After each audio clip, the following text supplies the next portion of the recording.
You are now tuned into Then Radio. If you enjoy our videos, we ask that you consider joining our Patreon to support our channel. Don't forget to like and subscribe so that you never miss a new video. We hope you enjoyed today's episode, and as always, thank you for watching.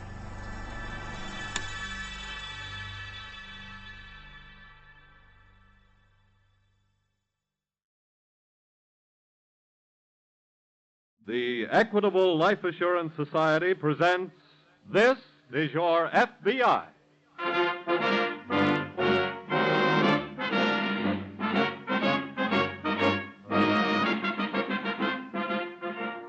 This is Your FBI, an official broadcast from the files of the Federal Bureau of Investigation, presented as a public service by the Equitable Life Assurance Society of the United States and the Equitable Society's representative in your community.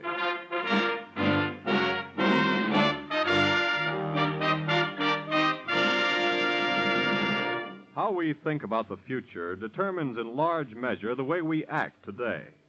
Before opening tonight's file, let me tell you how your Equitable Society views the years to come. Does the year 1996 seem a long way off to you? To us of the Equitable Life Assurance Society of the United States, 1996 often seems just around the corner. You see, the future is our business. Every week we sign life insurance contracts which may not be paid off until the 21st century. This means that we of the Equitable Society have to be constantly alert to the requirements of the future. We have to be progressive and forward-looking. Because the Equitable Society has to take a long-range viewpoint, it invests its funds in ways that promote the long-range prosperity of the country, so that by serving its members, the Equitable Life Assurance Society will serve America.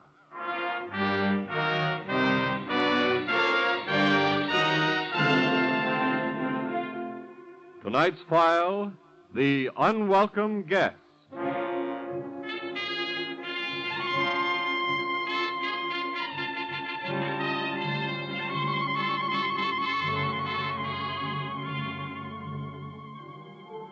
The valley of the Hudson River, which runs north from New York City, is very attractive country. Driving along the river highway, you can see the homes of people who lead normal, useful lives. We refer to these people, for want of a better phrase, as middle class. They live neither in mansions nor in slums. Their lives are well regulated. They work 6 days a week. They go out on Saturday night. They rest on Sunday. On rare occasions, their lives are disturbed by crime. On very rare occasions, as this case from the files of the Federal Bureau of Investigation shows, they are victims of a dramatic crime. A crime like extortion.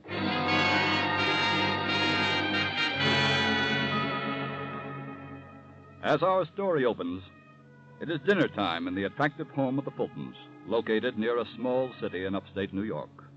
Emma Fulton is in the dining room, doing what so many wives do every night. She's waiting for her husband to come home.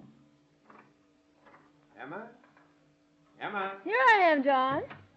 Hello, dear. Hello, darling. Sorry I'm late. Oh, that's all right. The food's still hot. Here, let me take your coat. Oh, thanks, dear.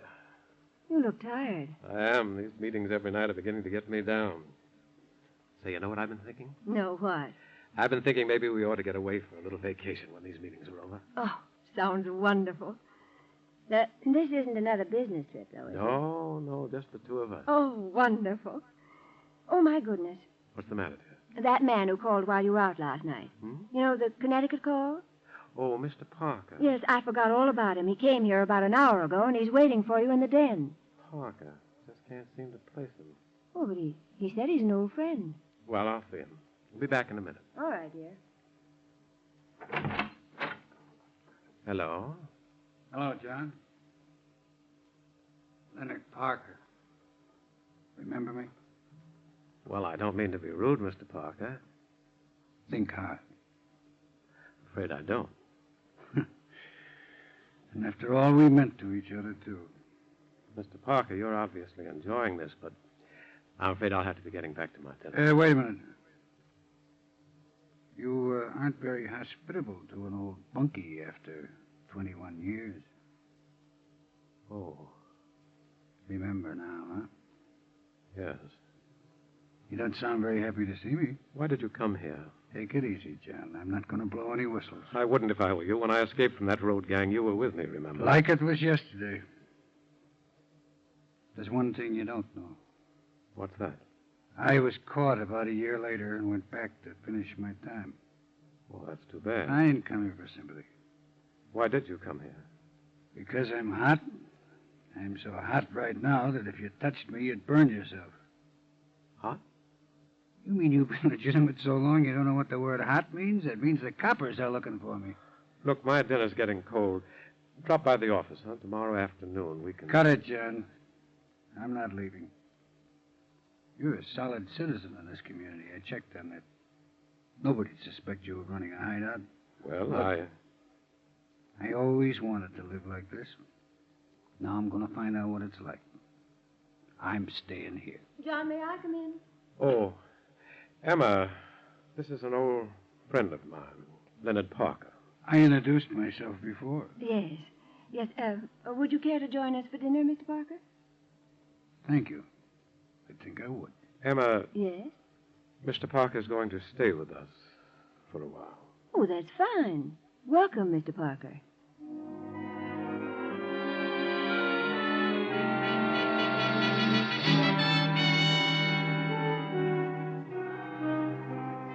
That same evening, in fact, at just about the time John and Emma Fulton and their guest were sitting down to dinner, there was a conference being held in the New York offices of the FBI.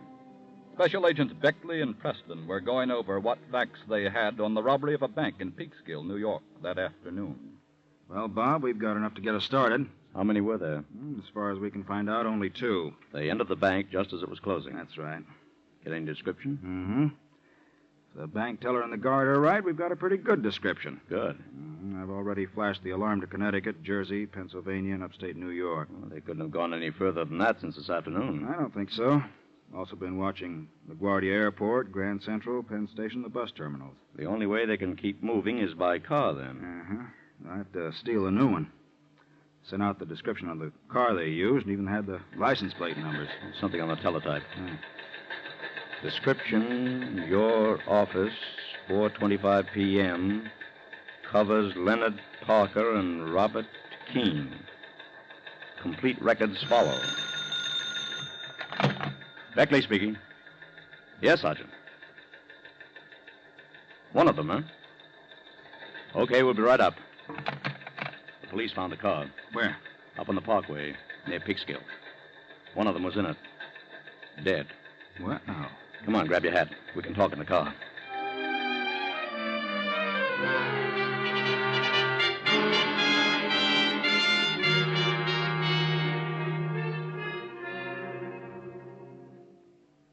John, Yes, dear.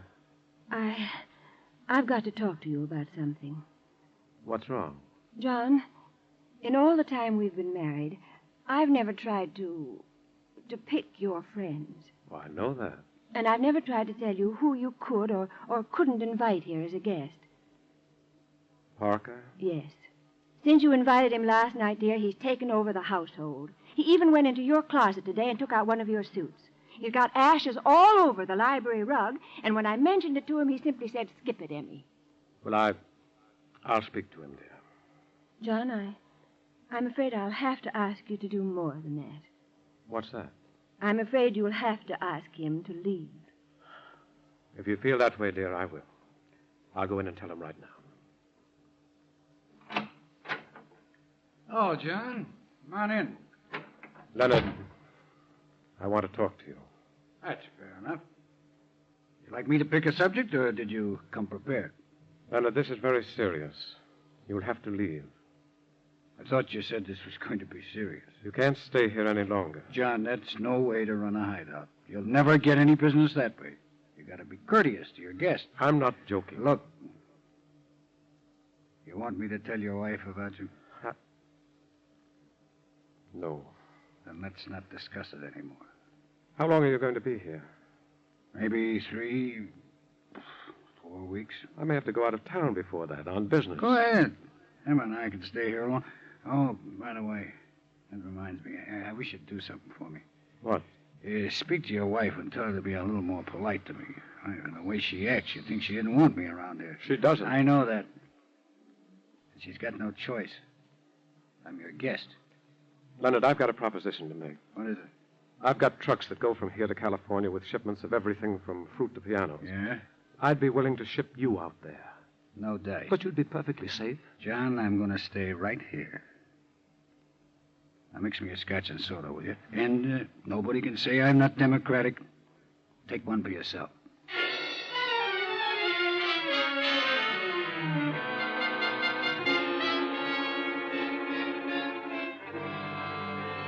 Special Agents Beckley and Preston had discovered, upon examining the body of the man in the bank robber's car, that he was Robert Keene. Keene had been killed when the car ran off the parkway and crashed into a concrete bridge.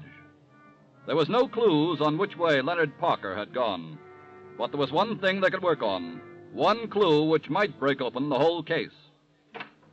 Hi, Bob. Come on in, Dan. What'd you get? Well, I checked that key we found in Keene's pocket. Yes? It was from a small hotel called the Benton Arms. Oh, never heard of it. Neither did I until today. It's near Greenwich, Connecticut. What'd they say at the hotel? Parker and Keene were registered there under aliases, Mm-hmm. but I found enough fingerprints to show they used the room. The clerk remembered them, too. How long were they there? One night. They had no luggage, so they paid cash for the room when they checked in. Must have had their plans pretty well set if they were in town for only one night. Yeah.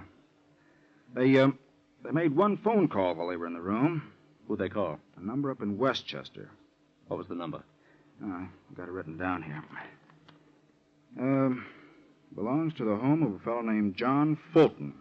What about Fulton? Who's he? I checked the neighborhood. He's a substantial businessman, owns a trucking company up there. And he's one of the town's leading citizens. Did you call him? Yeah, but he wasn't in. You know what I vote for? Going up to see Mr. Fulton? Right. Good idea. Let's go.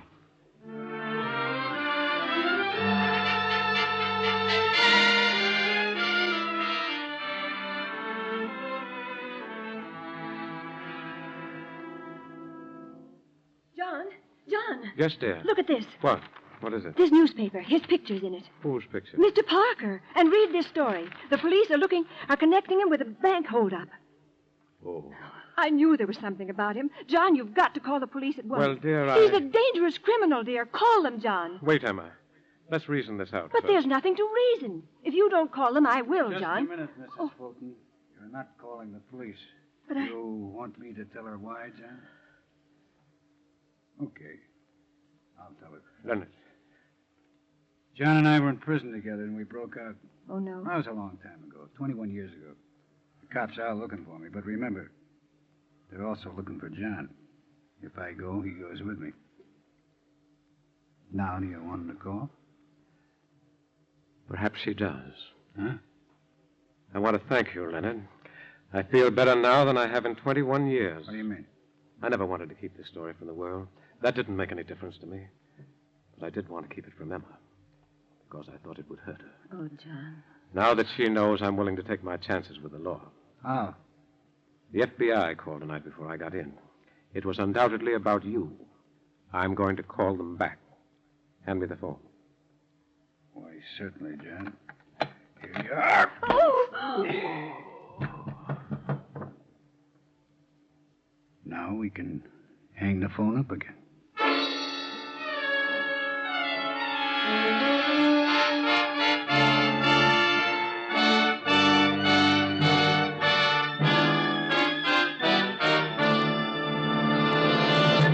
We will return to the file on the unwelcome guest in just a moment. Meanwhile, let me tell you about an incident that might have happened at the drugstore just around the corner from your house. This week at the Equitable Society, one of the executives told me a story. He was treating his little girl to a chocolate malted down at Sam McGuire's drugstore, and the kids were having great fun watching Sam juggling glasses, putting on a show for the kids. Sam, he said, someday you'll miss, and there go your profits. I won't miss, Sam said. The kids would lose faith in me. I've got to be good. Well, if Sam the soda man has to keep faith with children, What about us who work for the Equitable Life Assurance Society of the United States? The safety and soundness of Equitable Society policies are responsible for all the joy there is in a lot of children's lives. Yes, the big job of thousands of Equitable Society policies is keeping homes together and boys and girls in school. Maybe that will help you understand why we of the Equitable Society take our business so seriously, why we make every effort to keep ahead of the times, to keep our life insurance policies fitted to the needs of all Equitable Society members. You see, all of us in this society, we all want to be able to keep on saying that this week and every week for more than 86 years, the Equitable Society has been building security for you, your home, and your country. And now back to the FBI file, The Unwelcome Guest.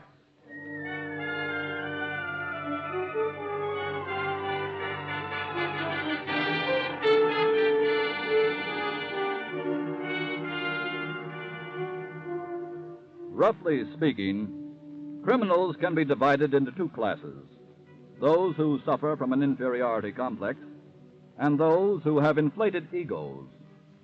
The criminal with the inferiority complex takes to a life of crime because he does not feel equipped to make his living by ordinary methods.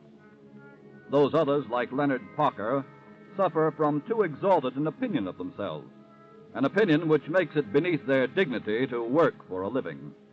That class is the group which practices extortion, because it gives them a peculiar pleasure to see their victims squirm, a peculiar pleasure to see their victims lose their every shred of personal dignity. Leonard Parker, through brutal assault, now rules the Fulton household.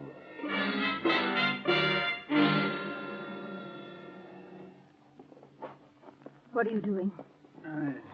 Just going to move this husband of yours. Where are you taking him? Well, I think I ought to move him to a bed so he'd be comfortable. Well, I'll call the doctor. No, you won't. Oh, but he's badly hurt.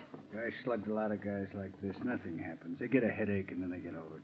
I insist that we call a doctor. Shut up. Oh. I'm giving the orders around it. You got any ideas about calling the cops? Forget them. And one more thing. John said something about the FBI calling. If they call again, you tell them there's no such person here as Leonard Parker, that you never heard of anyone with that name, that your husband left town on a business trip. Very well. And if you remember all those answers, nothing more will happen to John. Is that a deal? Yes. Yes, it's a deal.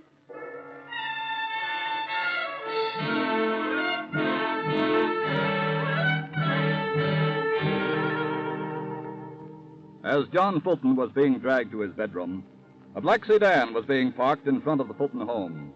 A black sedan which had carried Special Agents Beckley and Preston from New York. They walked across the snow-covered lawn, past the garage, up the few steps to the front door, and rang the bell. This must be the house. Yes. Yes? Good evening. Are you Mrs. John Fulton? That's right. My name is Beckley. I'm a special agent of the FBI. Oh. And this is Mr. Preston, who's also an agent. Here are our credentials. Well, what can I do for you, gentlemen? Is Mr. Fulton at home? No, I'm sorry, he's not. I just came back from driving him to the station. Where'd he go? To New York. I see. When do you expect him back? Tomorrow night. Mrs. Fulton, your husband got a telephone call the other night from a gentleman named Leonard Parker. Well, he may have. Do you know Mr. Parker? No. He must be a business acquaintance. I see. You don't remember hearing your husband mention Mr. Parker's name, do you, Mrs. Fulton? No, I don't. But then my husband and I never discuss his business. One more thing. Yes? Can you tell us where Mr. Fulton is going to spend the night in New York? No, I'm sorry. I can't. Well, thank you. We'll drop by tomorrow night when Mr. Fulton returns. I'll tell him you called. Thank you. Goodbye. Goodbye. Goodbye.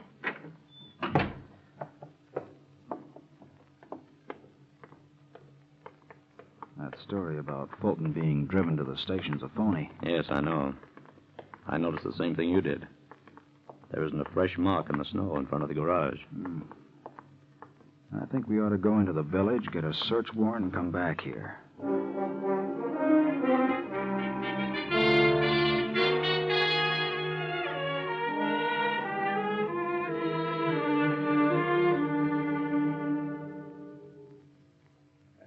okay, Emma. And I'm real proud of you. I didn't do it for you. I know that. What do we do now? Why? Well, you heard them. They're coming back here tomorrow night. Let them come. Where are you going? I'm going in to see John. Sit down. No. Sit down, I said. I gotta figure out something. You don't think I'm going to be here waiting for those coppers to come back tomorrow night, do you? What are you going to do? We're going to drive into New York. We leave in about a half an hour in your car. They know your car in this town. They won't stop it. You'll drive. And what about John? He stays here. Oh, no. Look, he's got to stay. He's dead.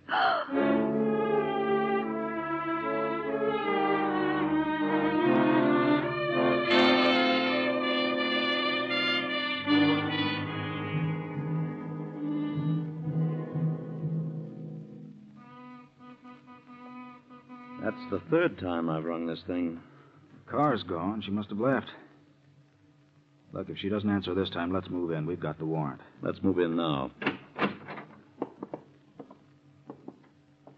Hello? Hello in here. Sounds like nobody's home. Yes. They can't have been gone long. There's still a cigarette burning in the ashtray. They sure left in an awful hurry. Why? Look in here in the kitchen. What's that? Something's still cooking in the stove. Uh-huh. Let's see what's in this room over here. Right. Hey. Yes, I see him. I don't know who he is, but my guess is that it's Fulton. Looks as if he died about an hour ago. That means he was dead when we were here before. Yes. That also means that Parker must have had the drop on her when she was talking to us. More than likely. Say, look at the sleeve of this coat here. Oh. What about it? These spots are old bloodstains. You think they might be Parker's? Well, let's take a look inside the pocket. Here's a label with a name. But it's not Parker's. Fulton's? No. The name is Ralph Cousins. Cousins. Let's call the tailor and find out who Mr. Cousins is. Right. And send out an alarm on the Fulton automobile. Right. I think Mr. Parker has finally run into a red light.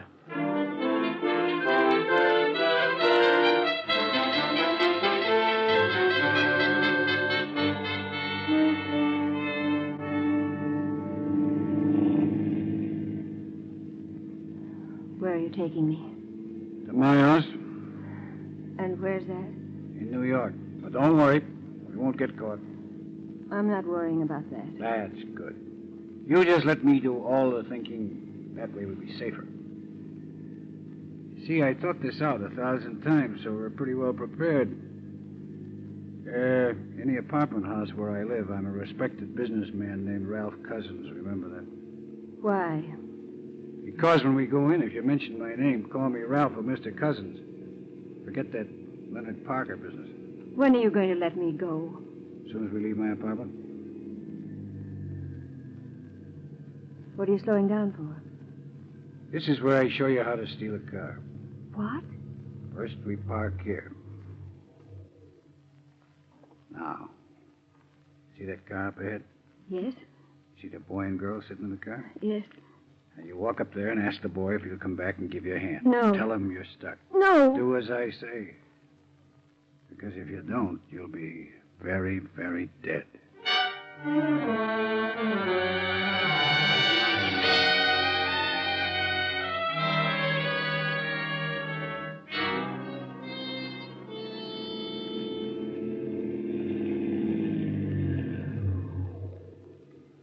Well, here we are. This is where I live. Get out. You were nice enough to have me as a guest at your place. Now I'll return the gun. It's this ground floor apartment. Here we are. Wait till I turn on the lights. Stay where you are, Parker. What? Who are you? The FBI. That's right, Mrs. Fulton. Oh, My name is Ralph Cousins, not Parker. Either one will do. Just stand still while I remove this gun. Okay. You win. But tell me one thing. What is it? How'd you know I was Ralph Cousins? Remember the suit you were wearing when you arrived at the Fultons? Yeah, sure, that pepper and salt job? It had your name inside. That suit is going to convict you for murder. You know something? I always liked that suit, too.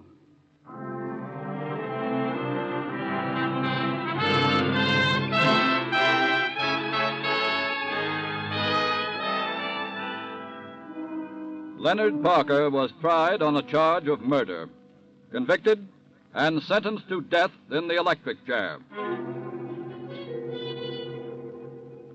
He was right when he said that you can't be too careful, especially if you're a criminal whose path crosses that of the FBI. John Fulton's life might have been spared if he had followed the simple instructions issued by the FBI. Criminals cannot be defeated by ordinary, decent, law-abiding citizens unless those citizens avail themselves of the help that lies at the other end of every telephone line, the Federal Bureau of Investigation. Remember that. The reign of terror which struck at the home of John and Emma Fulton could have struck at your home. If it ever does, remember that the FBI works on a 24-hour-a-day schedule, a schedule which continues to prove beyond any doubt that crime does not pay.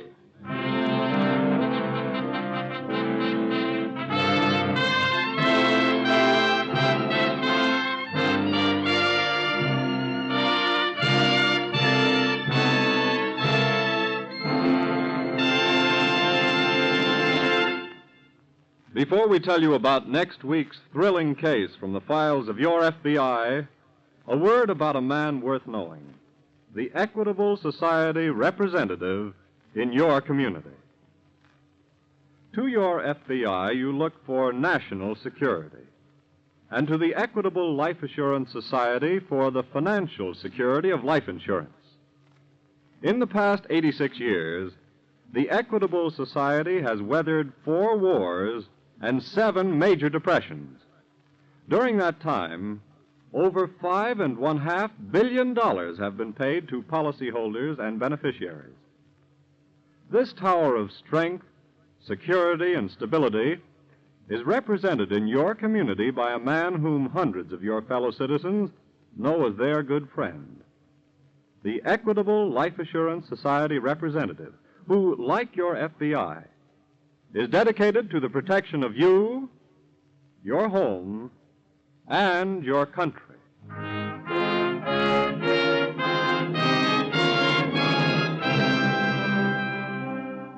Next week, we will bring you another colorful story from the files of the Federal Bureau of Investigation, the Sinister Souvenir.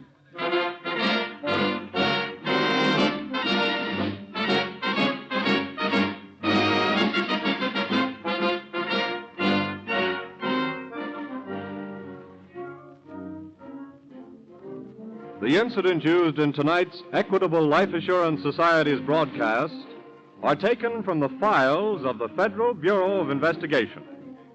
However, all names used are fictitious, and any similarity thereof to the names of persons living or dead is accidental.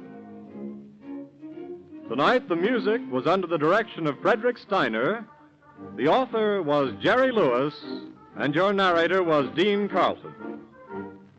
This is Your FBI is a Jerry Devine production. Now, this is Carl Frank, speaking for the Equitable Life Assurance Society of the United States and the Equitable Society's representative in your community, and inviting you to tune in again next week at this same time, for This is Your FBI.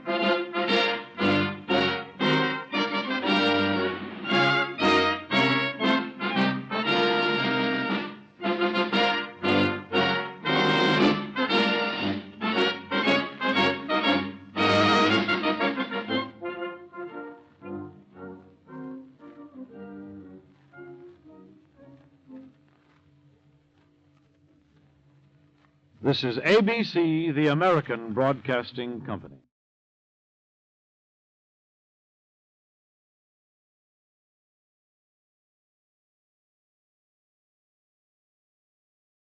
The Equitable Life Assurance Society presents This is your FBI.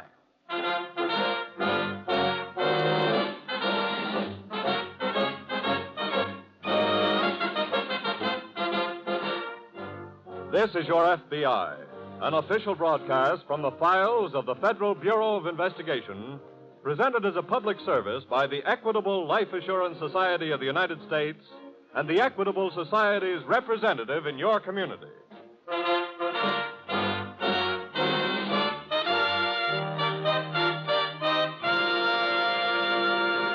Before opening tonight's FBI file, let's consider the slogan E pluribus unum that appears on every United States coin. It means one from many. In other words, get together, stay united. A perfect example is the Equitable Life Assurance Society of the United States. In the Equitable Society, 3.25 million Americans have united for security, have pooled their dollars to give each individual member far more financial security than he could achieve by his own unaided efforts. These Equitable Society dollars are invested for the benefit of its members and to promote the industrial and financial health of the entire country, so that by serving its members, the Equitable Life Assurance Society serves America.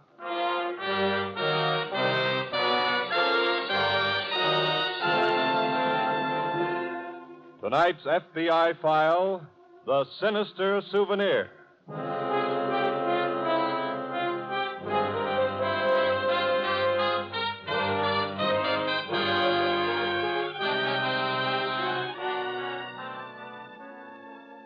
To all of you men who are now wearing discharge buttons in your lapels, here is a message from your FBI. It's about those souvenirs you brought back home with you. The shooting kind. You know, that rifle or pistol or Tommy gun. Well, already scores and scores of these weapons have figured in serious crimes committed by other persons who got possession of them. A little later, we'll tell you how you can keep your war trophy from becoming an instrument of crime. But first, listen to the recent case of one returning vet and the crime that came out of his gear bag.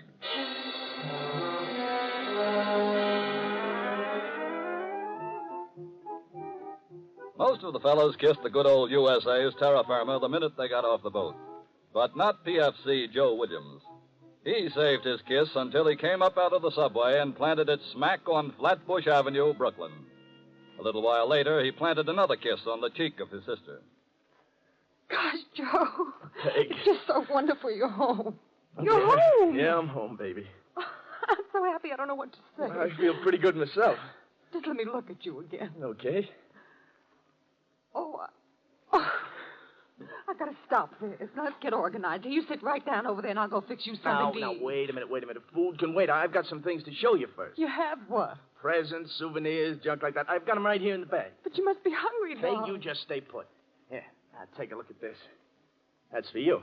Oh, Joe. Perfume. Yeah, that's genuine French perfume. Don't smell bad either. Here, take a sniff. Oh, that's wonderful. Good, huh? And look, here's something for Eddie. One of those fancy Heidelberg Steins. Oh, that's beautiful, Joe. By the way, where is that husband of yours? Well, he's still sleeping. I'll call him now and tell him that you're No, here. no. Don't bother. Here, look, take a look at the rest of this junk. All right. Souvenirs. Here, look. This here's a Nazi flag. It is? Yeah. Here's some Heine medals. Take a look at this. There's an honest-to-goodness German Luger. Oh, that's a nasty-looking thing. Yeah, that's one of the sweetest automatics there is. I took it from the owner personally. How? Well, it's a long story. Hey! Oh, there's Eddie now. He's awake. Hey, where did you put Hi, my... Eddie. Huh? Oh. Hello, Joe. I was just going to call you, Eddie, and tell you that Joe was here, but I was so excited. Isn't this a wonderful surprise? Yeah. Welcome home, kid. Well, thanks. Hey, where did you put my brown suit? It's in the hall closet. Eddie, you talk to Joe for a minute now. I want to go out and fix something to eat. Yeah, okay. Oh, what a beautiful morning. Yeah. Well, you look good, kid. Thanks, Eddie. But when'd you get here? Oh, I just got in a few minutes ago. Yeah, what's all this stuff? Souvenirs, presents, junk. Yeah. Oh, here's something for you, Eddie. Oh, for me? Oh, Beer mug, huh? Mm-hmm. Right from Heidelberg. Oh, thanks. Hey. Hey, what's with the gun? Oh, that's a German Luger. Yeah? Mm-hmm. Hey, that's a good-looking job. Where'd you get it? I took it off a guy. Yeah. Look, you mind if I look at it? No, go ahead. Hey, this is okay. Joe. Yeah? Look, I don't want to sound ungrateful, but could I maybe work a swap with you? Oh, what do you mean? This Luger instead of the beer mug? Oh, gee. Oh, I'd throw in a little cash on the side. What do you want with a gun? Just for a souvenir. What do you say? I'm afraid not, Eddie. Okay, kid. Come on, let's go in and eat.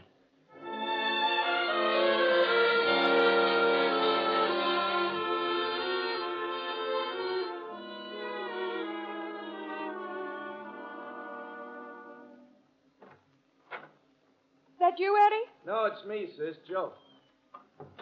Well, did you visit all the neighbors? Yeah, I saw a few of them. Weren't they surprised? Mm-hmm. I purposely didn't tell any of them that you were home. I wanted them to Peg, be. Yeah? I got to talk to you. What about? Eddie. Well? Now, look, Peggy, I know this is none of my business, and if he wasn't married to you, I'd keep out of it, but what does the guy do? You mean his job? Yeah. He's a salesman. What does he sell? Lots of things. Well, I mean, what? What, for instance? Well, now, why do you want to know this, Joe? Well, for one thing, I was talking to some of the guys in the neighborhood today. From what they said, Eddie's mixed up with the wrong kind of people. Oh. You knew that, didn't you? Yeah? I had another reason for asking, too. You know that Luger I brought home with me? The gun? Mm-hmm. Eddie wanted it. He said he'd swap me the beer mug for it and give me some cash besides. Yeah, but you didn't give it to him. No, but I looked in my gear bag this morning. Yeah? The Luger is gone.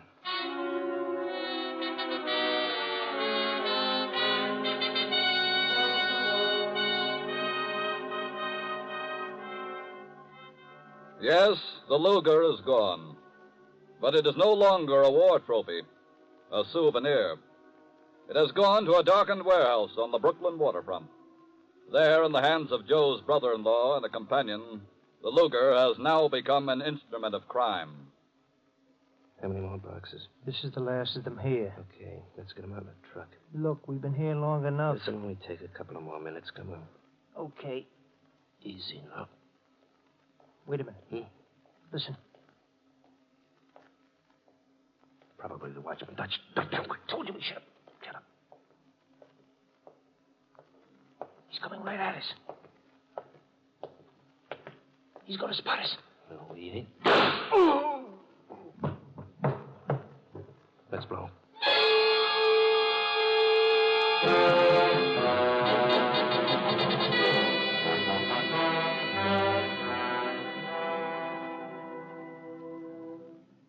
Mr. Forrest? Yes? My name is Hoke. This is Mr. Rogers. We're from the FBI. How do you do? The body of the watchman is in the main warehouse. Come with me, please. Surely. Any idea when the killing occurred? Not more than 2 hours ago. That's the last time the watchman checked in. I see. When he missed making his last report, we investigated. After finding the body, we immediately called you. In here, please. All right. Go ahead, Jack. There he is, right over there. Now, if you'll excuse me, I'll go outside and wait for the coroner. Surely, Mr. Forrest. Okay, Jack, let's have a look at him. Okay.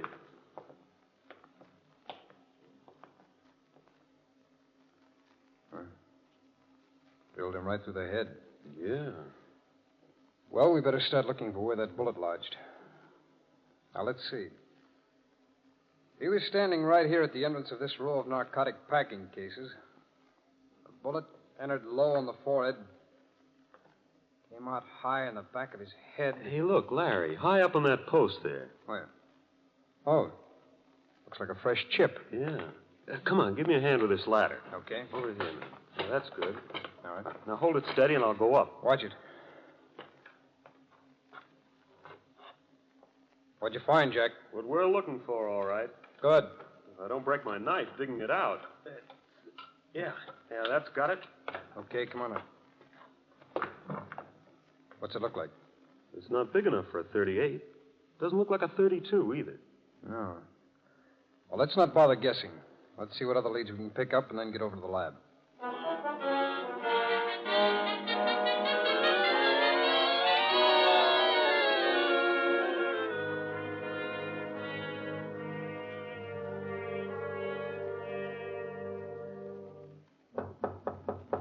Come in. Somebody here to see Eddie. Who is it? He says he's your brother-in-law. What's he doing here? Tell him I'm busy. Now, you can't be that busy, Eddie. Okay, kid, come on in. Wait outside, don't you?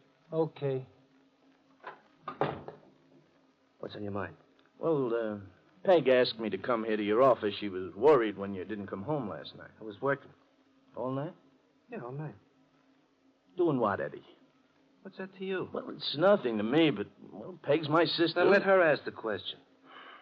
Look, Eddie, I talked to some guys in the neighborhood, and they told me some things about you that didn't sound so good. Oh, yeah? Like what? Well, that you were mixed up with the wrong kind of guys. What is this? Are you trying to pin something on me? No, I just want to find out if it's true. Of course it ain't true. Someone's trying to knife me, that's all. And there's one more thing. Well? That German Luger I brought home with me. What about it? You wanted it. That's right. I looked for it yesterday. It was gone. Now, wait a minute. Are you trying to say I took that gun? Eddie, all I know is it's gone. Have you told all this to Peg? Yes. Oh, that's great. That puts me in a terrible spot. Look, could you go on home? Tell Peg I'll be home for dinner. Then the three of us can sit down and straighten this out. Okay?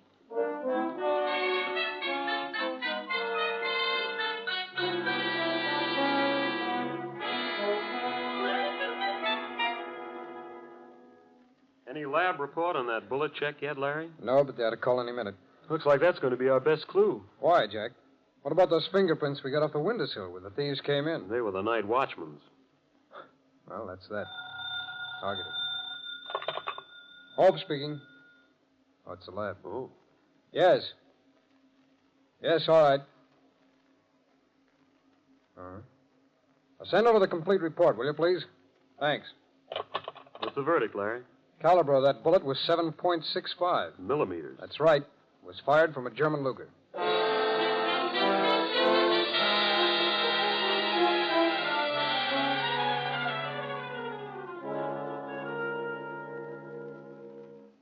Peg. Peg. She isn't here, Eddie. Huh? Oh. Hi, kid. I say Peg went out. Well, didn't you tell her I was coming home for supper? Yeah, I told her. Where'd she go? See the doctor? Doc? What for? Well, looks like you're going to become a father. No kidding. Eddie, have you seen today's paper? Why? There's a story in it about a holdup in a government warehouse. Yeah? The watchman in the warehouse was killed. So what? Well, let me read you something. Yeah. The bullet which killed the watchman was found lodged in a wooden support. The FBI laboratory positively identified it as having been fired from a German Luger. What are you telling me for? When I was in your office today, I saw some boxes, Eddie. Boxes with government stencils on them. Look, what are you driving at? I know now what happened to my Luger. Oh, look. You did that job, Eddie. You did it with my gun. You're crazy. Where's the gun? I don't know what you're talking about. Turn around. Keep away from me. There's a bulge over your hip. I want to find out. Stay where you are. I was right. Yeah, wise guy. This is your gun pointing right at you. Let me have it, Eddie. What? I want the gun. Keep away, kid. I said I want the gun. Okay. Oh! So long, sucker.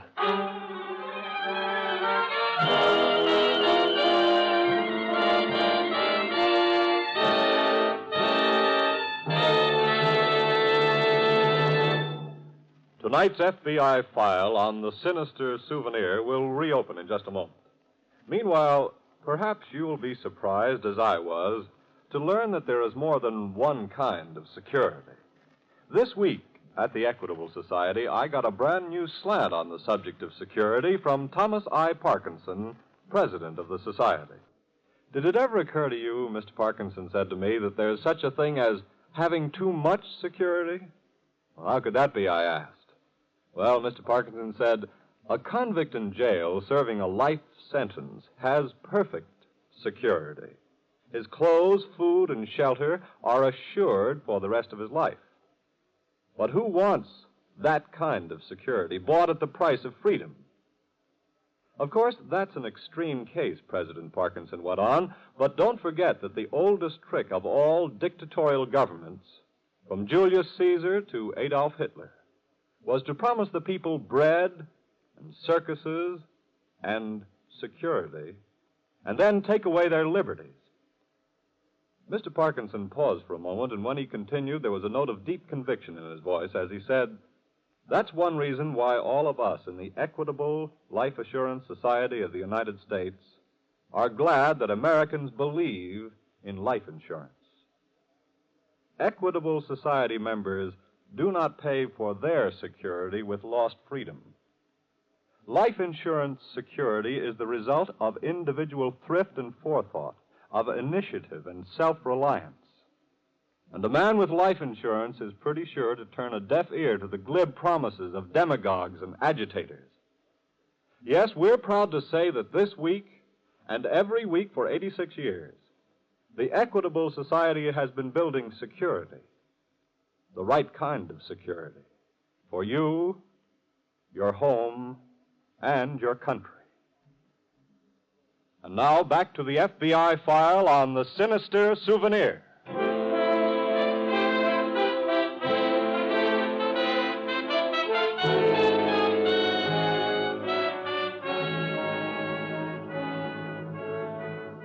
Of course, no returning veteran expects that the pistol or Tommy gun or other lethal weapon which he brings home as a war trophy shall ever become an instrument of crime.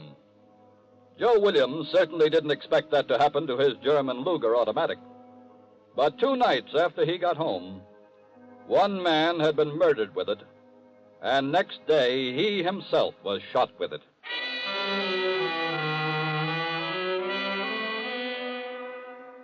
A few minutes after the brutal shooting of Joe Williams, his sister returned to the apartment.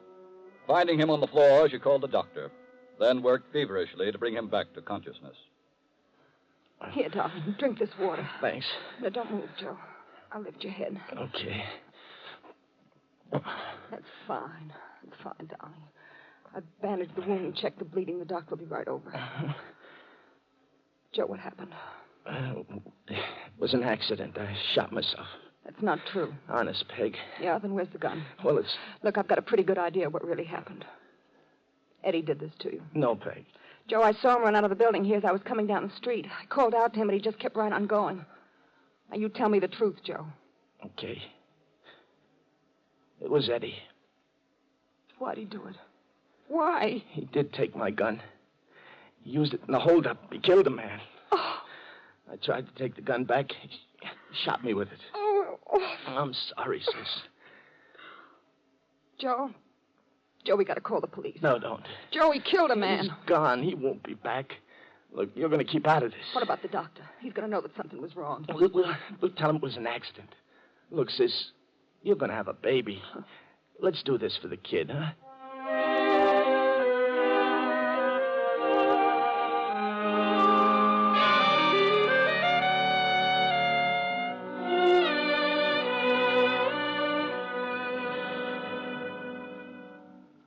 That's the right number, Jack? Yep.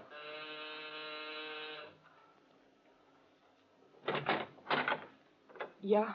Good afternoon. We're special agents of the FBI. The FBI? Yes. We learned about your brother's accident. May we come in and talk to him? Well, yes, I guess so. Thank you. Go ahead, Jack. All right. This way, please. Thanks. Who's the company, sis? These men are, special agents of the FBI, Joe. What do you want? Well, Joe, we thought you might be interested in something we found out about the bullet that the doctor dug out of your shoulder. How did you know about it? Our doctors have to report these cases to the police, you know. That's how we got hold of the bullet. Well, what about it? Well, under our microscopes in the laboratory, it exactly matches the one that killed the night watchman last night. We'd like to see your German Luger, Joe. I haven't got it. We know you didn't kill the night watchman. Yeah, I haven't got the gun, see. Did your husband take it with him, Mrs. Oakland? You know. Yes. We've checked everybody in your house since we found out about the bullet. Sis didn't know the truth about Eddie. We're sure of that. You see, she wanted to spill everything right away, but I kept her from it on account of I count. Yes, we even know about the baby, too. What we want to know now is where is Eddie Oakland? I wish we could tell you. We need a good description of him.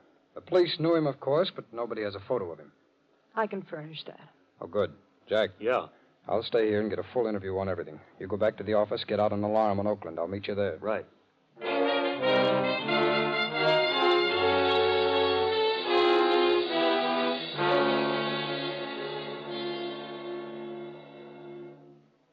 How you been doing, Jack? No results from the alarm yet. How did you make out? Very well. What did you get?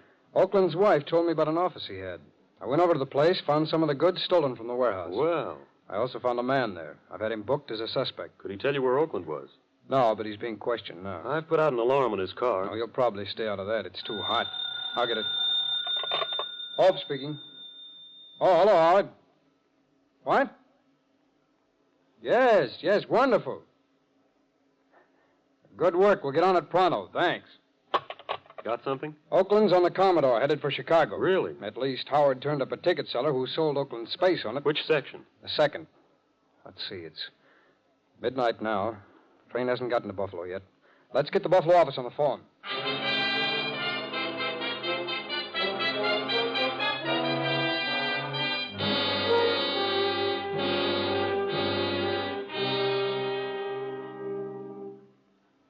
Can I get you anything else, Joe? No, thanks. But you didn't eat a thing. I wasn't hungry. Now, you know the doctor said you've got to eat. I know what the doctor said. Look, sis, I'm getting out of bed tomorrow. Joe. I don't want you waiting on me like Now, this. Joe, I I've don't... caused you enough trouble. What are you talking about? Well, if I hadn't brought that stinking gun into this house... That gun's got no bearing on what Eddie did. Well, it was my pistol that killed that watchman. Eddie killed the watchman. Oh, if I could only get my hands on him, I'd... Do what, Peg? Look. Tell me, what would you do? Why, you Take dirty... it easy. Eddie, why did Shut you... up and listen. I come back here for a couple of days until the heat cools off, then I'll be on my way again. No, you can't stay here. This is the safest place for me to be. I'm supposed to be on my way to Chicago. Can I help it if I'm smart? You're so smart, you've got the whole FBI looking for you. That's why I come back. The FBI will never think of looking for me here until after I'm gone. That is, unless one of you tries to tell him something. In which case, there's plenty of bullets left in this Luger. Tell him where he can go, sis. Fix me something to eat, Peg, and some hot jam. I said tell him where he can go. Shut up, before I... Eddie, don't. I'll get you something to eat. Swell. Oh, and look. Nobody's leaving this house until after I do. Understand?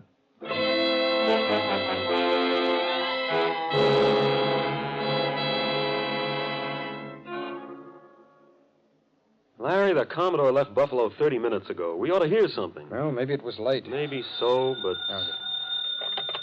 Hope speaking. Yes. Oh, it's Buffalo now. Good. Hello, yes. What? Uh-huh. Yeah, I see. Pull the old gag, huh? Well, thanks anyway. So long. What happened? The man riding in Oakland space wasn't Oakland. Pulled the old trick, booked space, then turned it over to a hotel porter to sell to somebody else. Oakland's trying to be foxy, huh? Well, Jack, there's another part that usually goes with that particular piece of foxiness. What do you mean? Come on. I believe I'll get to show you what I mean.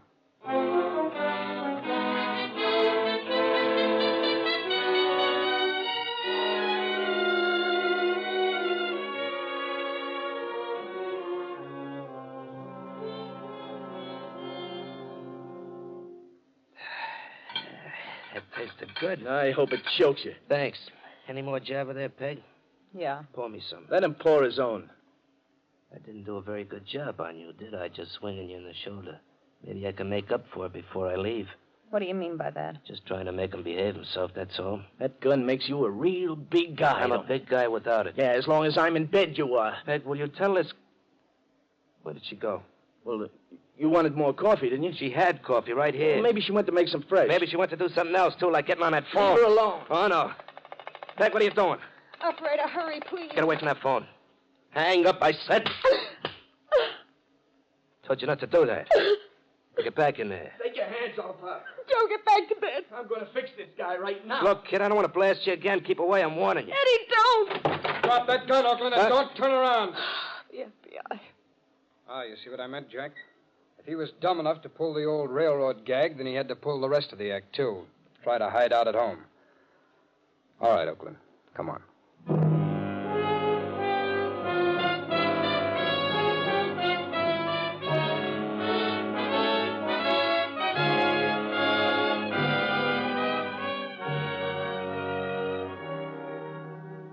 Eddie Oakland and his accomplice were tried for the murder of the warehouse watchman.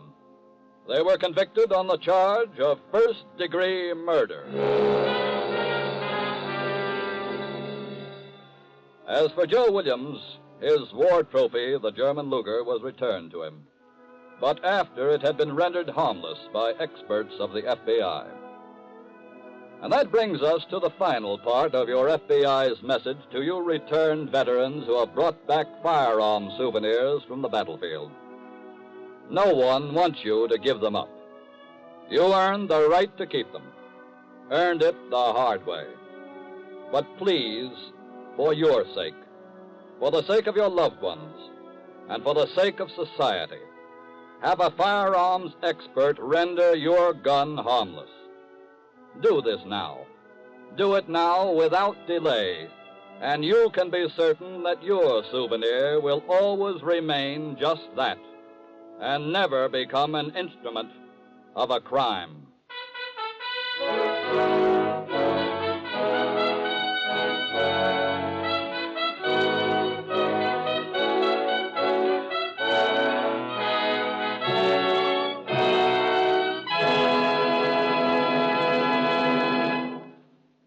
Next week, you will hear another thrilling case from the files of the FBI. Before telling you about it, here's a brief but important message from the Equitable Life Assurance Society of the United States. To the FBI, America looks for national security. And to the Equitable Society, 3.25 million Americans look for the financial security of life insurance. These 3.25 million people comprise the Equitable Society. Because, you see, the moment they purchased life insurance through an Equitable Society representative, they became members of this great mutual organization. Remember, like your FBI, the Equitable Life Assurance Society representative in your community is constantly working for the security of you, your home, and your country.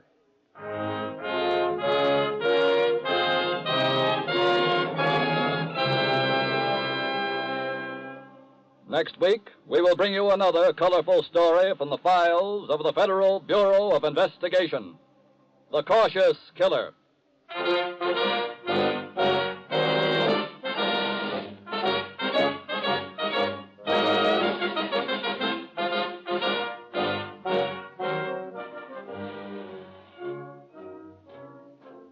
The incidents used in tonight's Equitable Life Assurance Society's broadcast are taken from the files of the Federal Bureau of Investigation. However, all names used are fictitious, and any similarity thereof to the names of persons living or dead is accidental.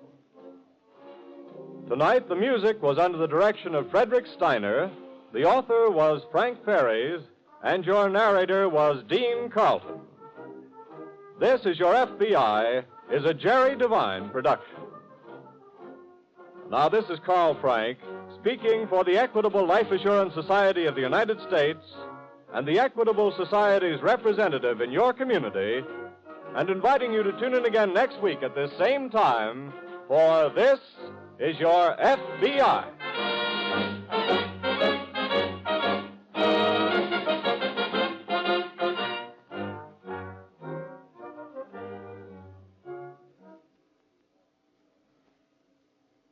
This is ABC, the American Broadcasting Company.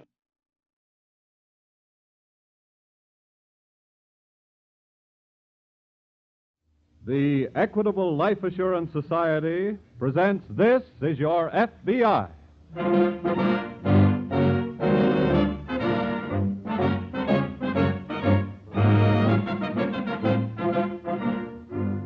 This is Your FBI, an official broadcast from the files of the Federal Bureau of Investigation, presented as a public service by the Equitable Life Assurance Society of the United States and the Equitable Society's representative in your community.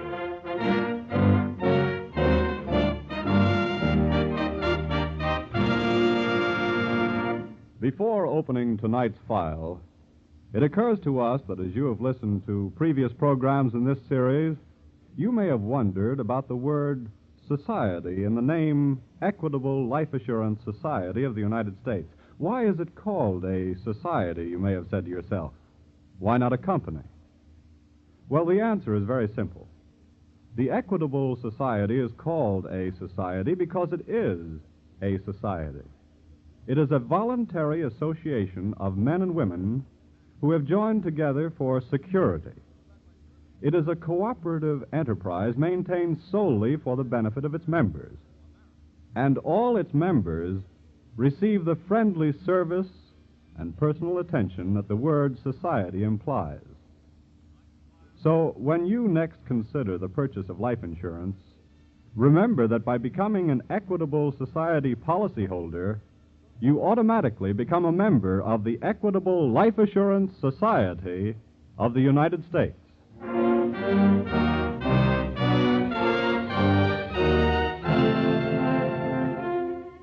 Tonight's FBI file, The Cautious Killer.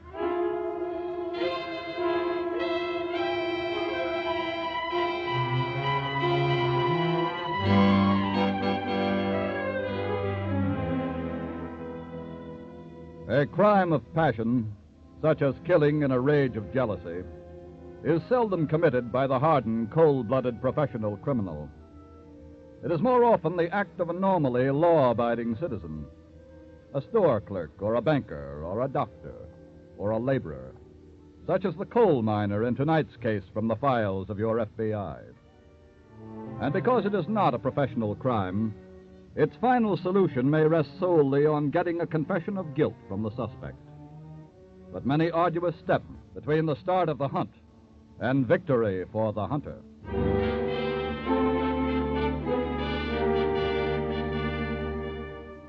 In most any small coal mining town, a pretty young woman storms out in sharp and refreshing relief against the dinginess of the community. And often she is the target for the idle gossip of the envious. In this particular mining village in Ohio, the pretty young woman was Mary Clifton, whose husband, John, always drank too much beer at the corner bar and sometimes got wind of too much gossip. Tonight, as usual, Mary has put supper in the warming oven while waiting for the sound of steps on the porch. Tonight, the steps are heavier than usual.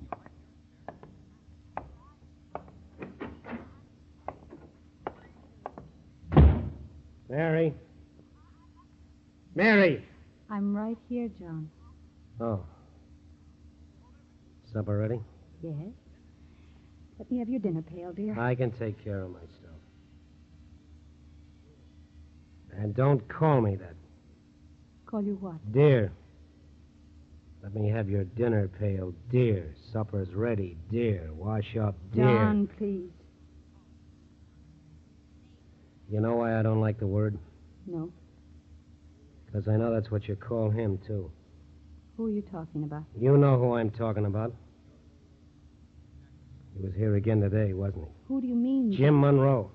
Yes, Jim was here. I knew it. He came to see you. Don't give me that. Everybody in town knows who he comes to see. John. He's in love with you. John, don't say that. Everybody in town is saying it. Now, look, you've been drinking. That's what you always say when I start talking about you and him. Please.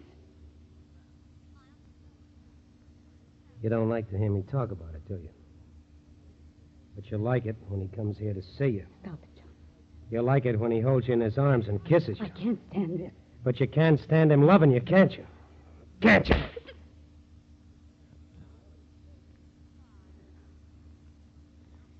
Thank you, John. Huh? Thank you for slapping me. Help me get hold of myself so I can tell you something. What? I'm leaving you. So I was right, Wait huh? a minute. Let me talk. When I married you, I loved you as much as any woman ever loved a man. But through the years, you've done everything possible to kill that love. And now that it's dead, things around me have begun to matter. All I can see is this dirt and this filth and this shabbiness. And I can't stand it anymore. Are you through? Yes, I am. Okay. Now let me tell you the real reason you want to leave. You want to go away with him. Think whatever you like, John. I'm leaving tonight. Oh, no, you're not leaving. You don't think I'm going to let you go away with him, do you? I said think whatever you like. Come back here. Take your hands off me. You ain't pulling any double cross on John, me. let go of me. John, you're choking me. This kind of spoils your plans, don't it? This kind of messes everything up for you and Jim. He can have you, all right? When I'm done with you. Sure. Now he can have you any time he wants.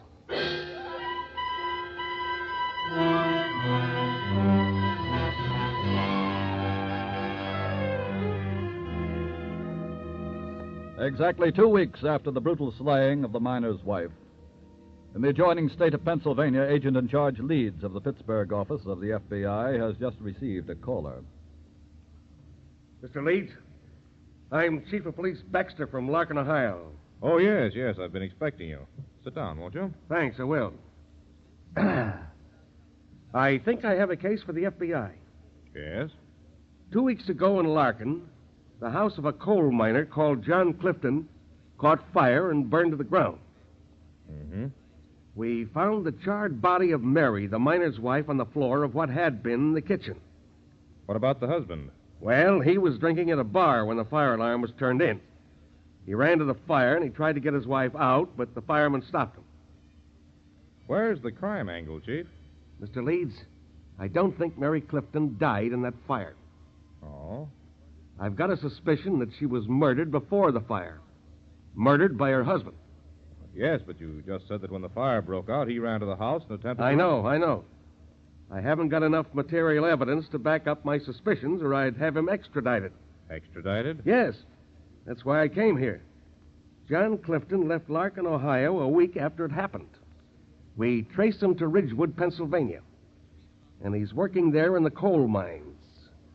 Chief, if you haven't enough evidence, I don't see where we fit in the case. We can back into the murder.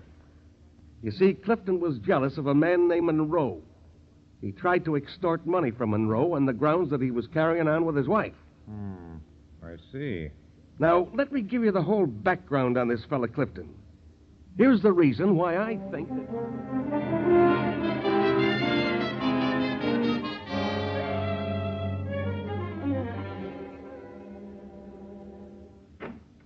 Did you want to see me, Mr. Leeds? Yes, come in, Jeff. Thanks. Did you finish reading up on the Clifton case? Yes, I just finished. According to our vocation avocation file, you've spent some time around coal mines, Jeff. That's right. I spent a couple of summers in the mines when I was studying engineering. And I think you're our candidate to contact Mr. Clifton. Good. You'll have to work alongside him without him suspecting your plant. I see. Have you any opinions on the case? Yes. The neighbors said they heard an explosion and saw a flash of flame in the kitchen. Mary Clifton cooked on a gas stove. That's right. And if her husband did it, he could have opened the gas jet in the oven, attached a slow fuse, like they use for a blowout in the mines, lit the fuse, going out the back door, and reached the bar before the explosion. That sounds reasonable. As for how he actually killed his wife, the neighbors heard no pistol shot. And even a half-charred body should have showed some trace of a stab wound, which hers didn't. I know. But it would have shown no trace of finger marks if he choked her. That's how I think he did it. If he did it. And I'm ready to start right now for Ridgewood to find out. I've already telephoned the superintendent of the mine. You'll be working with Clifton starting tomorrow. Right.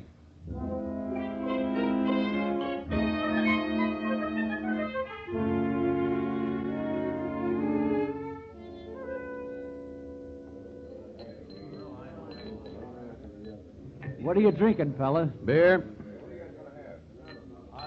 New here, ain't you? Yeah, just came in this afternoon. Signed up yet? Yeah, start tomorrow. Here you are. Thanks. I'm supposed to work with a cutter named Clifton. You know him? Yeah. Yeah, I know him all right. What's he like? Well, you can size him up for yourself. He's coming in now. Oh? Give me a Boilermaker, Sam. Your name Clifton? Yeah, what about it? My name's Jefferson. Come on, shove it out, Sam.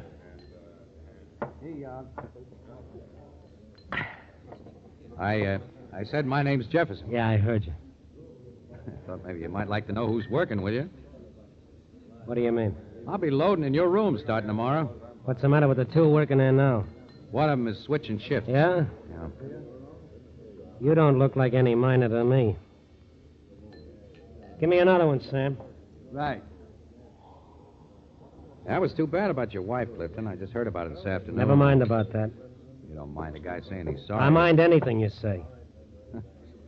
You act like I'm accusing you of something. What do you mean? Well, nothing in particular. It's just that... All right, drink your beer and shut up. Okay. There you are, Sam. Thanks. Jefferson. Yeah? Now, get this. You're working with me. Okay, I can't do anything about that. But from the time we get in that cage tomorrow and start down the shaft until we quit and come out, don't bother me with talk. Understand?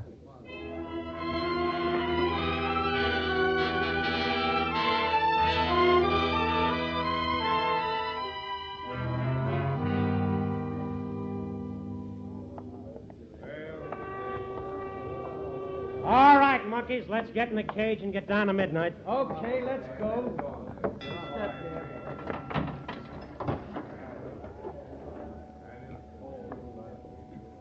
Since we're first on, we must be working the same level. That's right. You knew? Yeah, just come on. Name's Jefferson. I'm Hinton. What drift you working? Don't know yet. But I'm working with Clifton over there. Oh, that's number 3. You're working in a small head. Tight fit and dead end, huh? Yeah. Jefferson. Yeah? I want to ask you something. I thought we weren't talking, Clifton. Where do you come from? Still don't think I'm a miner. I said, where did you come from? Carter Mine in Kentucky. Oh, soft stuff, huh? Trying to do, Trippy. What do you mean? Carter's hard, same as here. That pass me okay? All right, come on, let us out.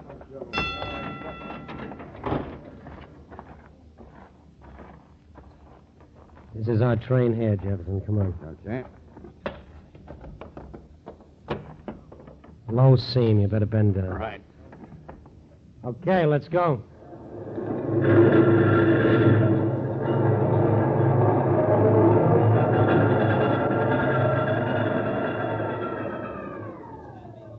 What's the idea of stopping? Ground fall blocking the track ahead.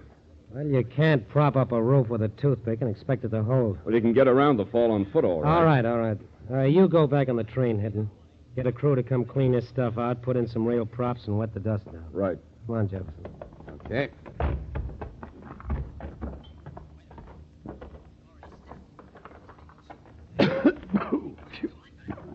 Can't take the dust? I'm not complaining. Few more yards, we'll be in the head, and you can straighten up. Okay. This is our happy home, and we don't make money standing still. You don't mean you're going to start cutting before they wet down? Why not? This cloud of dust. Suppose you hit gas. Some dust ain't combustible. Well, you know this kind isn't. I hit some gas the other day in a dust cloud, and nothing happened. Well, maybe it wasn't inflammable gas. Oh, a book miner, huh? Well, just cautious. Time is money. I'm going to start cutting.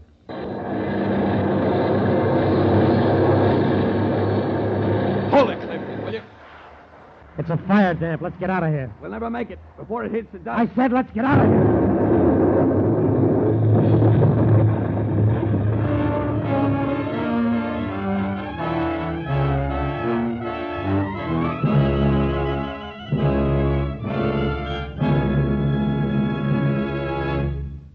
As you will learn from tonight's case, which will reopen in just a moment, training, the right kind of training, has plenty to do with security. This week at the Equitable Society, I learned something about training. The president of the Equitable Life Assurance Society of the United States, Thomas I. Parkinson, told me about it. Do you know he said that the FBI operates a school for law enforcement officers called the FBI National Academy? Policemen from all over the country attend its classes in modern crime detection and advanced police work of all kinds. Down there recently, I was astonished to find how closely this FBI school parallels our own Equitable Society schools and training courses, and for the same purposes, too: protection and security. Yes, representatives of the Equitable Society are always going to school. Classes run steadily at the Equitable Society, and special courses of instruction are given to Equitable Society representatives throughout the country, as field training instructors constantly bring new information to Equitable field men everywhere. That's why the Equitable Society representative in your community is so well versed in the things that are closely tied in with life insurance. Things like trusteeships, tax problems, mortgages, partnership agreements. And let me tell you that because many factors, such as taxes, are constantly changing, Equitable Society representatives must be progressive, must be forward-looking. So we can always say that this week and every week for more than 86 years, the Equitable Society has been building security for you, your home, and your country. And now, back to the FBI file, The Cautious Killer.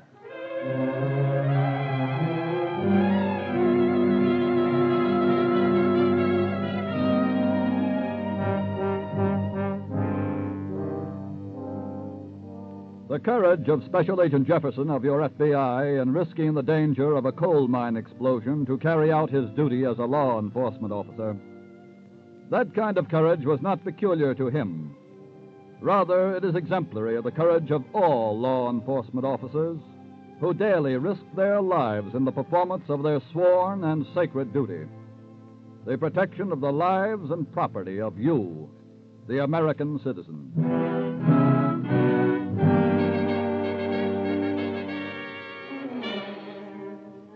At the first sound of the distress signal at the Ridgewood mine, Superintendent Miller and agent-in-charge Leeds of the FBI rushed to the shaft head. Miller personally took charge of the rescue party, which is now making its way deep into the scene where the explosion occurred. Think there's any possible chance that they're alive, Mr. Miller? Well, if they are alive, Mr. Leeds, they're sealed up in a small head, and that's pretty bad. Even if the force of the explosion knocked out the gas fire before it burned up what oxygen was in the head, well, there couldn't be too much left for them to breathe. I see. Here's where the fall begins, Mr. Miller. All right, men. Wet it down.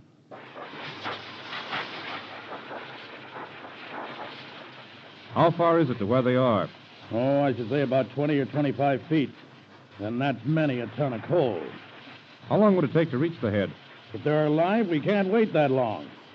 We'll clear out about half and then try to drive an air shaft through before we go any farther. I see. All right, that's enough, men. Now dig it away and keep it wet as you go. And I don't need to tell you to work fast.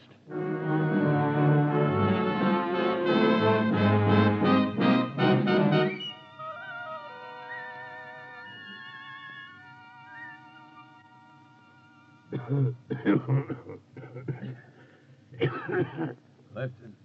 Yeah, You okay? I think so.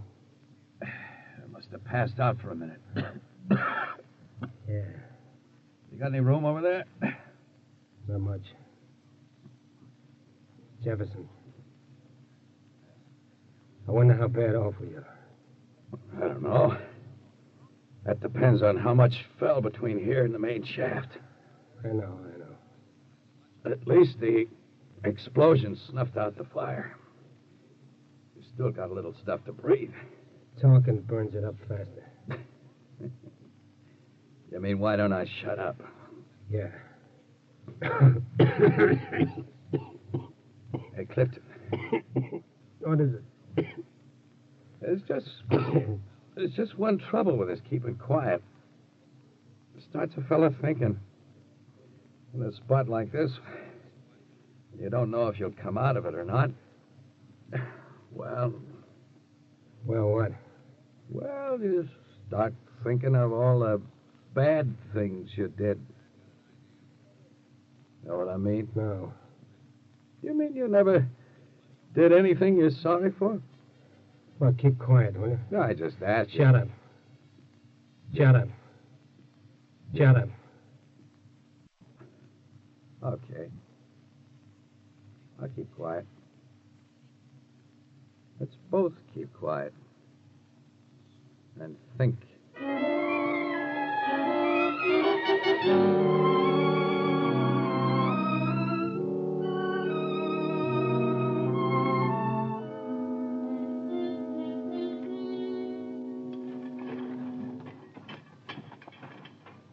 Haven't the men dug through halfway yet, Mr. Miller? No, we've only made about 10 feet. But it's been a couple of hours now. Yes, I know, but we're not getting through as fast as I'd hoped.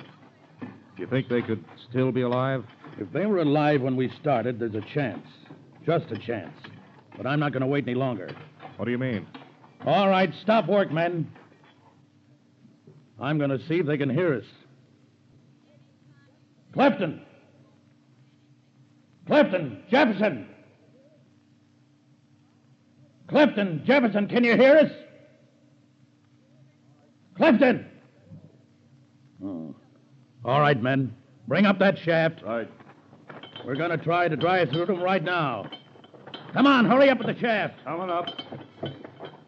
All right, now, start driving. And remember, if they're still alive, every second counts.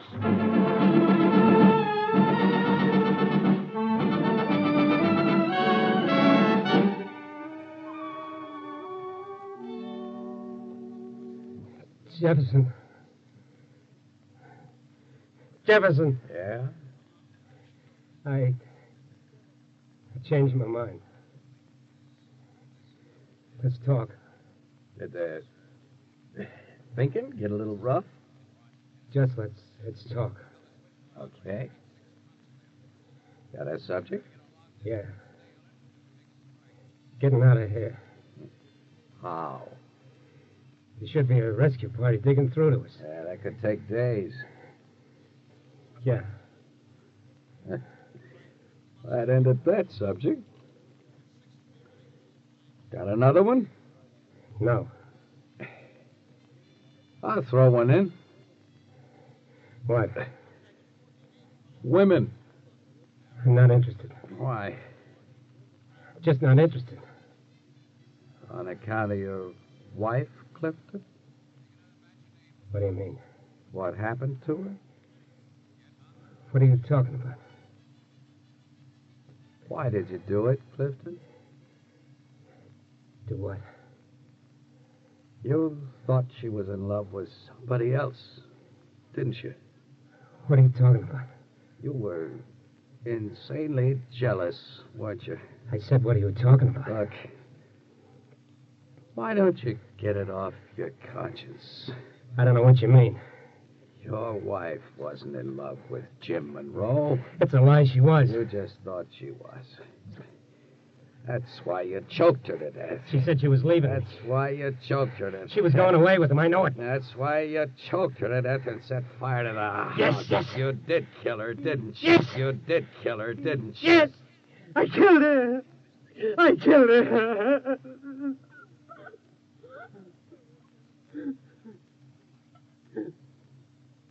Listen. What? They're coming through to us, Clifton. What? Listen.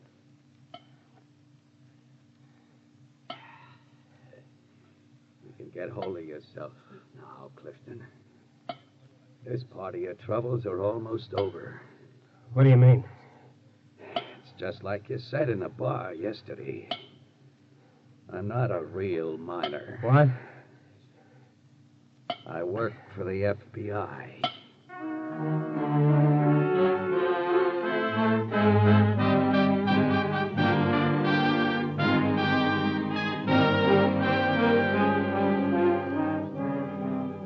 John Clifton was returned to Ohio, where he was tried and convicted for the murder of his wife. Yes, a crime of passion is seldom a professional crime, and its final solution may rest solely on getting a confession of guilt from the suspect. And although many arduous and sometimes dangerous steps may lie between the crime and the confession, victory for the hunter over the hunted is inevitable. For there's always a limit to the capacity of the hunted to endure.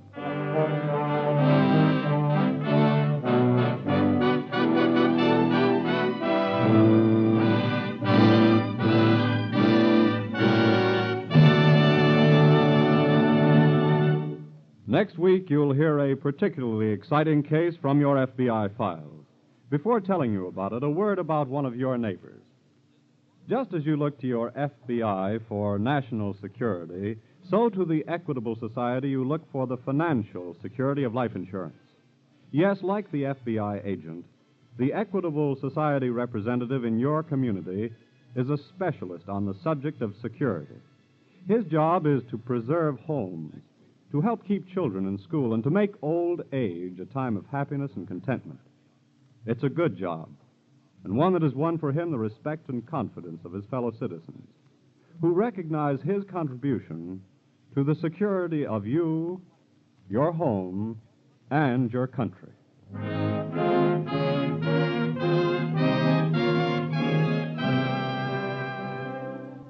Next week, we will bring you another colorful story from the files of the Federal Bureau of Investigation, The Corrupt City.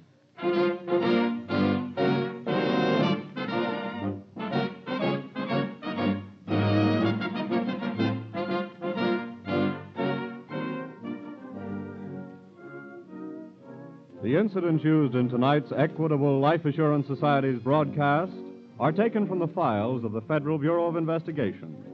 However, all names used are fictitious, and any similarity thereof to the names of persons living or dead is accidental. Tonight, the music was under the direction of Frederick Steiner, the author was Frank Ferries, and your narrator was Dean Carlton. This is Your FBI is a Jerry Devine production. Now, this is Carl Frank speaking for the Equitable Life Assurance Society of the United States and the Equitable Society's representative in your community, and inviting you to tune in again next week at this same time, for This is Your FBI.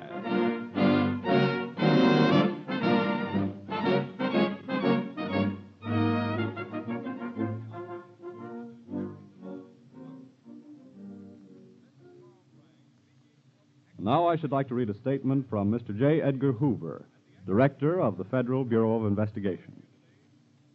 The observance of Boy Scout Week should command the attention of the entire nation. At a time when our country is suffering from the ravages of youthful crime, the spirit of the Boy Scouts of America is doing much to influence the future thought not only of our nation, but the world. During this period of readjustment, there is a definite need for honor among men. The Boy Scouts' theme for this year is Scouts of the World, Building Together. All of us might very well adopt this theme. If we do, I am sure the family of nations will enjoy peace instead of war, truth instead of false ideologies. The keynote of scouting is good citizenship. A scout promises on his honor to do his duty to God, his country, and to help other people at all times. This is America at its best. Friday nights, there are great programs on ABC. Next comes Fun with Alan Young and his guest, Rita Hayworth. Don't miss this laugh-packed show. This is ABC, the American Broadcasting Company. Broadcasting Company. Broadcasting Company. Broadcasting Company. The Equitable Life Assurance Society presents This is Your FBI.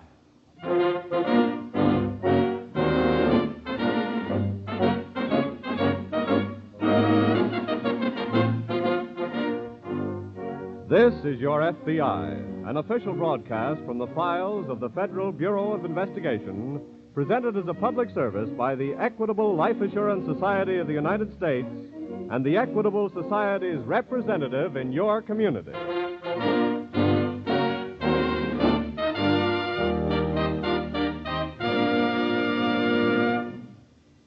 Before opening tonight's file, let's give a few moments' thought to a frequently asked question.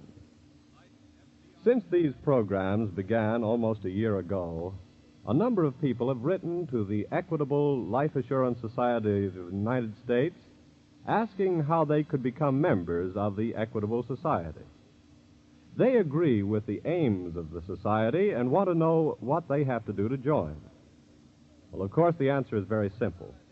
When you take out life insurance with the Equitable Society, you automatically become a member of the society. You become part of a great cooperative enterprise that is run entirely for the benefit of its members. Yes, the Equitable Life Assurance Society of the United States is a voluntary association of men and women who have joined together for security, who, because they have banded together, are able to assure each individual member greater security than he could attain by his own unaided efforts.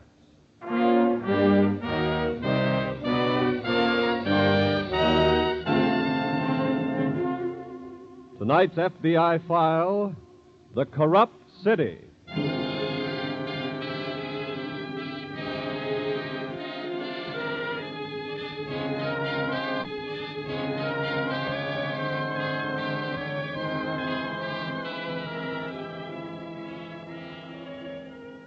Which of these two, standing before the Supreme Court of Public Opinion, would merit the severer judgment, the greater moral condemnation?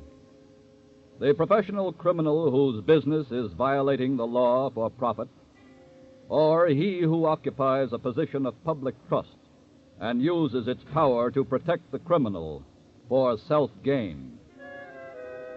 It is eloquent testimony of the worthiness of a system of free elections that there is in America a minimum of corruption in public office.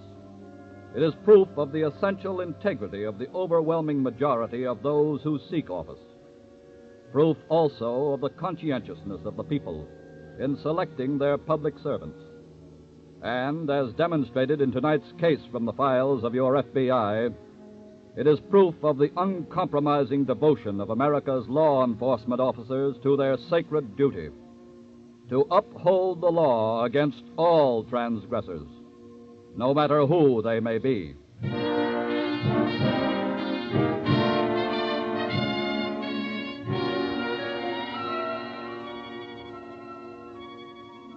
In a Midwestern city along the waterfront, midnight darkness and a light fog shroud the deserted docks and warehouses. A little while ago, a man standing in the deeper shadows behind a bale of cargo heard a large powerboat idle its motors and watched it drift in against the pier.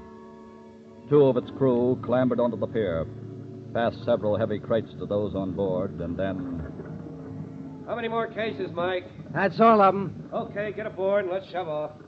The man in the shadows snaps on a flashlight and steps swiftly out along the pier. Just a minute there. Huh? Stay where you are. Who are you? This badge will tell you who I am. Oh. Cop, huh? That's right. You have authority to move those cases of cargo? Sure. Why? Because there's been quite a lot of cargo moved from piers lately without any authority. Hop aboard, Mike. Wait a minute.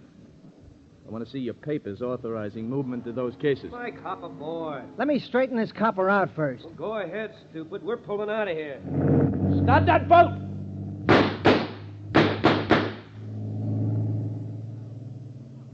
Looks like you missed them, copper, so you'd better arrest me.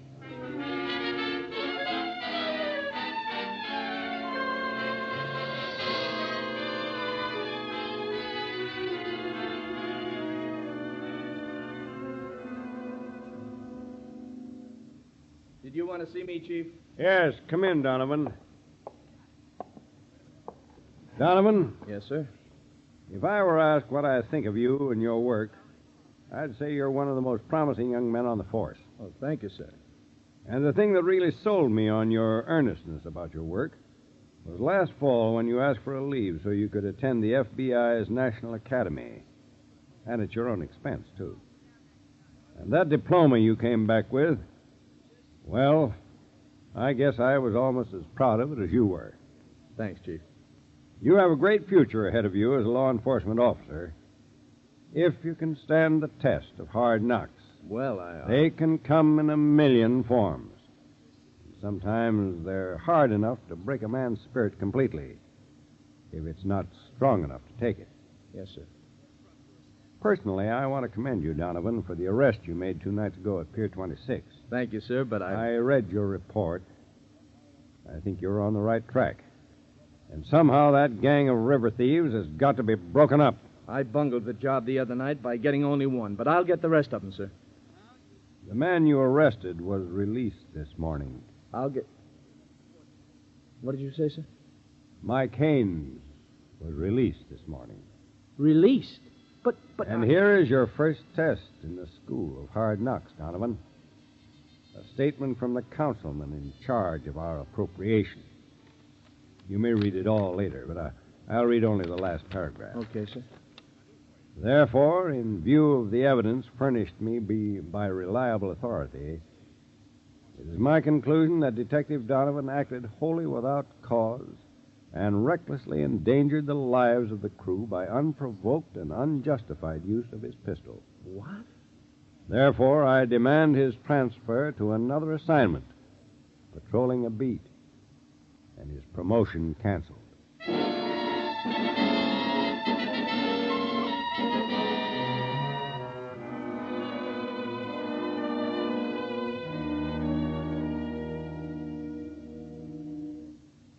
Well, that's a pretty sordid story, Donovan.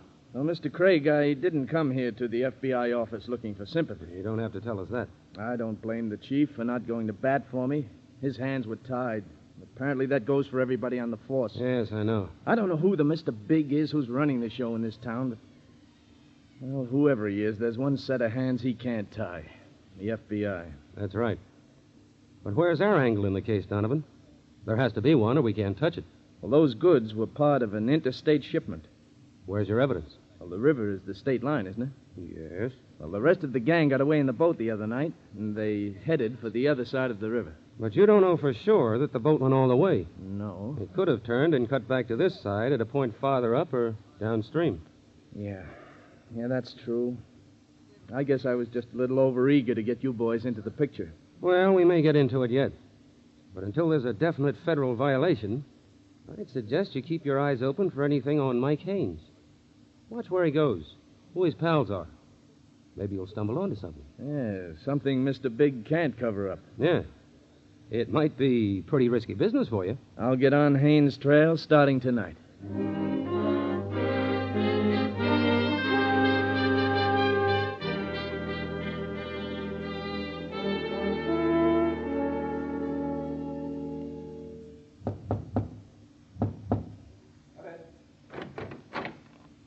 Busy, Sam? No. Come on in.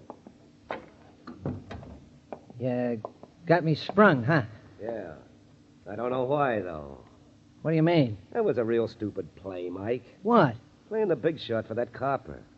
You acted like you had protection sticking out all over you. Well, that's the deal, ain't it? No, not for publication, sucker. They're still honest cops, you know. Well, how was I to know? The big guy didn't like it.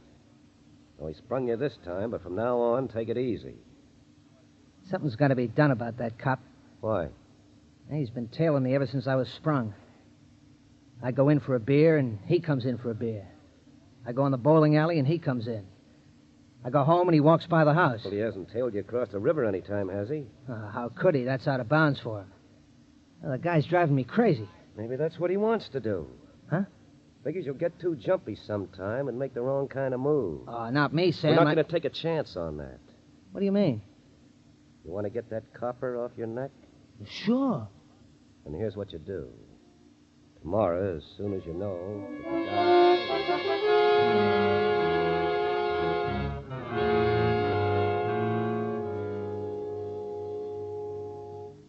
Can I see you a minute, Mr. Craig? Oh, come ahead, Donovan. Any evidence on a federal violation yet? No, but I've got a pretty good idea how they operate now. They've got a legitimate front here in River City. What kind? It's a small river freight business. They don't do much. I watched it for 3 days. But it gives them a front just the same. Yeah, and licensed to operate any kind of boat they want to anywhere on the river. Mm-hmm. Who's the company? It's Sam West, an ex-rum runner, but I'm pretty sure he's not Mr. Big. Where do they keep the stolen stuff? Across the river. You have proof? Well, I can prove that they go across the river. How do you know? I watched them with glasses last night in the moonlight. Oh? It was clear, you see, and I could follow the boat all the way across to the pier line on the other side. Mm-hmm. And then it turned upstream, and I lost it in the shadows. Were they carrying stolen merchandise? Well, I couldn't swear that, but... Well, at least we know two facts now. They steal merchandise, and they operate across the river. I'm going to send the Bureau headquarters a report on this, Donovan. But I'm afraid we can't move in yet. Okay, but I'll make you a bet, Craig. What's that? Before I finish my war of nerves against Mike Haynes, you'll have something to move in on. Well, don't stick your neck out too far. River City needs it.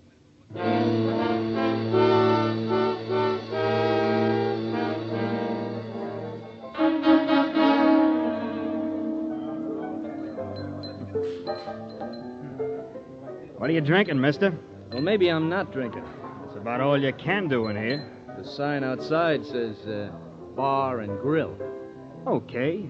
How'd you like some nice grilled salami on graham crackers? That's what we got left. Thanks. You looking for somebody? Yeah, I thought I saw a fella come in here just ahead of me. I guess I never seen him. Uh-huh. You got a back door? Yeah, it's out back. Thanks again.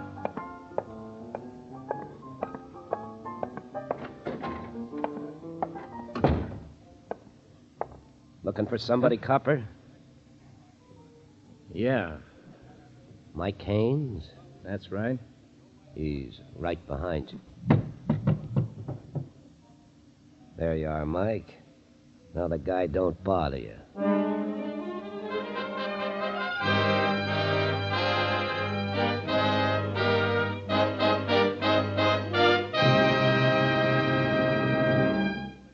We'll return to this FBI file in just a moment. In the meantime, since it's still only a few hours past Valentine's Day, let's consider a subject that's very close to every man's heart and every woman's. This week at the Equitable Society, one of the representatives told me about a unique valentine which he helped prepare. The giver of this valentine was a young man who came home from the Navy just 3 months ago to marry his childhood sweetheart. It seems that this newly wedded husband made up a giant valentine complete with cupids, forget-me-nots, and all the customary fixings. And in the center of it all was a brand new life insurance policy in the Equitable Life Assurance Society of the United States. Well, when you come to think of it, what better proof of his love can a husband give his wife than to provide her with the security of life insurance? You see, here in the Equitable Society, we're not just guardians of the dollars and cents sent in by our members. We're guardians of human hopes and human happiness. Our job is to keep home fires burning and to give boys and girls wider opportunities for education and advancement. Our mission is to help banish fear from the hearts of men, to save widows and elderly people from the humiliations of poverty, charity, and dependence.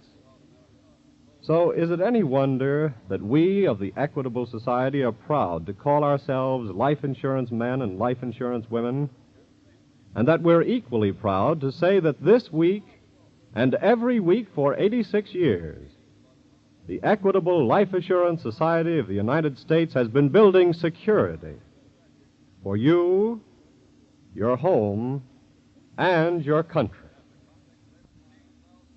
And now back to the FBI file, The Corrupt City.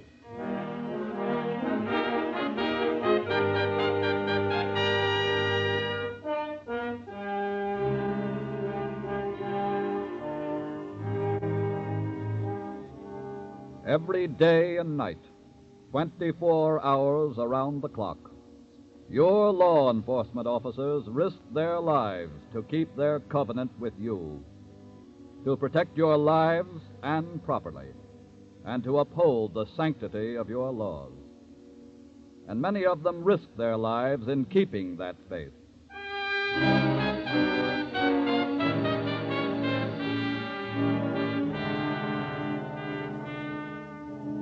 It is nearly noon now, the second day after Officer Donovan walked into the trap set for him by Mike Haynes of the River Gang. Agent in Charge Craig of the River City office of the FBI is sitting at his desk with Special Agent Tom Farrell. I'll take it, Tom. Okay. Craig speaking. Oh, hello, Chief. What? Yeah, I was afraid of something like that. Where? Uh-huh. I see. Well, I guess that puts it up to us now, Chief. And we're moving in on the case right away. Thank you, sir. And we'll keep in touch with you. Right. Trouble? Yes, that young policeman, Donovan. What about him? A farmer on the other side of the river found him in a ravine this morning. 5 slugs in him, but he's still alive. He had to be kidnapped. Okay, what's our first move? Not much doubt about whose work it is. Want to round up the gang now? No, we've got to get the proof first. And we'd better start on that stolen goods angle. That might lead us to Mr. Big himself. Mr. Big could be that councilman. Why? He made the chief break Donovan, didn't he? Proving what? Well, in his memo, he referred to evidence furnished by a certain reliable authority. But he could be that certain authority, you know. Yes, it's possible. The chief of police might be mixed up with him. Oh, I doubt that. I'll bet my last cent the chief is honest. Chiefs of police are clean, Tom. They've got to be to get that far. Sometimes they've got to take a dirty order and like it, and ask no questions in order to do a bigger job. Well, where do we start on this case? Well, let's watch their boats first, and see if they'll lead us to a cache somewhere on the other side of the river. Okay. And then we'll figure out a way to get Mr. Big.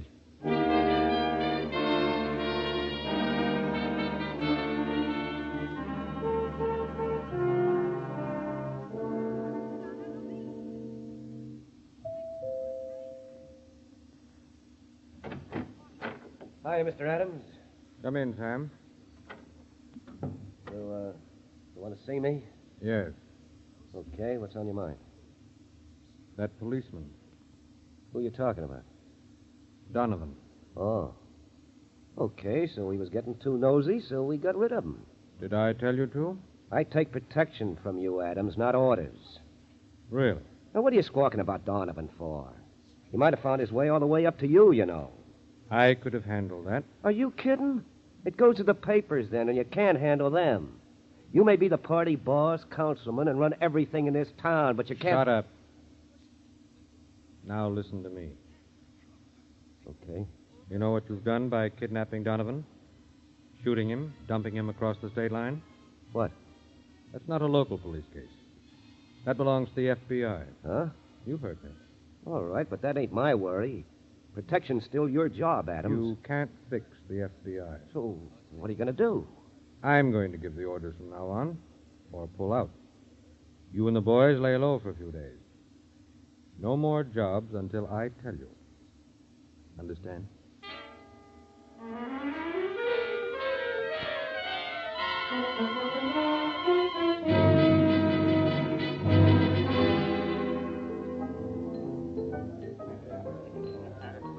Put a head on that for you, mister? No, thanks. No, it goes better with the music when it's flat. A comedian. Tom? Yeah?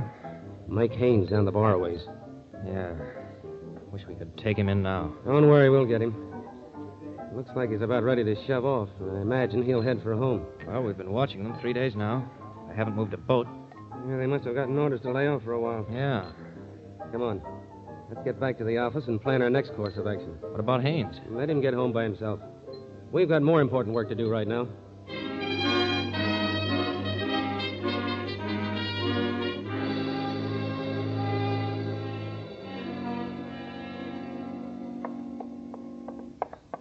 Sam. Yeah? I got a hot tip on something big, Sam. Big like what? Big like a big pile of dough. Oh, the boss said to lay off. Hey, he likes the cut he gets, don't he? Well, sure, but... Then he'll drop his teeth when he hears about this. What do you got? Big shipment of nylon. No kidding. Yeah, and at present prices, we ought to split $100,000. Oh, where is it? It's on Pier 42, waiting for us. Well, let me get Adams on the phone. No, leave him out of it. We'll do it now and tell him afterwards. Suits me.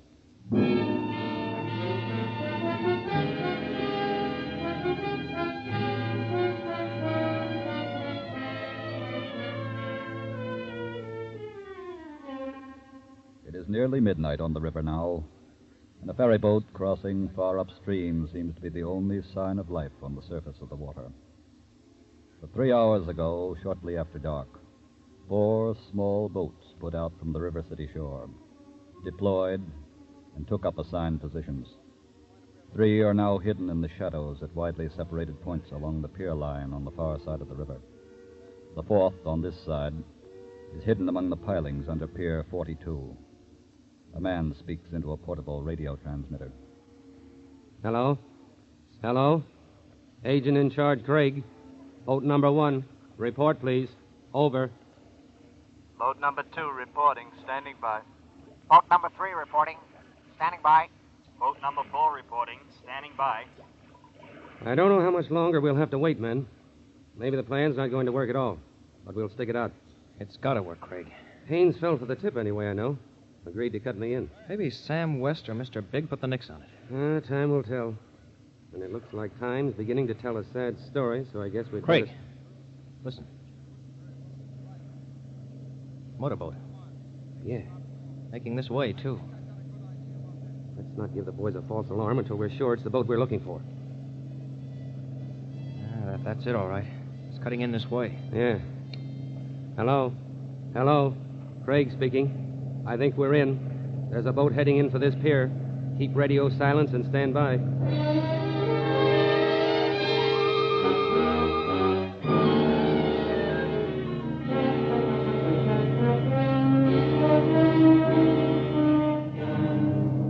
Hello? Hello? Boat number 2. Come in. Boat number 2 reporting. They've loaded and pulled away. Headed across the river for your position.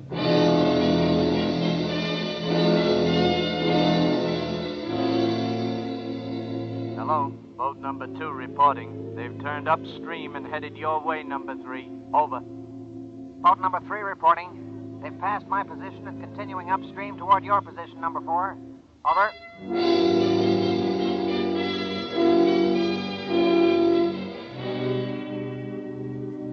They've had time to pass number 4 by now, Craig.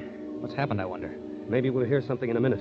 Don't want anything to go wrong now, just Hello, when... number 4 reporting. They've just put in under a warehouse 50 yards from my position.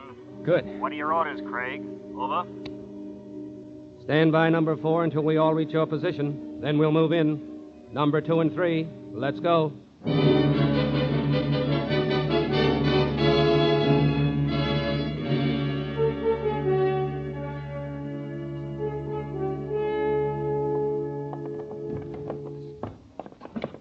All right, boys. You can set those cases down right there. Put yours up on the table here, Mike. Okay.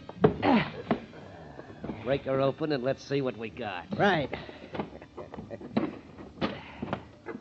Adams is going to be real sorry he passed this one up. Yeah. This ought to be worth $100,000. That's all for us. I wouldn't be too sure of that. Huh? Adams. Tried to pull one without me, didn't you? So? You pulled this job against my orders. So from now on, we never heard of each other. Understand? I hear you. And if you don't clear out of this county and stay out, I'll have you slammed in jail so far it'll take you 40 years to walk to the front gate. That's enough, Adams. Put down that gun. Oh, no. I said put down that gun. No dice. Not until I... Drop that gun, West. What? We're special agents of the FBI. You're all under arrest. Thank you, gentlemen. Save it, Adams. You're in this, too. Now, just a minute. I'd like to explain. Explain it to the people of River City. The people who trusted you. They'll want to hear it all, I'm sure. Put the handcuffs on them, men. Right. And by the way, I think you all should know that Donovan is recovering rapidly and will be happy to testify at your trial.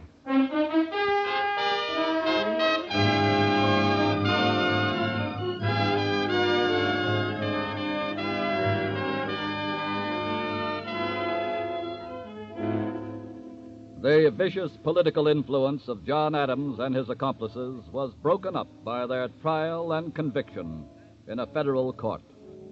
They were sentenced to long terms in a penitentiary. The significance of tonight's case can be best illustrated by a quote from an article written by J. Edgar Hoover, director of the Federal Bureau of Investigation, in this month's American magazine.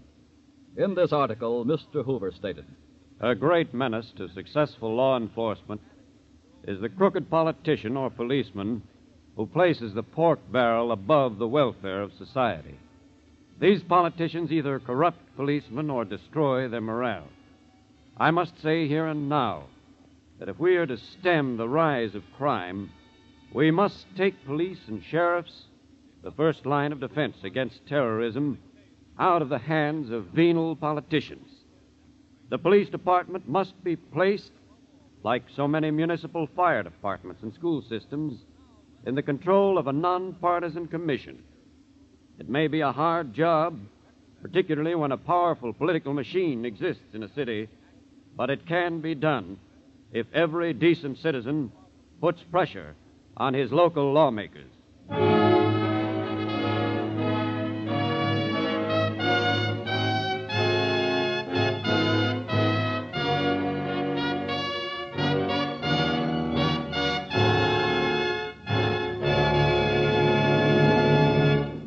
Before we tell you about next week's thrilling case from the files of your FBI, a word about a man worth knowing. To your FBI, you look for national security, and to the Equitable Society for the financial security of life insurance. In the past 86 years, the Equitable Life Assurance Society has weathered 4 wars and 7 major depressions. During that time, over $5.5 billion have been paid to policyholders and beneficiaries. This tower of strength, security, and stability is represented in your community by a man whom hundreds of your fellow citizens know as their good friend, the Equitable Society representative, who, like your FBI, is dedicated to the protection of you, your home, and your country.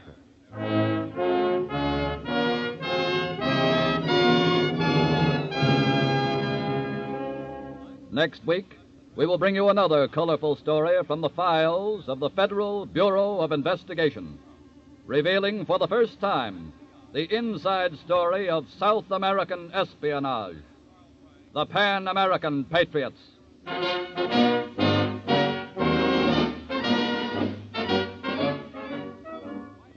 The incidents used in tonight's Equitable Life Assurance Society's broadcast are taken from the files of the Federal Bureau of Investigation.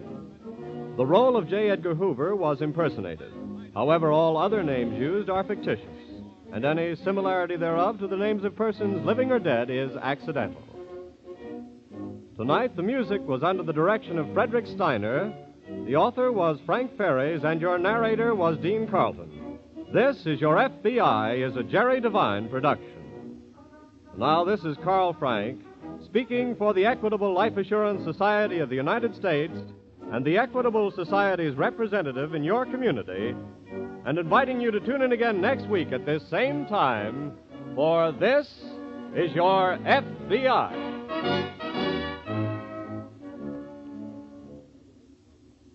Friday nights, there are great programs on ABC. For a laughing good time, listen to The Alan Young Show with guest star Vera Vague, which follows next.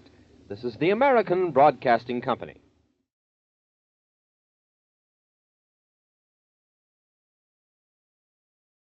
The Equitable Life Assurance Society presents This is Your FBI.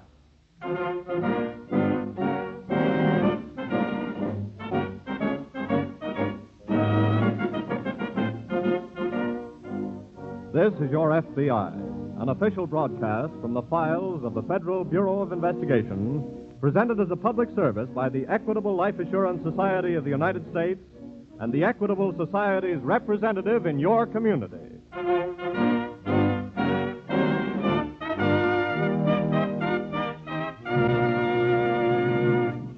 In these programs, you may have noticed that we of the Equitable Life Assurance Society usually speak of the men and women who own Equitable life insurance policies as members of the society. In calling them members, we're being strictly accurate. For when you purchase life insurance from the Equitable Society, you really are joining a society. Your policy is your certificate of membership in a great cooperative enterprise which is run solely for the benefit of its members. Get to know the Equitable Society representative in your community. He is the never-failing source of all those benefits which accrue to members and those who are to become members of the Equitable Life Assurance Society of the United States.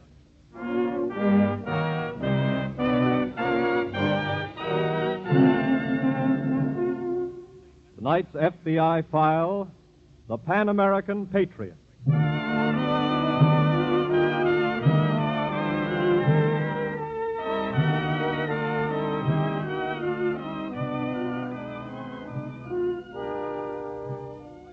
During the past few months following VJ Day, many pages of your FBI's secret war diary have been made public. Pages which tell the thrilling story of your FBI's victory over Axis agents here at home. But until now, the seal on a certain other chapter has remained unbroken. A chapter which might be entitled Foreign Operations. Tonight, we shall break that seal and bring you for the first time a story of your FBI's foreign operations in South America.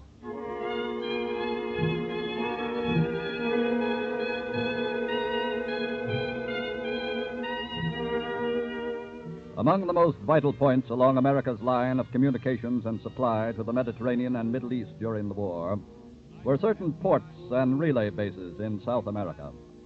But in the fall of 1942, information on operations at these points was still getting through to Berlin by secret Nazi radio transmitters. Here was a job for your FBI. And this particular story opens on a certain night in the capital city of a certain South American country, friendly to America, but not yet at war with the Axis. Easily the most striking couple on the dance floor of the famous Casa Managua nightclub this night is the very attractive blonde young girl, American or perhaps English, and the tall, handsome young South American, who, at this moment, suddenly presses the girl closer to him. Raphael, you don't mind. You're crushing my corsage. Forget your corsage, my dear Vera. I'll get you a dozen more, 1,000 more. Then you can enter me as a float in the flower carnival. Darling, can't you be serious for just one moment? No, I'm allergic to it. Vera, for the millionth time, will you marry me? No. Oh, why not? Because, for one thing, you're a slave to that old shipping company. Well, then I'll give it up and be your slave, your humble, groveling, devoted slave for the rest of my life. I wouldn't have that on a bed. Raphael, I'm going out on the terrace for some fresh air. And if you will put your hands in your pockets now and leave them there, you may come with me. What a girl. What a girl. Go ahead, darling. Thanks.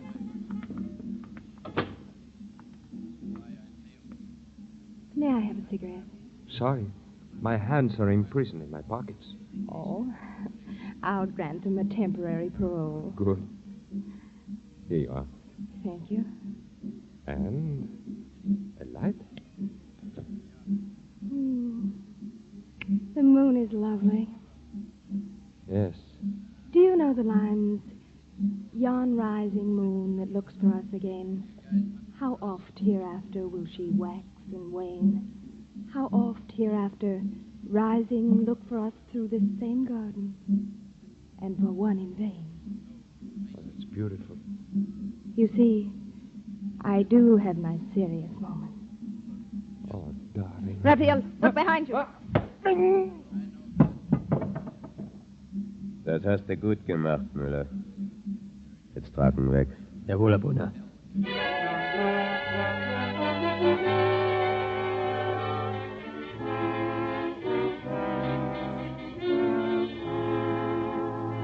In a house in another part of the city, Special Agents James Phillips and Stanley Douglas of the FBI, working by permission of and in cooperation with the Director of National Police, have established a shortwave radio receiver for the purpose of locating and monitoring the illegal Nazi transmitter known to be operating somewhere in or near the city.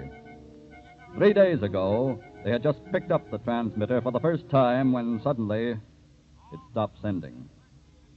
It is now 2 nights after the incident at the Casa Managua. Douglas at the receiver keeps a listening vigil with the headphones. Still dead air, Stan? Yeah, not a peep. Well, maybe they've been changing the location of the transmitter.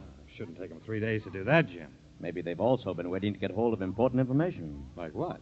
That I wouldn't know. But when they do start sending again, we'll know what they're talking about. What do you mean? The police arrested a Nazi agent this afternoon, and when he was confronted with the ironclad case built up against him, He told all he knew. Oh. Here's the whole breakdown on the code the Germans are using. What a break. Yes. Want me to relieve you a while there? Yeah, I'd like to stretch my legs and get some coffee if you don't mind. Right. Is the antenna angled in the direction we picked them up before? Yeah, it is now. I've been all around with it, but I have... Hey, wait. Wait a minute. Got something? Yeah, I think so. It's awfully faint, and it may not be them. See if you can bring it up with the antenna. That does it all right. Jim, it's them. That's their call signal. Good. You spell out the message. I'll take it down and decode it. Right.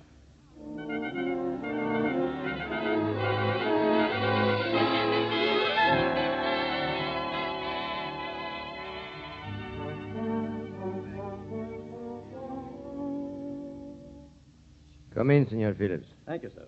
Have you picked up something? Yes, and thanks to your men getting that code, we know what that something is. Yes? German agents have just transmitted to Berlin some very important information on American ship movements and cargo going out of this port. Shipping information? Yes, sir. I see. And there could be a connection between the two.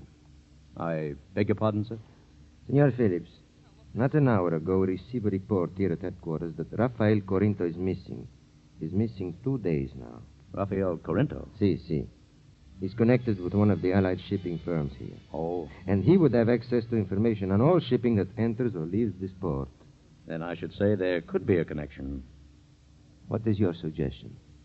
I have an idea that if we find that German transmitter, we'll find Corinto, too. But finding the transmitter, that is the problem. A problem that my partner may have solved by now. How? Once a transmitter has been picked up, its position can be determined with mathematical precision. I'll get back over to our house, and as soon as my partner has the answer, I'll contact you, sir.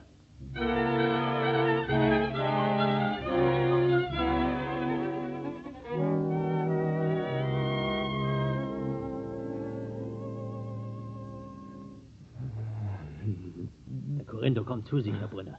Na, helfen doch ein bisschen nach. Aha. Gern. So.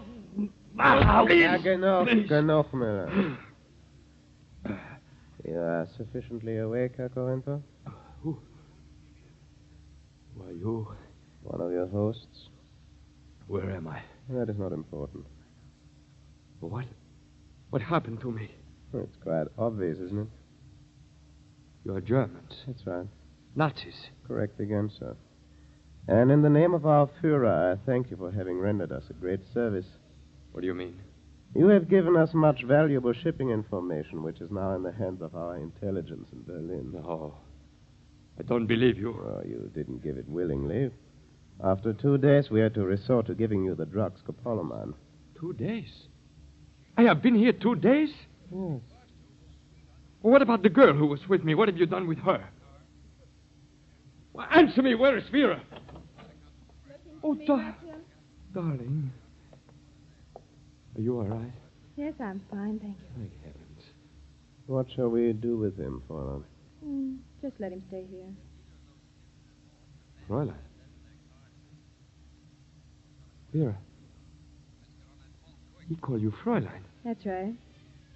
But why should he These call... men work for me. Vera. You see, Raphael, as I said on the terrace the other night, I do have my serious side, too.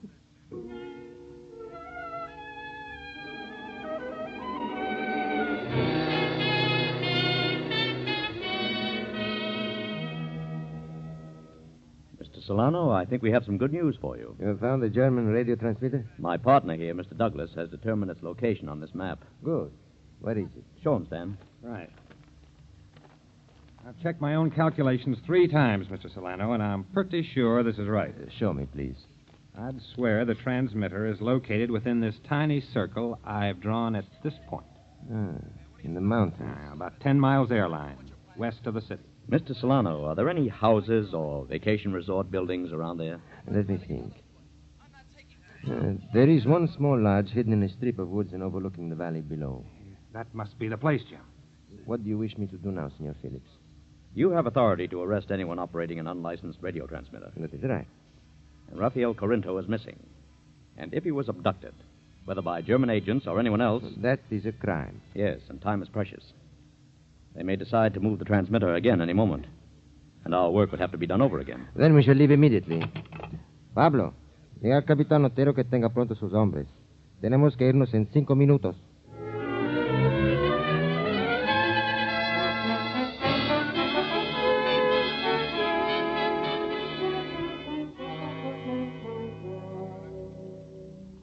Brenner, Yes, Fräulein. is the transmitter dismantled and ready to go? In a few more minutes. Good. I don't understand why we are moving. Only just established ourselves here. We can't take the chance of having our position located. But moving so often is a risk, too. Brenner, let me handle things, please. Very well. What shall we do with your friend? I'm seeing him now. Let me know when the transmitter's in the car. Right. How are you, Raphael? What do you want? Oh, I've just come in to say goodbye. Don't talk to me. Darling. No pouting, please. Leave me alone. That sounds like the voice of frustrated love. It's the voice of something that you wouldn't understand. Really? You've made me betray the friends of my country. A Nazi would not understand that. Oh, Raphael, you are so delightful. I really hate to leave you. Please go away. Not until I've made our parting final. Sorry, Raphael. The car's ready, Fräulein. Oh, thank you, Brenner.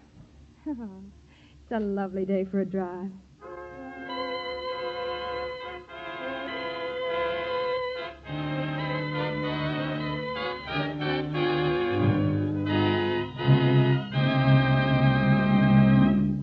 Tonight's portrayal of your FBI's efforts to protect American security will reopen in just a moment. Meanwhile, let's consider two qualities which have been fundamental to American security since our nation's birth: thrift and self-reliance. This week at the Equitable Society, we were talking of a young Virginian who landed his first important job when he was only 16 years old. In the year 1748, he became a surveyor in the backwoods of his native state. Within 1 year, he'd saved enough money to purchase 456 acres of land. The name of this thrifty, self-reliant young man was, of course, George Washington. And from his day to ours, good Americans have followed his example. And their thrift and self-reliance have helped America grow from 13 small colonies to the most powerful and productive country on the face of the earth. For the last 86 years of that period of national growth, millions of Americans who agree with Washington that thrift and self-reliance are good qualities have joined the Equitable Life Assurance Society of the United States. Yes, every policy we write in the Equitable Society is someone's declaration of independence. By taking out that policy of his own free will, its owner declares that he believes in personal independence, believes in taking care of himself. He declares that he doesn't want to be coddled or regimented, that he's not interested in paternalism or handouts. And here and now, let me say that we of the Equitable Life Assurance Society of the United States consider ourselves privileged to be associated with men and women who feel and act that way. And we're proud that this week, and every week for 86 years, the Equitable Society has been building security for you, your home, and your country. And now back to the FBI file, the Pan American Patriots.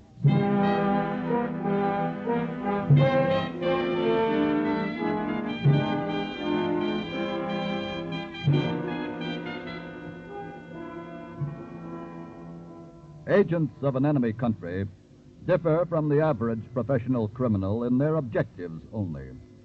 Both employ the same general methods in achieving them: treachery, cunning, deception, surprise, violence. And both leave traces of their crimes, traces which eventually make a trail leading the forces of justice to them. It was barely 10 minutes after the girl Vera, the leader of the ring of German agents in the South American capital, shot Raphael Corinto, that FBI agents Phillips and Douglas, accompanied by the director of national police and a force of men, arrived at the mountain lodge.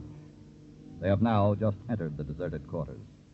Well, they've cleared out of here all right, Mr. Solano. See? By all the signs, Senor Phillips, they seem to have left in a hurry. Ordinarily, that would indicate they'd received a tip that we were coming. Oh, there was no time for that. I know. I guess they simply just decided to move again, and unfortunately for us, they timed it right. But Corinto, what did they do with him if they... Huh? Yes, Dan? In here. Oh. Look. Oh. That answers what they did with Corinto, Mr. Solano. It was the work of an automatic, Jim. I just picked up this empty cartridge. Small caliber, too. Looks like it might have been fired by one of those little pearl handle jobs that women use. Say, look in this ashtray. Cigarette stuff. Lipstick on it. Yes.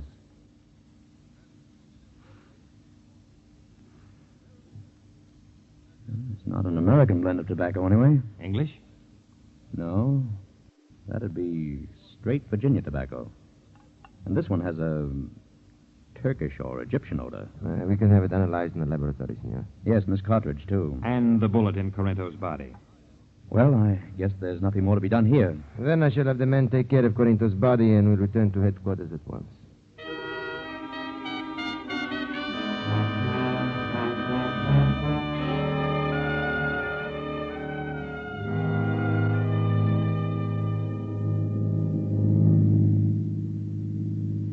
If the police should have determined the other location of our transmitter, they will find Corinto's body. What of it?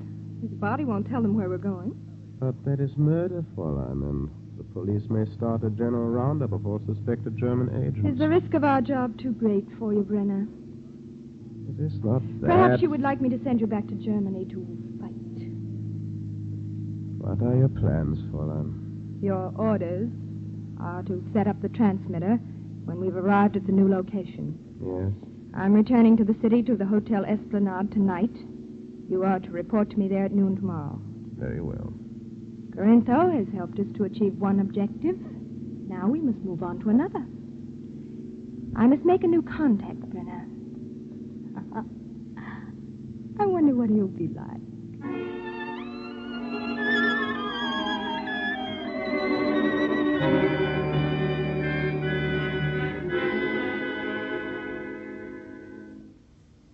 Stan? Oh, hello, Jim. Get the ballistic report from Solano's office yet? Yep, I just phoned it over. 25 caliber automatic, American make. And I think I've got a lead on the girl who fired it. What? I've been tracking down the source of that Egyptian cigarette. Oh? Only one tobacco shop in the city imports them. And he has only 2 customers for them. Well? One customer is an attaché of the British Embassy who spent some years in Cairo. Well, that eliminates that one. And the other is an attractive young girl, a Miss Vera Morgan. Who's she? Well, the tobacconist thinks she might be American or English. But I'm going to find out if she's German. How? She lives at the Hotel Esplanade. Oh. You think I'll look all right in swimming trunks, Stan? What do you mean? According to the assistant manager of the hotel, Miss Morgan usually takes a dip in the hotel pool every afternoon about 4 o'clock. And it's 4:15 now. So long, Stan.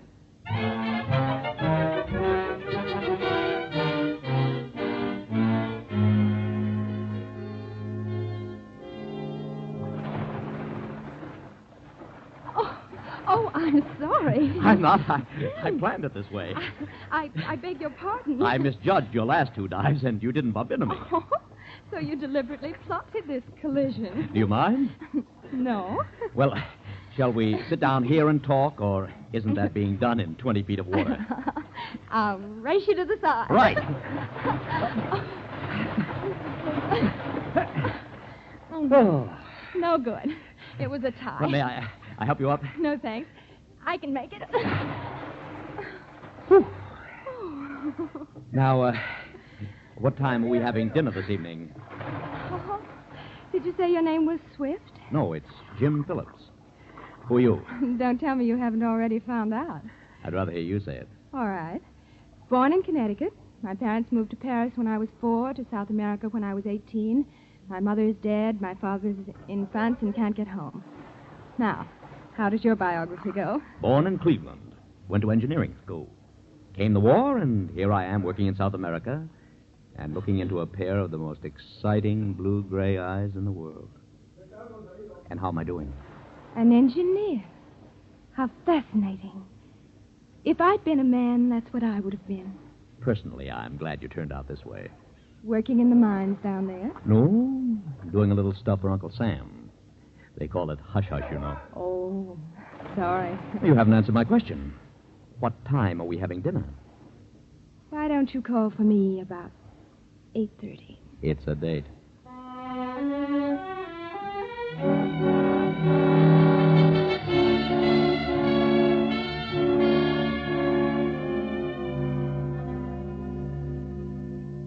Well, I guess I just wasn't cut out for the job of tackling a Mata Harry, Stan. Must be pleasant work, though. It's 2 weeks I've been working on that girl now. Lunching, swimming, and dining and dancing and driving. I haven't tripped her up once. How about you? What do you mean? You told her you were an engineer down here on a hush-hush job. What's she done about that? Questioning you, I mean. She's been pretty neat about it. Nothing obvious enough to incriminate herself yet. Well, maybe I've got some incriminating information. What? Solano's office called me just before you walked in. Oh? They found out where Corinto was the night he was abducted. Yeah? Where? Casa Managua. And he went there with Vera Morgan. And that was the last time Corinto was seen alive. Maybe we ought to go over there tonight and have a little look around and see what's what. Or have you got a date? Tentatively, but... Oh, excuse me. Hello? Oh, hello, Vera. Yes. Why, yes, of course. Oh, I'd love to, you know that. Where? Where? Yes. Yes, I'll join you there. Bye. Well, I've got a date now, Stan. She's giving a little dinner party for me tonight at the Casa Managua.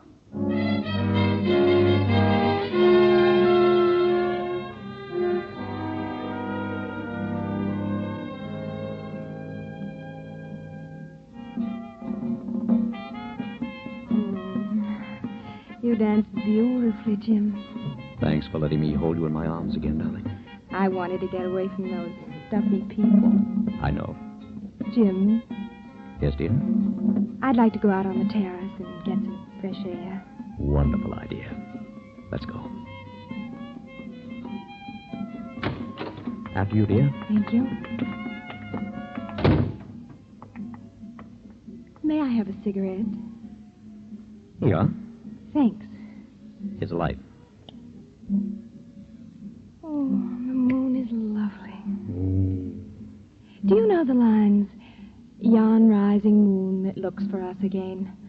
How oft hereafter will she wax and wane?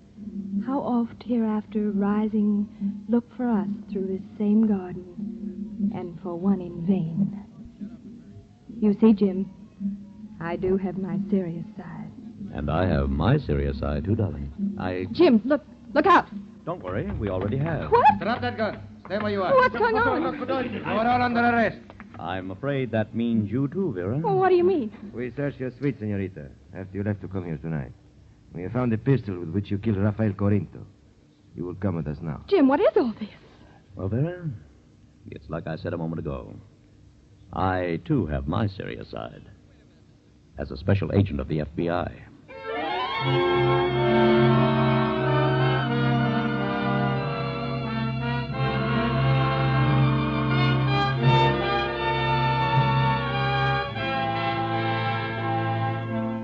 Vera Morgan and her Nazi accomplice were tried and convicted by the local authorities for the murder of Rafael Corinto. You have just heard for the first time a page from your FBI's secret war diary of foreign operations.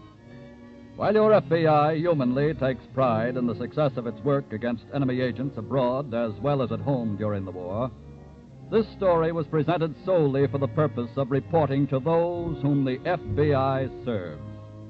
You, the citizens of America. Of reporting that your FBI has duly carried out its single obligation to protect the lives and property and welfare of your country, wherever flies the American flag.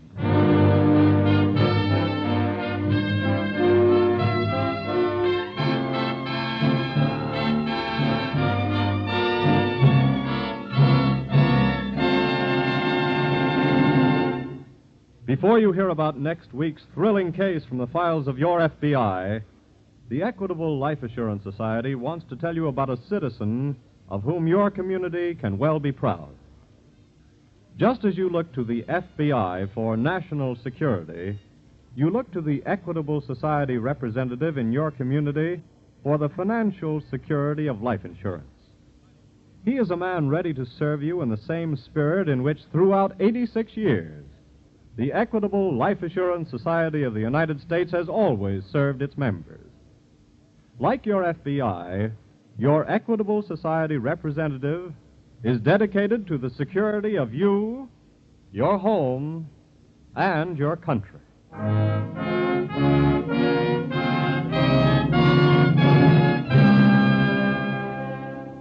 Next week, we will bring you another colorful story from the files of the Federal Bureau of Investigation, the Castaway Killer.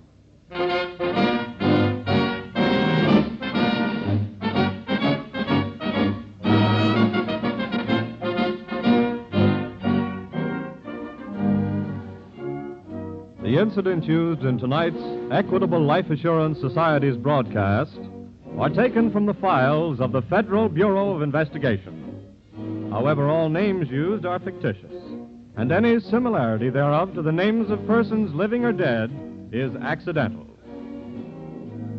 Tonight, the music was under the direction of Frederick Steiner, the author was Frank Ferries, and your narrator was Dean Carlton. This is Your FBI is a Jerry Devine production. Now, this is Carl Frank, speaking for the Equitable Life Assurance Society of the United States and the Equitable Society's representative in your community, and inviting you to tune in again next week at this same time for This is Your FBI.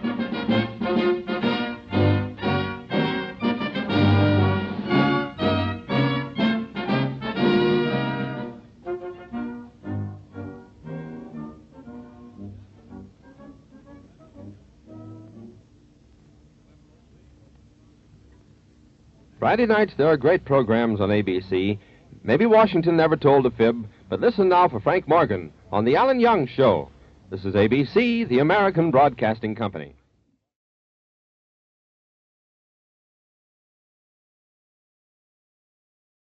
The Equitable Life Assurance Society presents This is Your FBI.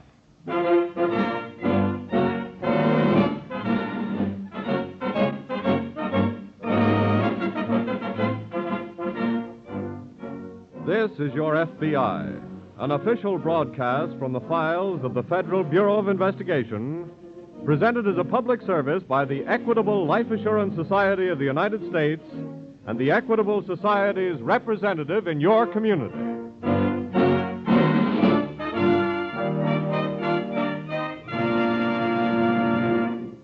Tonight's file, which will open in just a moment, concerns, as all FBI activities concern, the future of America.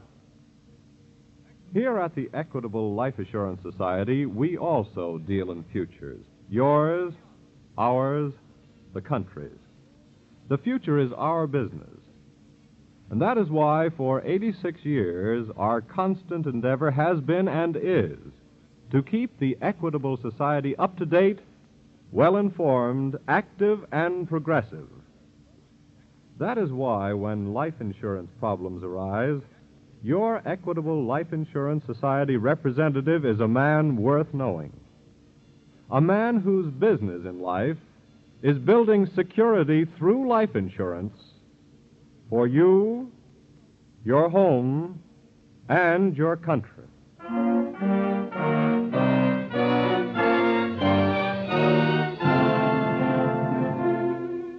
Tonight's FBI file, The Castaway Killer.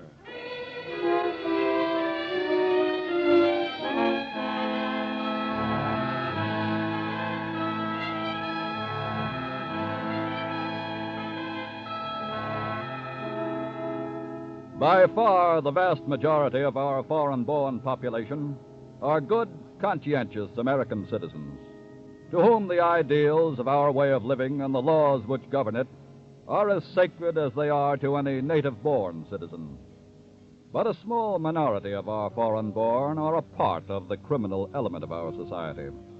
And from time to time, some of these, upon conviction, are ordered deported to their native land. However, as in tonight's case from the files of your FBI, this is not always the end of the story.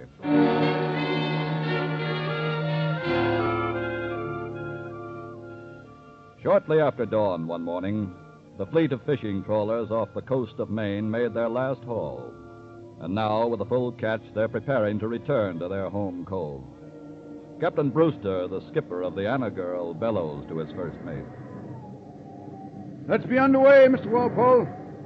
Aye, sir. Well, don't stand there glued to those glasses. There's a blow on the way. Personally, I'd like to run in ahead of it. I think I see something, sir. Now, don't tell me it's periscope, because the war's over. I'm not sure what it is, sir. You have a look. Where is it? Far out off the starboard bow, bobbing in the water, sir. Let's see. I don't see any. But I'm positive, sir, there's something. Wait a minute. You're right, Mr. Walpole. Lower a boat. What is it, sir? It's a man. We'd better get to him. Aye, sir. Man, boat number 1, make ready to lower away.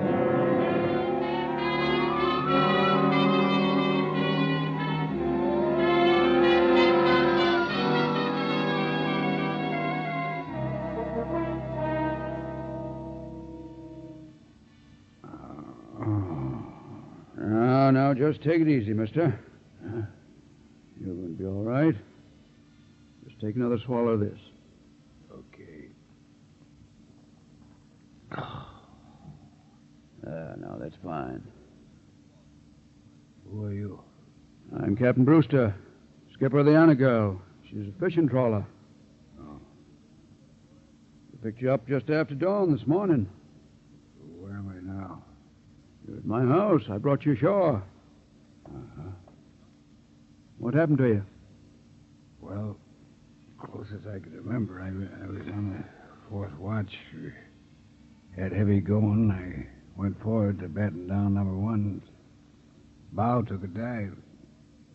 Well, here I am. What was your ship? Name on your life belt is too dim to make out. The Oriole. Cargo. 8,000 tonner out of New York. What company?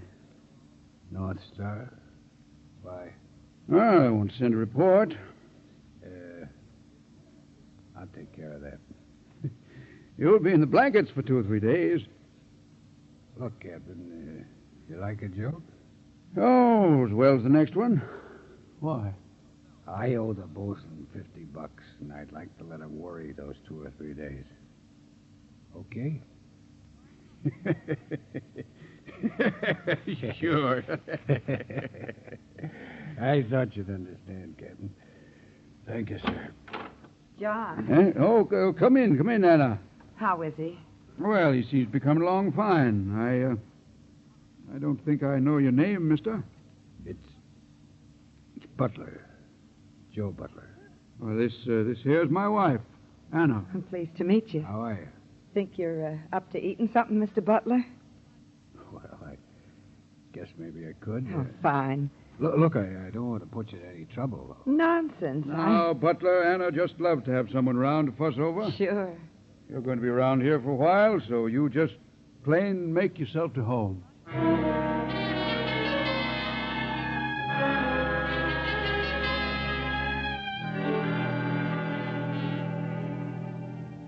That same day, in the Boston office of the FBI, Agent in Charge Lanham is reading a radio message as Special Agent Wiley enters.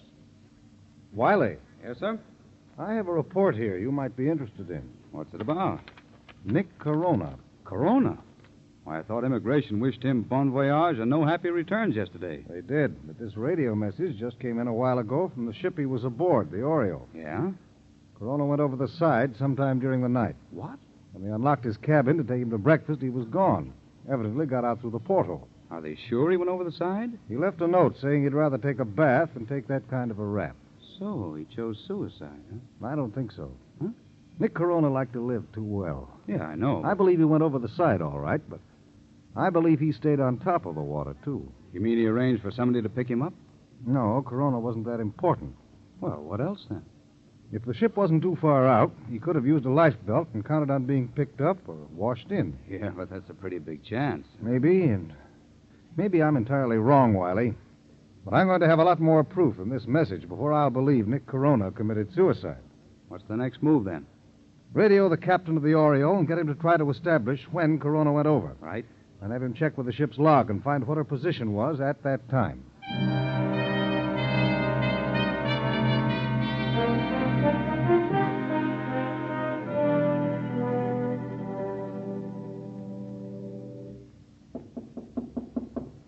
Come in.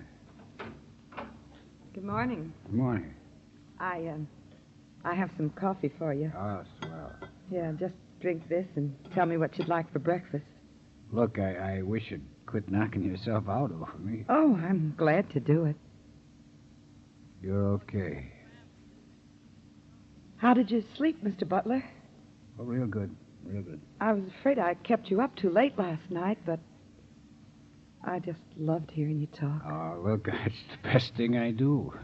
All those wonderful places you've been to. Oh, I could have listened all night long. Oh, now. No, I mean it. Just to be free. To go wherever you please. Sounds funny coming from you. What do you mean? Well, you're married to a sea captain, ain't you? I'm married to a fisherman. I've never been further than 100 miles from here in my life. Some more coffee? No, thanks. Tell me something, will you? What?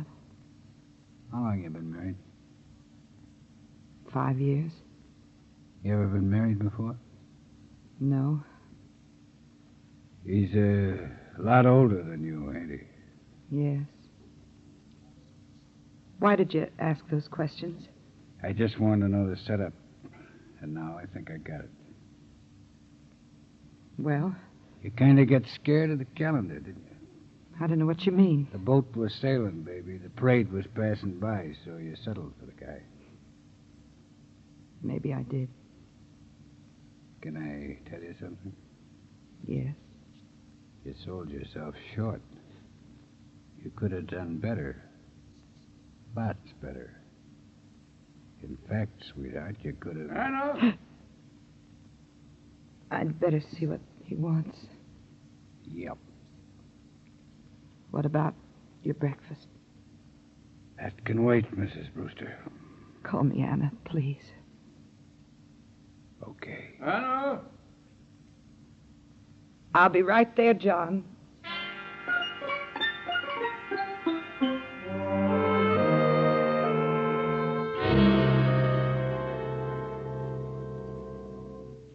Wiley. Yes, sir? Here's a radio message from the Oriole. What's the word? Looks like I might be right in my hunch about Nick Corona. Yeah? The captain questioned the crew, and one of the men on the fourth watch said he saw somebody standing by the starboard deck rail about 2:30 a.m. Oh? Didn't give it another thought, though. Just figured it was a passenger who couldn't sleep. And did they check the life belts in Corona's cabin? One of them's missing. What was the Oriole's position at that time? 6710 west, 4340 north. That's only about 25 miles or so off the coast. Well, what was she doing in that close? The captain says they were trying to stay out of the gale. 25 miles is still quite a swim. Well, there are a lot of fishing fleets in those waters now. But even if Corona missed them, there's a good chance he could make it all the way in anyway. Come on, let's get busy. What's the move? Alert the whole New England coast and keep our fingers crossed that Corona doesn't slip through.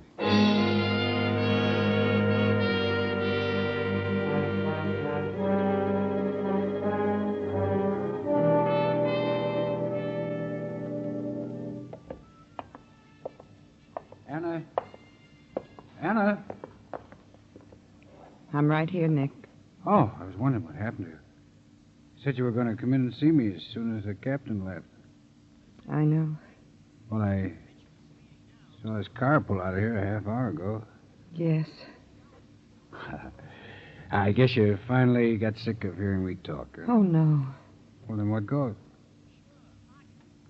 I was listening to the radio a little while ago. Yeah? There was a news broadcast on it. Told about a federal prisoner named Corona who was being deported on the ship the Oriole. Uh-huh. When that ship was about 25 miles off our coast night before last. This man, Corona, jumped overboard. Go on. Nick, that was you, wasn't it? Yeah. I knew it. Well, what are you going to do? Yell for the cops? No, I know what it's like to be in a jail myself. Thanks, sweetheart. Did the captain hear this, too? Not while he was here. Good. But I'm afraid he will as soon as he reaches the village. Well, then, looks like I'd better be getting out of here. Nick, wait. Well? I want to go with you. Huh? Take me with you, please. Now, look, you're letting yourself in for a lot of trouble. I don't care. I can't stay here any longer. Well, I guess you know what you're doing. You will take me. Yeah. But look, we gotta hurry because...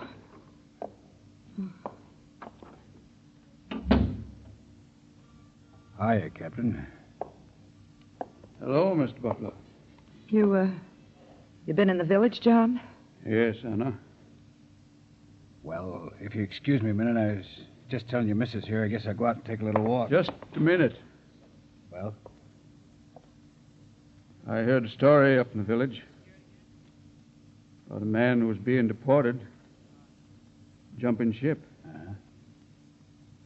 Not much doubt as to who that man was. Me, huh? You're admitting it? Yes.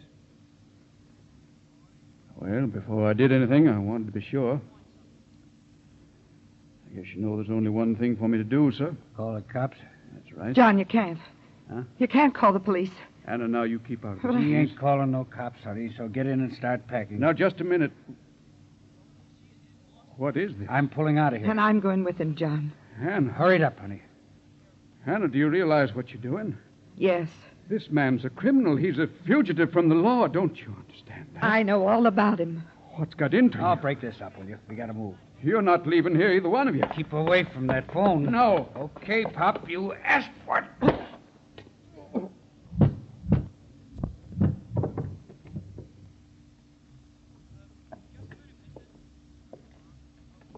Nick. He ain't breathing. That's right. Now you can take your time about packing.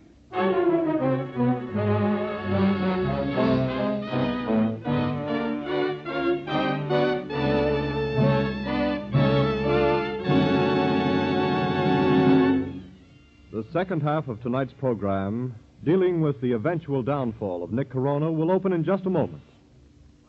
Meanwhile, let me tell you about a man who makes a business of worrying.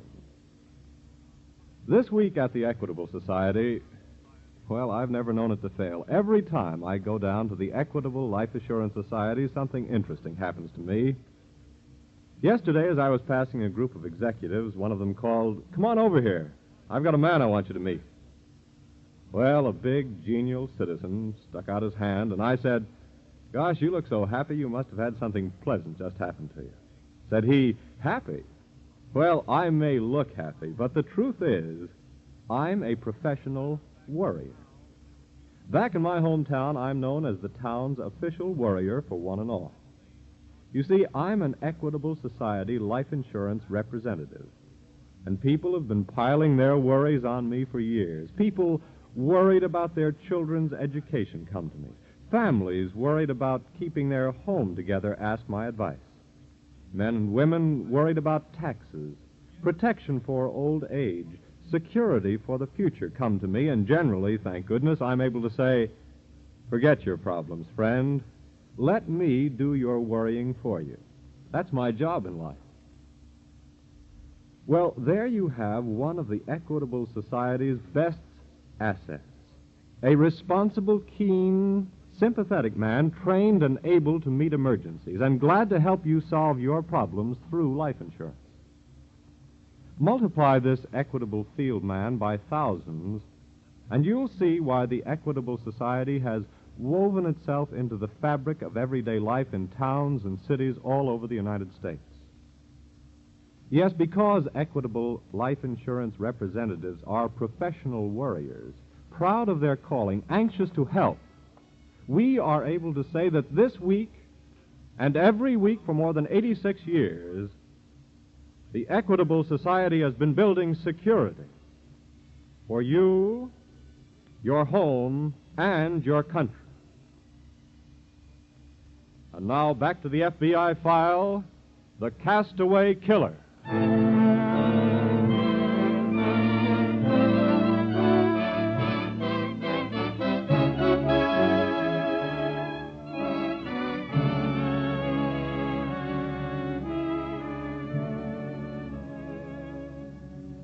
Nick Corona's treatment of Captain Brewster proves again that in dealing with criminals, the policy of appeasement does not work. Being kind to a criminal pays no dividends. You merely expose yourself as a potential victim.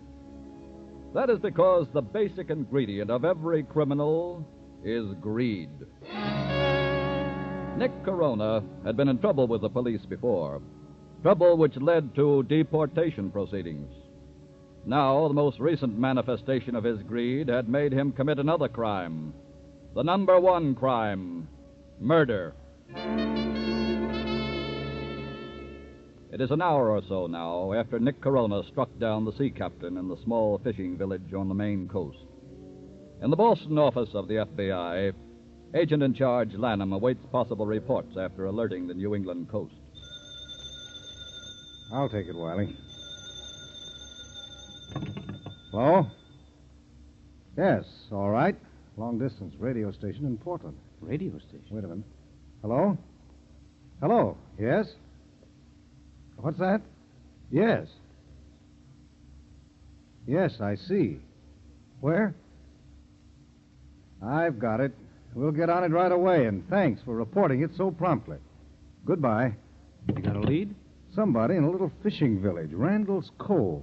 They heard a news broadcast from Portland about Corona and called the station. Yeah? They said a Captain Brewster's fishing trawler picked up a man at sea night before last. Corona? Well, they weren't sure since they didn't see him.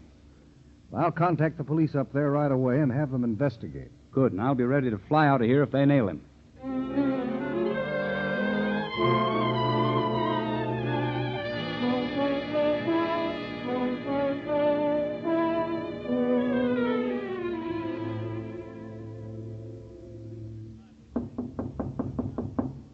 Nick, shall I answer it? Yeah, go ahead. But whoever it is, get rid of him fast. All right. Yes? Good evening, Mrs. Brewster. Oh, hello, Constable. The captain at home? Why, well, no, he's not here now. He might be down to the pier. Tell you why I'm here. It's about the man they picked up at sea night before last. Oh. Oh, well, I'm afraid we're all a little too late to do anything about him now, Constable. What do you mean? Well, you see, we didn't hear the news broadcast until noon today, telling who the man really was, and, well, he'd already left here. When did he leave? Early this morning. Did he say where he was going? We didn't ask him any questions. Didn't have any reason to suspect anything then, of course. No. Oh.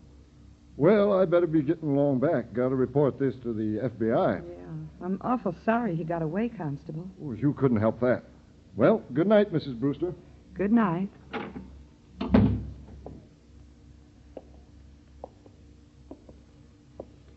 You handled that beautiful, sweetheart. Oh, I was awful scared. It's dark enough now. Let's get out of here. But, Nick. Yeah? What are we going to do about John? Well, we can't take his body with us. Yes, I know, but... Look, they won't pay another visit here before we put a lot of miles behind us. Where are we going? You leave that to me, Sugar. Let's move.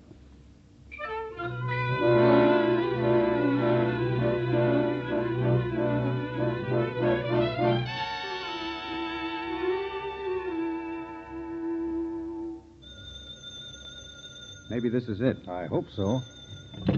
Lanham speaking. All right, put him on. The constable? Yes. Hello? Hello, Constable. Yes. Yes.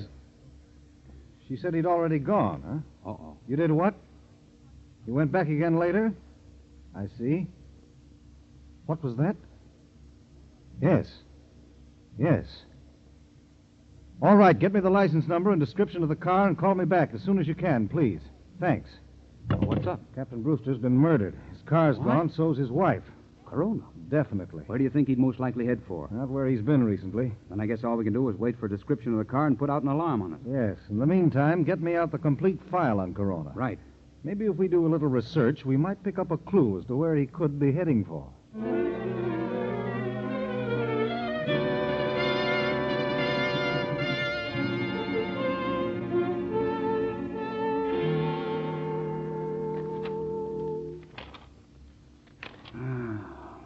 You come across anything yet? No. How about you?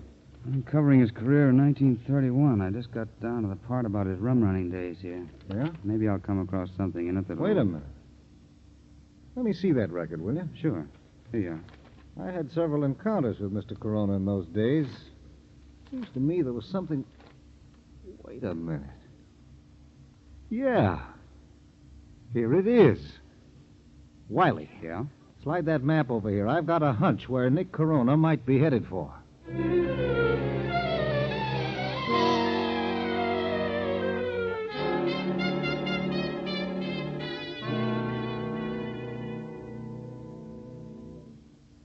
Well, Anna, how you like the scatter?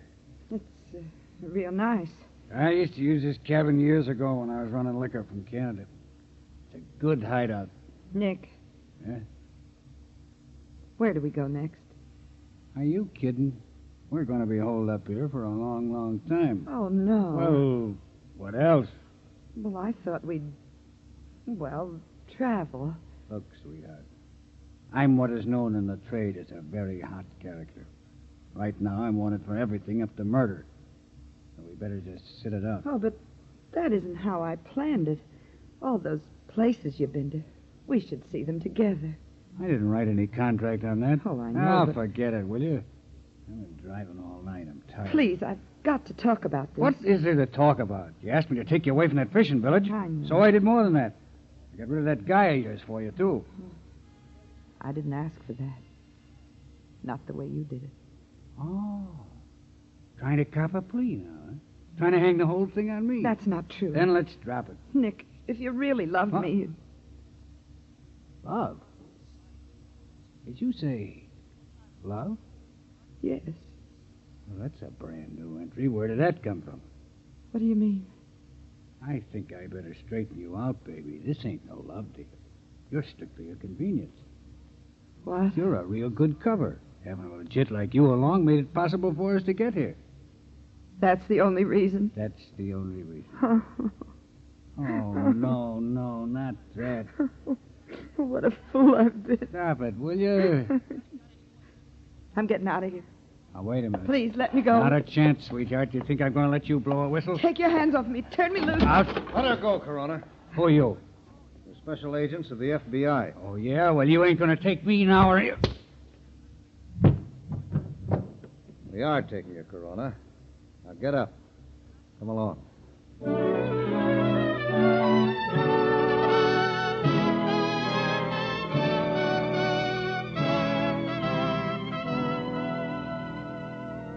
Nick Corona's desire to remain in this country was fulfilled by a federal jury who tried and convicted him for the murder of Captain Brewster.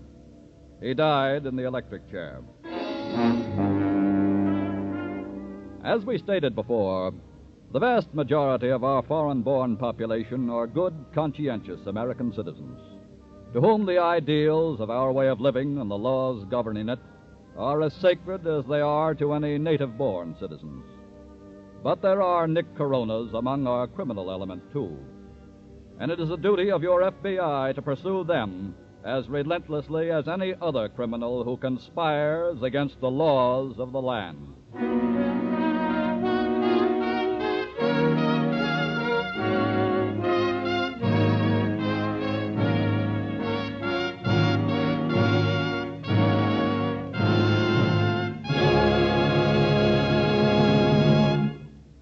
Before telling you about next week's thrilling case from the files of the FBI, a message from the Equitable Society. To the FBI, America looks for national security. And to the Equitable Society, 3.25 million Americans look for the financial security of life insurance. These 3.25 million people actually comprise the Equitable Society. And as members of the Equitable Life Assurance Society of the United States, they know that the Equitable Society representative in their community is a man worth knowing, a man constantly working for the security of you, your home, and your country.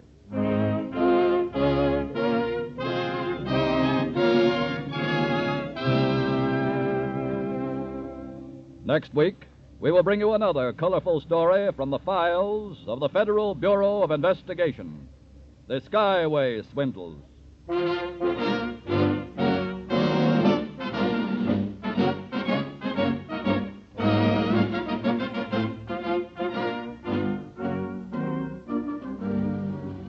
The incidents used in tonight's Equitable Society's broadcast are taken from the files of the Federal Bureau of Investigation. However, all names used are fictitious, and any similarity thereof to the names of persons living or dead is accidental. Tonight, the music was under the direction of Frederick Steiner, the author was Frank Ferries, and your narrator was Dean Carlton. This is Your FBI is a Jerry Devine production. Now, this is Carl Frank speaking for the Equitable Life Assurance Society of the United States and the Equitable Society's representative in your community, and inviting you to tune in again next week at this same time when the Equitable Life Assurance Society of the United States will bring you another colorful story from the files of the Federal Bureau of Investigation, the Skyway Swindles, on This Is Your FBI.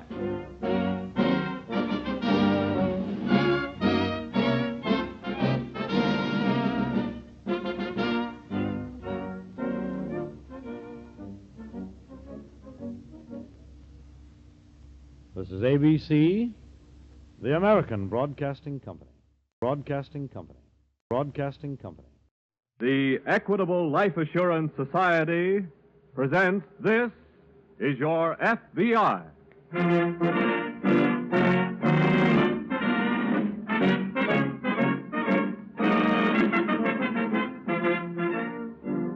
This is Your FBI.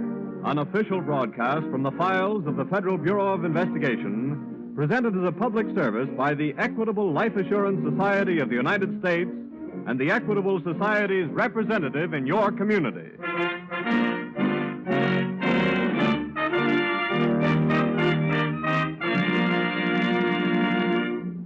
Here's an old saying you'll recognize. In union, there is strength. It appears in some form or other in ancient as well as modern literature. But it has special significance for the 3.25 million members of the Equitable Life Assurance Society of the United States.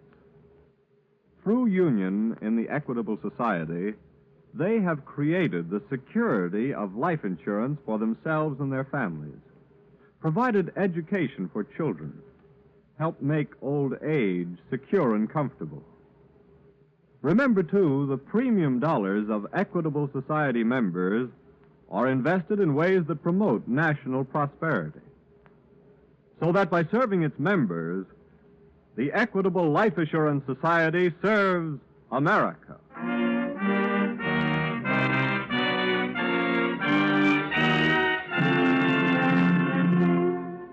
Tonight's file, the Skyway Swindle.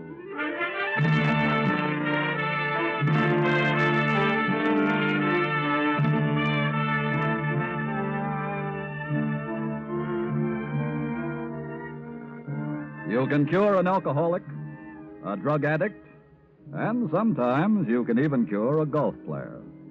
But you'll never cure a flying man.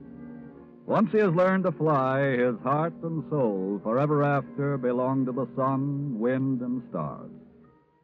That is why the thousands of young Americans who flew the fighters, bombers, and transports during the war are finding it so hard to reconvert to peacetime pursuits on the ground.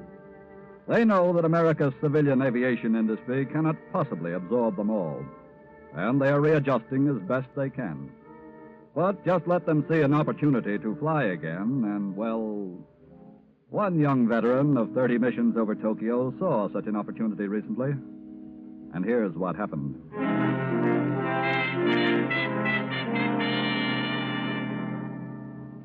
For Bill Renton, Fairview's returned flying hero, the banquets and speeches and dinner parties in his honor were all over 4 weeks ago. And in a way, he was glad, because he wanted to forget all about the war. But life on the ground began to get pretty dull. It was getting no better fast until the phone rang one morning. Bill answered and heard a feminine voice say, Is this Bill Renton? Yeah, The Bill Renton? that's right. Well, you don't know me, of course, but you knew my husband very well. Oh, He flew in your squadron, Jack Martin. Jack Martin? Oh, I'll say I knew Jack very well. You say you're his... I'm his widow, Carol. Well, and you're right here in Fairview? I just arrived this morning. I'm at the Central Hotel. Well, gee, I'd sure like to see you. Well, I'd love to meet you, too. Jack's mentioned you so often in his letters. Well, then, hold everything. I'll meet you in the lobby in 10 minutes.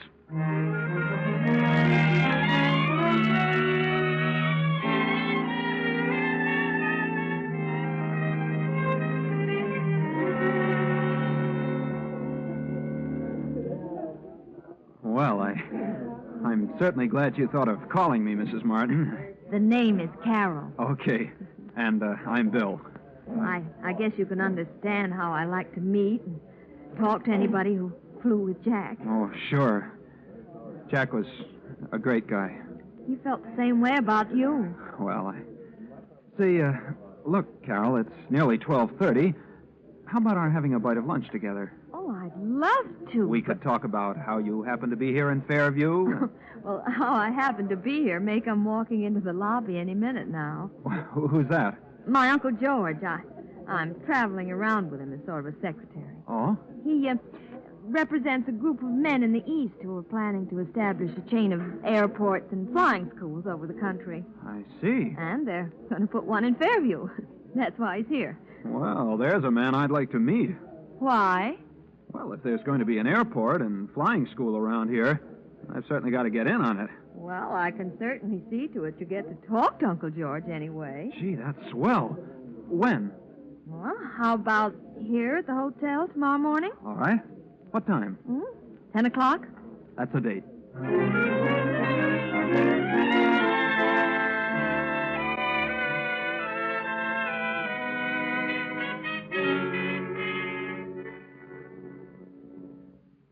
Mr. Sterling. Yes?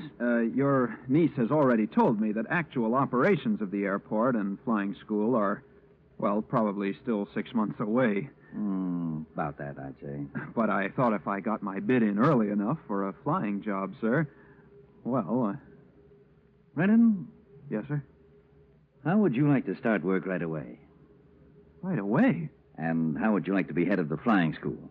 Well, And how would you like for it to be called the Renton Flying School? Now, wait a minute, Mr. Sterling. One thing at a time. Don't misunderstand. This is not a sentimental gesture to a war veteran. Nor is it because you're a friend of my niece's husband. It's strictly business. Well, I'm afraid I don't understand, sir. My group could easily finance 100 airports and flying schools, Renton.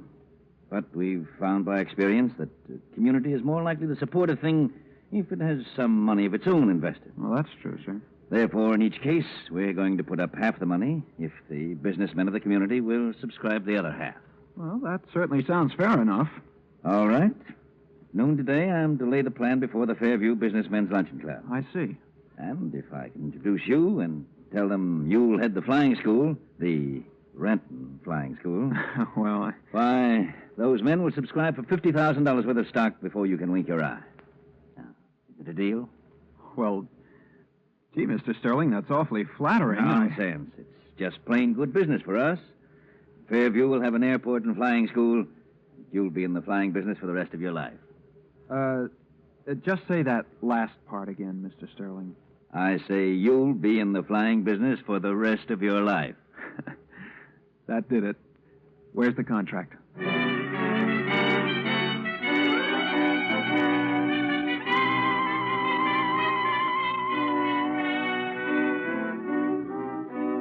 In another part of the state that same morning, Agent in Charge Redding of the FBI field office has just finished reading a teletype from the Washington Bureau. Well, Tom, nobody can accuse this swindler of laying down on the job of reconversion. What have you got? Washington Bulletin to all officers. Who's wanted? Man about 50, girl about 26 or 7. Here's all the information on him. What did you mean about reconversion? Well, this swindler's working on a post-war angle, promoting airports and flying schools, using a local war hero for bait. Very smart. Girl angle's smart, too. She poses as the widow of a former flying mate of a hero. That's how they get him. I see. But the swindler wouldn't have gotten away with it, Tom, if the people in the town had been a little bit more careful about checking up on him. How long ago did he pull the job? 3 weeks ago. He'll probably strike again any time now. But far away from the last one, eh? Yes. So let's get ready for him in case he invades our district. What's your plan? Notify police chiefs in all towns over 7,500 without an airport. And suggest that they warn their chambers of commerce. Right. The girl is using the name of Carol Martin, widow of Lieutenant Jack Martin. Well? There had to be such a flyer. Let's check. See if the girl working with the swindler is the real widow. Okay. You start on that. I'll get busy alerting police chiefs.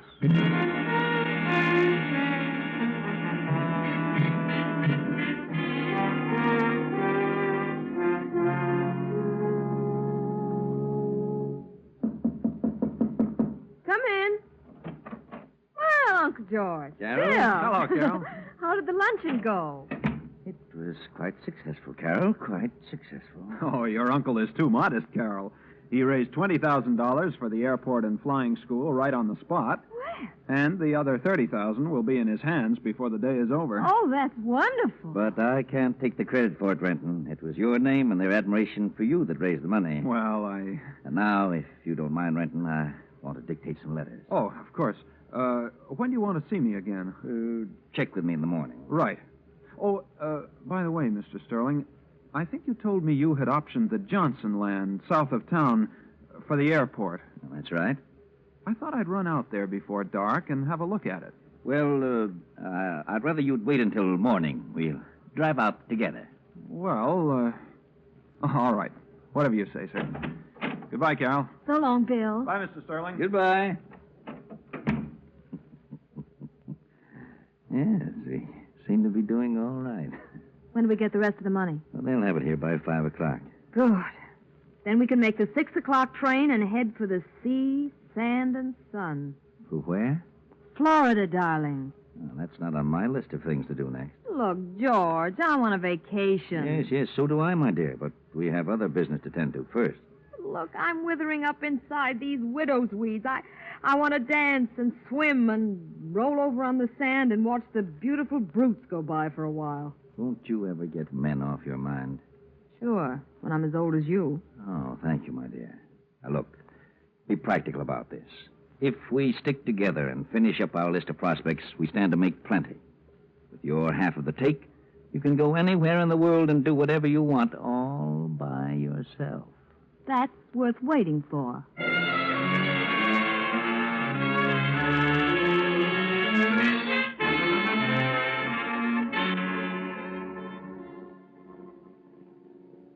Well, Tom, anything happened while I was out? Yes, I got the information on the widow of Lieutenant Jack Martin. Oh? The girl working with a swindler is faking. I was pretty sure of that. The real Carol Martin lives in a little town in Oregon. Hasn't been away from there for 10 years. Mm-hmm.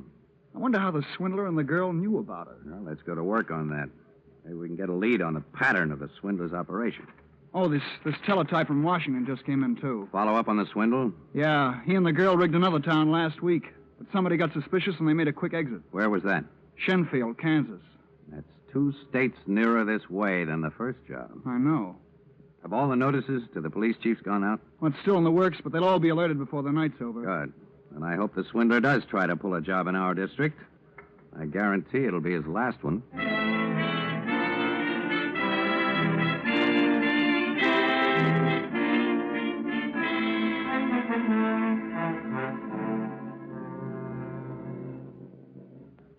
you hurry it up, George? All right, all right. Give me a hand with some of this stuff. Oh, you're worse than an old woman when it comes to packing. Come on, cram it in. Let's go. Yeah, what time do we get to Midland? 7 tomorrow night. Where's the money? Locked up in the other bag. All 50,000? Do you wish to count it, my dear? I just want to get out of here. We've only got 15 minutes to make the train.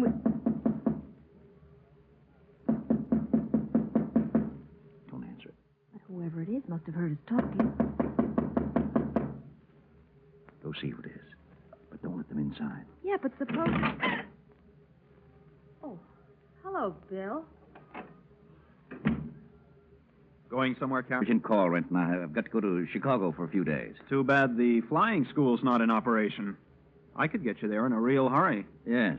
Yes, that would be a great help. But I'm afraid what I'd really do is bail out and leave you two to figure out the gadgets for yourselves. What's that? I let you two make a sucker out of me. But you're not going to do the same thing to those men who invested $50,000. Look, I don't know what you're talking about. I disobeyed orders, Mr. Sterling. I went out to look over the Johnson land. But I told you... I know. You told me you would option the land. But you were lying. Johnson says you've never even talked to him. All right, but I can explain Then maybe that. you can explain something else I found out. What do you mean? You said you had made a deal with Northrop to use their trainers in the flying schools. I just called Northrop, and they'd never heard of you. Now, look here. Hand over that dough, Sterling. I'll do nothing of the sort. I tell you... Give me that money. Look, Renton, you're in on this too, remember? I said give me Put that... up your hand, Bill. What? And don't turn around. Pick up the bag, George. Wait a minute. You've already stabbed me in the back, Carol, so maybe you'll shoot me in the back, too. But before you do, I'm gonna...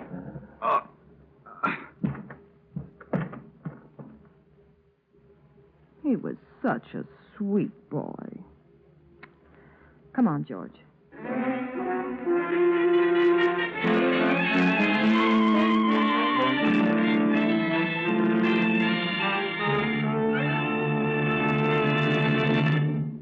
Before telling you about the next exciting development in tonight's FBI file, let's talk for a moment about two very important elements in America today: labor and management.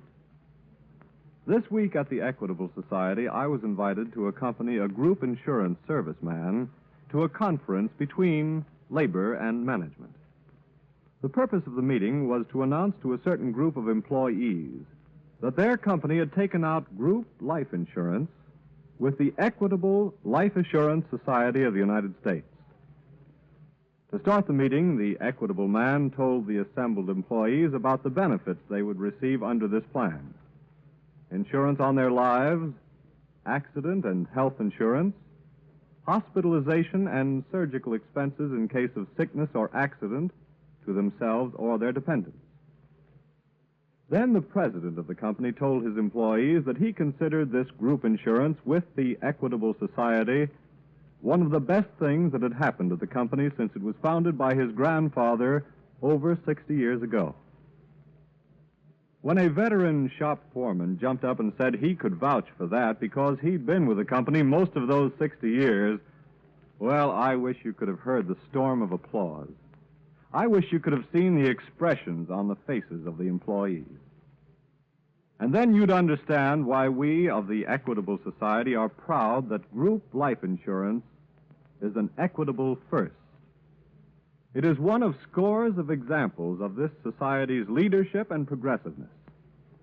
One of the many reasons why we say that this week and every week for 86 years, the Equitable Society has been building security for you, your home, and your country. And now back to the FBI file, the Skyway Swindle.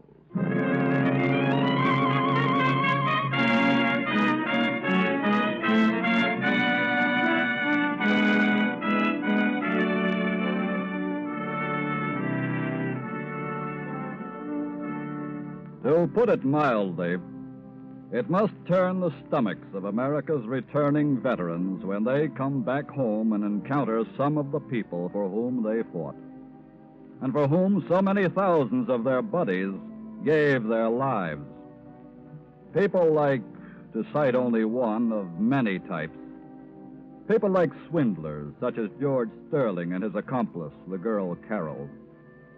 Greedy, conscienceless people who scheme day and night against the possessions and human rights of others, even victimizing the very ones who fought to safeguard the country from which they suck their miserable existence.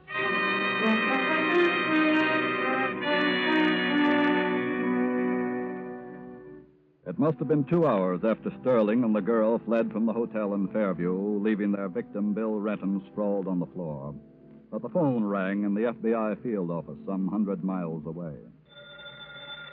I'll take it, Tom. Okay. Redding speaking. Oh, hello, Chief. You got our warning, eh? Was that too late? I see. Yes? Yes, go ahead. I'm getting it all right. Uh-huh.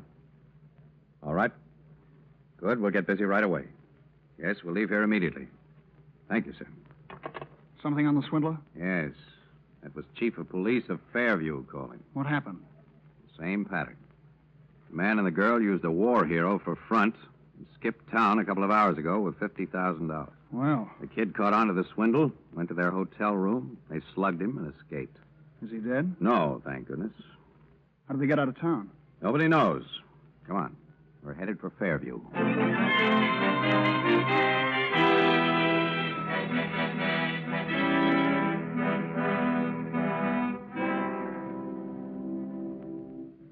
Mr. Renton, I'm Agent in Charge Redding of the FBI.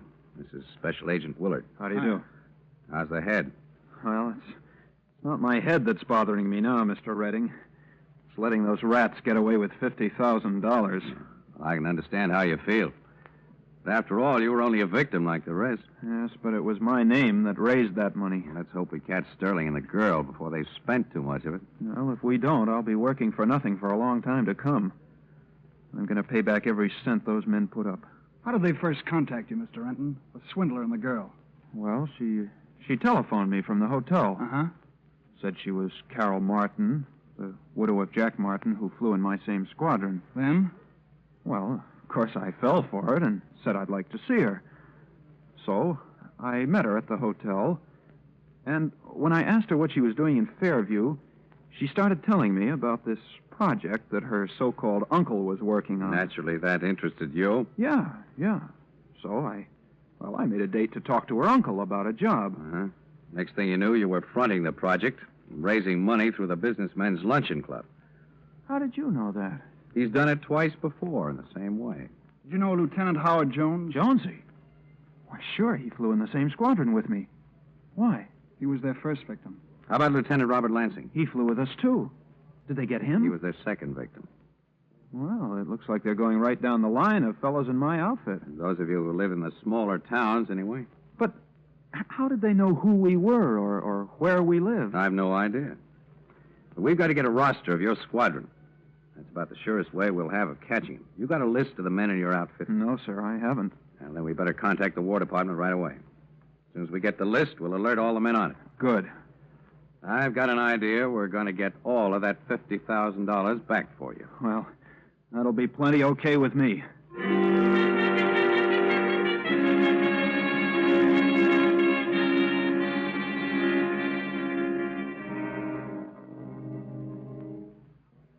Good morning, my dear. Who's kidding who? What's the matter? Look out the window. It's just snowing a little. I'll guarantee it isn't snowing down in Florida. Come on, it's 10 o'clock. We better call our prospect here in Midland. Okay. What's the sucker's name? It's marked right there in the magazine article. Lieutenant Fred Bristol? That's the guy.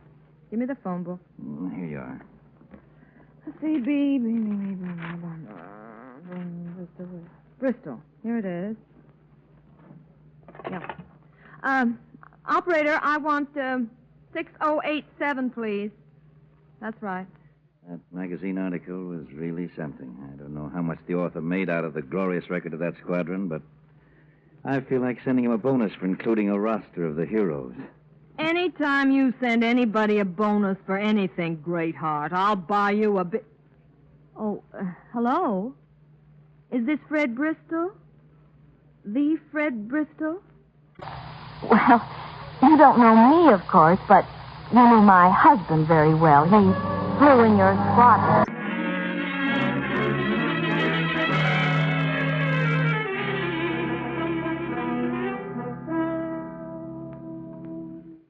Sure wish that teletype would start sounding off, Tom. So do I. My hands are pretty well tied until that roster comes in. The swindlers may have already reached the scene of their next job, too. Yes. One good thing for us, though, it takes them a couple of days to set the stage and cash in. Oh, it doesn't take us longer than that to start. There she goes. Oh, let's have a look. Following his list of men who served in... This is it. Get Barnes and Kennedy in here. Okay. Tell the switchboard operator to keep 6 trunks clear for us. We're going to get on long distance and stay on it until we make a strike.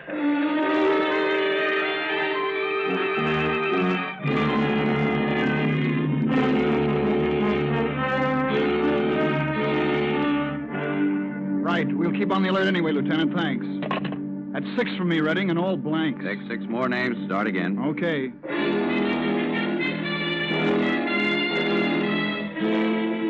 Contacted 14 names by long distance. No luck. We're narrowing the field anyway. Get some more. Keep going. Right.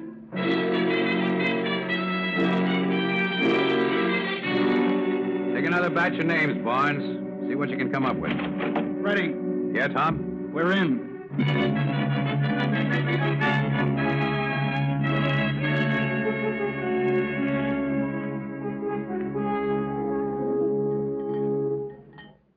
Oh, here comes Uncle George now, Fred. Good.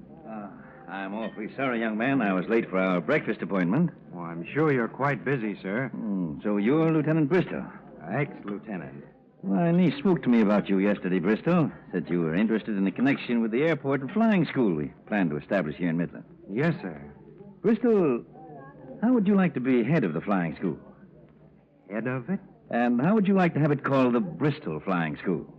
Well, gee, Now, this is not a sentimental gesture to a war veteran. No, because you were a friend of my niece's husband. It's strictly business. Pardon me for interrupting, sir. How's that? There are 2 gentlemen just coming into the dining room I'd like to have meet you. Oh, interested in the project, perhaps? Oh, yes, sir. Well, here they are. Good morning. Good morning, Bristol. Mrs. Martin, Mr. Sterling, I'd like you to meet Mr. Redding and Mr. Willard. Well, how do you do? Won't you join us for a bite of breakfast, gentlemen? Mr. Bristol tells me that you're interested in the airport project, which brings me to Midland. We're quite interested, Mr. Sterling, but... Then do sit down, by all means. I should be glad to explain it to you, and perhaps... Well, that won't be necessary, Mr. Sterling. We're quite well acquainted with it already. Really, sir? Yes. You see, Mr. Willard and I are special agents of the FBI. FBI? Yes, that's right. And if you are interested in the project that has brought us to Midland, we should be glad to explain it to you. If I may quote you, sir, that won't be necessary. I'm well acquainted with it already.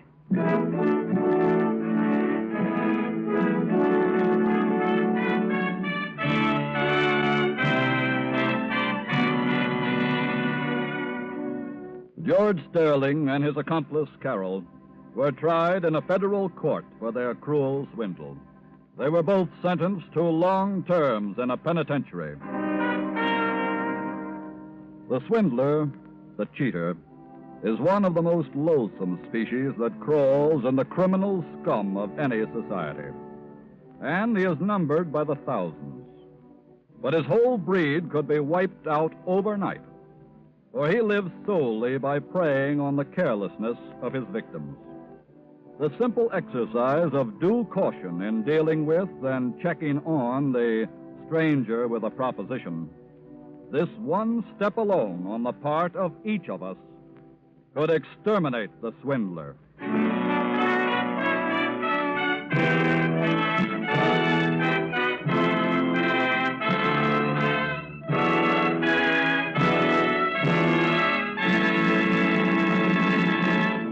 Next week, the Equitable Society will bring you another exciting and thought-provoking case from the files of your FBI.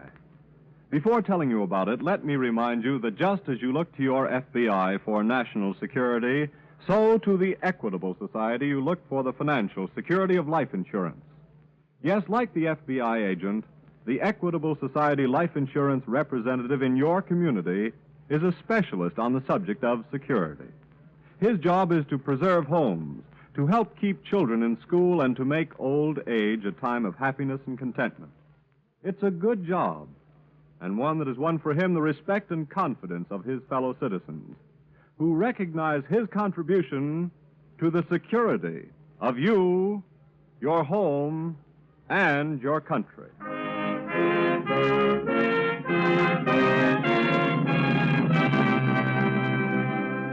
Next week, we will bring you another colorful story from the files of the Federal Bureau of Investigation, the Paroled Killer.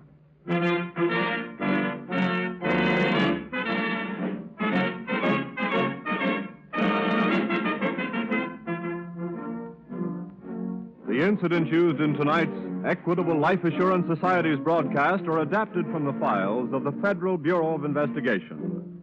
However, all names used are fictitious, and any similarity thereof to the names of persons living or dead is accidental.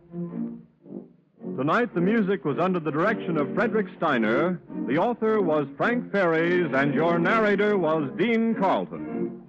This is Your FBI is a Jerry Devine production.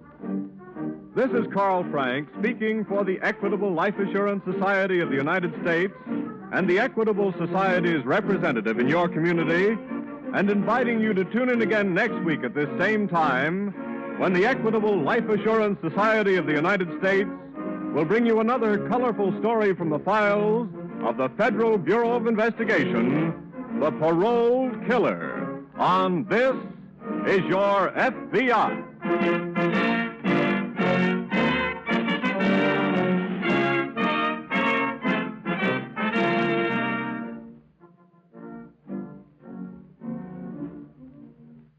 This is ABC, the American Broadcasting Company.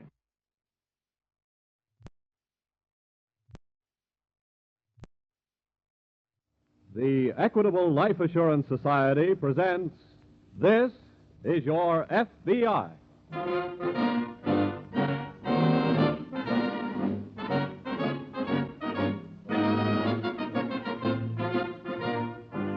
This is Your FBI, an official broadcast from the files of the Federal Bureau of Investigation, presented as a public service by the Equitable Life Assurance Society of the United States and the Equitable Society's representative in your community.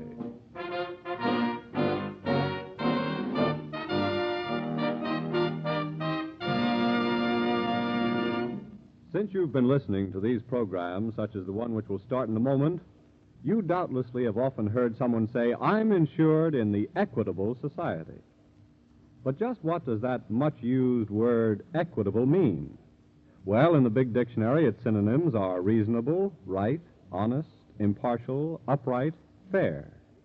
Pretty good list of pretty good words, isn't it? And we of the Equitable Life Assurance Society of the United States do our best to live up to them.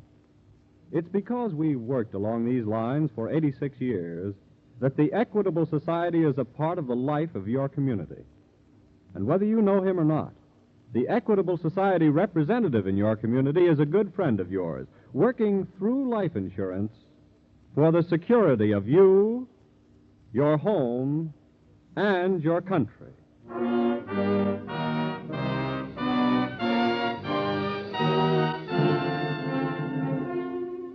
Tonight's FBI file, The Paroled Killer.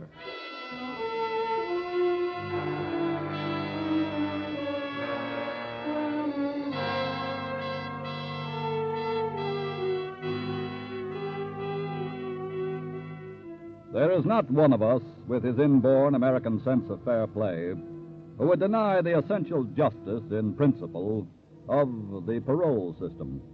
The system under which certain categories of convicts may be conditionally freed from prison before the expiration of their full sentence. But the front pages of our newspapers almost daily bear violent witness to the fact, demonstrated in tonight's case from the files of your FBI, that some convicts are paroled whom, for the sake of society, it would be far wiser to leave behind the bars.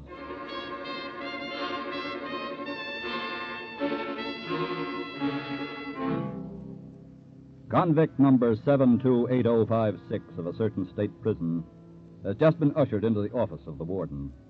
is a rather tall, lean, blond young man with smooth, sensitive features. His artistic hands grow restless as he waits for the warden to look up from a sheaf of papers on his desk. Presently, the warden speaks. Norwood? Yes, sir? I guess you're anxious to know the outcome of your appearance before the parole board yesterday. Yes, sir. As you might well imagine, I spent most of the night wondering. Did you ever hear of the Second Chance Society? I think I have, sir. It's a very worthwhile organization, and with a noble purpose. But I sometimes wish they were better informed on criminology before they exerted pressure on parole boards. Well, what do you mean, sir? The board was inclined to deny you parole, Norwood. Oh. But a representative of the Second Chance Society interceded in your behalf. Your parole has been granted. That's fine, sir. Norwood, I opposed your parole. Why? My prison record is without a blemish. That's right. But you didn't become a criminal by chance, nor because of environment or association with evil companions. A man of your intellect can pretty much choose his own way of life. And can make mistakes, too, Warden. Well, I earnestly hope you've resolved to go straight. All your instructions for reporting to your parole officer you'll find in this envelope with your other papers. Thank you, sir. You have my sincerest and best wishes. It's all up to you, Norwood. This is your second chance. Now make the most of it. You can rest assured, sir, that I shall.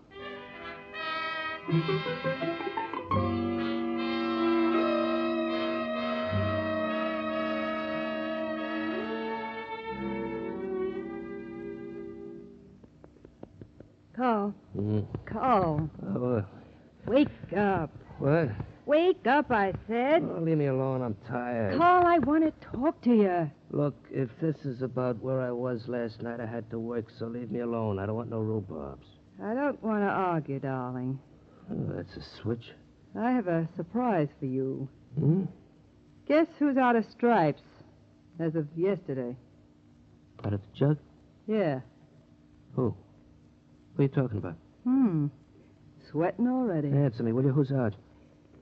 Ray Norwood. Ray? I thought he had 6 more months to go. He was paroled. Look, is this a rib or something? No. How do you know he's out? He called about a half hour ago. He's on his way over here. He's what? You want to borrow my hanky, darling? Your lovely low-cut brow is covered with itsy-bitsy beads of perspiration. Shut up, will you? It's understandable, of course. You got a perfect right to be scared. After all, it was your testimony that hung the rap on him. Shut up, I said. What are your plans, darling? Let me think. Now, what are your plans? Don't answer the door. But I told him we'd be here. Tell him I ain't home. That'd be childish. Wait a minute. Come back here. Oh, no. Jane. Hello, darling. Hello, Ray. Come on in, won't you? Thank you, sweet. Well, it certainly seems Stay where like... you are, Ray. What? That's what I said. Well, I must say that's hardly a way to greet an old friend. Carl, put down that gun. Oh, no. Well, I think Jean's made an excellent suggestion. Why the gun? What do you think? Oh, my dear boy, you have nothing to fear from me. Absolutely nothing. Are you kidding? Why, of course not. You evidently imagine that I've come here seeking revenge for your testimony at my trial. That's right. No, I hold no grudge for that. From your standpoint, it was simply a matter of self-preservation. Huh? Well, one of the reasons I came here was to convince you of that. Oh, now, please, put down that gun. Do as he says, Carl. Okay. That's better. And now you might be interested to know that I've been given a second chance. The warden asked me to make the most of it. So, to please him, let's get busy.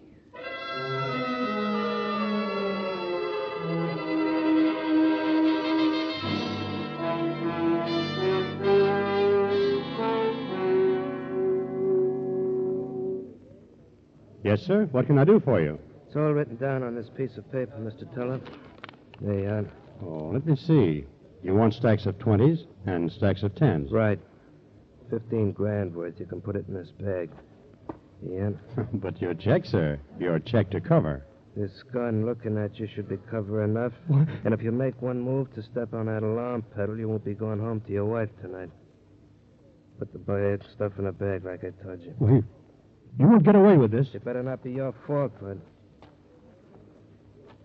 Okay. That's a 20s, not a 10s. And get this, too.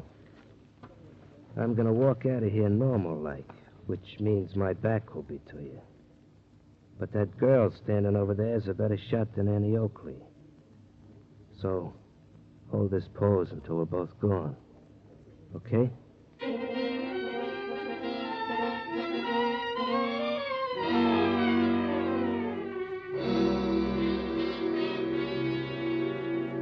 It was about 2 hours later when Special Agents Griffin and Decatur completed their preliminary investigation of the scene of the bank robbery and started driving back to headquarters. Did you get any leads at all, Fred? Nobody I talked to saw anything. What about the bank's special officer on duty? Well, he was at the side door when it happened, overseeing the transfer of some money from an armored car. Looks like they picked their time rather cleverly. Yes. What about the teller? Well, he gave a pretty sketchy description of the man. Too excited, I guess, for all the details to register. Could he give you anything on the girl? No. Just said she was an attractive blonde. Well, it seems like they just walked in, picked up $15,000, walked calmly out, and disappeared without leaving a trace. No, they left a trace, all right. What? Oh, I've got the note that the bandit handed the teller through the window. Oh? It's not much, but he might have left a fingerprint on it. We'll know when we get to the laboratory. Well, we're pushing time on this one. Let's step on it.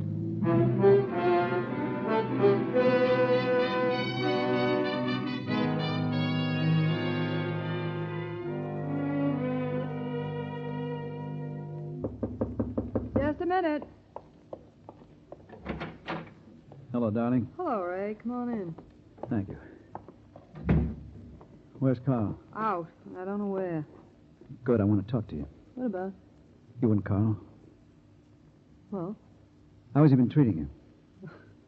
let's talk about something pleasant. He'd be back here before I could finish telling you what a dirty, lying, double-crossing, cheating, two-timing... Well, that's quite convincing. That's just how I feel about him myself. Well, how come the Forgive and Forget Act the other night? It netted us $15,000, didn't it? You and me? What are you getting at, this you and me? A two-way division of the spoils, darling. Say, you know, I'd like to kiss that parole board for giving you a pass home. Then it's a bargain? How we're going to cut Carl out and make it stick. I planned the bank job, didn't I? Yeah? Providing a way to cut Carl out was part of the plan. I don't get you. Let's wait for Carl.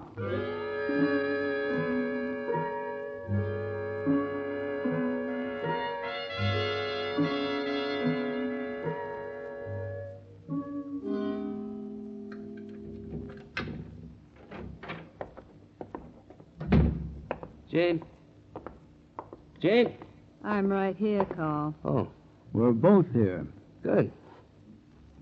Well, how about getting down to business now? What business? Splitting the dough. Oh, I'm afraid I have a bit of bad news for you concerning that, Carl. What do you mean? I'm afraid something happened this afternoon that'll deprive you of any part of the money. Are you kidding? No. What's this plush mouth talking about, Jane? Just listen, darling. You have a police record complete with fingerprints, you know, Carl. So what? The note you handed the bank teller was written on a piece of paper which you've handled several times. Your prints are on it. What? So you see, the police will be looking for you now. Why, you double... I'm just evening our score, Carl. That's fair, isn't it? You don't think you're going to get away with it? Why not? Well, you were part of the act, too, you know. I wasn't in the bank. Yeah, but you were parked a block down the street and drove Gene and me away. The police can't prove that. They'll prove plenty when I tell them where to go to look for the money. You'll tell them? Sure. About Gene, too? Why not? Look, if I take a rap, you're all going to take a rap. I'll yell my head off before I let you get away with it. And that, darling, is my good deed for the day.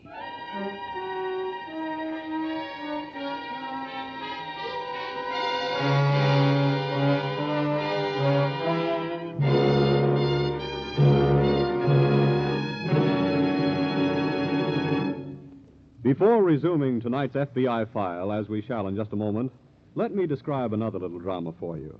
A drama that, while it might be less exciting, nevertheless has a mighty important application to you and your loved ones. This week at the Equitable Society, I happened to walk into the building carrying a heavy suitcase. And suddenly the suitcase seemed to grow lighter in my hand, and a voice said, "Here, let me help carry that with you."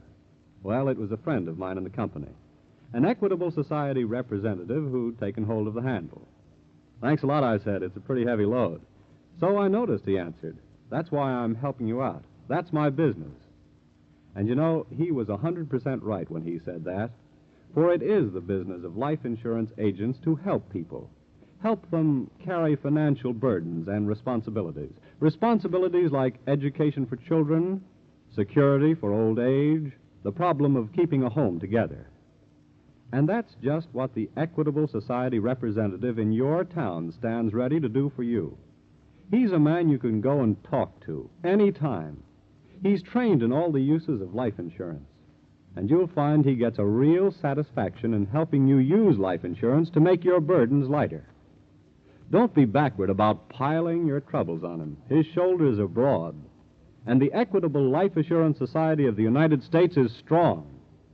Yes, this week and every week for 86 years, the Equitable Society has been building security for you, your home, and your country.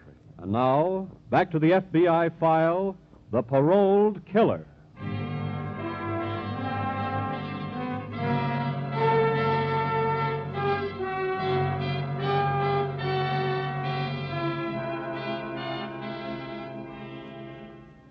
In most cases, the parole boards throughout America are composed of conscientious and qualified men and women who perform well the difficult job of deciding whether a convict eligible for parole can safely be returned to society. But far too often, they yield to the pressure of well-meaning but uninformed persons and are forced to parole convicts who are loosed upon society with tragic and criminal results. As witness, 48 hours after convict Raymond Norwood was paroled, he had engineered a $15,000 bank robbery, murdered a man, and was still at large.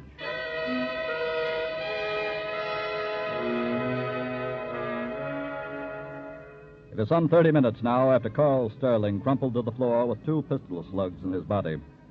Special FBI agents Griffin and Decatur arrive at the apartment. Better stand to one side, Fred, just in case Sterling resents our visit. I can't imagine him being dumb enough to sit here and wait to be picked up. Well, he was dumb enough to leave his calling card at the bank, wasn't he? Yeah, but... Hey, wait a minute. What's the matter? We'd better get the manager to let us in. Why? Look at what's oozing through the crack under the door. Oh. We don't need a key. The door's open. Come on. Watch it. Looks like one of them got the worst of an argument. Mm-hmm. It's Sterling. Oh. Is he dead, John? Yeah. Well, it's all pretty fresh. We couldn't have missed it by very much. What's in there, Fred? Oh, bedroom. A lot of pulled-out drawers.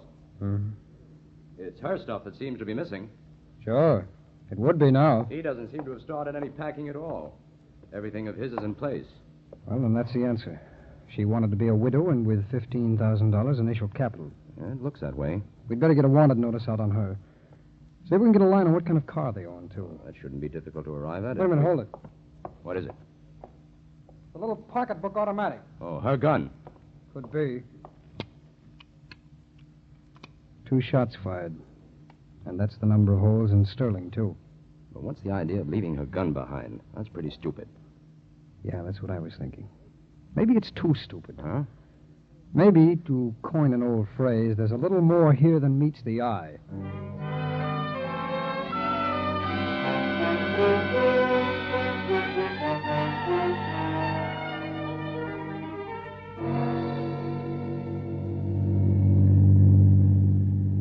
Ray. Yes, darling? I'm not exactly the 90-mile-an-hour type, but considering our Class B movie exit tonight, don't you think we ought to be driving a little faster? And have a state trooper arrest us for speeding? Car's probably hot for now, anyway. Well, that's true. what are we going to do? Keep on modeling it? No, my pet. I have a much more practical idea. Like what? Like this. Ray! Ray, are you crazy? Why? You almost plunged us down that ravine. But I didn't. Thanks to the good brakes.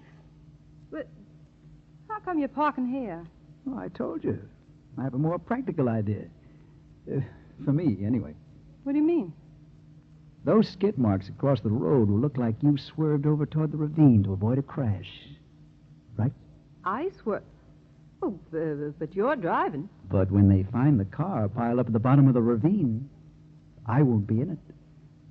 What are you saying? I'm saying au revoir, my sweet... Oh.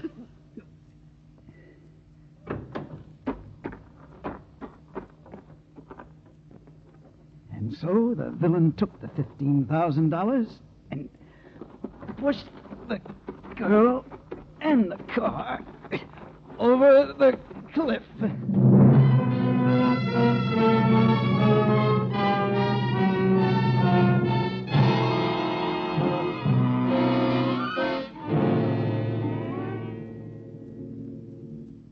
Oh, Fred, what's the lab say? The slugs taken from Sterling were fired from that gun you picked up. Well, that figured. You're still convinced it was the work of a third person, huh? Yes. Revenge work, too. Sterling's leaving his prints on that note at the bank wasn't a dumb move on his part. It was meant to be a smart move on the part of somebody else. To pin the job on him. That's right.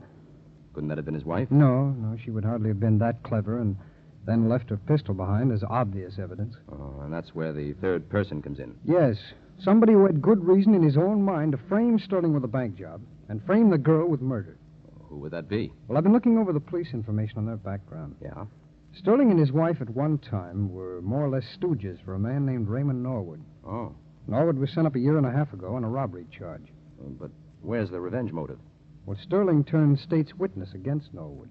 But how could Norwood get revenge if he's still in prison? Oh, he was paroled 2 days ago. Well, then what are we waiting for? Let's find him. Well, we've got to get some tangible evidence on him first. Like what? Well, if we can prove the presence of a third party in all this, the bank job, the murder, and the girl's getaway, I'll take it. Special Agent Griffin speaking. Who? Oh, yes. State Trooper. Oh, yeah? Yes. Oh? Yes, I see. Well, what's that location again, please? Yes. Yes, good. Hold everything. We'll be out there right away. What's up? State Highway Patrol has just found Sterling's car piled up in the bottom of a ravine. Well, I'm afraid the third-person theory is shot to pieces. How's that? The girl's body is the only one in the car. Oh, so she was getting away on her own. Yes. Well, let's get out there fast.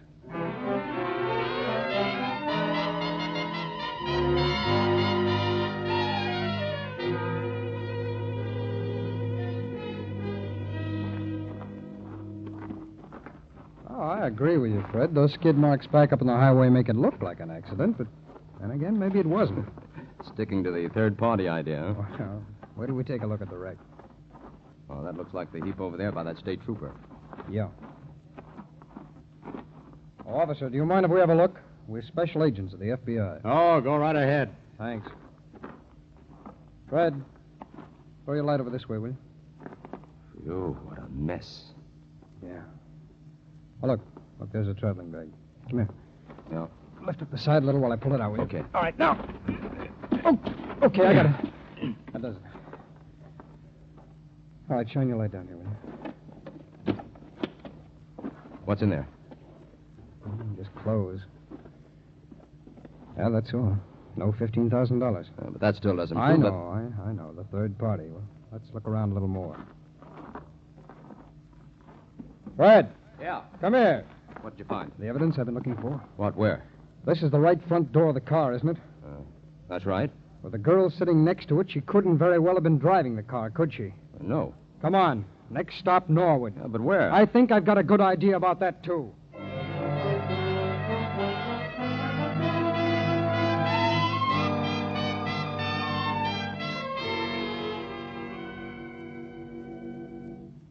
Can I help you, sir?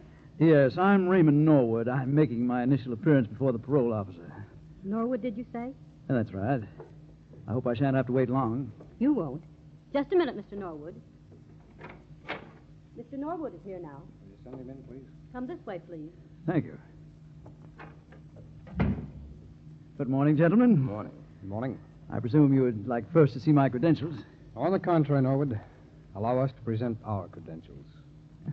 What's this? We're special agents of the FBI. But I understood this was the office of the parole officer. That's why we're here.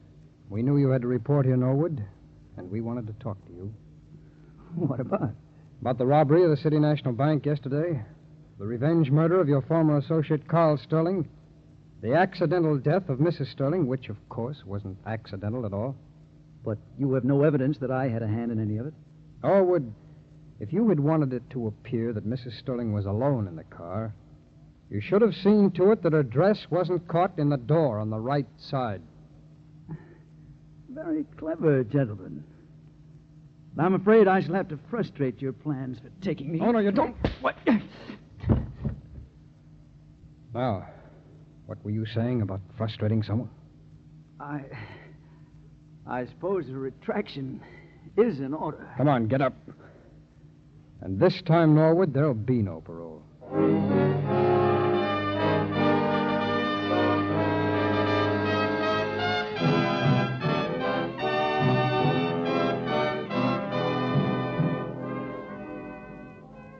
Raymond Norwood was tried for his murder of his two accomplices, was convicted and returned again to prison. This time, he was executed for his crimes. Now, we would like you to listen to a statement prepared especially for tonight's program by J. Edgar Hoover, Director of the Federal Bureau of Investigation, on the subject of parole. Parole is a humanitarian and worthwhile institution designed to aid the wrongdoer who has learned the error of his ways by giving him another chance under supervision. Like all laws, its first objective must be the protection of society. Parole fails unless society benefits. The convenience of the wrongdoer must be subordinate to the safety of society. In far too many instances, parole is unworthy of its name. It is a liability rather than an asset to society when improperly administered. The fact that there are failures in parole, nevertheless, does not mean that the institution of parole is not worthwhile. It has not been adequately tried, except in few instances, notably under the federal parole system and a few states. Those experiments are notable examples of how parole should be applied. Not a day passes that does not find local, county, and state law enforcement officers and special agents of the FBI risking their lives to apprehend some criminal who has been freed by ill-advised parole. It is time that law-abiding citizens demanded and made provisions for adequate parole systems in their respective states.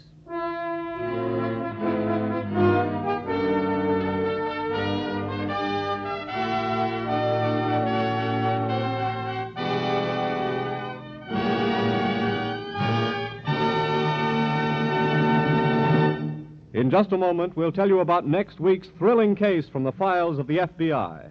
It will once again demonstrate the accuracy, the speed, and above all, the intelligence with which FBI men work.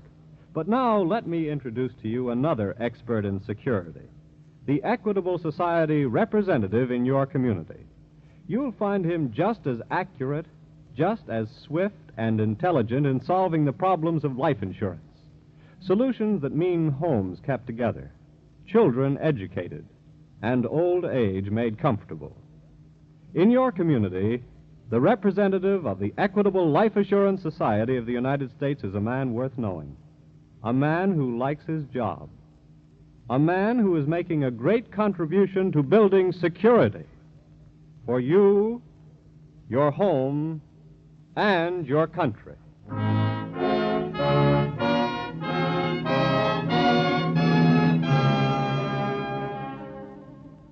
Next week, we will bring you another colorful story from the files of the Federal Bureau of Investigation, the Wasteland Hideout.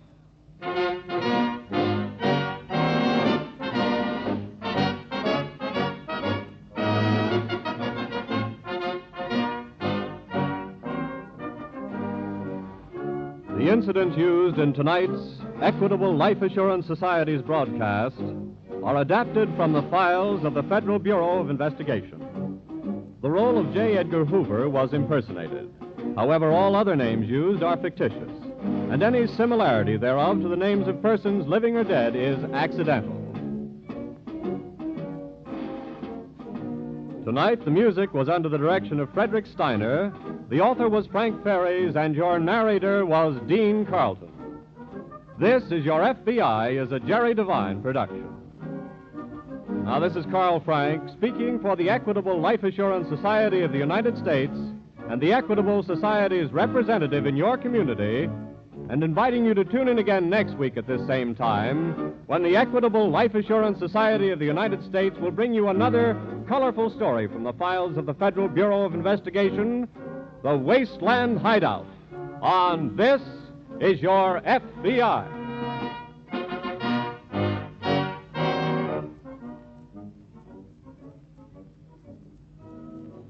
This is ABC, the American Broadcasting Company.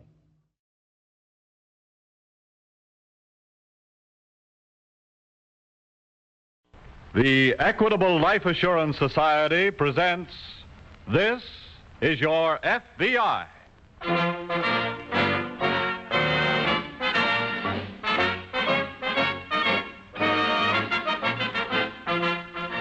This is Your FBI, an official broadcast from the files of the Federal Bureau of Investigation, presented as a public service by the Equitable Life Assurance Society of the United States and the Equitable Society's representative in your community.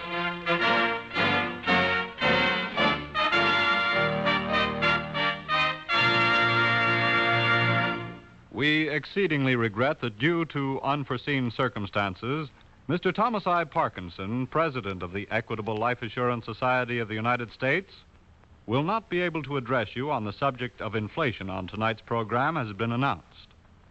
Mr. Parkinson will, however, speak on this subject over this same network at a later date. If you've been listening regularly to these FBI programs, such as tonight's case, which will open in just a moment, you have heard the word cooperation used a great many times. And that's because it's a key word in the Equitable Life Assurance Society of the United States. 86 years ago, a group of self-reliant men and women cooperated to found the Equitable Society, to assure each member more security than any individual effort could provide. And now, the sound common sense of such an enterprise is revealed once more in the yearly report of the Equitable Society to its members. Just published, this report is so interesting that later on I want to tell you about this book. A book which proves once again that by serving its members, the Equitable Society serves America.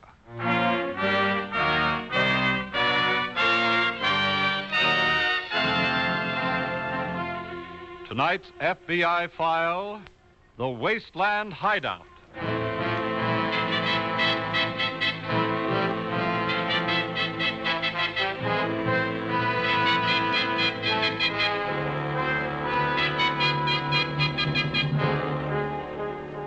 Far more numerous than the so-called psychopathic killers, and dangerous to more people, are killers of the type dealt with in tonight's case from the files of your FBI. Professional criminals to whom murder is merely another tool of their trade, who kill without cause, real or imagined, solely as a means to an end. They are, indeed, the dealers of sudden death.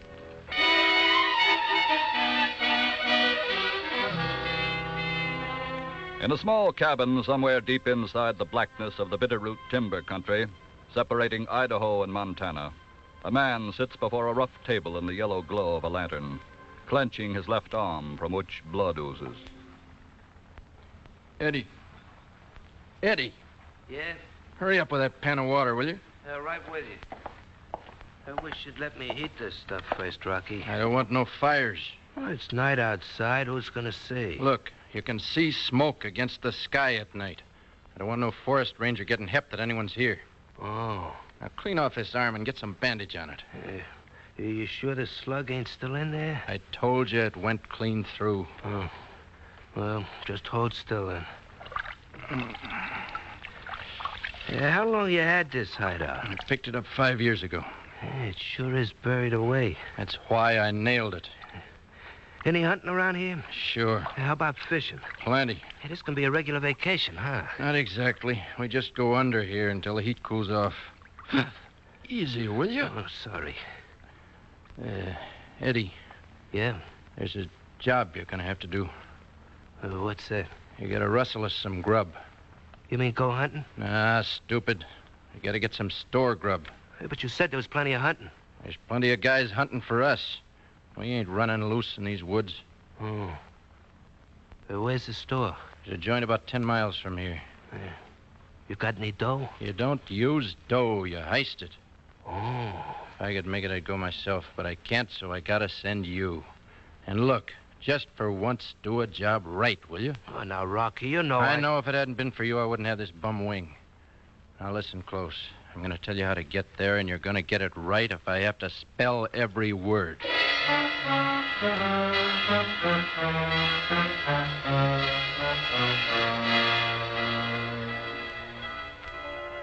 Pop Culwell's combination filling station and grocery store on the highway through the Bitterroot country is not too heavily patronized, but enough to keep him going. And the radio on the counter is enough to keep him company. Pop is sitting on a box in his store reading a paper and listening to a musical program out of Spokane. Then suddenly... We interrupt this program of music, ladies and gentlemen, to bring you a special police bulletin. Well, what's All motorists and persons living on highways in the area comprising southeast Washington, northern Idaho, and southwest Montana are warned to be on the alert for 2 men who escaped from the federal penitentiary this afternoon after killing a guard. Well, what do If you know? you should see them, go to the nearest phone and call the police or the FBI. Under no circumstances, engage them in conversation. They will kill without provocation. Ornery Here skunks. are their descriptions. Edward Corning, age 35, 5 feet Turn it 6 off, mister. inches tall, Turn it off. weighs 100... Where'd you come from? I just walked in. You're one of them fellas That's that just... right. What you want here? Groceries, a big stack of them. And I need a car, too. Well, you ain't getting neither one. Oh, no, you don't. Jerk. Hey, Pop! Pop! Pop, I gotta get my girl home and... Hey, mister, where's Pop? Maybe I can take care of what you want. I gotta talk to Pop. I gotta get some gas on the cuff. Where is he? Don't come back here. Oh, it's okay. I always... Oh, gee. I told you not to come back here. What happened to him? He had an accident. His head's bleeding. Leave him alone. You did this to him. Dick, are you going to take... Don't come in here, Midge. What's wrong, Dick? Stay back. Don't come in. Come on, Midge. Let's get back in the car. Wait a minute. You're going to stay here and give me a hand. Now, look, the mister... son's giving the orders. Oh. You're going to help me load some groceries. Then we'll all get in the car.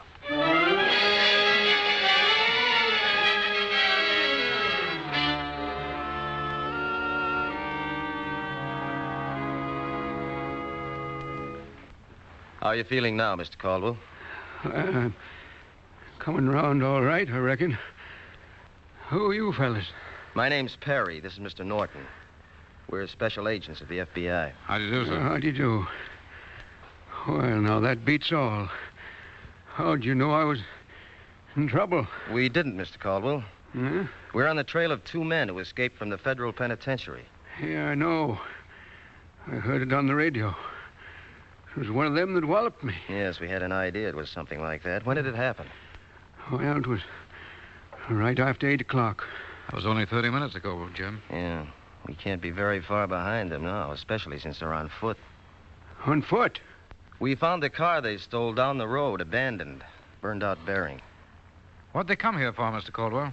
Well, there's only the one came in. He wanted some groceries. Groceries? Yeah. Oh, then they must have a hideout somewhere around. Wait a minute. What is it, Jim?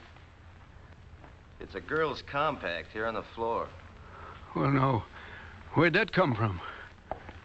The initials are M.E.L. You know who that might be, sir? M.E.L.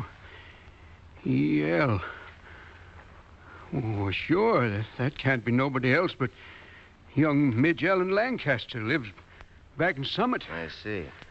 And if she was here, then Dick Barstow, who's sweet on her, was here with her for sure. Does he have a car? Yeah, he practically lives in one. And that accounts for the fresh car tracks outside by the gas pumps, Jim. Probably means more than that, too. Do the parents of these youngsters have phones, Mr. Caldwell? Yes, they do. All right, we'll call them, George. Right. And if neither of those kids is at home, the bandits have them in their car, too. No telling where they are by now. Let's get on that phone quick.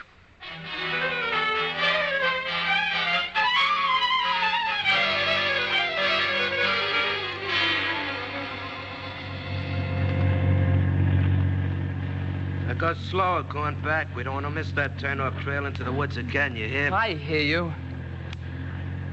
Oh, Dick. If we'd only started for home before dark like I promised Mother, this wouldn't have happened to us. I know. It's all my fault. Oh, I didn't mean it that way. Yeah, but it's true. Hey, look, pay attention to your driving, will you?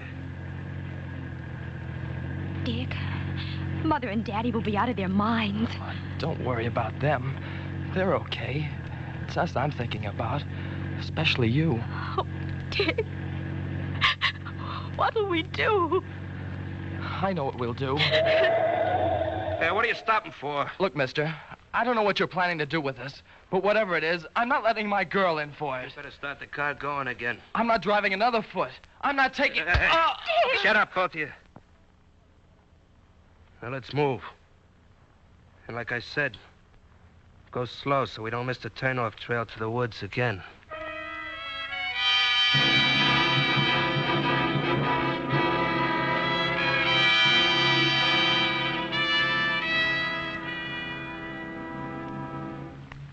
Yes, sir. And try not to worry. I'm confident everything will turn out all right. Yes, we'll keep in touch with you. Goodbye, sir. Well, I guess that cinches it, Jim. Both kids are missing. While you're at the phone, George, you better get out an alarm on the car and the boy and girl. Oh, sure. Hello. Hello, operator. Oh, get me the FBI office in Spokane right away, please. Yeah, that's right. I'll hold on. Say, George. Yeah?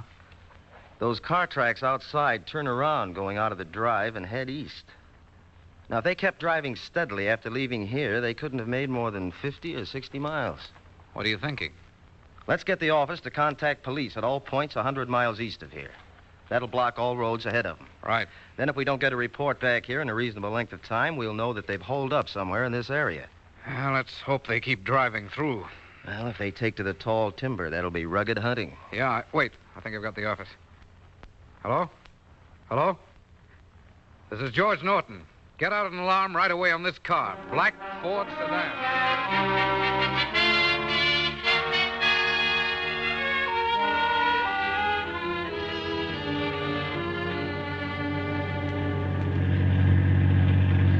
Okay, stop here. Get out, both of you. Come on, Midge. We have to do what he says. Dick, I'm scared. Just hold my hand. Walk ahead of me. Head for the cabin. Come on, get moving. Dick, what are we going to do? We'll get out of this some way. Don't worry. I hope you're right. Yeah, this is it. All right, inside, you kids. Eddie, what is this? Oh, hiya, Rocky. Hey, did you think I was never coming back? Who are these kids? They brung me here. What? I used their car. Oh, you I had to, Rocky. Why? Well, they come in the store right after I slugged them. Slugged who? The grocery guy. Oh. Well, you sent me for groceries, didn't you? Look, mister. Shut up. I won't shut up. We want to go home. Eddie, This puts us in a real jam. Well, I couldn't help it, Rocky. Anybody see you take those kids? Anybody tell you? No. Are you sure? Hey, there wasn't anybody in the joint but the grocery guy. Look, what else could I do? You could drop dead. And, sister, cut out the crying. Not till you let us out of here. That ain't gonna happen, sweetheart. What do you mean by that? You're staying here, Junior. No. No. Shut up. Why, you dirty... Easy, Junior. Oh, no, I've got to... Hey. Dick. Oh, Dick. Hey, let's eat something, Rocky. I'm hungry.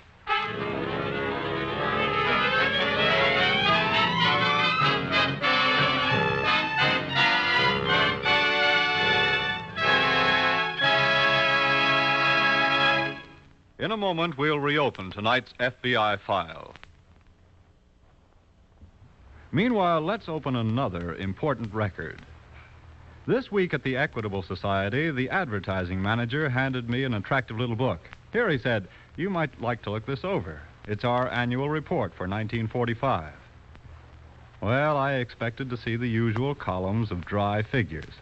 But this Equitable Society report was something else again. It was a 24-page book, bright with color, sparkling with interesting facts. Its title is Your Policy.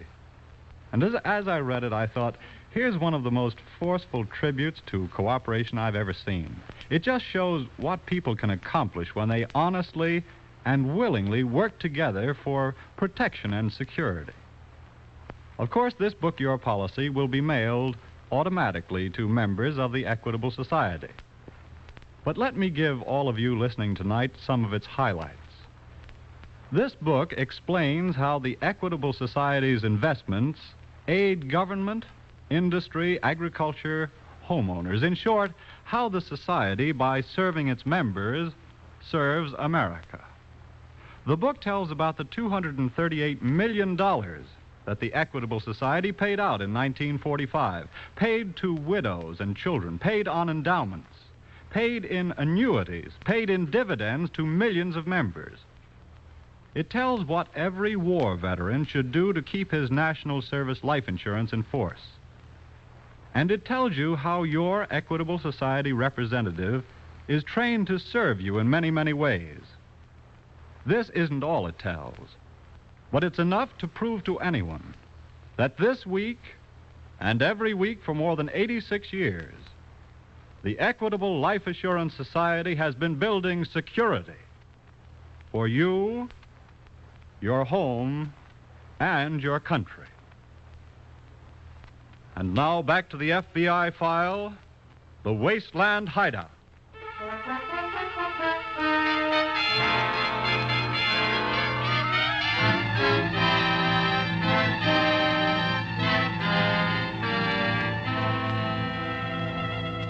When fugitive criminals keep on the move, they're in the open, and their capture is largely just a matter of keeping on their trail until they can be overtaken.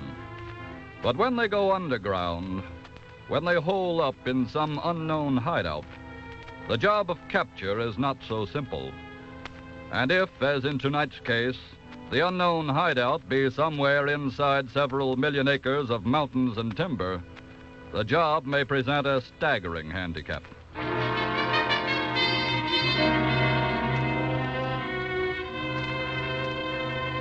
Some 2 hours have now passed since the man called Rocky struck down the boy, Dick Barstow, in the hideout deep inside the Bitterroot timber country. Back at Pop Caldwell's filling station and grocery store on the highway, actually only 10 miles as the crow flies from the hideout, Special Agents Perry and Norton of the FBI are studying a map and hoping the phone will ring. They couldn't possibly have had more than a 50 or 60-mile start from here when you put out the alarm, George. Yeah, I know. We've got police and deputies covering all roads east of here. I don't see how they could have gotten through. Still, the phone doesn't ring with any report. Then that's got to mean only one thing. They've stopped traveling. Here's some hot coffee for you boys. Oh, thank you, Mr. Caldwell. Take milk and sugar in it? No, not for me. Oh, thanks. Say, Jim, if they've taken to the tall timber, what do we do now? Well, I'm afraid there's not a great deal we can do tonight. We stand a much better chance in daylight of finding some trace of where they might have turned off. And let's be up at the crack of dawn and get at it. Right. You know something, boys? What's that? It'd be mighty funny if them convicts wasn't much more than spitting distance from here.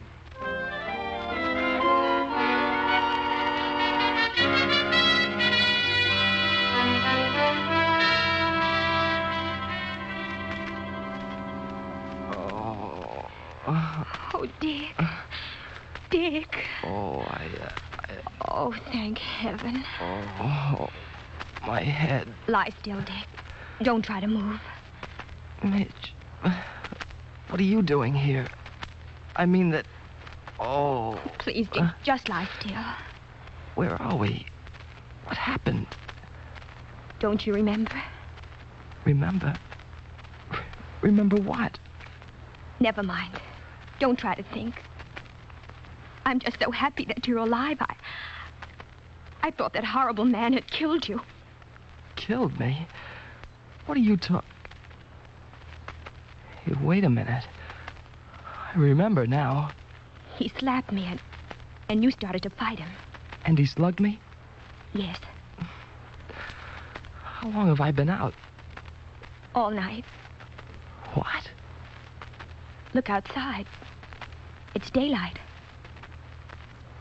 Are we still in the cabin? Yes. Where are those men? They went outside a few minutes ago. Hey, then maybe we can get out of here. No, please. They're just down by the car. I can see them through the window. Oh. Dick. Yeah? I don't think we're ever going to get out.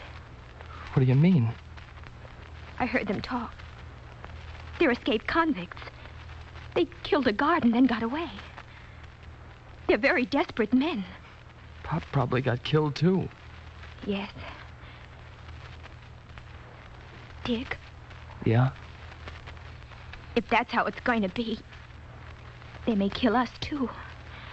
And, well, there's something I want you to know. Yeah? Remember the night at the school dance? You asked me something? Yeah. About us getting married someday? Uh-huh. I didn't know the answer then. But I do now. Thanks, Midge. Oh, Dick. Don't, Midge. Don't cry, please. If we're gonna have to die, then... Hey, wait a minute. Maybe we aren't going to have to die. What? Let me get up. What are you going to do? I've got an idea. If those men only stay out of here long enough, it might work.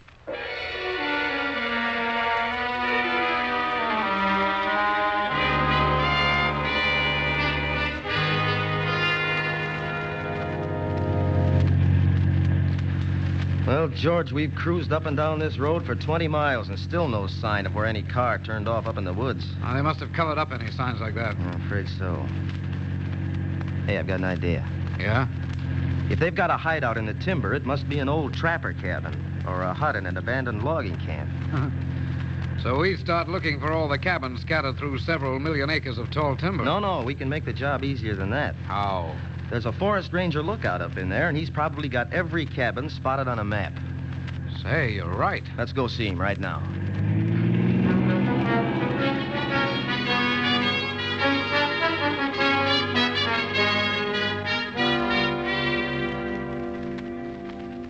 You FBI fellas have picked out a pretty good job for yourselves, I'd say. How do you mean? Reducing the area where the killers are likely to be hiding, even to that smallest circle. Yeah? I'd say there are probably 30 or 40 cabins sprinkled around in that area. Well, I realize it's a lot of legwork, but it's got to be done. And one of them might be the one we want. Okay. Here's your map with the cabins spotted on it. Good.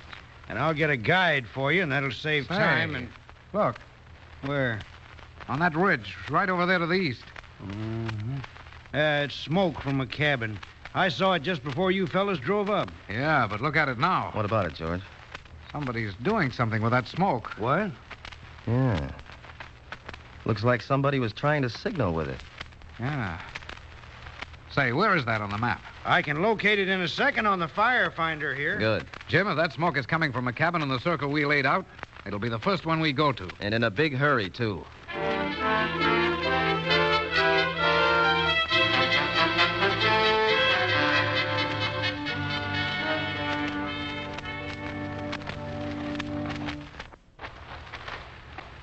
Well, that's that. Why'd you drive the car way under them trees, Rocky? So nobody could spot it. Nobody could see it where it was. From the air, they could. That car's red hot. They'll use planes or anything to find it. Oh. Hey, Rock. Yeah? Did you start a fire this morning? What are you talking about? Look. There's smoke coming out of the chimney in the cabin. What? Yeah, see it? Come on. Hey, what's the matter? The kid started that. Oh, I thought... Shut up and hurry. Put that fire out, kid. It's too late now, mister. Give me that bucket of water, Eddie. Right. Hey,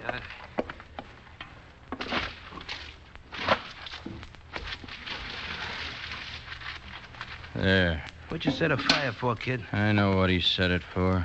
How long you been at it, kid? Long enough, I hope. Well, we're not going to stick around to find out. Are we leaving, Rocky? Yeah, stupid. What are we going to do with them? What you should have done at the old man's place when they came in if you had any brains. Dick! Wait a minute, mister. You got no time to argue now, Junior. Look, kill me or do anything you want to, but let her go, please. Not a chance. Drop that gun, you. Rocky, look out. I'm not dropping any gun.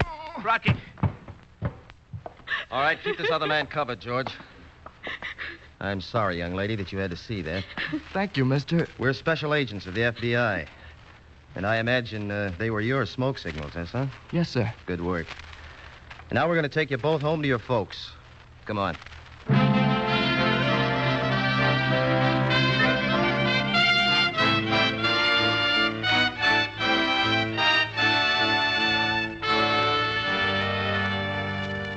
Rocky and his accomplice in crime were tried for the murder of the prison guard. They were both convicted for this crime and sentenced to death by hanging. And so ended the career of two more dealers of sudden death. There are, however, many more of their kind still at large. Unfortunately, neither your local law enforcement officers nor your FBI know just who and where they all are, nor when any will strike. But of this you and they may rest assured. When one does strike, he'll be pursued day and night, 24 hours around the clock. And let him hide out wherever he chooses, he will be found.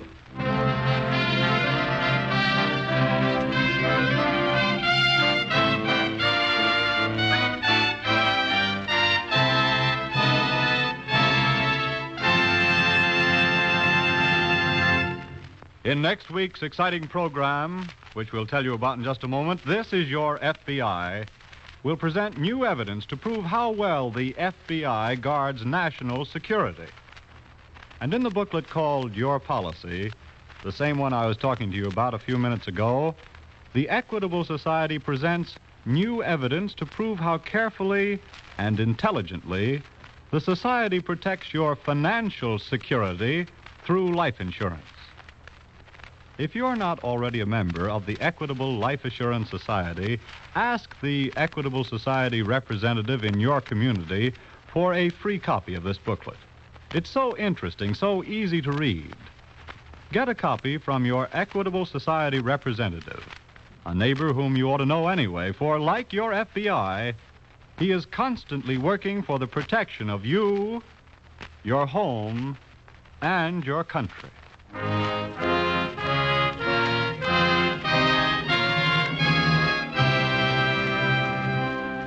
Next week, we will bring you another colorful story from the files of the Federal Bureau of Investigation, the Bogus War Brides.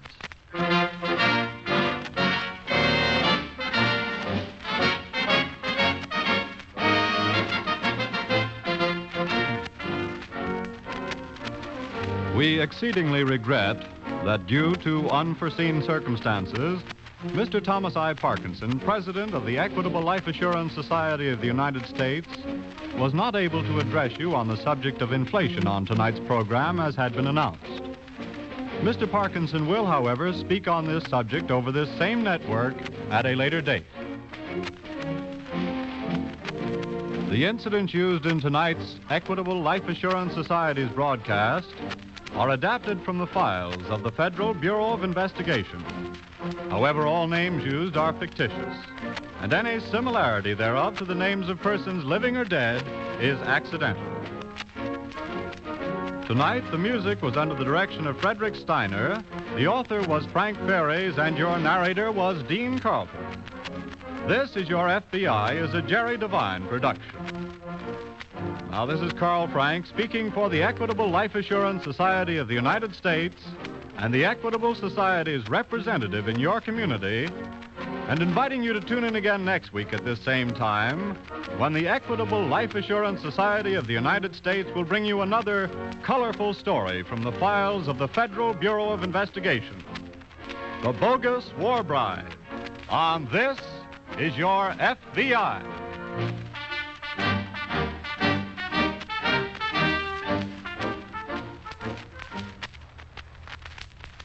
This is ABC, the American Broadcasting Company.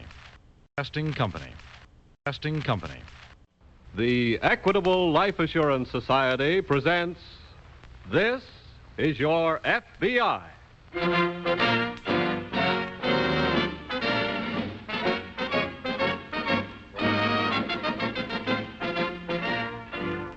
This is Your FBI, an official broadcast from the files of the Federal Bureau of Investigation, presented as a public service by the Equitable Life Assurance Society of the United States and the Equitable Society's representative in your community.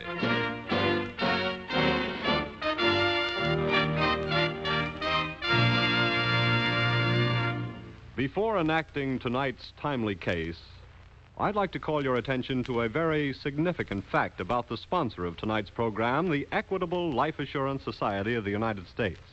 And that's the increasing number of women who are becoming members of the Equitable Society. More and more, women are seeking security through life insurance. They call on Equitable Society representatives eager to know of the many uses and applications of modern life insurance. In fact, a number of our Equitable Society representatives are themselves women. I'll tell you about one of them later. Just like the men, they realize the value of life insurance both to the individual policyholder and to the community. They know that by serving Equitable Society members, they serve America.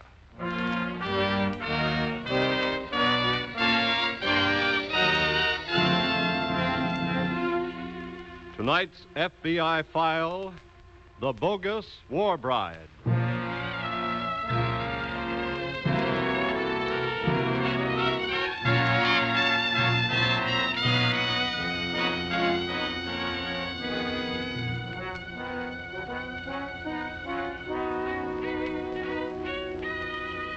Tonight's case from the files of your FBI presents another in the series of demonstrations of gratitude for the heroic sacrifices of the returned veteran being performed daily by that lower rung member of America's criminal society.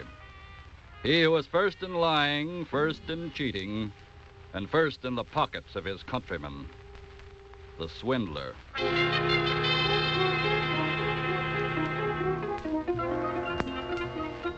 In a certain bar off Times Square, which became a favored oasis of GIs during the war, two of the last three vacant stools have been quickly spotted by the deliriously happy couple just coming in the door. Well, here we are, baby. Bartender, give us a couple of champagne cocktails. Okay. We got a lot of celebrating to do tonight, huh, Betty? Rather. Oh, listen to that. Rather what? Rather be here than any sport on earth, that's what. Oh, you kill me with those quick comebacks, baby. You know, that's what got me into this mess to start with. Now, just what do you mean by that, George? That night in Piccadilly when I asked you to marry me, you came back with yes so quick I didn't have a chance to change me bloomin' mind. Well, if that's the way you feel about it, I'll get right back on the boat and go home. Would you really, baby? I say, what a jolly big lawyer I am, what? Here's your drinks, mister. Oh, thanks. Here, baby. Go. Here's to the Queen Mary for bringing me Princess Betty. Here's to you, love. Congratulations, chum. Huh? Congratulations. Oh, thanks, pal. My bride's still stuck over there. Oh? May take another 6 months. Oh, sir, what a pity. Yeah, it's tough. Anyway, let me join in drinking to your reunion. Thanks, it's awfully nice of you. Yeah. Well, here's to you. Here's hoping you and your missus beat that 6-month rap. Rather. You know, confidentially, pal, my wife here would still be stuck over there, too, if I hadn't run onto a way to do a little finagling. George. What's the matter? You want us to get arrested on our first night? What do you mean, get arrested? We're talking about how we worked it, that's why. Oh, look, baby, the soldier here's one of us. Well, you can't tell who else might be listening. Well, there's no police in here. Just because you don't see any brass buttons is no sign. Okay. Look, I don't know how you worked it to get your wife over, but I'd sure like to know. Well, I guess you can tell from the way Betty's putting the clamps on me that it's kind of a down-under proposition, if you know what I mean. Anything that will get my wife over here is all right with me. After all, she's got a right to be here, hasn't she? Come on. Let's all move over to that empty booth in the corner. Okay. Come on, baby. Righto. Excuse me, mister. Slide in, sugar. Charlie. Now, look, pal. Yeah? Maybe I better tell you first how much this deal cost me. How much? 500 smackers. 500? Can't you raise it? I guess I can. No, these guys work fast. Well, I'll have the dough tomorrow. That fast enough? Yeah, I guess so. Okay. What's the proposition? Is it all right with you if I tell him, Betty? After all, I gotta help a buddy, you know. Go ahead. Okay. If you can raise $500 tomorrow, you can get your wife over here in 2 or 3 weeks, just like I did. Really? Sure. And here's how it works.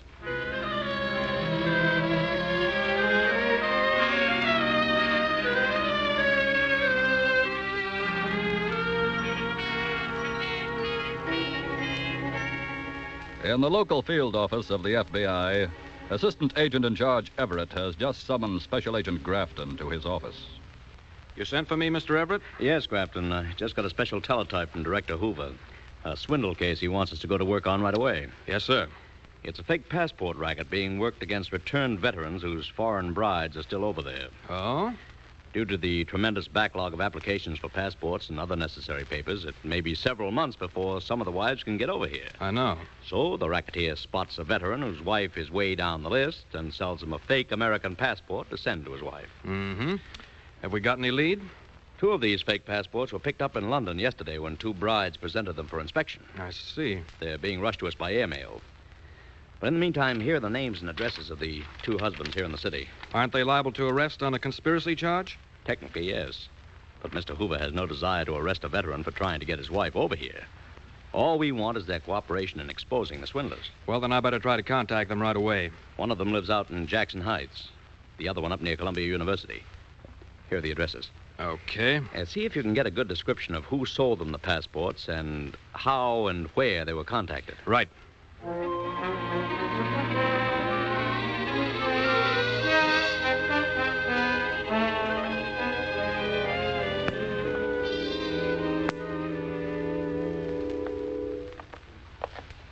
You got that passport for the sucker nearly ready, baby? Just about, George, old thing. Oh, look, can that accent, will you, when we're not working on somebody? Okay, sugar.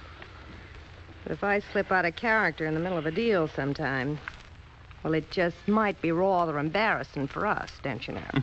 You and your British understatements. Look, George, you better get some more of this kind of paper from the station or we're about out. Never mind. We'll get some more when we get to the West Coast. Yeah, but we only got enough left for... What did you say? I said we'll get some more paper on the West Coast.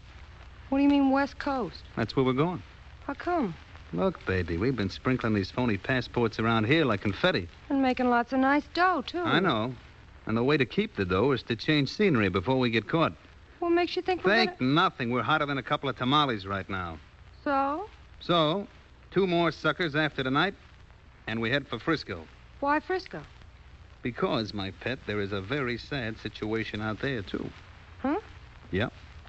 There's a lot of poor GIs out there with wives way out in Australia. Oh, of course, of course. And I must do something for me bloomin' sisters down under, what?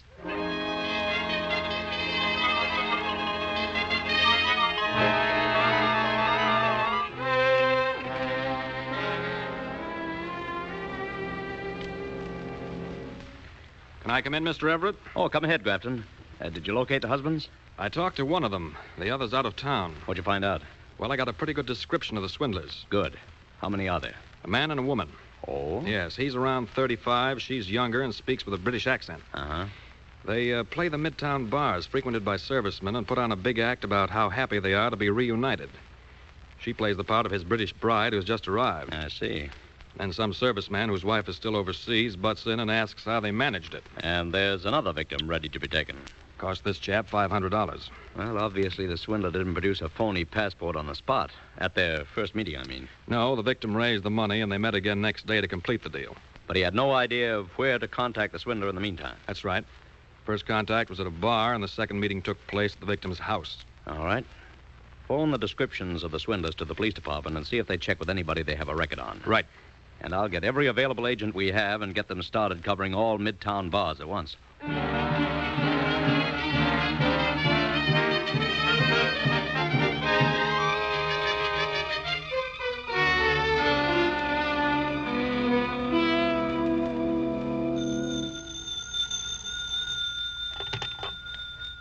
Hello? Hiya, pal. This is George. Oh, hello there. Everything set? I talked to the guys, and they didn't want to do business. What? They wanted to lay off for a while. Afraid they might be getting hot. Yeah, but look, I already raised the $500. They can't back out on me. I gotta get my wife over here. Okay, you're gonna get her here. Yeah, but you just said... Keep your shirt on, will you? You're in. I don't get it. Look, I'm not letting a buddy down. I talked the guys into making a deal for you. Yeah? They're just scared to deliver any more in person to new customers, you see? Oh. So I promised I'd deliver yours for them and collect the dough for them. Then you've got it. Sure. Have you got the 500 with you? Yeah? Where'll I meet you? At that same bar? No, we better make it somewhere more private. I don't want to get caught either, you know. I'd have a tough time proving I'm not mixed up in this business. Sure, I know. I'll meet you wherever you say. Okay, how about your place? Swell. 36 Cherry Lane. It's down in the village. Basement apartment. Okay. Be there in 20 minutes.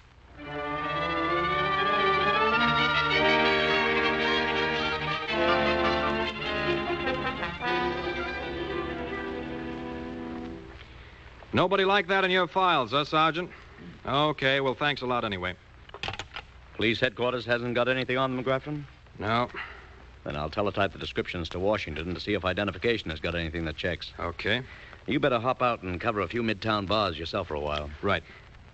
Take the area between Broadway and 8th Avenue from 46th to 49th. I've got the rest covered. Want me to call in case something breaks? Yeah.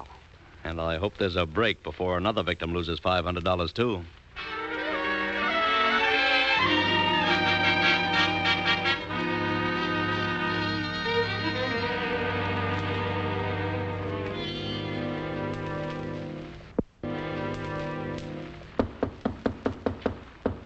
Just a minute.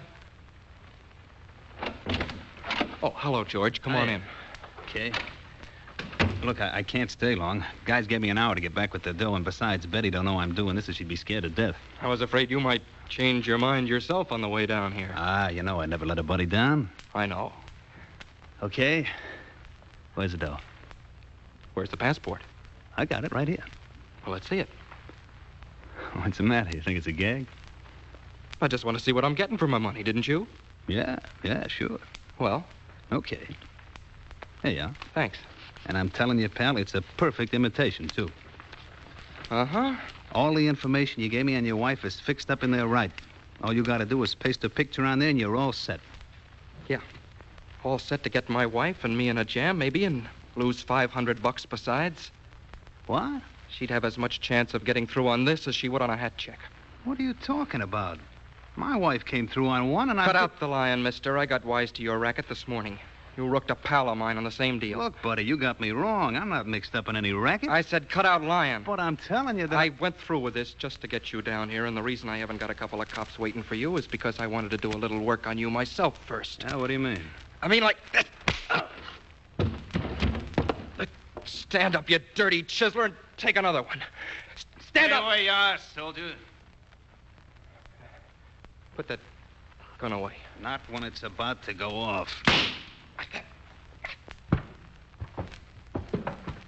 Sucker.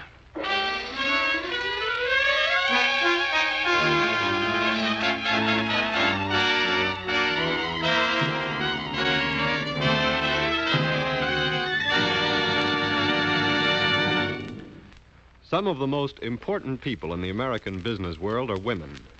While waiting for tonight's FBI file to reopen, let me tell you about one who works for our sponsor, the Equitable Life Assurance Society.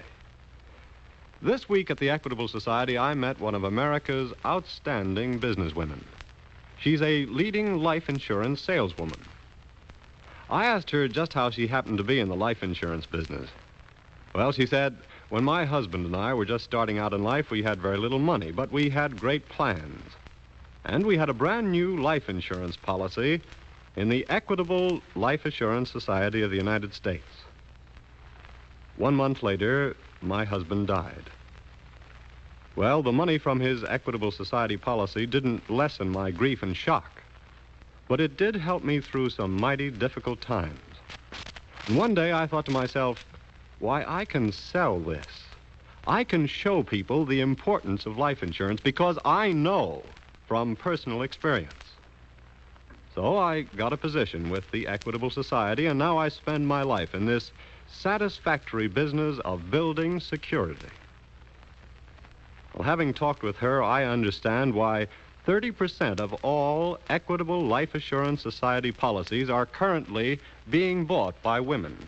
Professional women, business women, women whose career is a home. Women everywhere are seeking the protection and security that comes with a policy in the Equitable Life Assurance Society of the United States.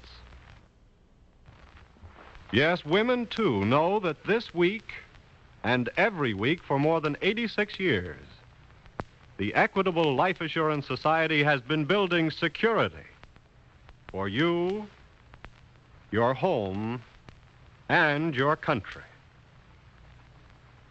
And now back to the FBI file, the Bogus War Bride.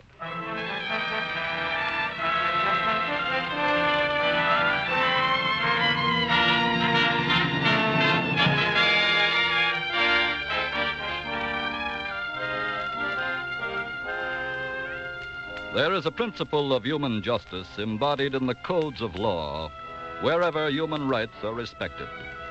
A principle often referred to as mitigating circumstances. In the Victor Hugo classic Les Miserables, Jean Valjean was guilty of a robbery, but he stole in order to feed his starving family. That was the mitigating circumstance which lessened his guilt in the eyes of the just. Such a defense might be offered to lessen the guilt of the GI who was a victim of impersonation and conspired in the forgery of a passport. He was about to do it with the honorable intention of reuniting his family.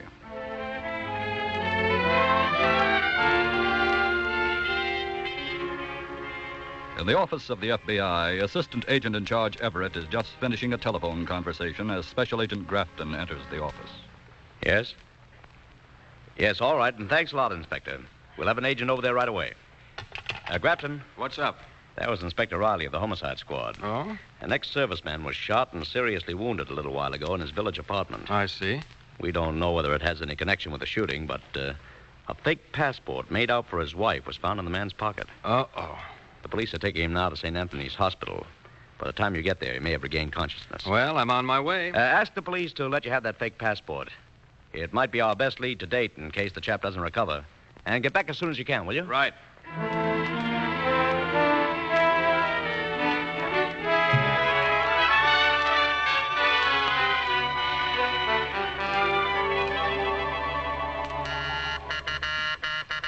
Yeah? Who is it? Me, George. Oh? Get your stuff together quick, baby. We got to scram. Why? What's all the excitement? I had to let the sucker have it.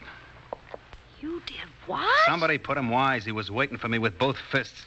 George, you mean you... You think I'm going to stand there and let him work on me? You stupid fool, you... Look, baby, don't stand here gabbing. I killed the guy. Don't you understand? Well, if you're sure you killed him, that's not so bad. What do you mean? Well, they'll have a tough time tying it in with you. George, you had sense enough to bring it back with you, didn't you? What? Don't tell me you left that fake passport down there. Yeah, I did. Oh, brother! Oh, stop your beefing, will you? We got to get out of here. Not me. Huh? We're a lot better off staying right here. Why do you figure that? Well, if somebody put 'em wise to us, they can also put the cops wise to what we look like. Okay, but They'll be watching every train, bus, and airline for us. All right, you stay here, baby, but I'm getting out. Wait a minute! They catch you, I fall too. Yeah, but we... No dice, George. You're sticking right here with me. You understand? Okay. Now, sit down, genius. Give me the whole story.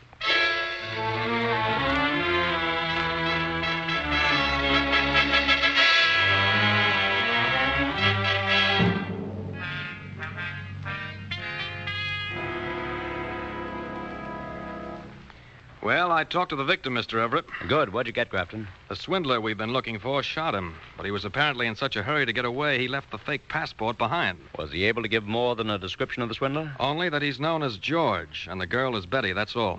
I see. The fingerprints of both of them are probably on this fake passport. We'll put it through for a check right away. And we ought to have another lead in the kind of paper they used in making them up. Right. Shall I take a sample of it and start checking stationers to see who handles it and who's been buying it? Yes, you start the ball rolling on that while I cover on all train, bus, and air terminals. Right. And then we'll... Hey, wait a minute. Yeah? Well, we'll watch the travel terminals anyway. They're probably taking the smarter course of staying under right here. In that case, it's up to us to smoke them out. And I think I've got an idea that'll do just that.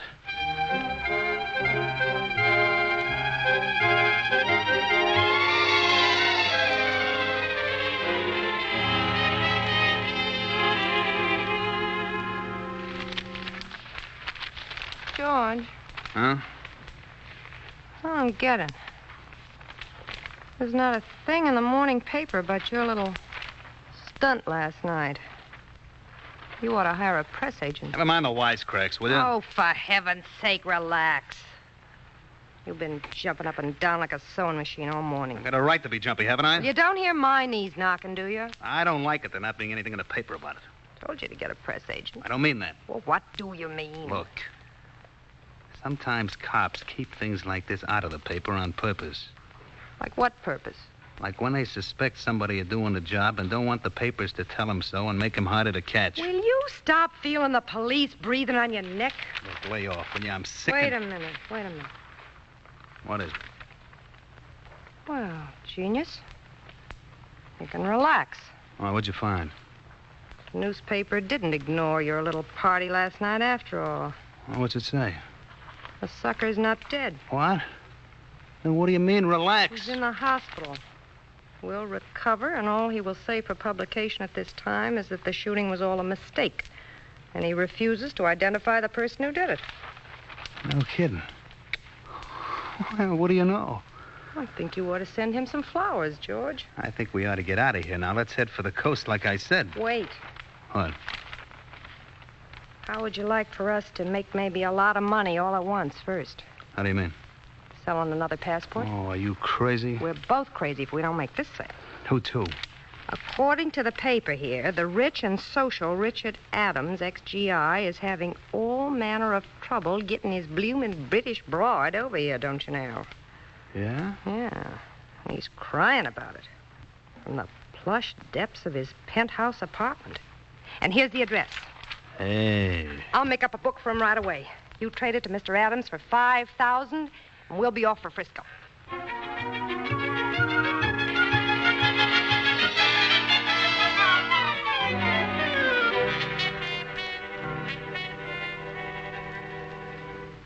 Well, here's the report on that fingerprint check, Mr. Everett. Identify them? Yes, sir. The man is George Canton, alias George Patterson. And the girl? His accomplice, Betty Douglas, former nightclub entertainer. Both have swindling records. Good enough. And we've located the stationer who sells the paper used in the fake passports. Oh? He identifies George Canton as one of his customers, but has no address for Canton. Well, we won't worry too much about that right now. I have a plan in mind that should solve all our worries.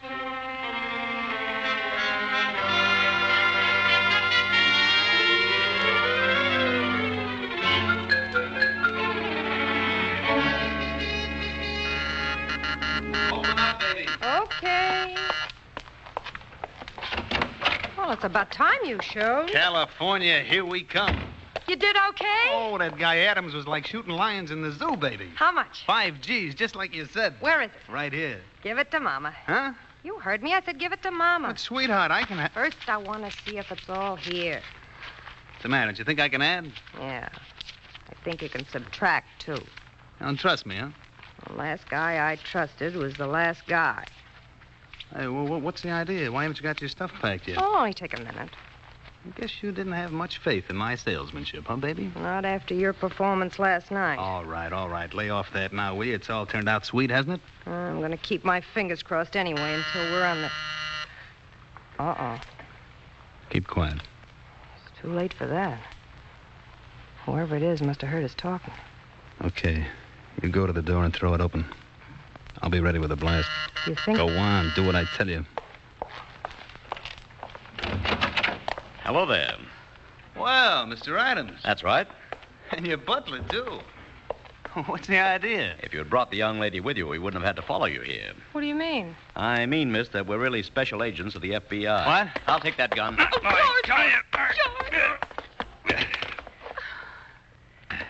Your victim down at the hospital is ready to identify you for publication now. Come on.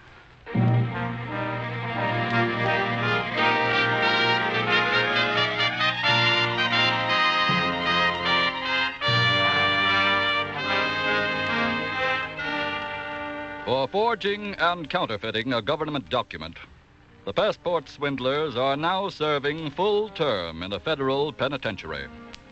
After he has paid his debt to the United States government, the man called George must still stand trial on a charge of assault with intent to commit murder in New York State.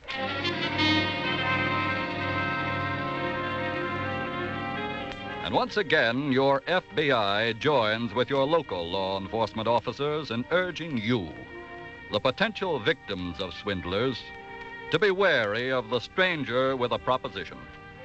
If the proposition is sound, it will keep long enough for you to investigate it and the person who offers it. If it is unsound, your investigation will prove it to be so. That is your duty to yourself and to society.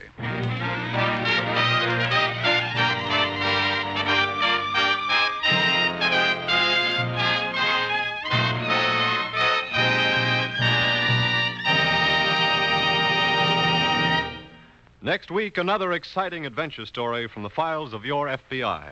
We'll tell you about it in just a moment. As you listen to tonight's radio program, you must have realized why you look to your FBI for national security. Trained men such as these FBI agents are the best safeguard you can have. And you can depend upon the Equitable Life Assurance Society of the United States for the financial security of life insurance for the same reasons. Able, trained men and women, experts in preserving homes, in keeping children in school, making old age comfortable. The Equitable Society representative in your community, the name Equitable Society is in your telephone book, is skilled in all phases of life insurance security and experienced in its application to your particular problems. He, yes, and she, specialize in building security for you, your home, and your country.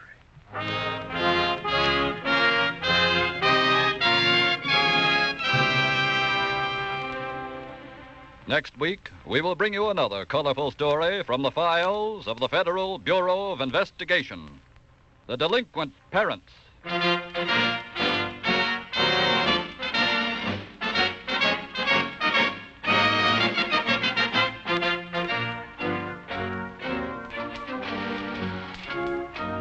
The incidents used in tonight's Equitable Life Assurance Society's broadcast are adapted from the files of the Federal Bureau of Investigation.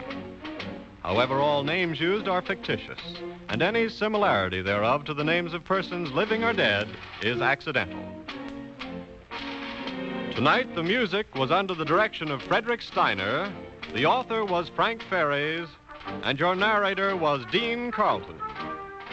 This is Your FBI is a Jerry Devine production. This is Carl Frank speaking for the Equitable Life Assurance Society of the United States and the Equitable Society's representative in your community, and inviting you to tune in again next week at this same time when the Equitable Life Assurance Society of the United States will bring you another colorful story from the files of the Federal Bureau of Investigation, the Delinquent Parents, on This Is Your FBI.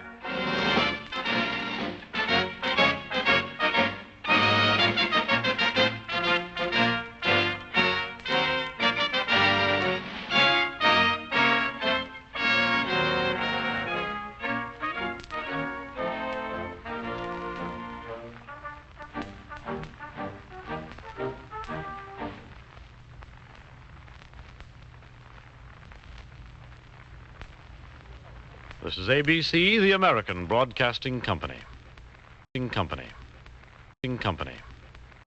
The Equitable Life Assurance Society presents This Is Your FBI.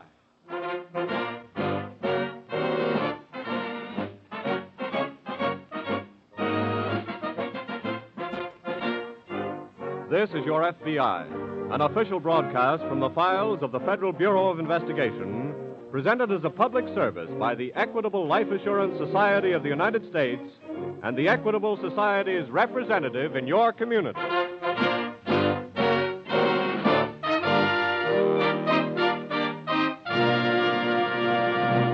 Tonight's significant story will begin in just a moment.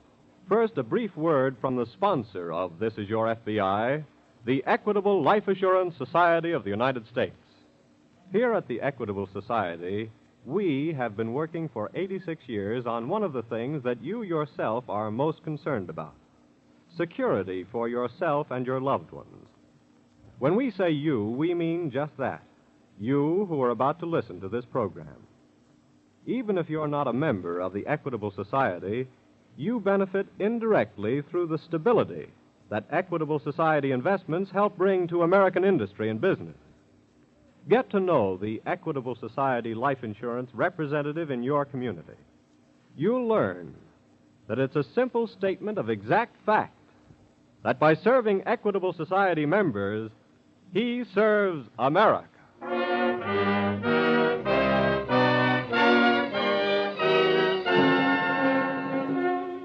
Tonight's FBI file, The Delinquent Parents.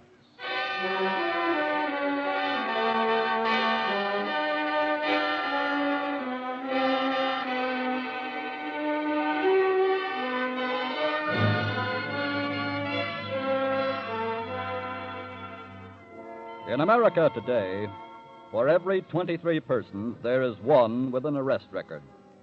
And the tide of crime is rising. The greatest number of arrests in all age groups is of boys and girls 17 years old. And the number is growing. Tonight's case from the juvenile files of your FBI is a drop of water in the rising tide.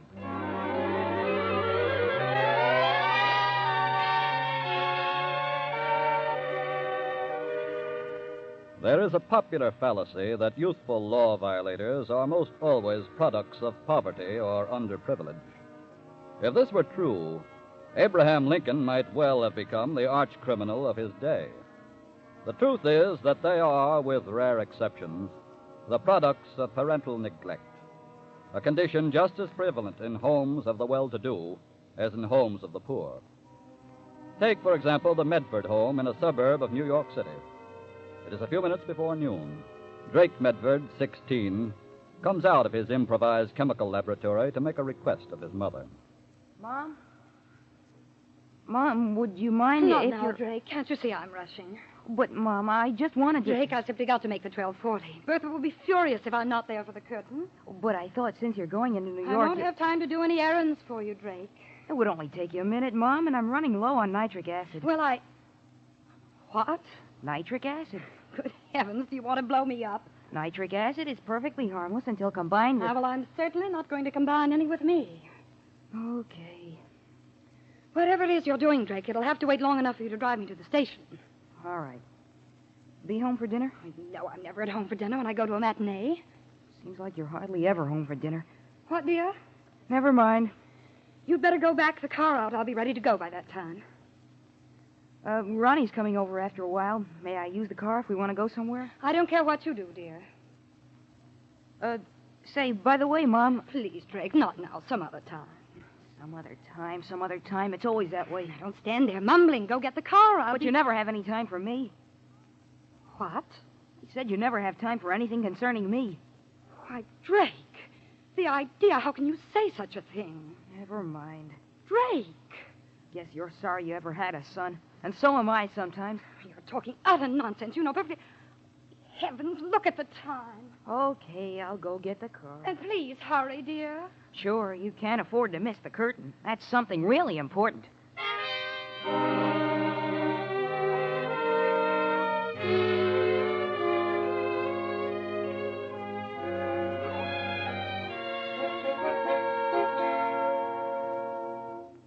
Drake? Come on in, Ronnie. I'm back in the lab. Okay. Anybody home? Nope. Well, how's it coming? It's all done. How much of the stuff did you make? That little bottle full. Hey, that's enough nitroglycerin to blow up the Croton Dam. Well, you asked me to make plenty. That's right. Hey, why do you want it? Drake, that stuff's going to get us something we both want awfully bad. What? That sailboat. The nitro? I don't get it. Look, we need $150, don't we? Yeah. And a fat chance we've got of getting it from our folks. They've turned us down 3 times already. I know. And we're going to go out and get it ourselves. How do you mean? Remember my Uncle Ben who lives in Connecticut?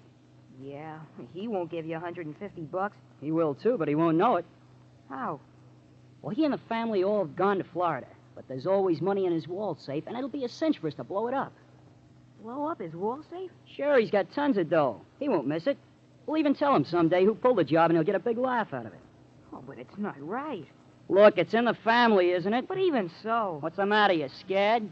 Oh, it's not that especially. Sure you are. You're scared your mother will find out. That's where you're wrong, Ronnie. Huh? She doesn't care what I do. And I don't either anymore. What's the matter? Have a fight?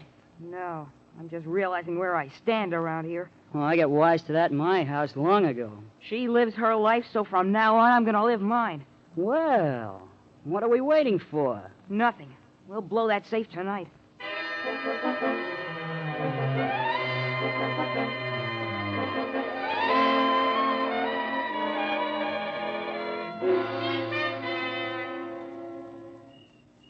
I got the tools. You got the nitro? Yeah. Come on, let's get out of the car. Wait a minute. You're not getting cold feet, are you? No. I thought you said they'd all gone to Florida. What do you mean? That light upstairs. Oh, that's Waters, the butler. What'll we do? Well, he won't know anything's going on till it's too late. How are we going to get in? They left the key with the folks. I slipped it out and had a copy made. Come on. Don't close it. Okay.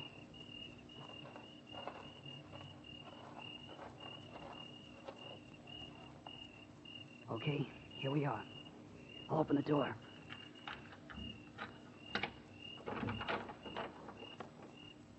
I'll go first with the flashlight. You follow me. The safe's in the library, just off to the left.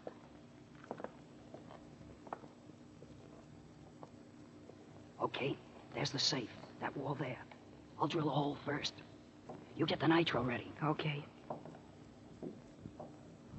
Ronnie. What's the matter? Listen. Put out the flashlight, quick. Right. What'll we do? I'll take care of Waters. Hey, Ronnie, you don't mean you'll... Shh. He's turned on the living room light. Quiet and keep down.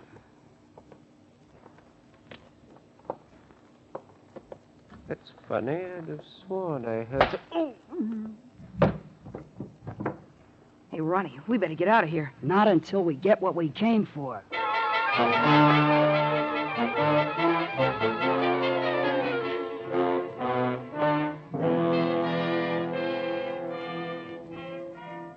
About an hour later, a telephone rang on the desk of Agent in Charge Durant of the New Haven office of the FBI. Durant speaking. This is police headquarters at Meadowbrook. Oh, hello. What's up? We think this is a case for the FBI. Oh, what happened? The wall safe in the Pomeroy house here was blown a while ago and the butler was slugged. Well, what's the FBI angle? They got only $50 in cash, but took jewelry valued at over $5,000. We've reason to believe the thieves are from New York. Went back across the state line with the stuff. Well, that comes within our jurisdiction, all right. What do you want us to do? I'll start a special agent over to Meadowbrook right away to investigate. We'll be waiting for him. Right.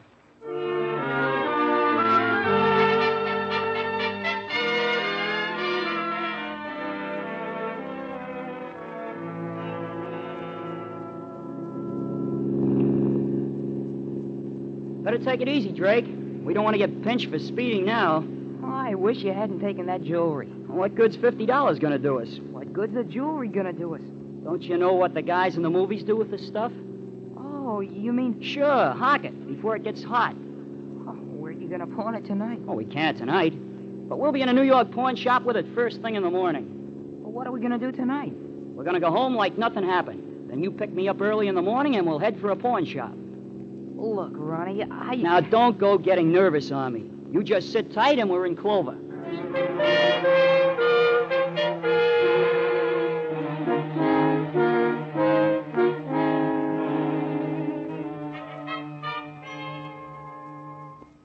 Back already, Tom? Yes? Pick up any leads? The butler is positive the robbers were very young, just kids. Oh?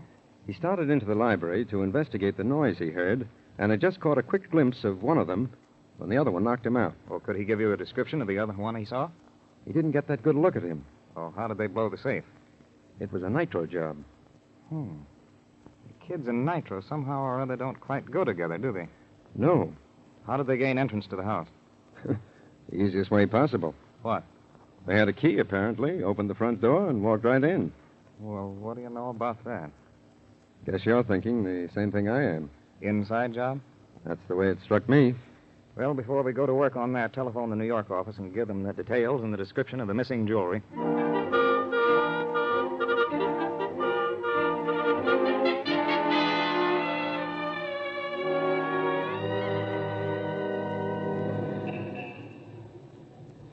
It's okay, Drake. Nobody in the shop but the pawnbroker himself.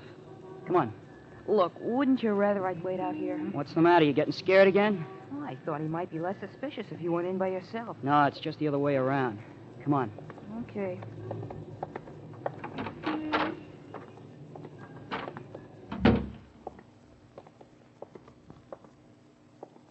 Well, good morning, boys. What can I do for you? We want to pawn something. That's my business. What have you got? Here you are. Wow. What's the matter? Diamond bracelet? Pearl necklace? Where'd you get this? Well, you see, it belongs to my sister. Oh? She didn't want to come here herself, and she asked me to take care of it for her. Uh-huh. How much can we... how much can she get for it? You wait a minute. I'll take them in back and examine them. Oh. Well, okay, but we're in kind of a hurry. I'll be right back. What did he have to go back there for? To examine it, like he said. Now, don't stop worrying it. Ronnie, listen. He's dialing a number. Yeah. Maybe he's calling the police. Let's get out of here. Wait a minute. You watch the front. Where are you going? I said watch the front. Just a minute, mister. Something wrong? We changed our minds. We want the jewelry back. You can't have it back. I think this jewelry's stolen. Give me that jewelry. No, you can't.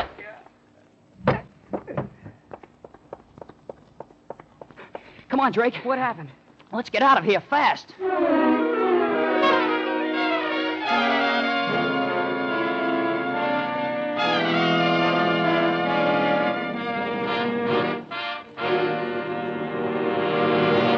While waiting for tonight's file to resume, as it will in just a moment, here's a message of particular importance to you and your family from our sponsor, the Equitable Life Assurance Society of the United States. This week at the Equitable Society, I heard a story of hope and courage about two young people who had everything that makes for success. Health, a home, and he had a good job, fine prospects for advancement, and a life insurance policy in the Equitable Life Assurance Society of the United States. But then hard times struck, and the temptation came to surrender their life insurance policy. But somehow or other, they managed to keep it in force. And as a matter of fact, they are now, this week, about to retire in comfort on its proceeds.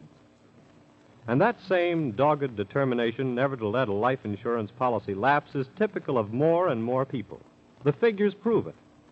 Equitable Society members are placing higher value on their life insurance than ever before, paying premiums promptly, frequently paying them well in advance. Yes, your life insurance, in whatever company, we hope it's with the Equitable Society, is a valuable possession. Keep it in force no matter what. And when you need advice, speak to your Equitable Society representative, who is trained to help you use life insurance to your best advantage. He wants you to be secure. He wants you to be safe. And he wants you to understand, as he does, that this week and every week for more than 86 years, the Equitable Society has been building security through life insurance for you, your home, and your country.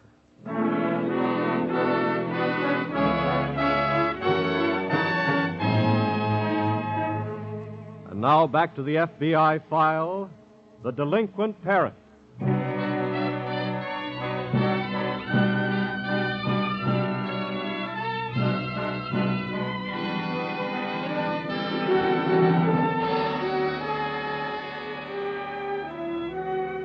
We repeat, mothers and fathers of America, the greatest number of criminal arrests today in all age groups is of boys and girls 17 years old.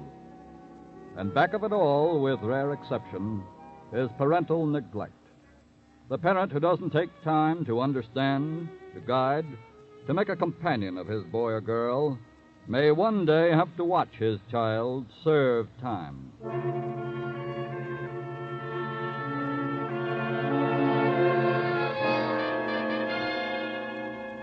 Mrs. Medford's attitude of utter indifference concerning her son Drake cannot now be far from a severe shock.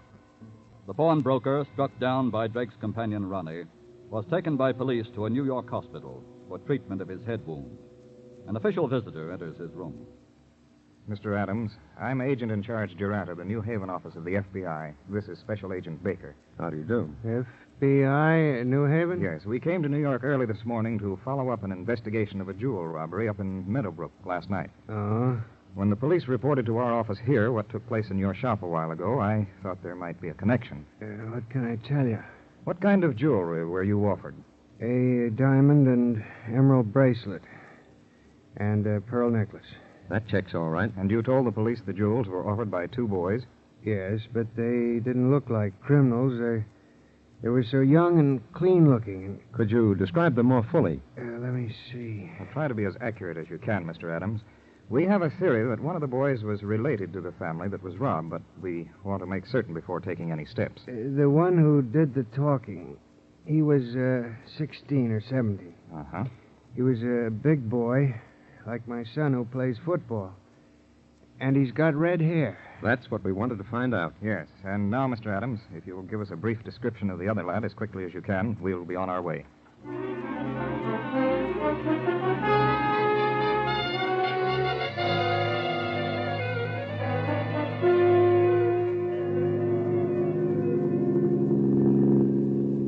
Stick to this highway, Drake. When we get up around Peekskill, I get another idea.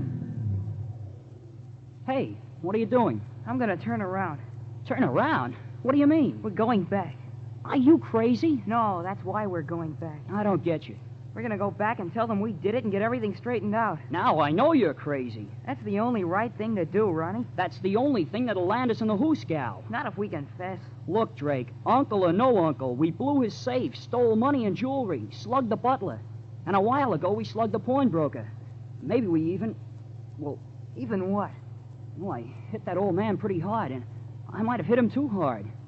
You mean he's dead? Well, he could be. We can't afford to go back and maybe have a murder pinned on us. Murder? Yeah, we're wanted by the police now, but good. We didn't mean to go this far, but we did. And we're criminals now. And there's only one thing we can do about it. We can't go back home. We've got to go on. Don't you see? Where did you say to head for? Peekskill.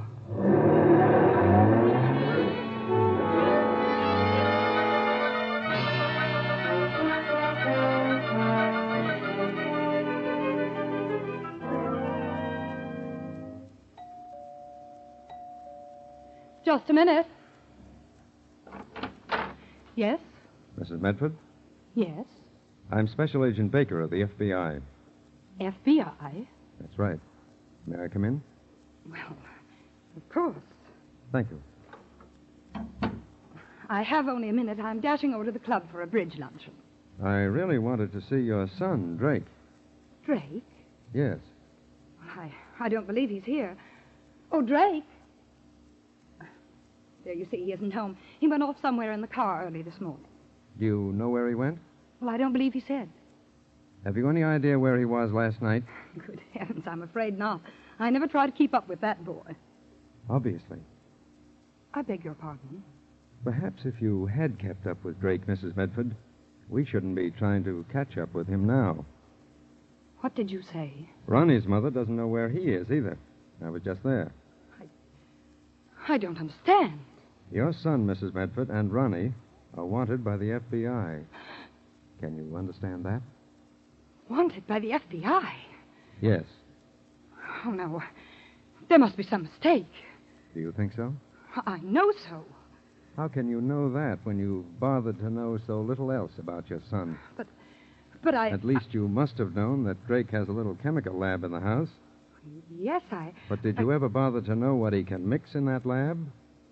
Well, no, I... One of the things he mixes is nitroglycerin. Nitroglycerin? Yes. Now, you'd better get a good grip on yourself for this, Mrs. Medford. What? Last night, Drake and Ronnie blew open the safe in the Pomeroy home. Oh. Stole money and over $5,000 worth of jewelry, struck down the butler with a deadly weapon. Oh, no. And this morning struck down an old pawnbroker who got suspicious when they tried to pawn the jewelry. Oh, it isn't true. It can't be true. Have you ever bothered yourself enough about your son to see that it couldn't be true? But Drake couldn't do such a thing. I'm sorry, Mrs. Medford. But because you haven't faced the fact of your responsibility to your son, you will have to face now the fact that he's wanted in connection with 3 crimes. Oh, Drake. My poor Drake. I'm afraid I'll have to put out an alarm right away. May I have the license number and description of your car, please?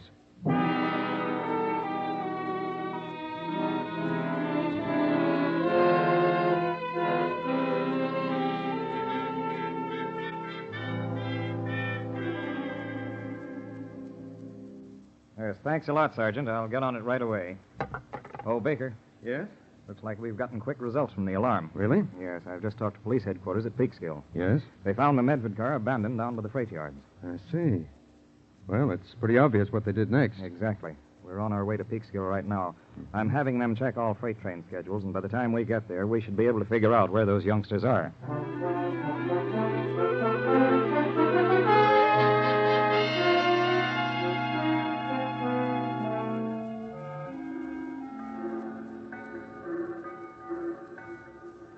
I wish this train would get moving again.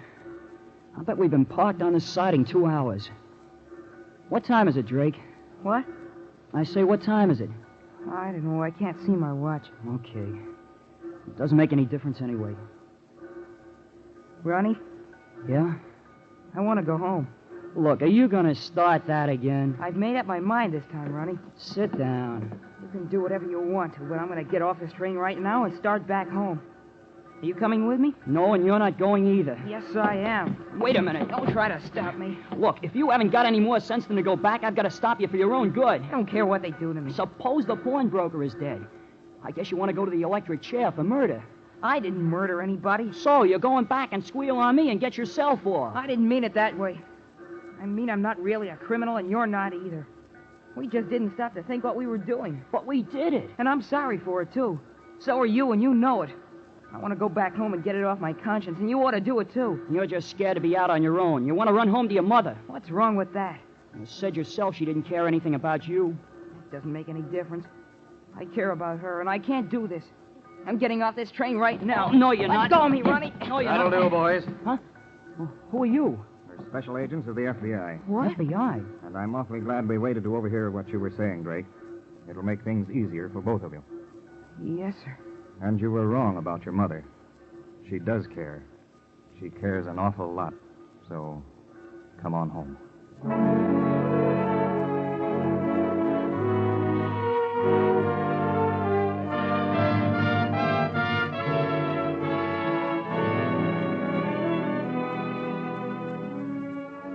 Because of their extreme youth, Ronnie and Drake, after a full confession of their guilt, were given the opportunity of becoming good citizens in the future by being paroled.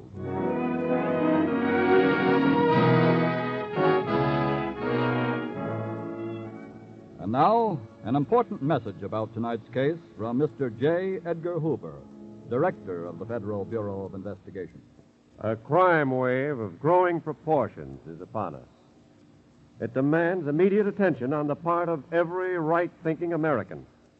Increasingly, it is becoming a youth problem.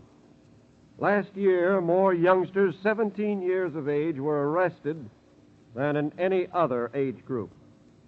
Now, here is a challenge for every right-thinking American. Every community resource should be immediately mobilized, and every parent and adult should take their proper place in the fight against lawlessness. We have many splendid youth-serving agencies. Tonight, I want to single out one that has been tried and proven: the Boys Clubs of America. With over 250,000 members and 260 individual clubs, the Boys Clubs of America are celebrating their 40th anniversary. I have studied and seen the Boys Clubs at work. From these groups come thousands of law-abiding citizens who are an asset to their communities. By developing good citizens, they are preventing crime.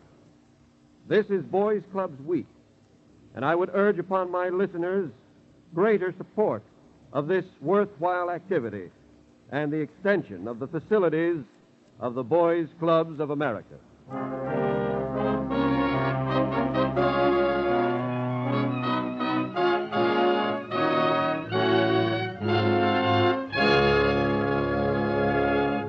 Before we tell you about next week's thrilling case from the files of your FBI, a final important piece of information from our sponsor, the Equitable Life Assurance Society. To your FBI, you look for national security, and to the Equitable Society for the financial security of life insurance. In the past 86 years, the Equitable Society has weathered 4 wars and 7 major depressions. During that time, over $5.5 billion have been paid to policyholders and beneficiaries. This tower of strength, security, and stability is represented in your community by a man whom hundreds of your fellow citizens know as their good friend, the Equitable Society representative, who, like your FBI, is dedicated to the protection of you, your home, and your country.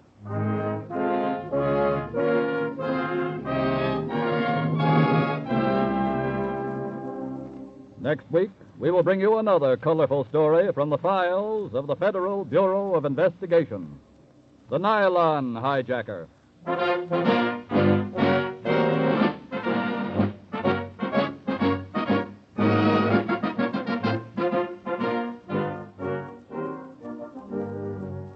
The incidents used in tonight's Equitable Life Assurance Society's broadcast are adapted from the files of the Federal Bureau of Investigation.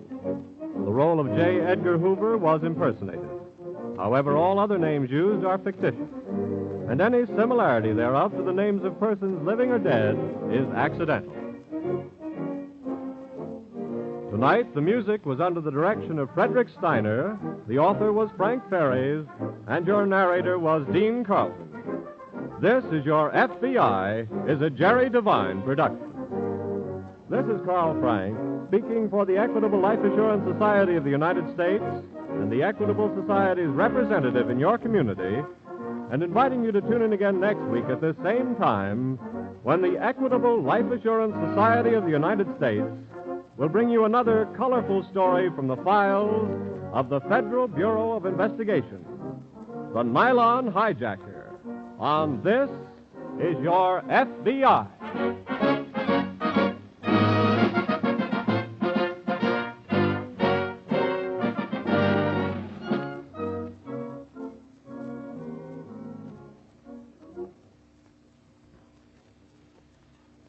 This is ABC, the American Broadcasting Company.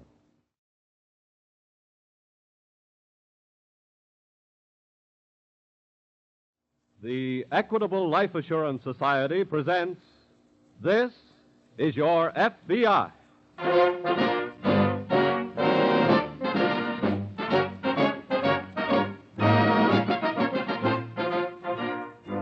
This is Your FBI, an official broadcast from the files of the Federal Bureau of Investigation, presented as a public service by the Equitable Life Assurance Society of the United States and the Equitable Society's representative in your community.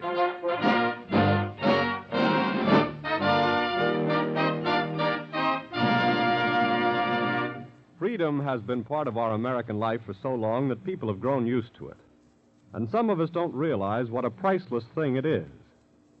For instance, you're free to tune in tonight's FBI file, which will begin in just a moment, or any program.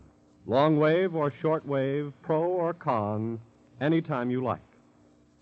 Yes, America, there are no pressures, no orders that you must or must not listen to certain things. And the Equitable Life Assurance Society is a good example of this freedom of choice. Membership in the Equitable Society is purely voluntary, but the advantages are so great that 3.25 million Americans have elected to become members, that is, policyholders. And more people are joining it every year, staying in it, and reaping the benefits of membership in this mutual organization, the Equitable Life Assurance Society of the United States. Truly, the Equitable Society is an American institution, for by serving its members, the Equitable Society serves America.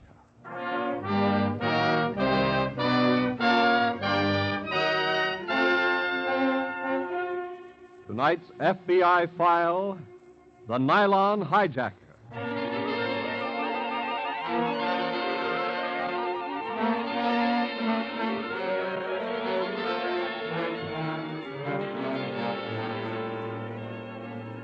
It has been said that the female of the species is more deadly than the male. And while this expression applies zoologically only to certain of the lower animals and insects, tonight's case from the files of your FBI demonstrates that in the field of human crime, no male could be any more deadly than the female who is motivated by a desire for revenge.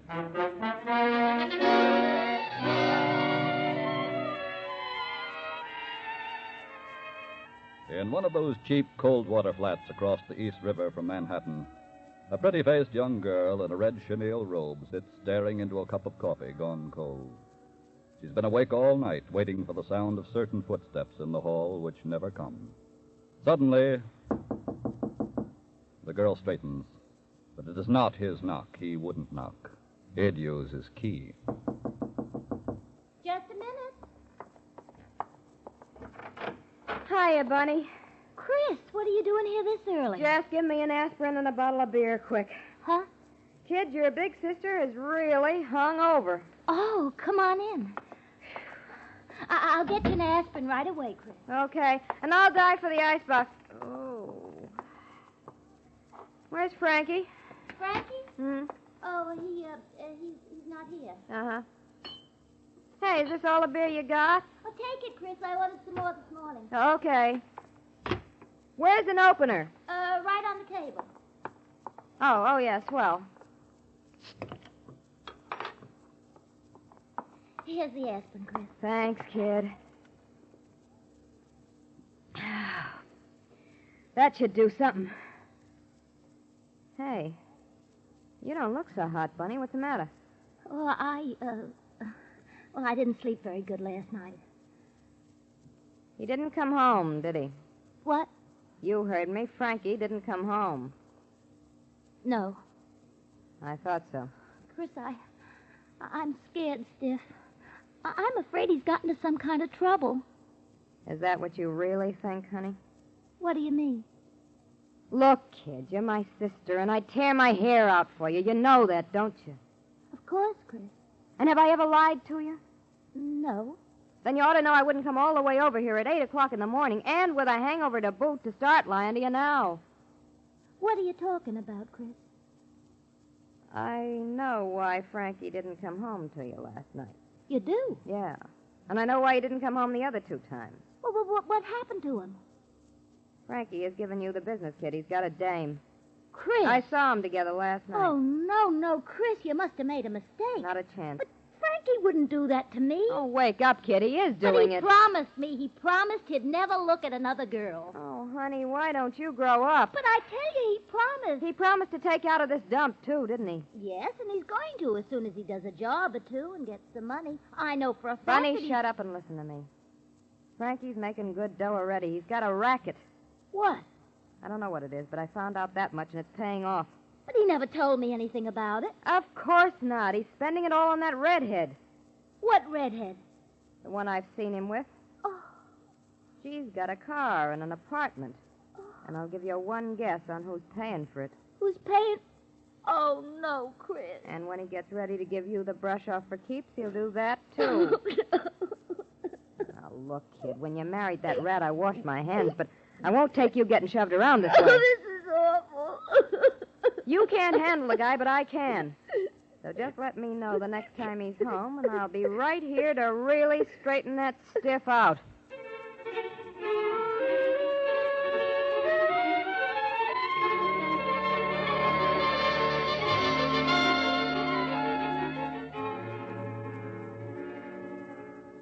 In the New York City office of the FBI next morning, an assistant to the agent in charge is just finishing a telephone conversation as Special Agent York enters.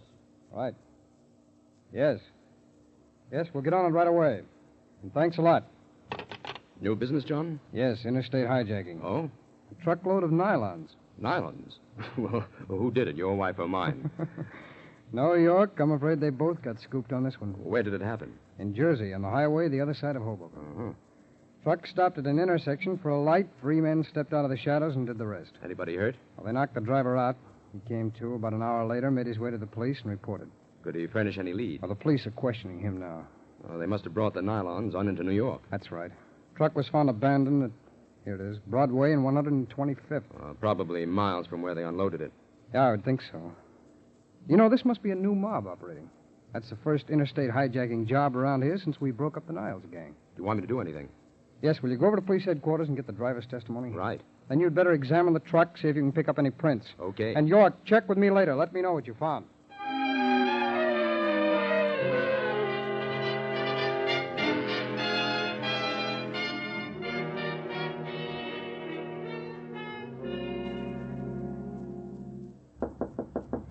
Coming. Hiya, Bunny. Oh, hello, Chris. Well, ain't you going to ask me in? Oh, sure. Come ahead. Is he home? Who? Now, who do you think? Frankie? That's right. Yeah, he's home. I thought you were going to get in touch with me when he showed. Well, you see, Chris, Where is he? Sitting right over here, scared to death of you, hotshot. Oh. Please, Chris, you were wrong about Frankie. He explained about that girl, and everything's fine. Yeah, I'll bet he explained. Did he tell you about Why don't you keep your ugly kisser out of other people's business? Bunny's my sister, and I don't like the way you're giving her the business. What's the matter? You jealous because nobody ever give you a break like I did, Bunny? Why, you cheap little 5-and-dime racketeer, I'll... Shut up. Frankie. Tell this big mouth to get out of here. Please go, Chris. Everything's all right between us now. You keep quiet. You heard a hot shot blow. Oh, no. I told Bunny I was going to come over here and straighten you out with her, but now I've changed my mind. Great, fine, so beat it. I changed my mind because you can't make anything else out of a rat but a rat, and I don't want her to go on living with one. Now, you Frankie, don't. She's my sister. That's your tough luck. I told you he'd brush her off for keeps as soon as he got ready, Bunny, but I was wrong.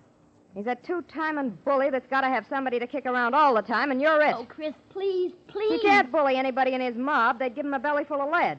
And the first time he kicks that redhead around, she'll stick a knife in his back. Chris! And he knows if he takes a swing at me, I'll blow his brains all over the joint. I'm getting out of here. Oh, no, Frankie, don't. I've had enough. Oh, see what you've done, Chris. Frankie, don't go. Don't leave me, please. Let it go. Don't. Oh. Frankie.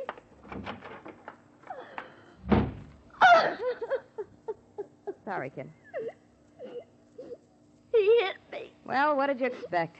Well, that was a very mean thing for him to do. He was just looking for an out, kid. You mean for keeps? Sure. Oh, Chris.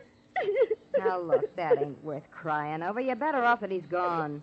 But now I won't get any stockings What stockings? from the hijacking. What are you talking about? Frankie hijacked a whole truckload of nylons last Oh, night. stop, will you? Honest, he did. I heard him call up some men this morning to try to sell them. Look, there's the list right over there that he was working from. This one over here? Yep. He promised me I could have as many nylons as I wanted. And Chris, you as a girl know just how tough it is Wait to get... a minute. Huh? I think we can get more than nylons out of that character. What do you mean? Give me the phone book, quick.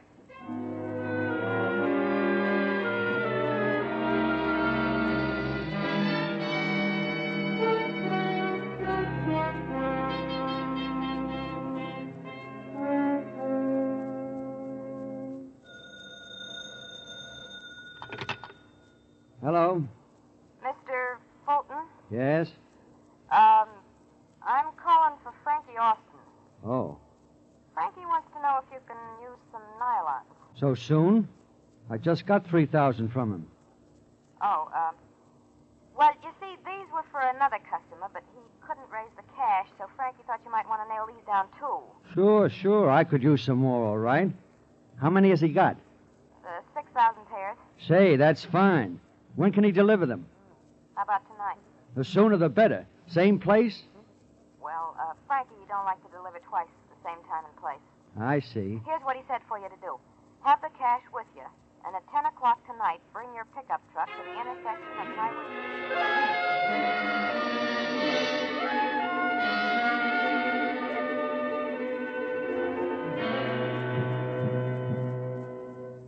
Can I come in, John? Sure, come in, York. How'd you make out? Well, I went to police headquarters and interviewed the truck driver. And? Well, he doesn't remember too much about the hijacking. He stopped at an intersection when the three men ganged up on him. Could he describe them? He gave me a fair description on one of them. I have it right here. Nothing on the other two? No. How about the truck? Well, I went up and looked it over. There were over a dozen different fingerprints scattered around. I'm having them worked up now. Well, chances are none of them will belong to the thieves. Yeah, I know. Well, this one description may be of some help, though. How's that? We checked the police files. It tallies pretty closely with a man who's done this sort of job before. Who's that, York? A racketeer named Frankie Austin. You know where he is? Well, not yet, but I'm going to work on that right now. Good. If you find him, bring him in.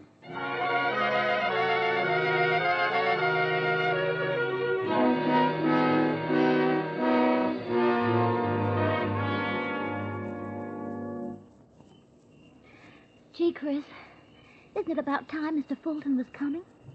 He ought to be driving up any minute now. Chris, I'm scared. So am I, but not for the same reason. What do you mean? I'm scared he might have got suspicious and backed out. Oh. Can I turn on the radio? You could attract more attention by screaming. What do you mean? Never mind. You stay just like you are, kid, and after tonight we're going to start making money out of those big blue eyes and empty head of yours. Oh, Chris, what a thing to say about your own sister. Wait a minute. There's a little truck pulling up at the intersection now. Oh, do you think it's... Wait till I flash the headlights. But suppose it's not him. He answered. It's him, all right. Now just sit tight.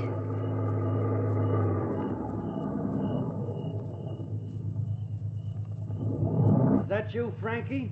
Pull in behind us. Stop and cut out your lights and then come back here. Where's Frankie? Do what I tell you.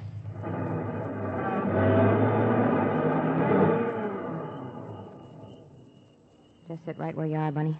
What have you got there? A jack handle, darling. I thought Frankie was going to be here. Have you got the 10 grand? Sure. Where is it? Right in this envelope. Cash? Yes. That's all I wanted to know, Mr. Fulton. Now, this envelope for me, and one for him. There. And that's that. Chris, you're not going to leave him there. Sure. Oh, pull him out of the middle of the road. He might get hurt.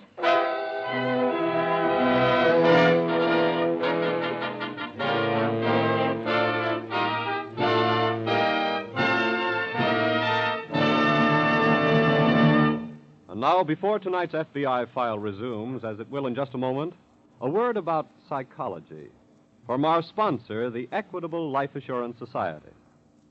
This week at the Equitable Society, I had lunch with a brand new policyholder whose lively conversation made me feel better myself. And I asked him, do all the folks from your part of the country talk with so much pep? Well, he grinned at me and said, well, I come from a lively state, but right now I've got more pep than I've ever had in my life. You see, I've just invested in life insurance with my town's Equitable Society representative. And you know, a very interesting thing is happening to me. I feel my worries dropping away, and I never knew till now how they dragged me down. Yes, sir, my mind is beginning to function at full speed, not just part of it, but all of it. All the things that have been holding me back are disappearing. The whole world's a grand place. Yes, it's great to be alive when a man's mind is at peace. Well, you know, you're likely to benefit in more ways than you realize when you let your Equitable Society representative help you get free from whatever financial worries may be destroying your peace of mind. With his help, security comes easily, for he's an expert in protection.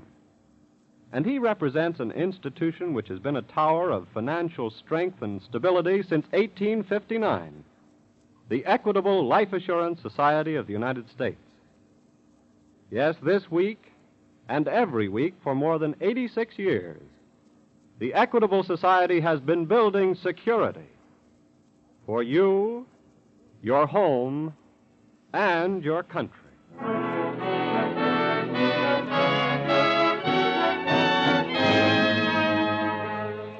And now back to the FBI file, the Nylon Hijacker.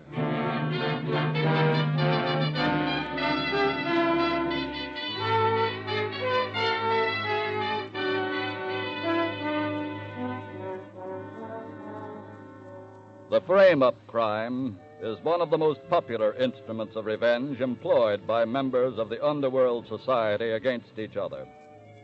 But in planting clues intended to incriminate their foe, they rarely fail to leave some track which leads eventually to their own guilt.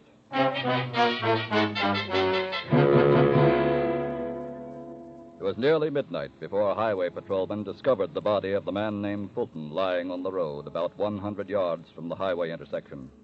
Early next morning in the FBI office. Morning, John. Oh, morning, York. I think I finally got a line on Frankie Austin's whereabouts. Swell. With any luck, we should pick him up this afternoon. Well, we certainly have... Oh, wait a minute, will you? Sidney speaking.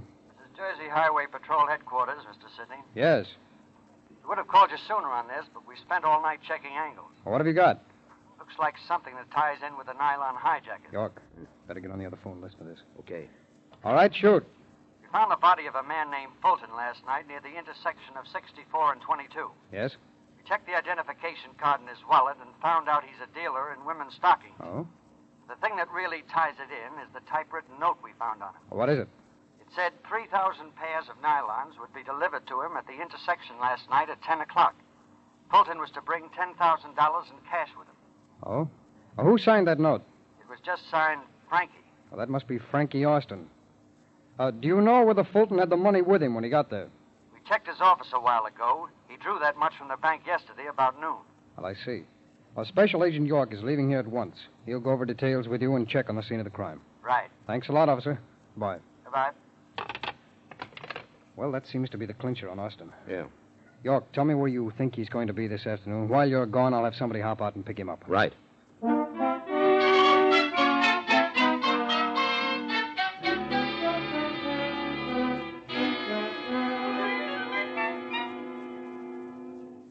Austin.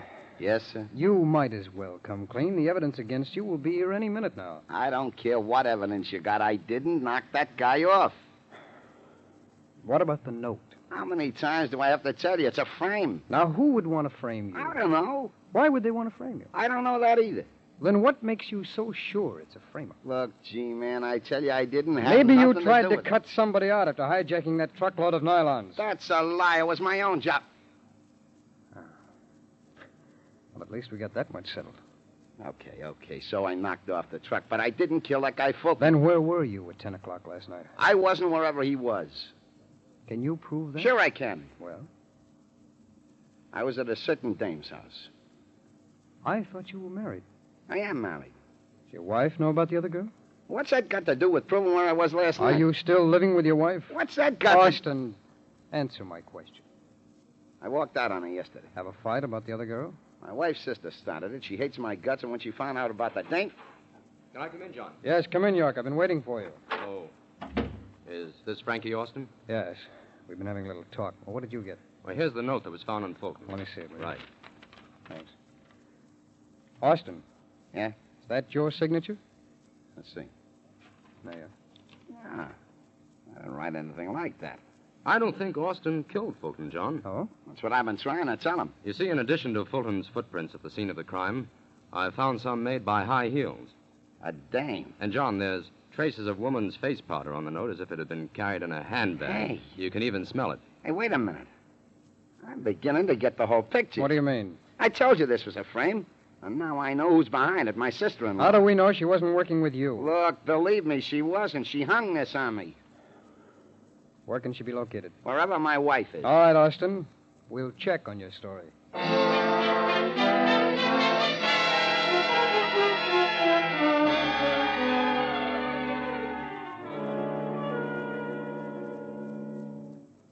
Bunny? Yeah? Bunny, ain't you packed yet? Oh, I'm having a terrible time, Chris. I can't get everything in. Look, we're wasting time. We got to get out of here. Oh, he ain't coming back. I've got to take everything. And this book just won't fit in. So what? Leave it. Oh, I couldn't, Chris. It's my memory book. Look, stupid, you'll have the rest of your life to read it if the cops come here. Now forget it. Why should the cops come here? Because we killed a guy, remember? Yeah, but you said they were going to blame Frankie for that. That's why you put that note in Mr. Fulton's pocket. Bunny, please, just keep moving. Okay. Have you got that address? It's on the table there. I tore it out. Right. Where are we going? Wherever the first thing's leaving for, and I hope it's Mexico. Mexico? What's the matter with that? But I can't speak Mexican. That is not your big handicap, kid. Come on, shut that bag up. All right. I'm ready. Okay, now let's get out of here fast.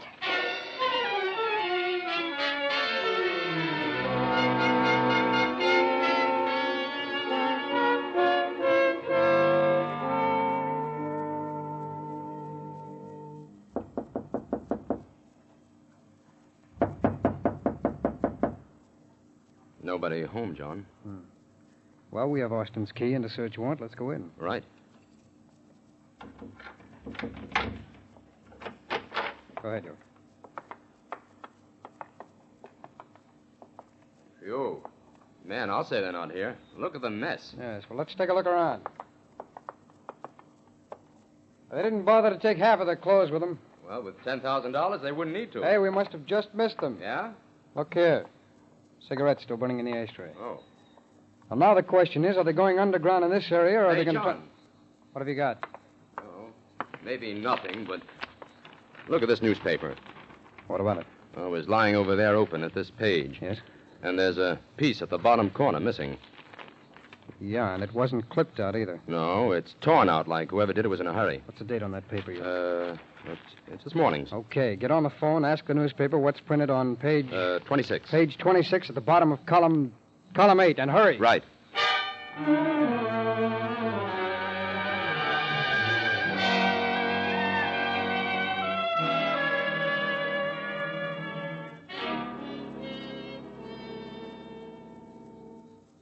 But I tell you, we have no tour leaving for Mexico just now, madam. Then what have you got? And don't call me madam. I'm sorry. He thinks you're married, Chris. Shut up. Here's what we can do for you. Shoot. We can get you on a train leaving in 1 hour for New Orleans. And from there, you can take a banana boat. A banana boat? What's that? One that carries bananas, obviously. Okay. Fix us up on that. But don't you want to know where the boat's going? Just book us and make it snappy. Very well. May I have your names, please? Mrs. Frankie Austin and Miss Christine Wilson. Who are you? How did you know our names? We're special agents of the FBI. Huh? The FBI? That's right. You're both under arrest for murder. Chris, I told you we shouldn't... Shut up. It's too late for that, Miss Wilson. You've left tracks a mile wide, including the ad for this travel agency torn out of this morning's newspaper. All right. Come along, both of you.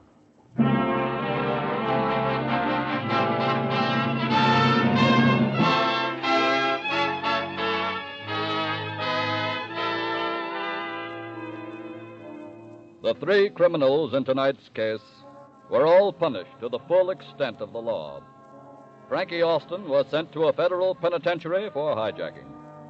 His wife received a long prison term for her part in the killing of Fulton. And his sister-in-law was convicted of murder in the 1st degree.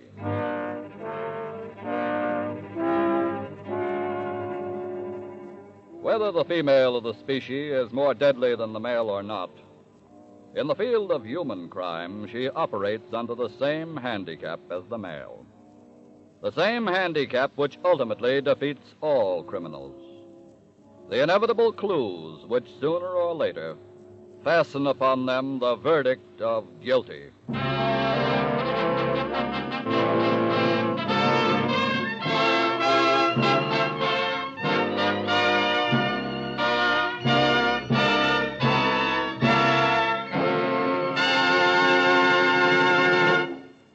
Before you hear about next week's thrilling case from the files of your FBI, the Equitable Society wants to tell you about a citizen of whom your community can well be proud. And I mean your neighbor, the Equitable Society Life Insurance Representative. Look to him for the financial security of life insurance. He's a man ready to serve you in the same spirit in which, throughout 86 years, the Equitable Life Assurance Society of the United States has always served its members. His every working hour is devoted to building security through life insurance for you, your home, and your country.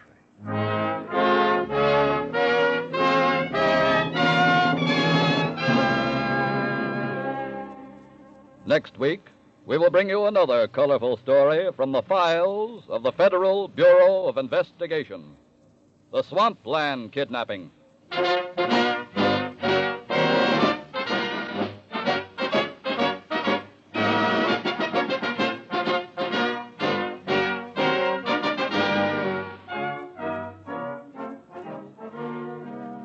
The incidents used in tonight's Equitable Life Assurance Society's broadcast are adapted from the files of the Federal Bureau of Investigation.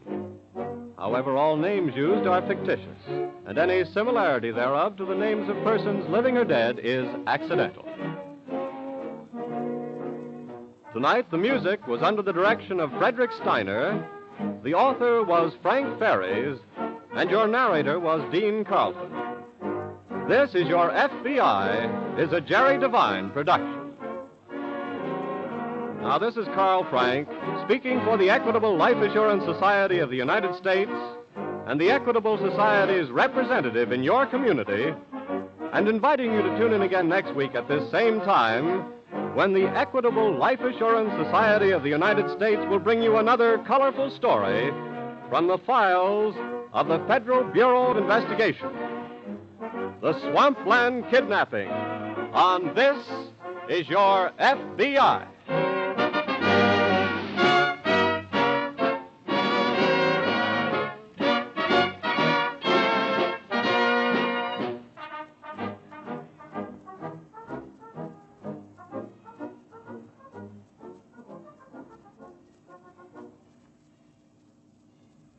This is ABC, the American Broadcasting Company.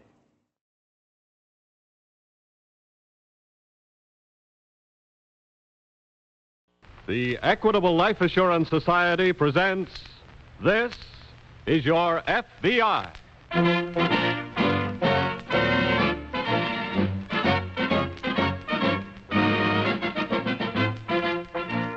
This is Your FBI, an official broadcast from the files of the Federal Bureau of Investigation, presented as a public service by the Equitable Life Assurance Society of the United States and the Equitable Society's representative in your community.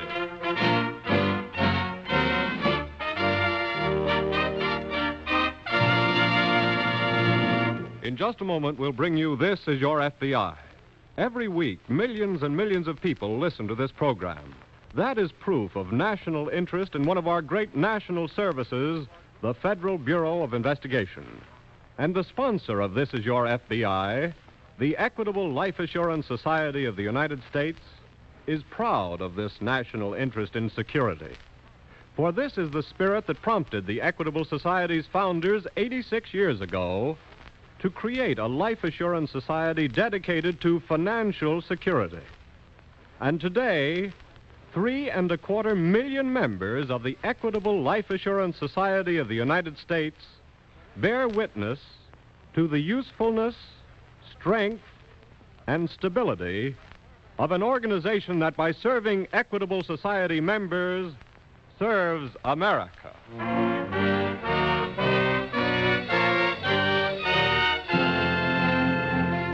Tonight's FBI file, the Swampland Kidnapping.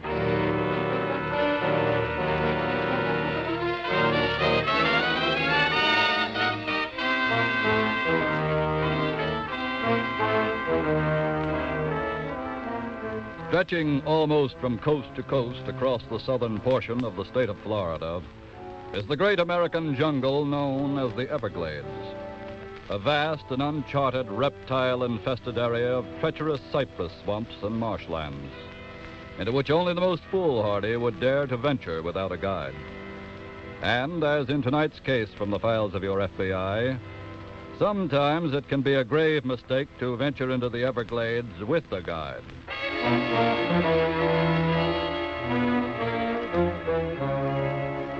A few miles inland from the Gulf Coast and reached by a crooked chain of stagnant swamp lakes is the ramshackle cabin of Tom Blanton and his wife, Bess. But little sunlight manages to penetrate the patchwork canopy of intertwining cypress trees.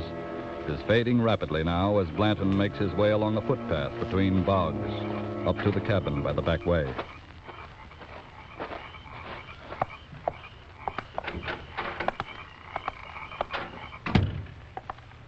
You can wash up, Tom. Supper's most ready. Yeah, powerful hungry, too. Did you fix up that whole mess of catfish? Bess. What, Tom? You got 3 plates on the table. Didn't you see his motorboat tied up to the root? I come the back way. Whose boat? We got pretty special company, Tom.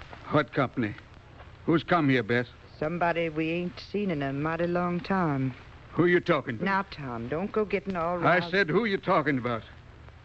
Our boy, Danny. So he came back after I told him not to. Tom, what do you think? Danny's been to all them big cities like Chicago and New York. And he can start back from right now, too. Now, wait, Tom. When I run him off from here, I said it was for good, and I meant it, Bess. But Danny's our boy. He ain't none of mine no more. Tom, he's just here for a visit. Well, he ain't going to stay here another minute. Hello, Pop. Your welcome's most touching. Now, Danny, he don't mean what he said. It was just... You shut up and keep out of this, Bess. Yeah, Ma, you keep out. This is between me and the old man. I'm giving you 5 minutes, Dan. Get your stuff and get out of here. You heard, Ma. I come here for business. No. And I'm staying for a while.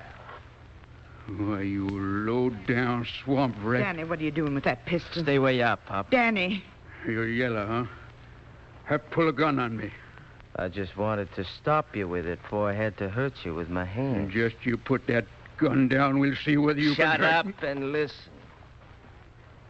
I didn't come back here because I was dying to see you. What you want here? I got as much use for you as you have for me.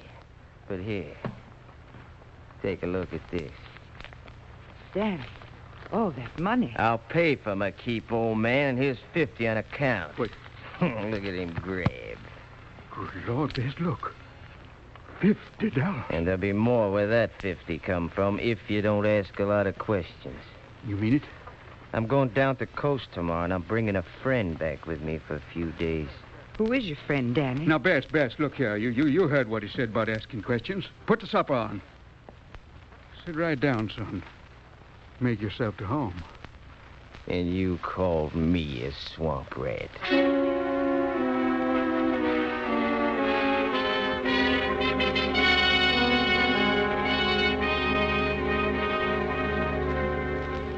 Shortly after dawn, 2 mornings later, the well-to-do James J. Fillmore stepped into the small motorboat he had chartered for a day of deep fishing in the Gulf. But instead of the craft putting out into the Gulf, it cruised alongshore for a few minutes, then suddenly turned into a stream leading back into the swamp country. I say, here, Captain, where are we going? The weather don't look so good for deep fishing, Mr. Fillmore. What? We're going fishing in the Everglades. The Everglades? Look here, young man, you might have consulted me before changing my plans. That might have spoiled my plans, Mr. Fillmore. What? What do you mean? Just take it easy. I've already mailed your wife in Sarasota some first instructions. You've done what? Sure. And if she does what I tell her to, everything will be okay with you. Look here, you don't mean you're... That's right, Fillmore. You're going to visit me for a while until your missus buys you back. No, you don't. Turn this boat about right now or I'll... Take it easy, Wait, you... Fillmore.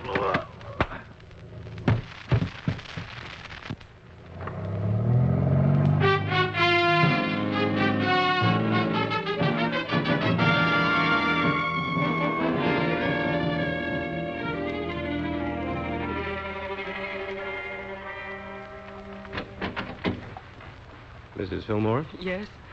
We're special agents of the FBI. Oh, yes. Please come in. The note instructed me not to call the FBI or the police, but I just can't cope with this alone. You did the proper thing in calling the FBI, Mrs. Fillmore. And you may be sure we shall do nothing that'll further jeopardize the safety of your husband. Poor Jim. If I had been home, maybe he would have taken me with him and this wouldn't have happened. You were not at home when your husband left? No, I'd been up in Tampa for a few days visiting friends. When did you return? Just last night, I found the note from him saying that he'd gone away on a hurried business trip. Did the note say where he was going? No, it didn't. Do you have any idea where he might have gone? No. We come down here every winter, and after a few weeks, Jim gets a little restless and goes to call on some of the people with whom he does business. I see. Well, may we have the note, please? Yes, here you are. Thank you. Look, Grant. Sarasota postmark, mailed right here in the city. Yeah. 6:30 p.m. yesterday. And Mr. Fillmore left home yesterday, so the abduction could have taken place right in this vicinity. Not necessarily. Kidnapping could have taken place in Palm Beach or wherever it was Fillmore went. In which case, the kidnapper came back here and mailed the letter? That would certainly be safer for the kidnapper than mailing it from his actual point of operations. What does it say? Your husband's plans have been changed, but do as you are told and he'll be okay. Oh, but don't say what I'm to do. Don't call the police or the FBI. Don't get excited. Stay at home. You'll receive further instructions later. Well, what's the first move, Grant? We'll check the note for fingerprints and possible identification. Let's go.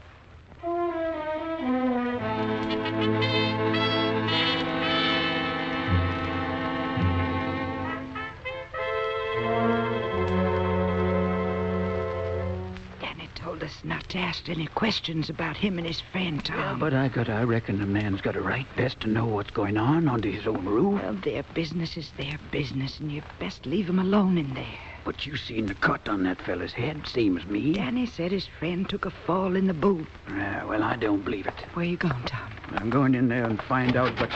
Going somewhere, Pop? Look here, Dan, I want to know what... Shut up and sit down. Where's that box of writing paper I hid? Let me see now. Here it is, Danny. Okay. My friend wants to write a letter. Look here, Dan, I want... Shut up. If you want any more dough instead of a dose of lead, you'll stay shut up, okay?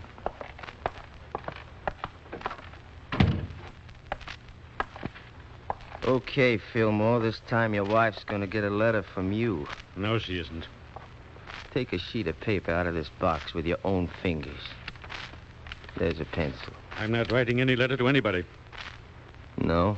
And you won't get away with this. Kidnappers never get away with it. That really frightens me, you know it? Maybe I better turn you loose. If you're smart, you will. Okay, Mr. Fillmore, I'll turn you loose. All right, you're joking with me, but... No, I'm just on the the same... level. You can go. But you'll have to get out of the big cypress swamp all by yourself. And on foot. If I thought you meant that... I said I was on the level. But remember this. I don't know nobody who ever got out without a guide. No? No. The swamp's full of rattlesnakes, cottonmouth moccasins, alligators. We even got lions in there, Mr. Fillmore. If one of them don't get you, the wrong step with. What do you mean? Sometimes it looks innocent, just like any other piece of ground, till you step on it. Then it's got you for keeps. You mean that? Yeah, the bog. You start going down, see?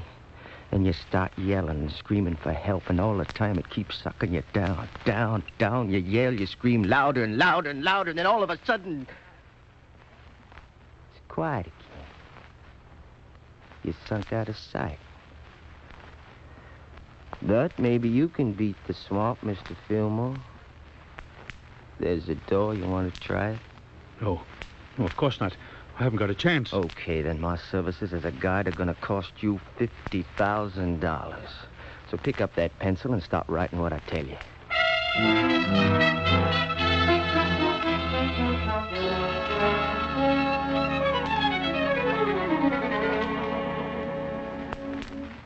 Look, Grant, the ransom note was postmarked in Sarasota just as the other note was. I felt certain it would be. And the hideout can't be too far away. But we've got no lead to it. I know, but... And we still can't take any openly offensive action to uncover the hideout until Mr. Fillmore is out of danger. No, please don't. Are you positive, Mrs. Fillmore, that this note was written by your husband? Yes, it was. I'm positive. And he's pretty certain to be safe so far. But what are we going to do about the ransom? Well, my advice is to follow the instructions in the note in every detail. You mean... There's still time for you to draw the money out of the bank. Yes? Then we'll have it in your mailbox down at the road by 10 o'clock tonight, as instructed.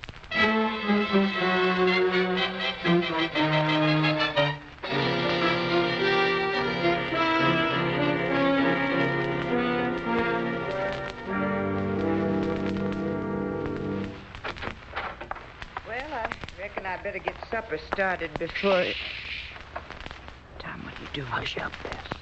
Danny catches you listening at their door. I said hush up. Okay, Fillmore, it's time I was starting for You better come away from me. Listen, they're My talking. wife thought enough of you to leave the $50,000 in the mailbox. Like I said, I'll come back and take you out of the swamp. If the money is not there?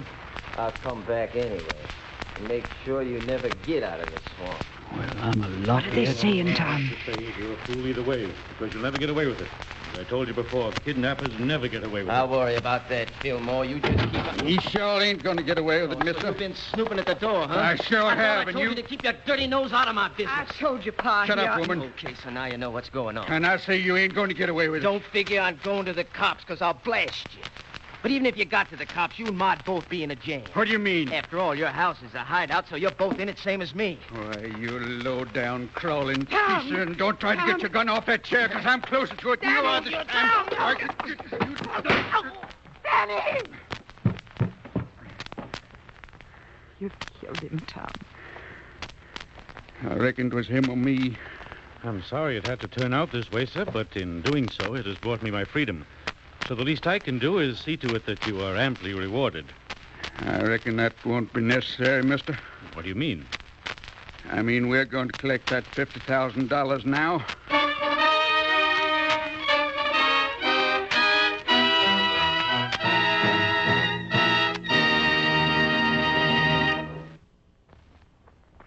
In New England today, April 19th is Patriots' Day.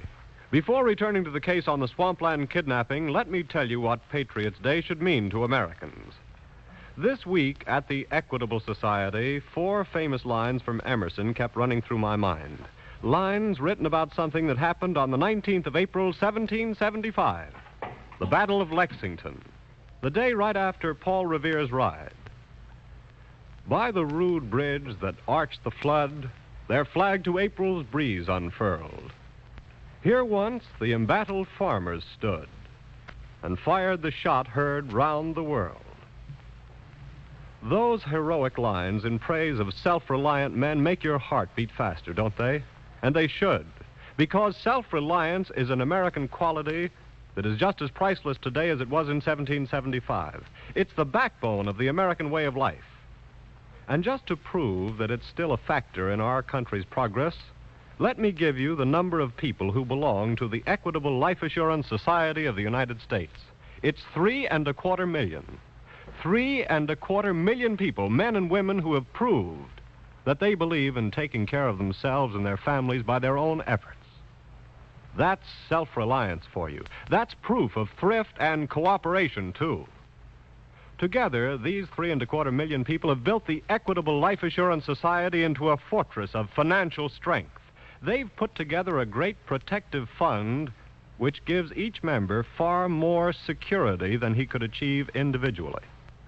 They're carrying on that tradition, which enables us to say that this week and every week for more than 86 years, the Equitable Society is building security for you, your home, and your country.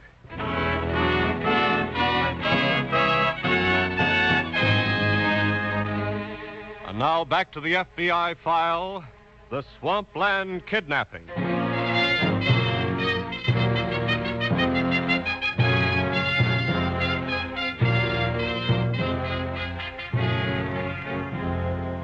In following its policy in kidnapping cases of remaining quietly in the background during the ransom negotiations, the FBI greatly handicaps itself in the task of apprehending the criminal. But to the FBI, the safe return of the victim has right of way over all other considerations. After that, there is time enough to catch the criminal. And as the victim in tonight's case said, kidnappers never get away with it.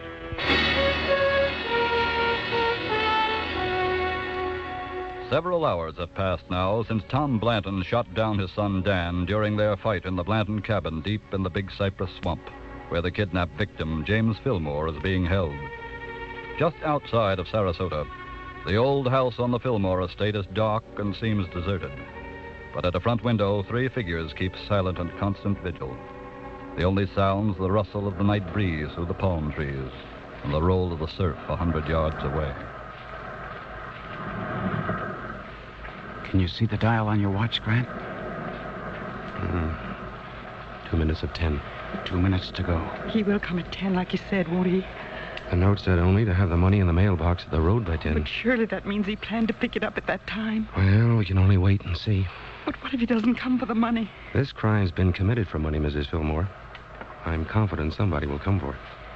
If they don't make it by 10, Grant, how much time? Listen. What was it? Thought I heard. Wait a minute. It's a car. Oh, thank heaven. Don't any of us make a move now. Watch. Must be pulling up to the mailbox now. I wish there were a moon.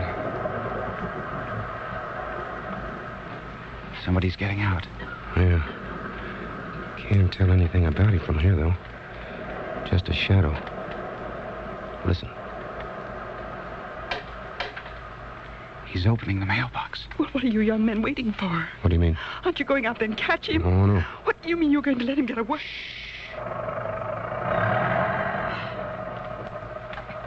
We meant to let him get away, Mrs. Fillmore. Your husband is not out of danger yet. It's our job first to get your husband back, and then to catch the kidnapper. Think it's safe now to go down and take a look at the mailbox? I think so. Let's go.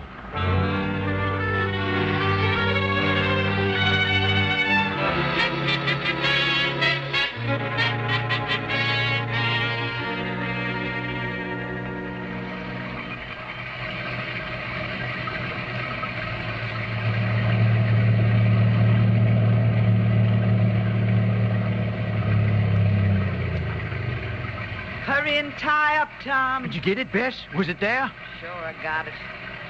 Let's get in the house out of this rain. Oh, now you oughtn't to mind little rain now, Bess girl. We're rich. The little rain looks like it's been raining here ever since I left. Now, Bess, don't go getting cantankerous. I'm holding you to your promise, Tom. You promised to take me out in this swamp if I'd done what you told me to do tonight. I will. Now, come on.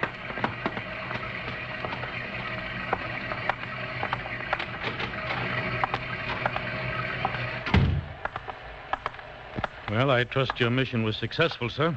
Sure thing. Bess found the money just like you said. And now that I bought my freedom? You ain't got another worry, mister. Now you might as well go to bed and get yourself a good night's sleeping. Go to bed? Well, I ain't going to take you out in the swamp till morning, that's for sure. But you will then? Oh, sure. Me and my woman will be going away then ourselves. Very well. Good night, mister.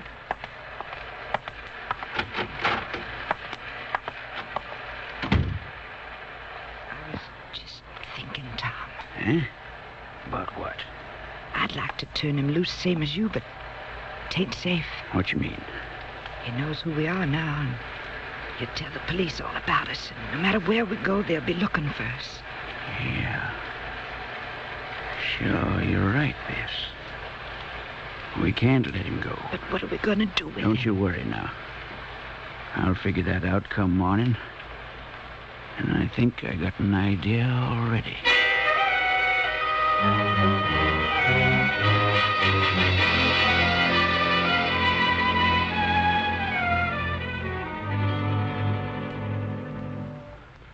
You must go to bed, Mrs. Fillmore, and try to get a night's sleep. I won't sleep a wink, Mr. Grant, until my husband is back home safely. Well, the note said he would be returned by morning. But what if something goes wrong? Oh, you mustn't think of that. Things do go wrong in these cases, I know. We got a good picture of the kidnapper, Grant. Good. Picture? Yes, Mrs. Fillmore. We had planted an infrared camera in the mailbox. What?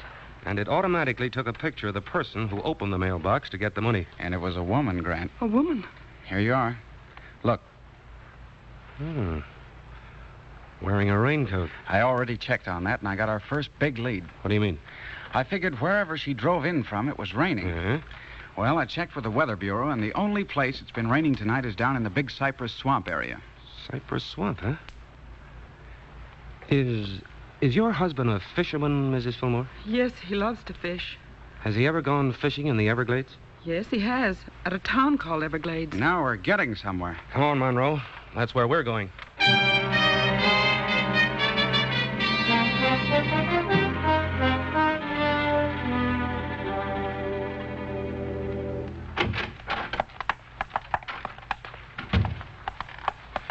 Are you the innkeeper? Yes, sir. We're special agents of the FBI. What can I do for you? Do you know a Mr. James J. Fillmore? Why, yes. He come down here a couple of days ago for a little fishing. But you haven't seen him since? No, sir. Something wrong? Whose boat did he charter? Well, now you got me there. I know the regular charter boats was all busy. Must have made a deal with one of the private boats. Would you know which one? Let me see, Couldn't have been Charlie Bates. He just sold his little outfit a couple of days ago. Who bought it? I think he said he sold it to Dan Blanton. He's been away a long time, Dan has. Just come back a couple of days ago. Where does Blanton live? Why, his folks got a cabin back in the swamps a few miles. Maybe they know. Could we get there tonight? Couldn't possibly start for daylight. Even then, you need a guide, I see. Do you recognize the woman in this picture? Here, let me see, sir. Why, sure. That's old Tom Blanton's wife, Bess. Why? You rustle us up a boat and a guide, and you'll find out why. We hope.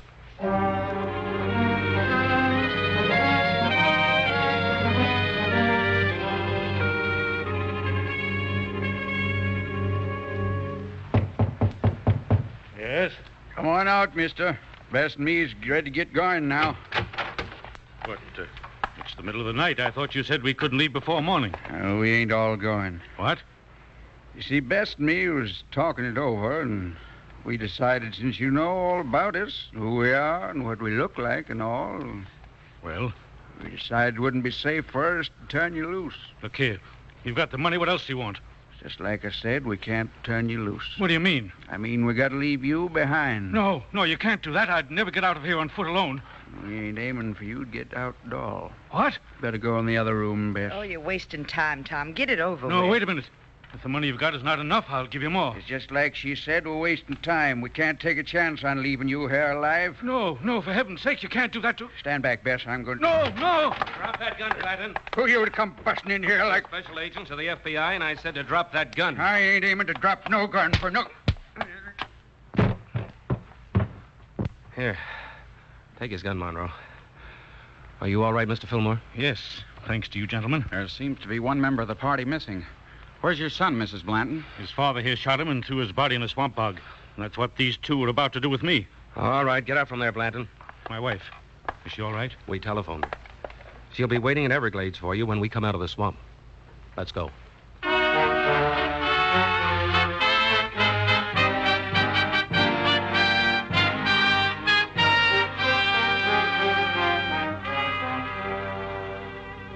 After having been tried for the murder of their son, Thomas Blanton and his wife Bess were both convicted and sentenced to die in the electric chair. There have been some abduction cases, such as the one you have just heard, in which the criminals were afraid to release their victims because of the information they could furnish the FBI or the police. The stupidity of this reasoning should be obvious. To add murder to the crime of abduction is to furnish one more indelible clue, which serves only to shorten the criminal's road to inevitable justice.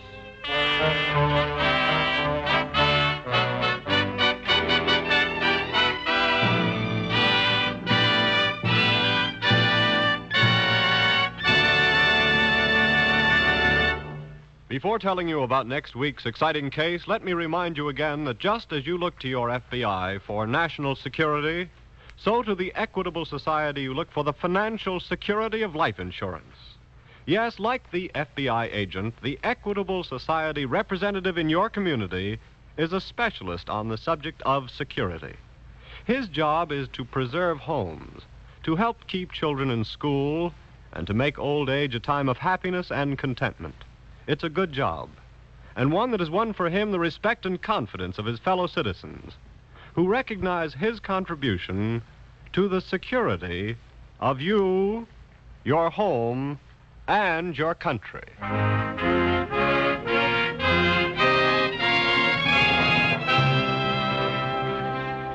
Next week, we will bring you another colorful story from the files of the Federal Bureau of Investigation. The Salesman of Espionage.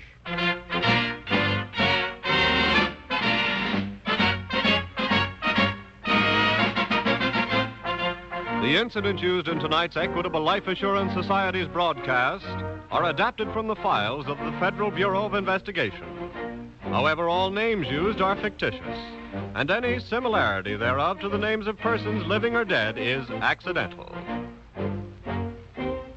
Tonight's broadcast was directed by William M. Sweets. The music was under the direction of Frederick Steiner, the author was Frank Ferries, and your narrator was Dean Carlton. This is Your FBI is a Jerry Devine production. Now, this is Carl Frank speaking for the Equitable Life Assurance Society of the United States and the Equitable Society's representative in your community, and inviting you to tune in again next week at this same time when the Equitable Life Assurance Society of the United States will bring you another colorful story from the files of the Federal Bureau of Investigation, the Salesman of Espionage. On This Is Your FBI.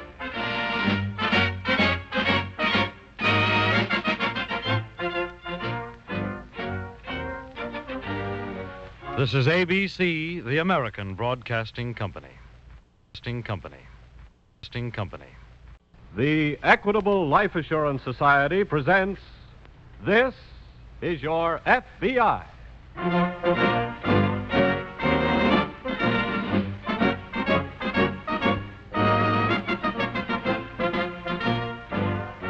This is Your FBI, an official broadcast from the files of the Federal Bureau of Investigation, presented as a public service by the Equitable Life Assurance Society of the United States and the Equitable Society's representative in your community.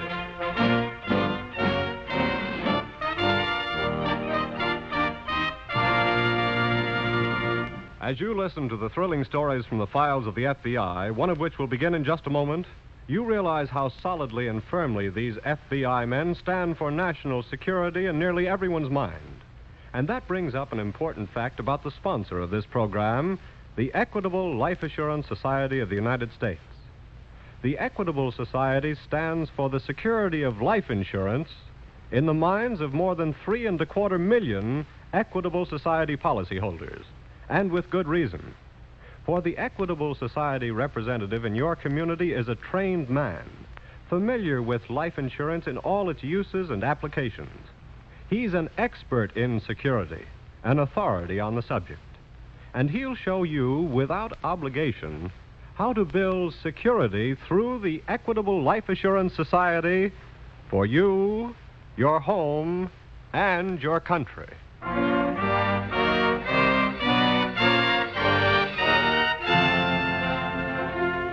Tonight's FBI file, Salesman of Espionage.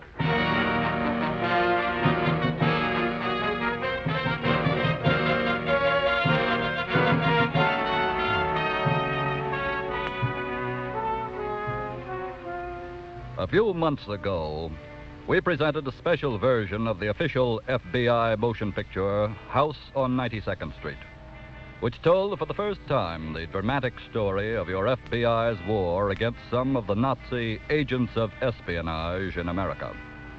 Tonight, we turn back to the period immediately preceding December 7th, 1941, and bring you another story of counter-espionage on the home front.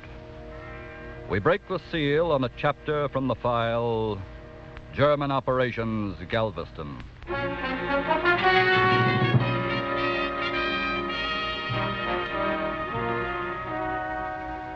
In the days immediately prior to America's entry into the war, increased FBI surveillance under a presidential directive had so restricted the maneuverability of Nazi agents known to the FBI that the Nazis were forced, in many cases, to employ professional artists of intrigue, those whose business it is to spy for monetary profit.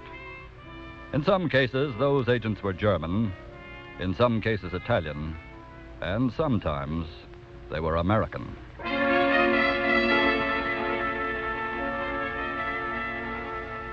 A few minutes ago, on this particular night, a small cabin cruiser put out from a private pier near an isolated beach house somewhere in the Galveston area and headed out into the Gulf of Mexico. At the wheel, a young man about 22. His companion, a woman in her middle 40s. They're about 4 miles out now as the young man speaks to the woman. I say, Mother, we're in luck so far, but But what, Richard? what if we should encounter the Coast Patrol? You have a permit for the boat, haven't you? Yes, but we hardly have a license to carry the kind of cargo we have on board. Let me worry about that, Richard. But suppose they should come aboard for inspection. I shall do the talking and no one will come aboard. But they just might. Richard, please. Okay. I detest violence of this kind. It's so uncouth. Well, there was nothing else to do after he repented and threatened to expose us. If we had let him get away, the jig would have been up for us. He was a handsome man, wasn't he, Richard? As I could tell, you thought so. Such a delightful cocktail companion, too. Well, getting back to business, Mater. What we learned from him should be worth at least $1,000 to the Germans. Nonsense, Richard. 2,000 or they shan't have it. Oh, very well. Don't you think this is far enough out? I should think so. Okay, then I'll cut her down and let her drift while we do the rest. Can you manage alone? Yes, I think so. Well, here goes. Well, au revoir, old dear. And thanks for the information.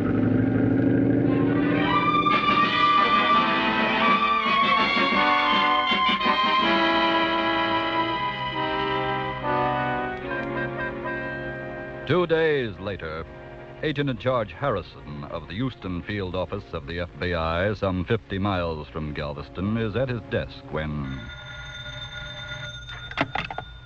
Harrison speaking. This is police headquarters, Galveston, Mr. Harrison. Well, hello. I'm calling about the man reported missing the last 2 days. The construction engineer? Yes, sir. His body was found washed ashore this morning. So. The information he was known to have had on his person is missing. Well, it's not hard to tell who has the information by now, but who procured it for them is another problem. Is there any further assistance we can give you? Yes, for the time being, I'd like you to keep the discovery of the body quiet. We'll be glad to cooperate with you. I feel sure this is the work of professionals. If we can discover who they are, then we'll have a murder charge with which to take them out of circulation. I see. How was the man killed? .32 caliber automatic. All right, I'll have one of our men hop down and check details with you right away. And thank you for calling.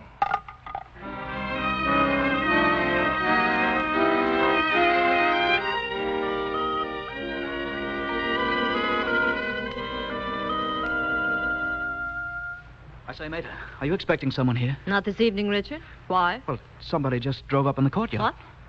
Well, who is it? Well, I don't know. Maybe it's the police. Nonsense. It's been 48 hours, and there's been nothing in the papers or on the radio about it. Yes, but, mate... Moreover, there's nothing to connect us with it. Shall I go to the door? Wait. Look through the curtain. See who it is. Who is it? Looks like Mr. Sutter. Sutter. Go get him in quickly. And if he hasn't found out about the other night, don't say anything. I'm very sorry I had to come here. Come in, Mr. Sutter. Close the door quickly, Richard. I lit up. Never mind that nonsense. Now, what, please, is the reason for this visit? I'm sorry. It was necessary, Mrs. Fairfield. I told you at the beginning, Mr. Sutter, no one from the legation must ever be seen coming to this house. I have told you this is most urgent. What do you mean urgent? Richard. The United States Army is strengthening its harbor defenses. We must have a map showing the new installations at once. Oh, is that all? Richard. I repeat, we must have the map at once. I cannot work miracles, Mr. Sutter. I'm aware of that, Mrs. Fairfield, but I may have a new contact for you who can get such a map. Who? Here is his name and description. And who is this Mr. Fargo? He came to my office this morning. Wanted to sell information. Information of what sort? I did not go into the matter with him. I said we could not entertain such a proposition because Germany has no hostile intentions toward America.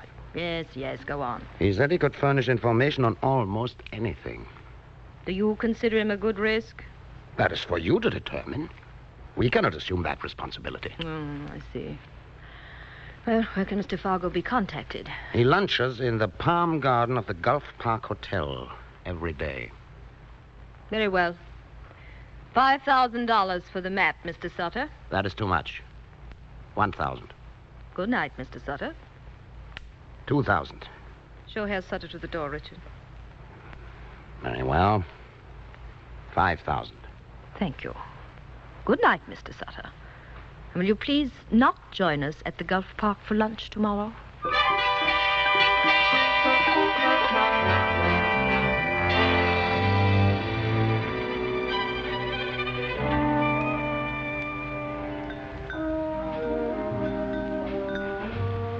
Richard, can't you keep your eyes off those silly girls for a minute?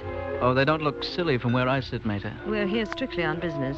But our man hasn't shown up yet, so why can't I have a dance or two? Later, perhaps. But I think this is Mr. Fargo coming in now. Where? Medium built, dark complexion man. Oh. But don't stare at him. Well, what do you know? He's coming directly to our table. Shouldn't wonder. Now let me do the talking.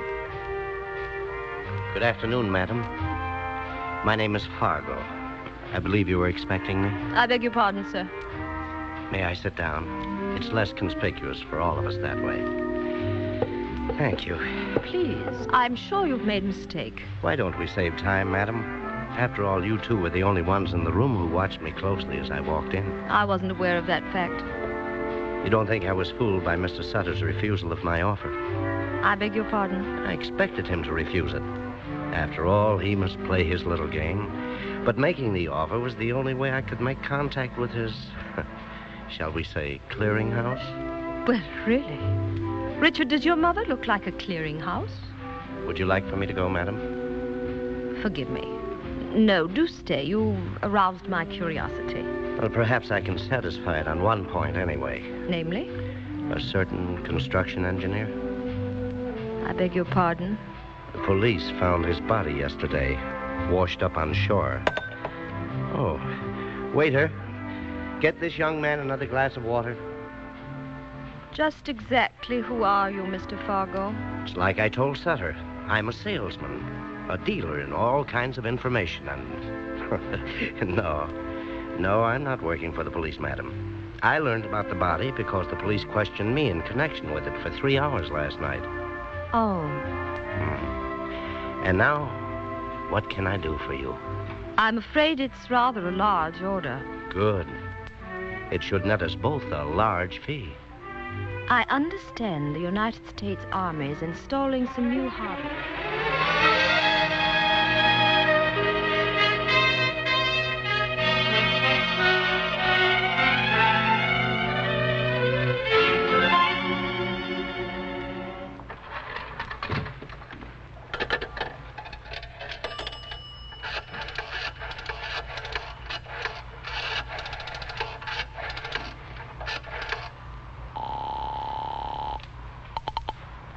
FBI.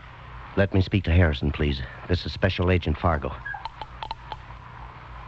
Harrison speaking. This is Fargo, Harrison. We're in. Yes? There are two of them. Two of them. A woman about 45 and her son about 21 or 2. You're sure they're the ones? You should have seen the reaction when I dropped the bombshell about the washed-up body. So what happened? The son dropped his glass of water. Well, we've got to have more proof than dropping a glass of water. Right. I realize that. When is your next contact? As soon as I get them a map of the new harbor defense installations. All right, we'll fix up a fake map right away. Good, good. Drop it in the mail to me here at the hotel tonight. Then I can contact them again tomorrow as planned. Where? They think here at the hotel. But this time I want to go to their house, wherever that is. And I think I know how I can find out where it is. I'll be in touch with you again in 2 hours. Right, and don't get yourself shot.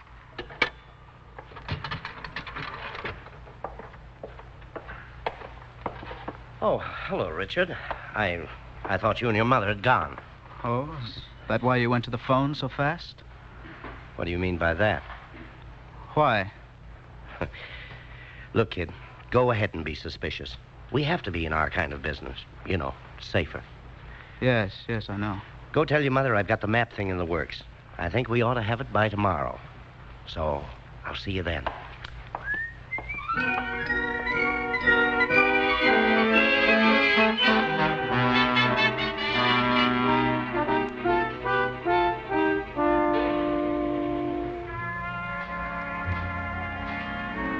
I called his roommate.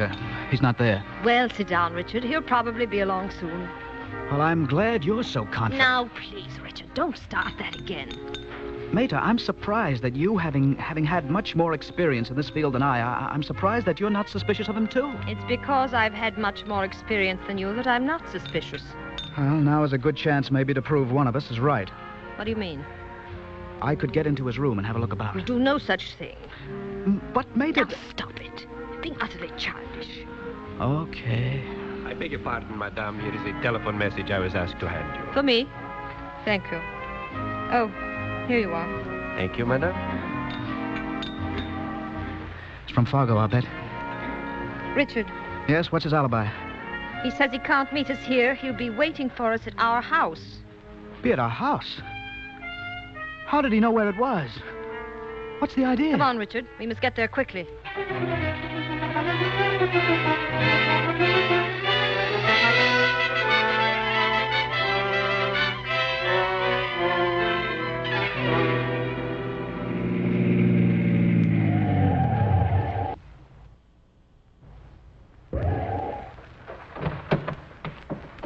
have quite a charming place here, Mrs. Fairfield. Oh?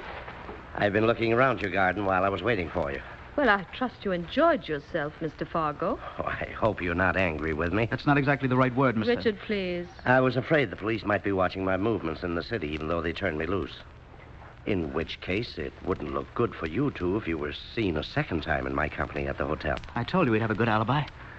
If you're wondering how I found my way here, young man, it was easy. I watched you drive up to the hotel, took your license number, checked it for name and address, and here I am. With or without the map? With. Shall we go inside and look it over? Very well. I'll be in a few minutes, Mater. I've got to look after a couple of things outside. All right, Richard. We'll be in the library.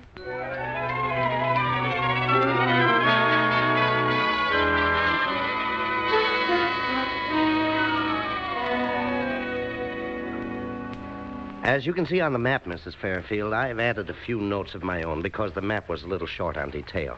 You seem to have a thorough knowledge of the harbor. Knowledge is what I have to sell, madam. Let's not be so formal. So you don't share your son's suspicion of me? Your explanation a while ago was entirely satisfactory to me, but... But? You could be selling a false map, you know. Well, even in our business, my dear...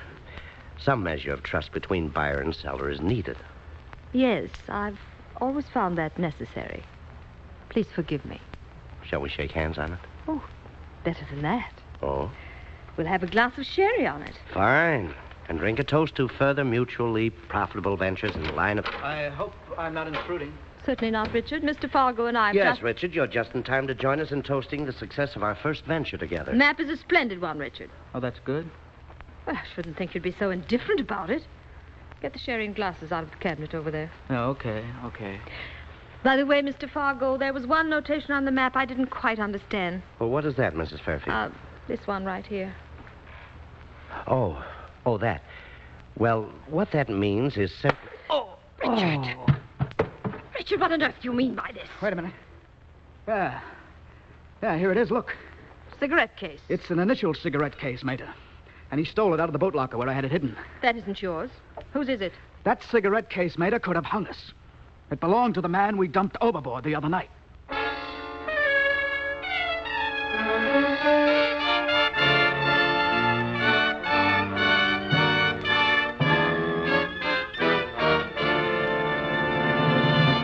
Back to the FBI file, Salesman of Espionage, in just a moment. First, let me tell you something I learned this week at the Equitable Life Assurance Society. A representative told me about an interview he had with a very up-and-coming young man who called on him and said, "See here, I've got about $500 a year free for investment of some kind. Some of my friends say, buy good stocks and bonds. Some say, start a savings account. Some say, buy a share in a small business. I get all kinds of advice. Now, what can you life insurance people offer me?" "Well," said the Equitable representative, "we've got a lot to offer. But first, let's get down to the bedrock difference that distinguishes life insurance from all these other things. Suppose you put $500 into the bank today. You create an estate worth just $500. But suppose you take that $500 and buy a $25,000 life insurance policy. Well, the minute that policy is issued, you have created an estate worth not $500, but $25,000. Get the point? With most forms of investment, you start saving, and then gradually, over long, hard years, you create an estate. But with an equitable policy, you create an estate first, and then you start saving it. Now, I'm wondering if you've ever thought about that. You see, there are so many things concerning life insurance we all should know. And the Equitable Society representative in your community is ready to tell you about them without any obligation on your part. Yes, hundreds of just such responsible, friendly, Equitable Society representatives are busy this week, as they have been every week for more than 86 years, helping the Equitable Society to build security for you, your home, and your country.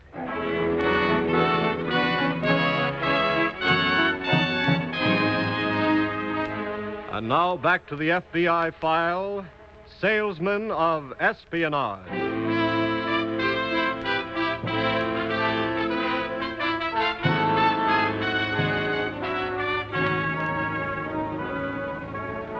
Yes, even during the days before the treachery of Pearl Harbor forced America into war against the Axis nations, their agents were plotting against the security of the United States. But night and day, 24 hours around the clock, special agents of your FBI were on the job, defeating their conspiracies at every turn. And quite often, as events thus far in tonight's case demonstrate, the job involved great personal risk to the special agents assigned to this duty.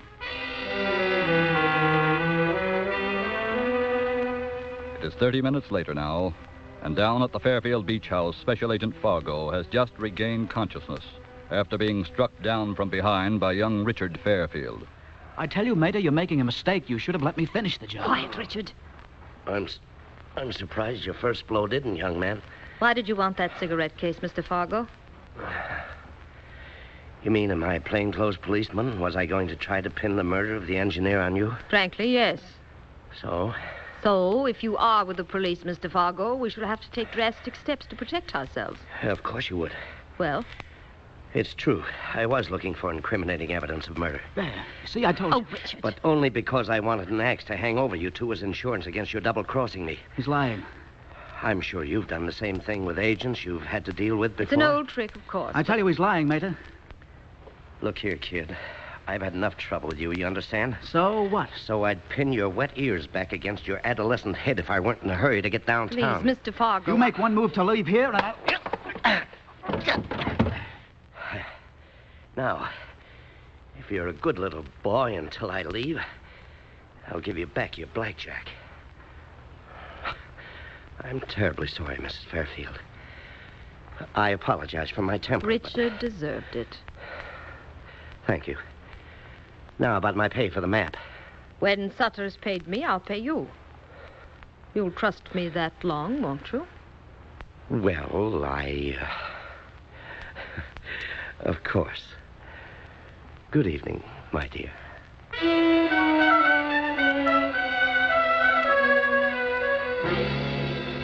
Harrison speaking. This is Fargo, Harrison. What's happened? We were worried when you didn't contact on time. I had contact with the blackjack. What? I'll be at the rendezvous in 15 minutes. Good. I'll be there before that.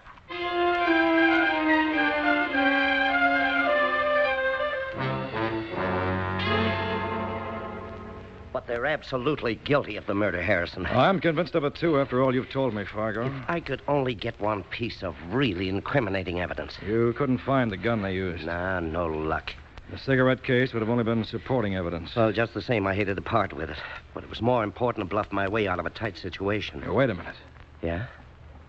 Bluff. What are you thinking? If you bluffed your way out of their hands, maybe we can bluff them into our hands. What? You said Sutter installed one of his men yesterday in the hotel room next to yours at the Gulf Park. Yes. Yes, he's got a sound recorder that'll pick up anything I say in my room. Then maybe we can figure out some way to use that to our advantage. Yes? How's that? I'll go back to my office, Fargo. You go back to your hotel room and telephone me. And here's what you're to tell me over the phone.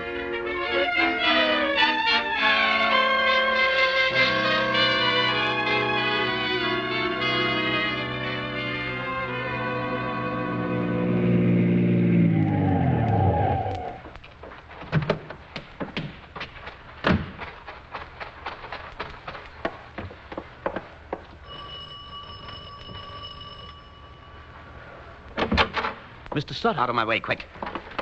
It wasn't necessary for you to come here for the map, Mr. Sutter. I was going to get it to you. I have not come for the map. What? I'm sure now that any map you may have gotten from Fargo is a fake. See there, mate, I told you. Shut up, Richard. What are you saying, Mr. Sutter? There's an Italian merchant ship sailing in 1 hour. I've arranged safe passage for you both. Stop talking in riddles, please. This recording will explain everything. May I play it on your machine? By all means. I put an agent in the hotel room next to Fargo. Tonight he recorded this. Listen. Hello? Hello? Operator, get me the FBI. The FBI? I knew it. Shut up. Hello, Harrison. This is Fargo. Yeah. Yeah, I've just come from the Fairfield house. No, I didn't find the gun they killed him with. But we won't need it. I'll have another piece of evidence in about 2 hours that's just as good. Then we'll move in on it. That's enough. Why didn't you tell me you had murdered that engineer? We got the information from him. That's all you wanted, wasn't it? Come on, Mater. We'd better get away from here quick. Yes. Once on the ship, you will be safe. I'm afraid you're going to miss that boat, Mrs. Fairfield. Oh. Fargo. Special Agent Fargo. And this is Agent in Charge Harrison. We came in the back way while you were listening to Mr. Fargo's record. And you're both under arrest for murder. On what evidence? On your own admission of the crime to your employer, Herr Sutter. How did you know about the record? As you Nazis say, Sutter, we planned it that way.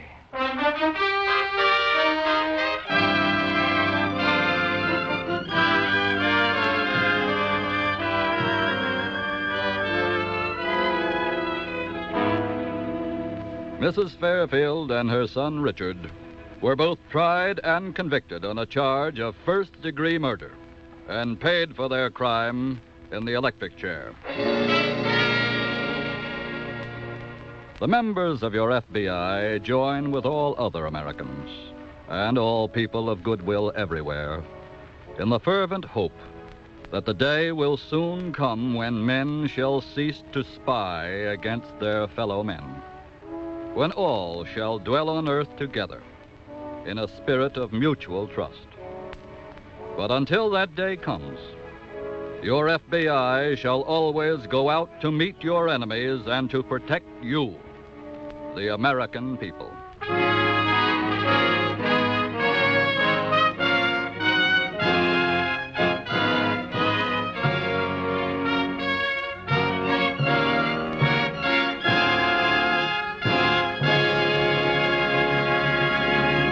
As you listen to This Is Your FBI, you must have realized why you look to your FBI for national security. Trained men such as these FBI agents are the best safeguard you can have. And you can depend upon the Equitable Life Assurance Society of the United States for the same reason. Able, trained men. The Equitable Society's name is in your phone book. And the Equitable representative in your community is skilled in all phases of life insurance security and experienced in its application to your particular problems. He specializes in building security for you, your home, and your country.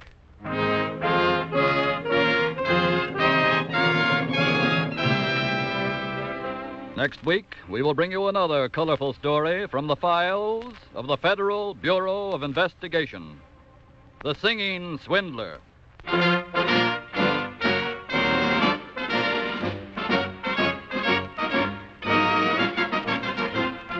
The incidents used on tonight's Equitable Life Assurance Society's broadcast are adapted from the files of the Federal Bureau of Investigation. However, all names used are fictitious, and any similarity thereof to the names of persons living or dead is accidental.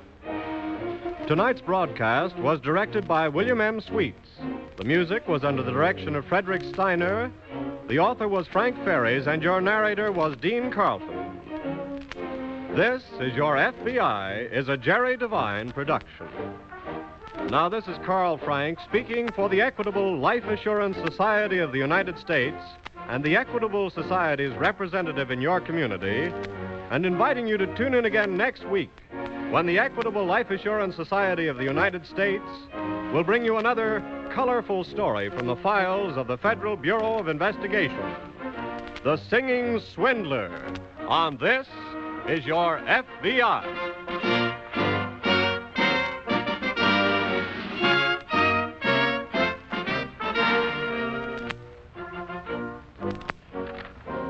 This program came to you from New York. Next week, many cities and towns will be on daylight saving time. If your community switches to daylight time, this program will be brought to you at exactly the same time you have been hearing it. But if you live in an area which remains on standard time, don't forget, This Is Your FBI will be broadcast 1 hour earlier. This is ABC, the American Broadcasting Company. The Equitable Life Assurance Society presents This Is Your FBI.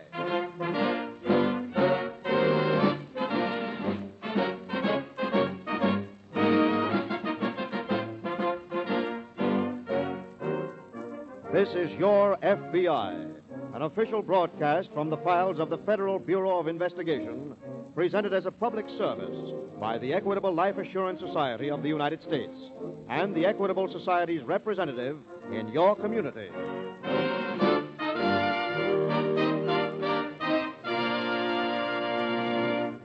In a few minutes, the Equitable Life Assurance Society, sponsors of this program, will have an important announcement for homeowners and for all families that are thinking of buying or building a home. If your husband or wife is not now listening to this program, get him or her. Both of you should hear the good news about America's finest plan for home ownership. A plan that can save you money and give you greater security in a home of your own.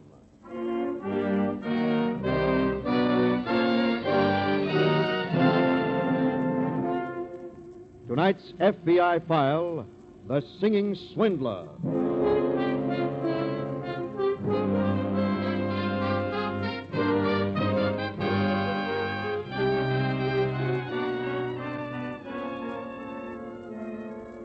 It is a paradox of human nature that we are most easily deceived in that field which we know best.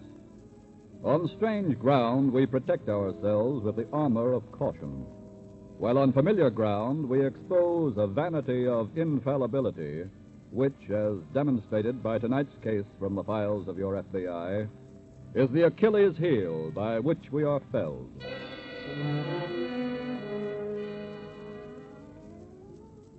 To the visitor, it must seem that every night is Carnival night in the famous old French Quarter of New Orleans. For when the sun goes down, the spirit of the fiesta comes up. And from the cafes and gardens of balconied houses, music and laughter pour out into a main stream of gaiety which courses through the narrow streets until dawn.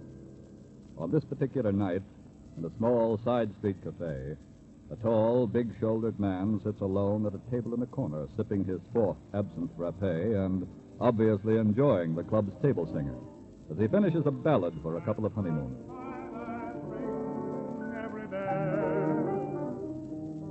You would reign all alone like a queen on a throne if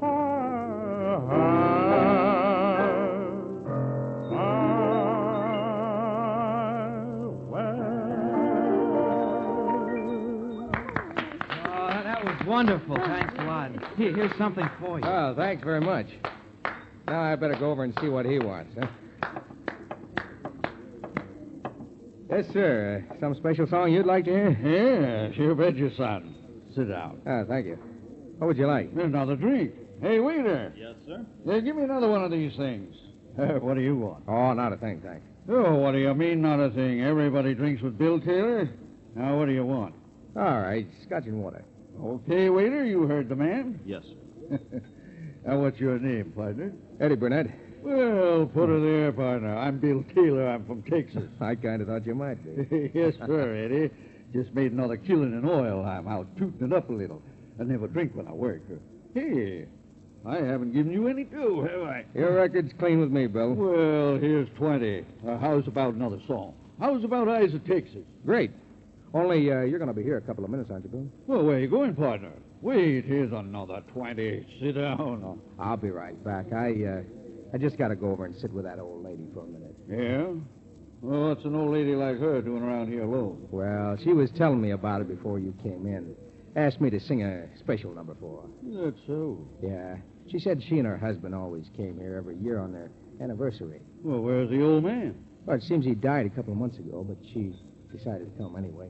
Well, now, what do you know about that? Here are your drinks, sir. Wait, you see that old lady sitting over there? Yes, sir. Well, you bring her the best bottle of champagne you got in the house and tell her it's an anniversary present. Yes, sir. Well, that's pretty nice of you, Bill. Oh, that's nothing, partner. That's what money's for. You know, it's funny you being in the oil business. What's so funny about the oil business? Oh, I didn't mean it that way. It's just that the old lady was telling me that her husband left her some oil leases. Yeah? On some land down in the Delta. Well, what do you know? Well, you know how old ladies are sometimes. Tell everybody their personal business. Sure. Say, what'd she tell you about the leases? Well, she told me she didn't much know what to do about them, but she thought while she was here in New Orleans, maybe she could sell them. Sell them, huh? Mm-hmm. Well, buying them is my business. Well, do you want to meet her? Yes, I'd like to very much. Okay. I'll find out what hotel she's staying at. Partner, I like you. I like you too, Bill. Do me a favor before you go, will you? Why, sure, partner. Oh, you got me doing it now. What's the favor? Sing Eyes of Texas. Okay. Hey, Joe, Eyes of Texas. The eyes in Texas are upon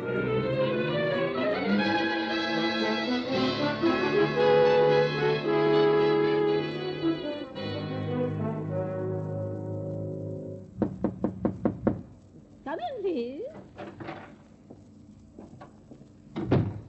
Mrs. Grayson? Yes. I have this note to you. Oh. Well, wait till I put on my spectacles. Dear Mrs. Grayson, this is the gentleman I spoke to you about last night. His name is Bill Taylor. Oh, yes. Oh, won't you please sit down? Well, thank you, ma'am. Oh, it's very kind of you, Mr. Taylor, to take the time to come and see me. Oh, no trouble at all, Mrs. Grayson. That's my business, oil leases. My, how lucky I am to meet a nice, honest man like you. Well, now, don't you worry, Mrs. Grayson. Old Bill Taylor's known as the most honest man in the state of Texas. Well, isn't that nice? Your wife must be so happy. Mary Lou? Happiest wife in Texas. But let's get down to business, Miss Grayson. Oh, all right. But I'm afraid that you'll have to do all the work. Oh, I don't mind that, big, strong man like me. I don't mind telling you, I've been trying to pick up some more leases down there on the Delta. Well, now, isn't it lucky that we met then? Sure is. For you and for me. Here are the papers that I found in Dan's safe. There are 5 different ones. What do they all mean, Mr. Taylor? Now, they cover different parcels of land, but you just leave everything to me, Miss Grace, and I won't cheat you. No, I don't believe you would, Mr. Taylor. Thank you, ma'am. Now, let's see. There's some 300 acres in all. Is that a lot? Oh, you bet it is. By George, right smack in the middle of the Delta. Well, what do you think it's worth, Mr. Taylor? Well, I'm going to tell you right out. It's worth $10,000 in cash to me. $10,000? Old Bill Taylor, most honest man in Texas. That's what it's worth, and that's what you're going to get. Land's sake. Oh, I'm so grateful to you, Mr. Taylor. What nonsense. This is a business proposition. Yeah, we'll just call up the public stenographer and draw up a transfer, and you'll have your money inside of an hour. My. Then, it's a deal? Yes, Mr. Taylor, thank you. It's a deal.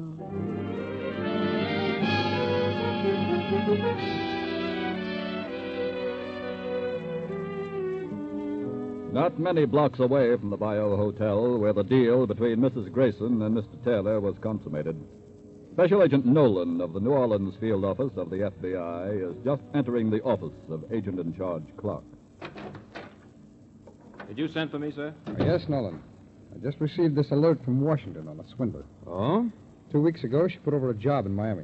A woman? Yes. Last week, it was Atlanta. Well, it sounds like she might be working the Southern Circuit. Yes, that's Washington's opinion. And New Orleans might be, or might have been, her next jump. What's her specialty? Well, she's an elderly woman who pretends to have been widowed recently, wants to dispose of property that her husband left her. Mm-hmm. In Miami, she sold a fake deed to a citrus farm. In Atlanta, it was a fake deed to 1,000 acres of pine trees. Here in New Orleans, it might be anything from oil wells to a sugar plantation. Well, that's about it. Here's a description. Okay. Our Miami and Atlanta offices are working on further details of her modus operandi. Anything you want me to do? Yes, I want you to start checking on all hotels.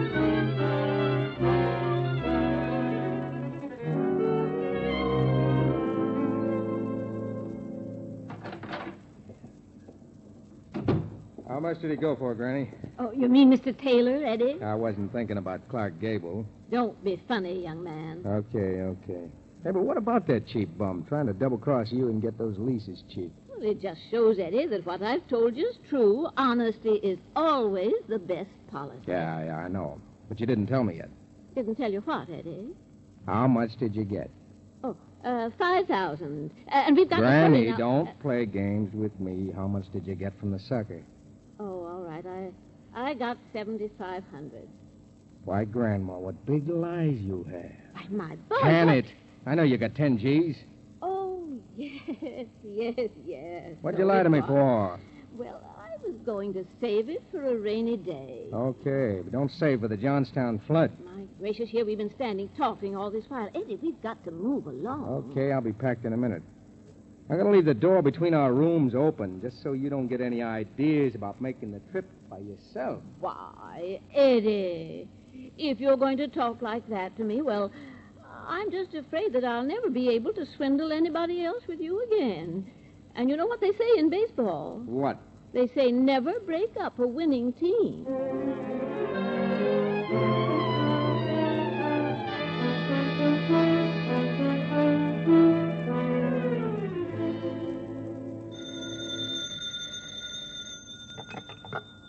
Agent in Charge Clark speaking. This is Nolan. Oh, hello. Did you get a lead? Not yet. I'm still checking hotels. Thought I'd better call in. Yes, I'm glad you did. I just received more details from Miami and Atlanta. Good. What's new? The woman has an assistant. Oh? Young man about 35, 6 feet, 180 pounds. He plays the part of a table singer in nightclubs and cafes. Oh, he's the bird dog in spotting potential victims, huh? That's right. And if they're working New Orleans, he might be easier to get a line on than the woman. Well, then suppose I hop over to the quarter and start checking cafes. Right. I'll put another man on the hotels.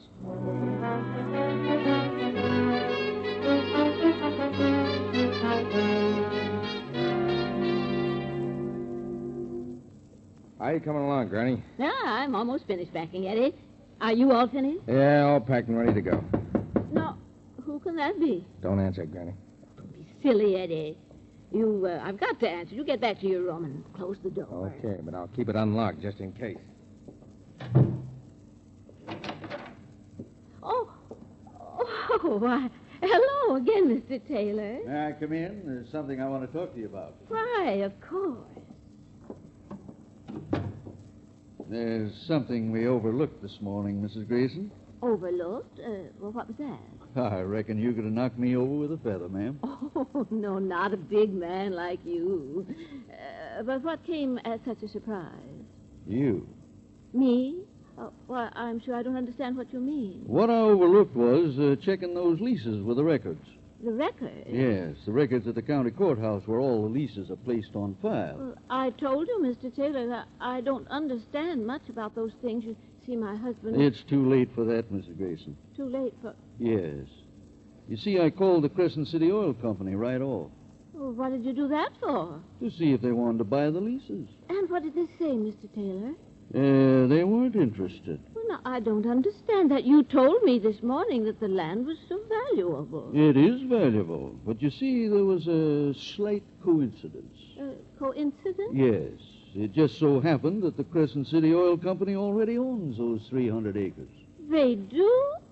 Oh, well, yeah, that is a coincidence, isn't it? Mrs. Grayson, I'm a big man in the state of Texas.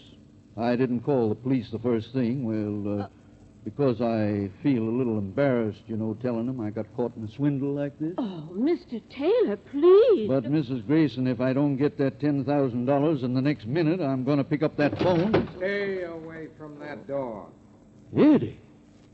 Well, dog my soul. Eddie, be careful with that gun. You're pointing it right at Mr. Taylor. Yes, I am, and it's loaded, too. Don't worry, Mrs. Grayson. He's not going to do anything with the gun. I said stay away from that phone, and I meant it. Well, I certainly was buffaloed. Don't come any closer, Taylor. Why not? This gun might accidentally go off. What do you want me to do? Stop coming toward me, Taylor. I'll give it... You see, Mrs. Grayson, I told you Eddie wasn't going to do much with that gun. So you did, Mr. Taylor. I'll certainly say that for you. Now, Eddie, we're a pretty even match without guns. So get up. Oh, I got enough. Oh, no, Eddie. I just started to play this game. Get up. Don't let it. Don't let it. Come on, Eddie. Mr. Taylor is wrong, isn't he?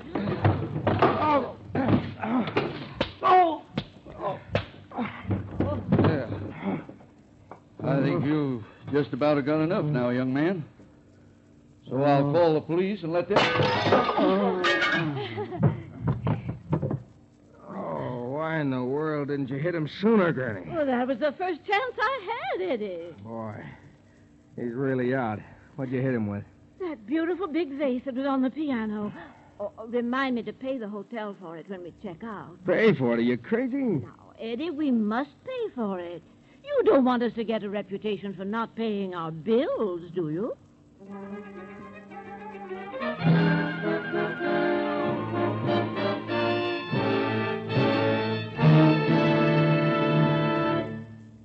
Back to the FBI file in just a moment, after an important message to American home buyers and home owners. This week at the Equitable Life Assurance Society, I heard a story of a little girl with tears in her eyes. Because of her, thousands of American homeowners live in greater security today. Some years ago, the president of the Equitable Society happened to see this little girl crying as if her heart would break, while the sheriff's men moved her family's furniture out into the yard. On inquiry, he learned that her mother, a young widow, had lost their home through a mortgage foreclosure. Shortly thereafter, the president of the Equitable Society called his associates together and said, "We're going to have a plan for homeowners to prevent tragedies such as this. A mortgage that will be as near foreclosure-proof as possible." And so was started the Equitable Assured Home Ownership Plan, which offers you these 5 important advantages. 1, the mortgage is canceled, paid off in full if owner dies. Immediately, the widow owns her home free and clear. 2, a special cash fund is built up, and it's always ready to be used if financial emergencies threaten the home. 3, mortgage interest not at 6%, not at 5%, but at only 4%. 4, liberal allowance to cover title search, lawyer's fees, and other closing costs. 5. One low monthly payment covers everything and provides free and clear ownership in the time you select. Frankly, there is no other plan like this anywhere. The Equitable Society calls it America's finest plan for home ownership. It protects you against the two major hazards of home mortgages, death and hard times. If you are planning to buy or build a house, or if you now own a home, get complete information on the Assured Home Ownership Plan from your Equitable Society representative. That's the Equitable Society, EQUITABLE, the Equitable Life Assurance Society of the United States.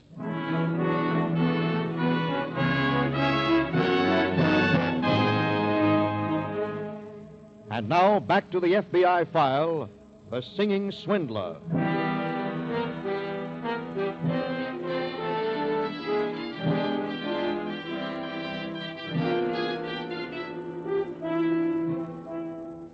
No one likes to admit publicly that he has been duped. That is human nature. And swindlers make capital of it every day.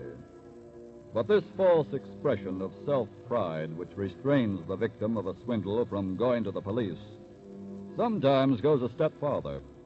It urges the victim to take matters into his own hands. And this can prove to be a most costly procedure. A few minutes ago, Agent in Charge Clark of the New Orleans FBI office received a telephone call from Police Inspector Rickert.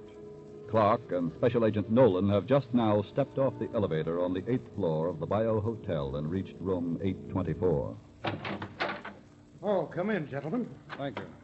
Thank you, Inspector. Mr. Taylor, this is Mr. Clark, and this is Mr. Nolan. They're from the FBI. Yeah, mighty glad to see you men here so quick. We got here as soon as we heard from the inspector. Yes, Mr. Taylor. I called them as soon as I found out from the clerk at the desk about the old lady. Well, then the description checked, Inspector? Perfect. And they checked on her accomplice, too. The singer. That's the fellow. Goes by the name of Eddie Burnett. Well, what was the racket this time, Mr. Taylor? Yeah, Mrs. Grayson, if that's her name, she sold me some oil leases. They were fakes, naturally. Yes. How much did you pay her? $10,000 in cash. Mm-hmm. And then? I found out they were fakes. I came up here to get my money back. Well, I wish you'd called the police sooner, Mr. Taylor. Yeah, every time I touch my head, I wish I had too. Inspector, where was Mr. Taylor found? He was right on the floor, right over there. I see. Maid found him when she came to make up the room. How long ago did they check out? A little more than 2 hours ago. How did they leave the hotel? I asked the cab starter about that. He said they just walked out. But didn't they have any bags? Yes, that's what made the starter remember them. Nobody leaves the bayou with the luggage and carries it themselves. Mm-hmm. Well, they couldn't have walked far. My guess is they caught a cab at the corner. Yeah, that sounds logical. If they did, they could have been at the airport in half an hour. We'll check the airport, Inspector. But I have an idea that if they were smart enough to walk away from the hotel, they haven't left such an obvious trail as that. Mm-hmm. I guess you're right. Nolan, start a check on all railroads and airlines. I'll have Blackwell go to work on the bus terminals. Oh, one more thing, Mr. Clark. Yes, Inspector? Here's some handwriting that might be useful. Whose is it? Table singers. Yes. It's the note of introduction he wrote when I came to meet Mrs. Grayson. Well, thanks very much, Inspector. Right. And thank you, Mr. Taylor, for being so cooperative. Come on, Nolan. We've got work to do.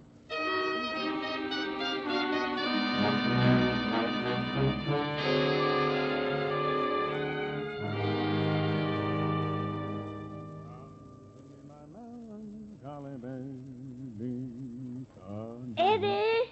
Yeah, what do you want now? Eddie, please speak a little more respectfully. And Eddie, must you sing all the time? What's the matter with my singing? I didn't say there was anything... I sing torch songs like Crosby. Well, let's drop the subject. All I ask is sing when you get paid for it. Okay. I meant to talk to you about that.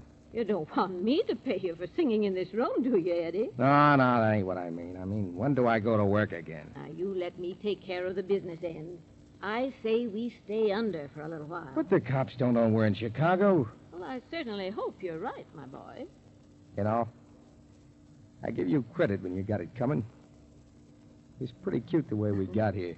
Thank you, Eddie. You feel pretty good today, don't you? Why not? We've pulled 3 jobs, and we've got over $28,000 between us. 2 more jobs, we'll have $25 apiece, and Well, then you can sing all day long. Okay, only let's get the next job started. Oh, all right. If you're that impatient, go ahead and get yourself a job. You mean? Certainly. I never say anything I don't mean. All right, here I go.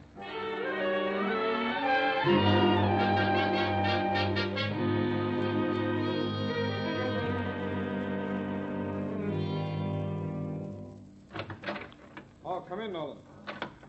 What's up, Clark? Memphis office just phoned. On the Grayson case? That's right.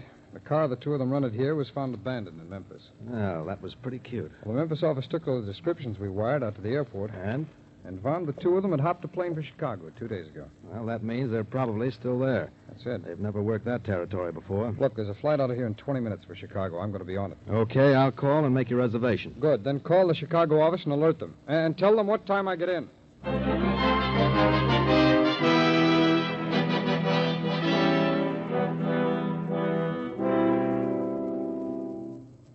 Hello, this is Special Agent Clark. Will you put me through to Mr. Walker, please?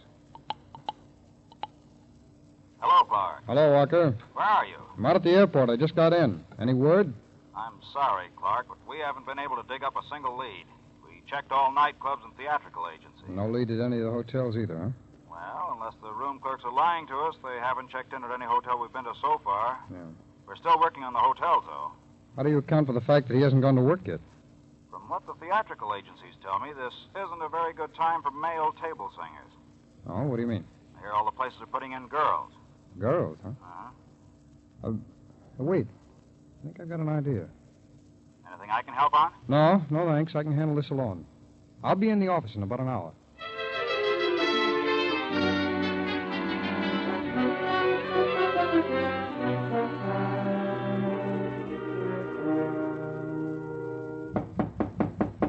Yes? It's me, Eddie. Oh.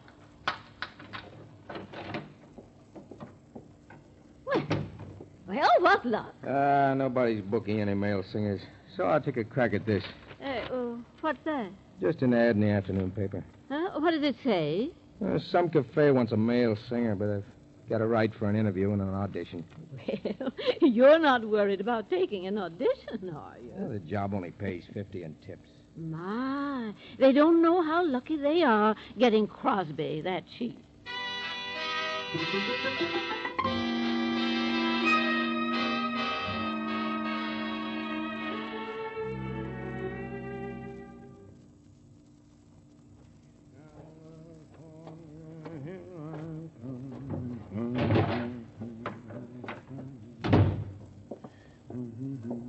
Hello, Granny. Oh, did you get a call yet, Eddie? No. Oh, well, don't worry. I'm sure you will. Why, what are you doing, Eddie? Packing. What for? I did a little thinking while you were downstairs. What do you mean? Now, look. I don't like being the number 2 man in the act, Granny. What do you mean, Eddie? I mean I'm pulling out right now and taking all the dough with me. Eddie! Now, give me that dough and give it to me quick. Put down that pistol. Where's the money? Stop it, I tell you. Okay, you asked for it. Drop that gun, Burnett. Drop it. Who are you? What's the idea? Special agents of the FBI. FBI? That's right. You answered our ad and wrote us for an audition, Burnett. Your handwriting tallied with some we got in New Orleans from a Mr. Taylor.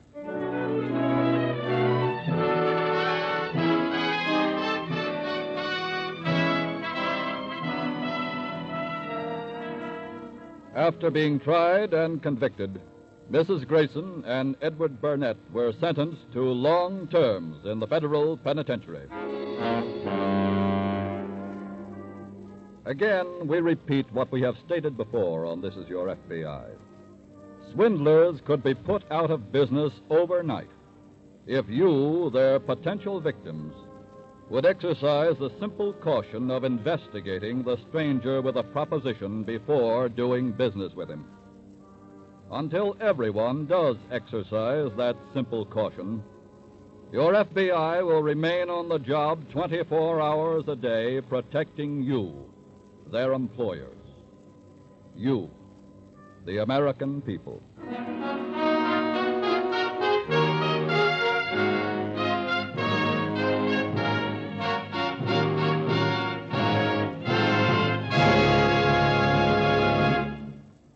Next week, Another thrilling case from the files of your FBI. We'll tell you about it in just a moment. Now, a quick review of the important advantages offered homeowners and home buyers by the Equitable Society's Assured Home Ownership Plan. Don't forget, the mortgage interest is only 4%. The mortgage is paid off in full if the owner dies. A cash fund is built up to be used in financial emergencies. If you are seriously interested, get in touch with the Equitable Society representative in your community. He has literature that explains the Assured Home Ownership Plan clearly. Call him tomorrow. Call the number of the Equitable Life Assurance Society of the United States.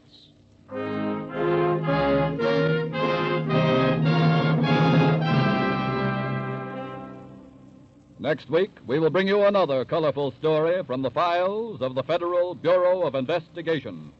The Carnival Killing.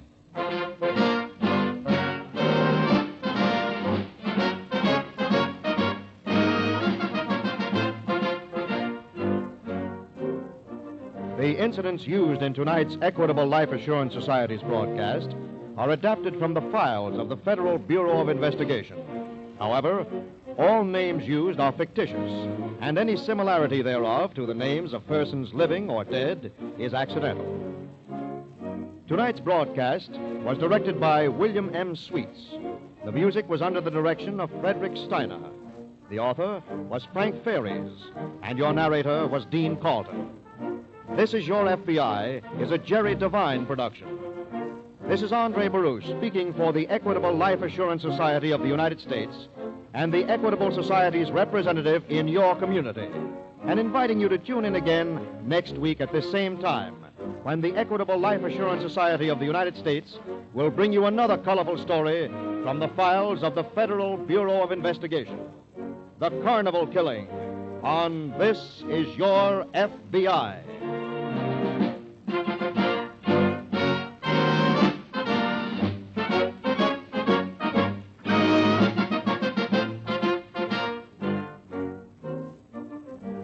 This is ABC, the American Broadcasting Company.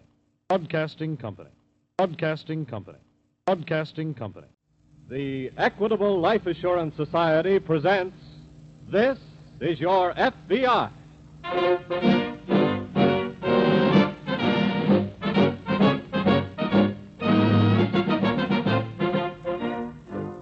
This Is Your FBI, an official broadcast from the files of the Federal Bureau of Investigation, presented as a public service by the Equitable Life Assurance Society of the United States and the Equitable Society's representative in your community.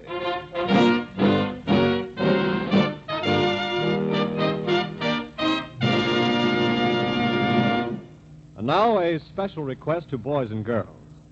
If your father and mother don't happen to be listening to This Is Your FBI tonight, please get them. Tell them that the Equitable Life Assurance Society, the sponsor of this program, is going to make an important announcement to homeowners and to all families that are thinking of buying or building a home. Tell Mother and Dad they're going to miss something if they don't get the facts on America's finest plan for home ownership.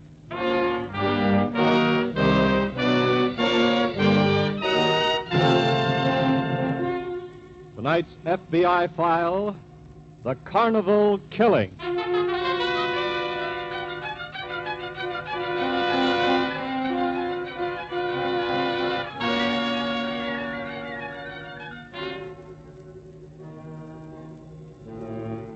Day after day, the criminal goes on defying it.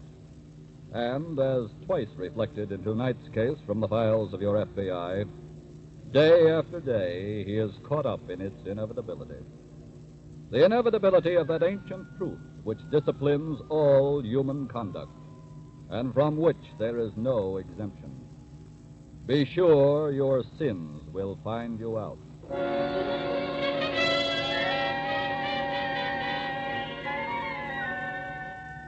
Our story tonight could take place in most any kind of setting you could name. And it could involve persons of most any rank or station in life. But it just so happens that this particular time, it actually took place in a carnival setting. That music, of course, is coming from a merry-go-round somewhere down the midway. and the crowd just part of the Saturday afternoon throng. Over here to one side, the main money wagon. The attractive girl seated at the open window is the cashier. And the dapper young gent in the plaid suit and straw hat just walking up to her runs the concession just across the midway. Hiya, babe. Hi, Larry. Well, how goes with the ump chase, huh? Oh, kind of slow. Yeah, I got the same complaint. No biz? Not enough. But here's 100 you can salt away for us. Hey, that ain't bad. Well, if the suckers will start throwing hoops, I ought to take in another yard by shutdown. Keep slugging then, Junior. And pretty soon, babe, you get that ring. You mean the big one? The one we seen in St. Louis? Oh, are you kidding? That comes heavy, sweetie. Well, it was your idea. Okay. I'll keep slugging for it. Here, give me 4 rolls of quarters, huh? Mm-hmm. Here you are. See you later, babe. So long, Larry.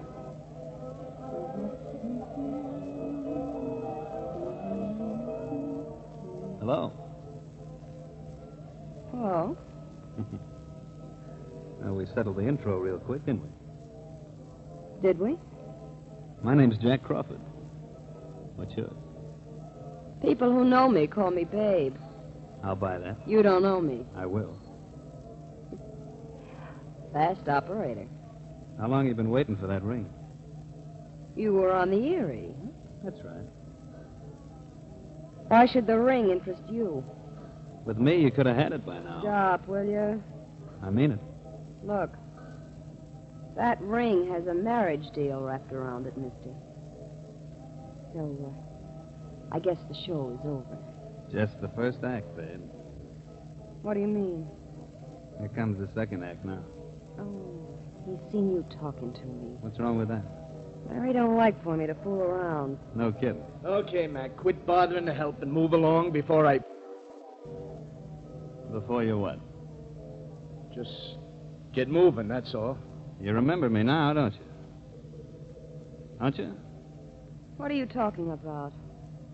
Babe, there's an old saying. You can't fool all of the people all of the time. Not even with a mustache. Am I right, Mr. Hampton?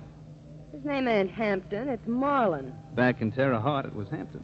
Larry, what's this all about? Oh, he's got me mixed up, that's all. Babe, tell the guy to quit covering, will you? It just so happens that your boyfriend here is a deserter from the Army. What? And on account of that, the FBI is looking for him. And that's enough. I figured it would be. Larry. Now, as I was saying, back in Terre Haute, his name was Hampton.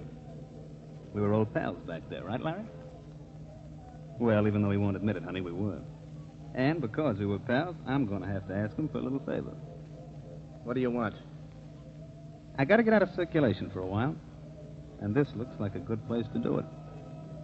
So, I'm moving in with you. Now, wait a minute. And remember, before you make any beefs, that I'm in a real good spot to blow a whistle. So how about it? Okay. Well, that's the end of the second act. Third act coming up, babe.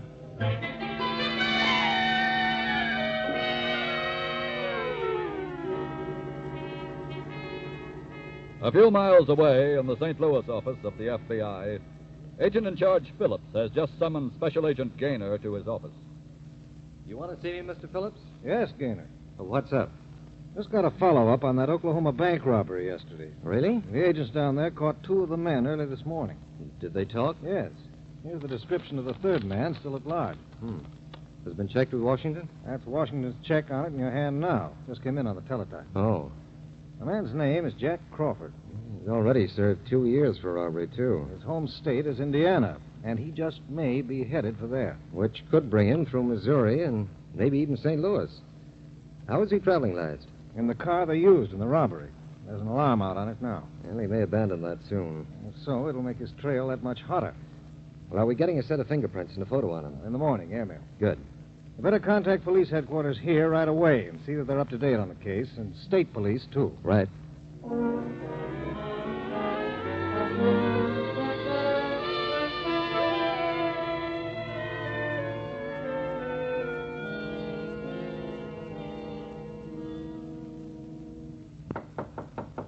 Just a minute. Hiya tonight, babe. Hello there. Got sick of hanging around Larry's trailer. Thought I'd come over and see yours. Uh-huh. You asking me in? Okay, come ahead. Thanks. Hey, it's real nice. All them curtains and stuff, just like home. Thanks. You, through work for the day? No, I just got 2 hours off. Well, I got 2 free hours myself. Mind if I sit down? Go ahead. Thanks. Where's Larry? Out clipping the suckers, I guess. You know, this Connie business is quite a touch. Imagine making a living out of people throwing hoops at little kids. Does Larry know you came over here? Why? He ain't gonna like it. That gonna bother you? No. Then, let's not worry about him, Okay. Tell me something, will you? What? This ring business. You really gonna marry the guy? That's the general idea. Why? Why do most people get married? Well, the book says love. You know, that moonlight and roses stuff. But, I don't seem to catch any of that going on with you. You're doing an awful fast add up, mister. No. Just watching history repeat itself. What do you mean? I already told you I knew Larry back in Terre Haute. So? So I've seen him in action with other dames. He's one of them nice guy characters. You know, sweetheart, that's all right for squares, but it ain't for you. Am I right? Want some coffee? Am I right? You're right. You know what you really want? Someone like me. I'm gonna make that coffee. Wait a minute. Come here.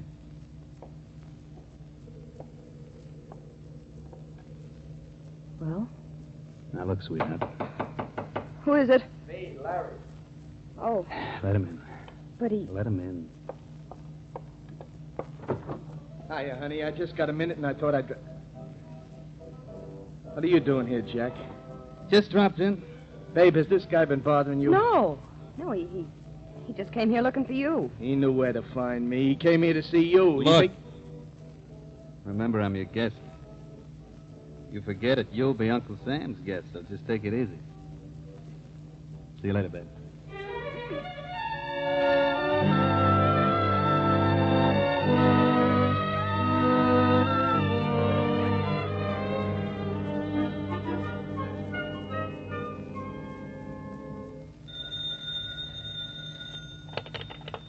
Phillips speaking.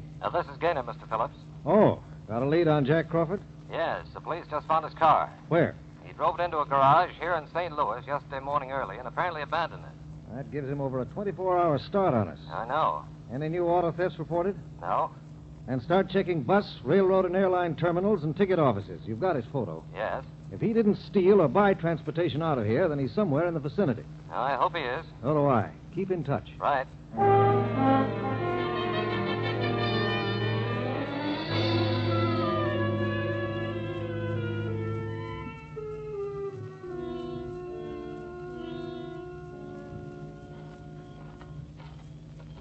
Babe.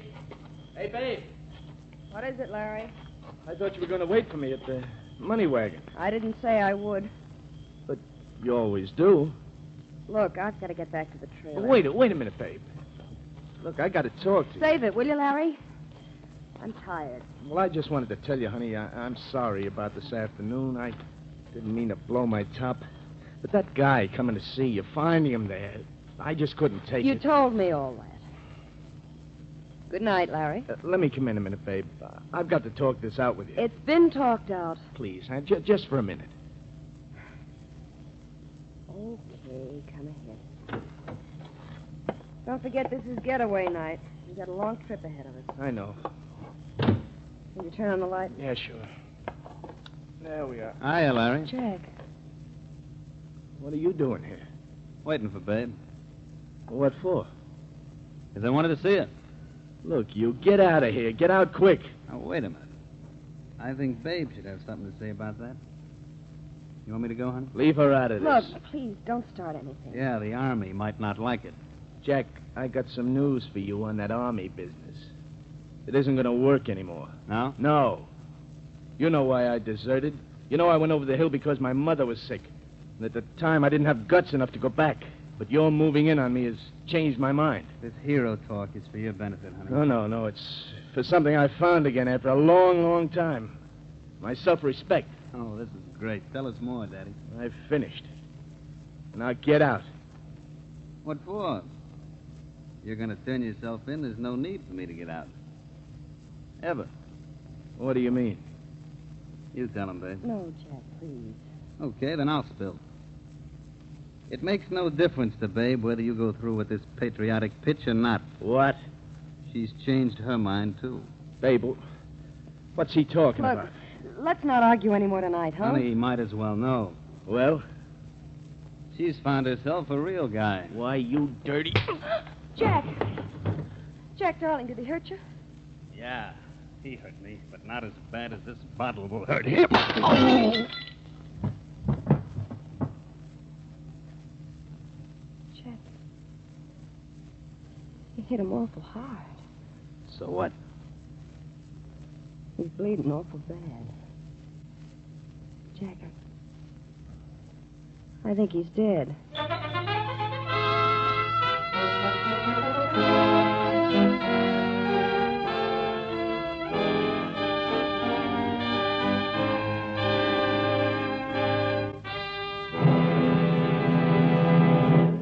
And now, before the FBI file on the Carnival Killing resumes, as it will in just a moment, here's that important message for homeowners and home buyers.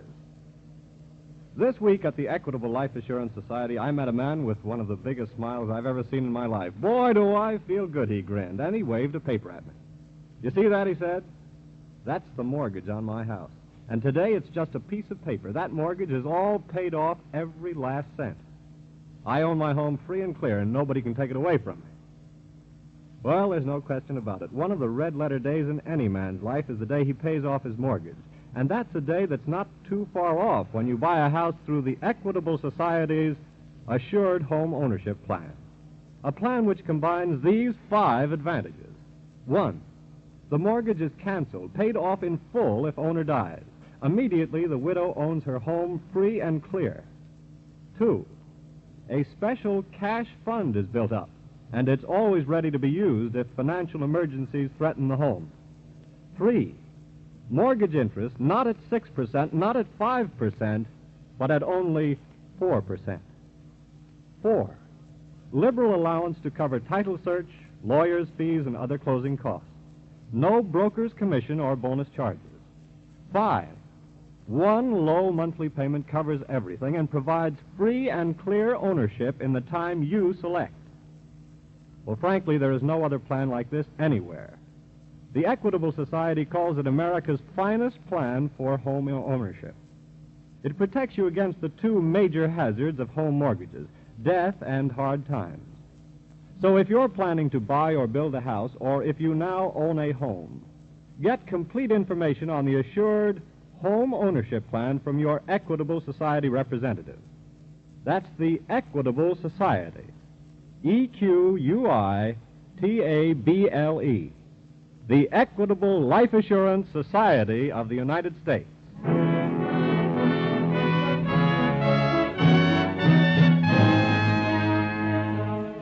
And now back to the FBI file, The Carnival Killing.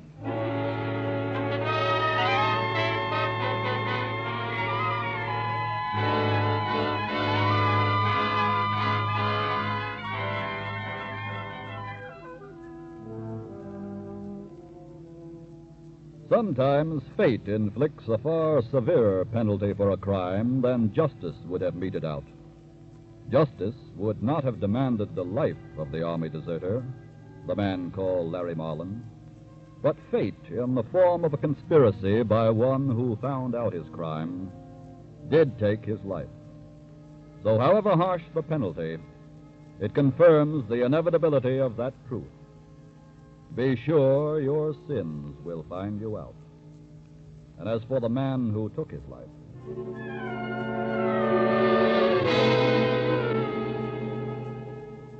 It is next morning now, and in answer to a call from police headquarters a few minutes ago, Agent in Charge Phillips of the FBI St. Louis office, accompanied by Special Agent Gaynor, have just entered the city morgue.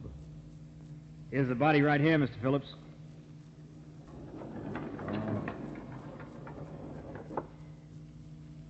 We knew, of course, this couldn't be Jack Crawford. No, that's not Crawford. But since no identification was found on him, we thought we'd better check with you in case he just might be somebody else the FBI was interested in. Glad you did. Took a set of fingerprints for you. Here they are. Thanks. Anything familiar about him to you, Gaynor? No, I can't say that there is. Look again, Gaynor. Forget there's a mustache on him.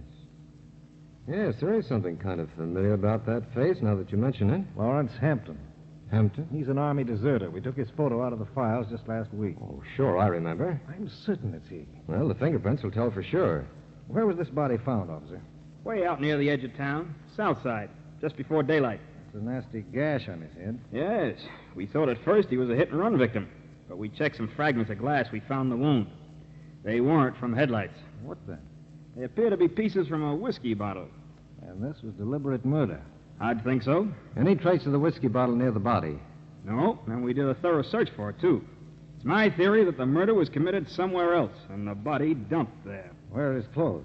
We have them outside in the locker. Gaynor. Yes, sir? Check them over. See what you can find. Right. I'm going to take these prints back to the office and make sure they're Hampton's.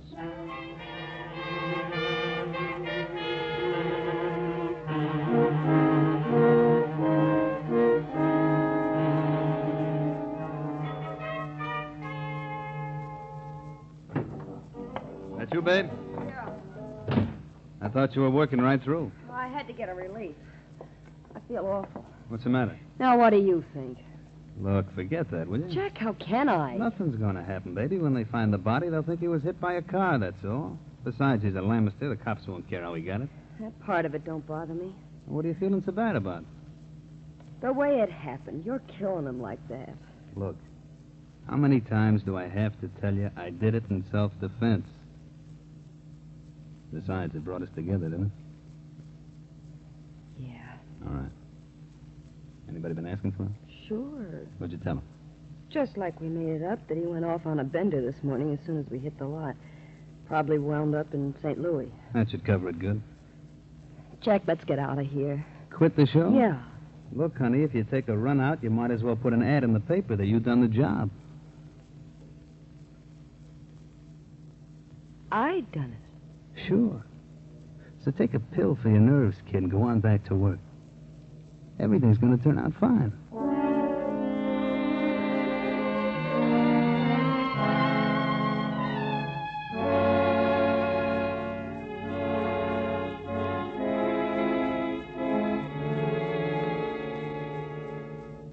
Can I come in, Mr. Phillips?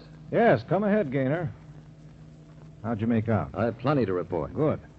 Oh, by the way, the victim is definitely Hampton. I checked the prints. And I checked his clothes. What'd you find? Well, nothing much until I got down to his shoes. What about them? Well, I examined the heels, and they were made of rubber, and Yeah? stuck in the indentations were bits of what turned out to be popcorn, peanut shells, and sawdust. That sounds like you've been to the circus, but there aren't any playing in St. Louis. Now, there was a carnival playing quite near where Hampton was found. It closed last night. I see. Now, if the officer's theory was right, if Hampton was killed elsewhere and dumped on the highway, the murder might have been committed on or near the carnival grounds. Yes? And I'm checking to find out where the show moved to, and well, meanwhile, I wondered if I should cooperate with the local police and hop out and go over the grounds with them. Good idea. Get on it right away.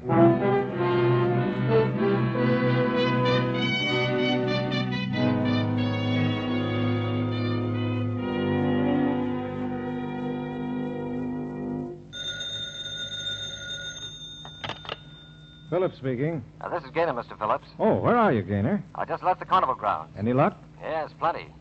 We found a number of blood-stained fragments of the bottle that was used in the murder. That was a break. I know. The neck of the bottle was intact, and there appears to be a good set of fingerprints on it. Fine, fine. And we found these fragments where the trailers had been parked, the trailers that the people in the show lived in. I see. Well, that could localize the killing. Yes. Now, has any report come in on where the show moved to? Not yet. It shouldn't be hard to find. Well, I'll bring the section of the bottle with the prints back with me. Good. We can do a quick check in our files before sending them on to Washington. Yes, sir. I'll be right over.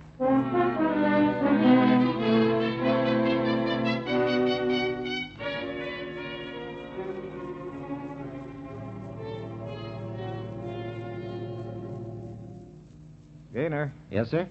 Will you put those prints under the glass again, please? Yes, sir. There's something familiar about that one whorl. Hand me that stack of prints there. All right. I'm just going to play a hunch. Here you are. Now, let me see. That's identical. Those lines check. Little break there. It's the same Gaynor, the same prints. My hunch was right. Well, who is it? Our elusive friend, Jack Crawford. Crawford? Yes. Really? Well, how did he and Hampton ever get together? Well, that's what we have to find out. You say this bottle was found near where they parked the employees' trailers? That's right. There's a chance Crawford is somehow linked with that show. Well, a report just came in. We know where they're playing now. It's only 50 miles from here. I think we better get out there fast.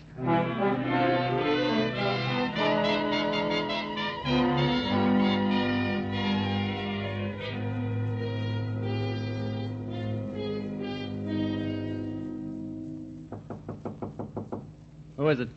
Let me in. Come on. What'd you have the door locked for? I ain't looking for company.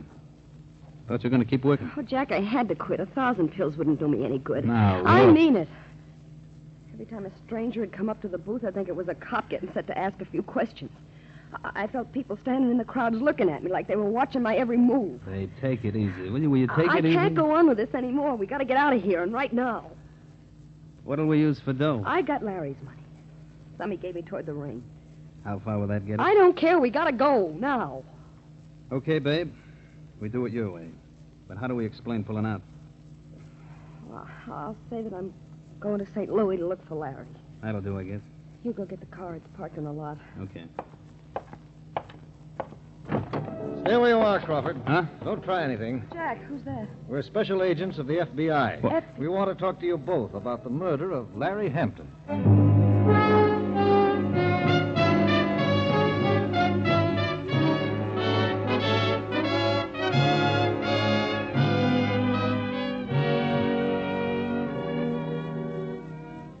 Jack Crawford was sentenced to a long term in the penitentiary for the murder of Larry Hampton. His female companion was also sent to prison for her part in the crime. Why do criminals go on defying the inevitability of that inexorable truth? Be sure your sins will find you out. Why do they go on making their futile challenges to the inescapability of justice? Why do they play a game they cannot possibly beat? It's not even a gamble, for a gamble presupposes a chance to win. But justice gives no odds. Justice is unbeatable.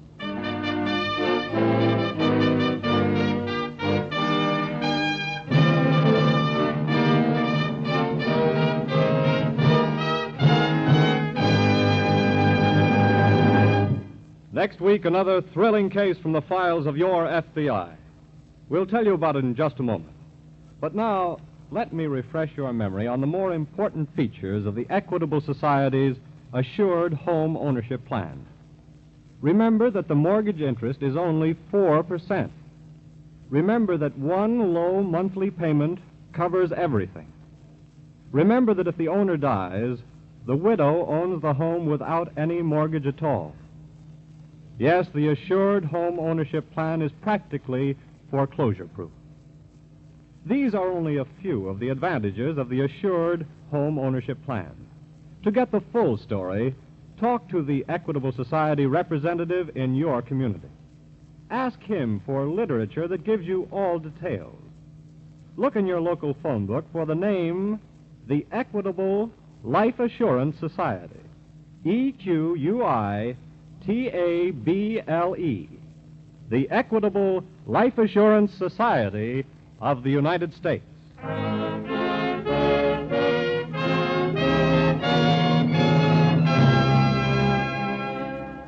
Next week, we will bring you another colorful story from the files of the Federal Bureau of Investigation. The Fugitive Horse Player.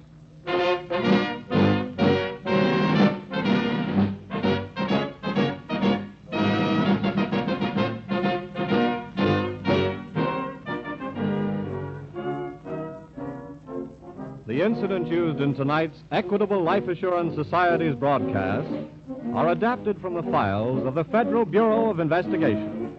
However, all names used are fictitious, and any similarity thereof to the names of persons living or dead is accidental. Tonight, the music was composed and conducted by Frederick Steiner.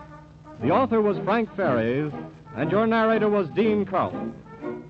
This is Your FBI is a Jerry Devine production. And now this is Carl Frank speaking for the Equitable Life Assurance Society of the United States and the Equitable Society's representative in your community, and inviting you to tune in again next week at this same time when the Equitable Life Assurance Society of the United States will bring you another colorful story from the files of the Federal Bureau of Investigation, The Fugitive Horse Player, on This is Your FBI.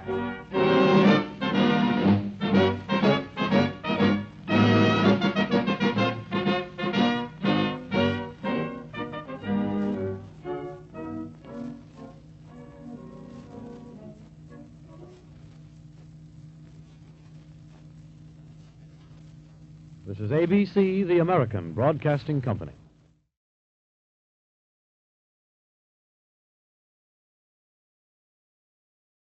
The Equitable Life Assurance Society presents This is Your FBI.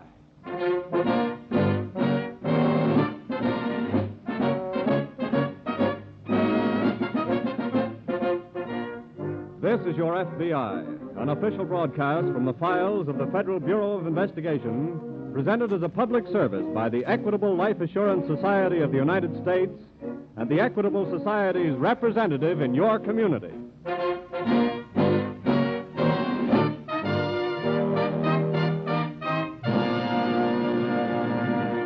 Do you own your own home, or are you planning to buy or build a home?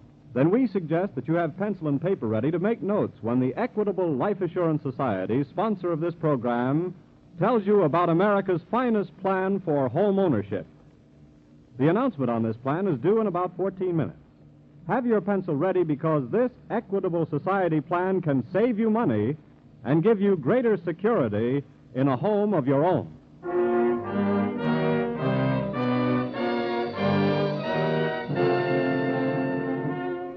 Tonight's FBI file, The Fugitive Horse Player.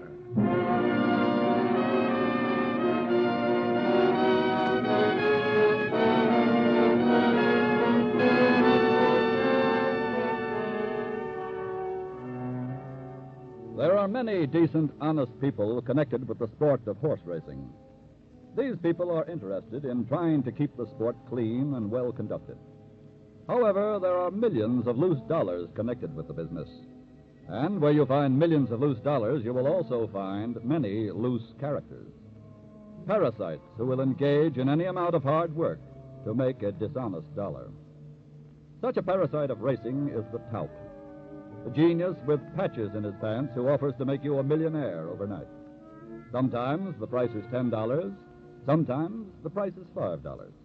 And sometimes, as you will learn from tonight's case from the files of your FBI, he takes his payment in blood.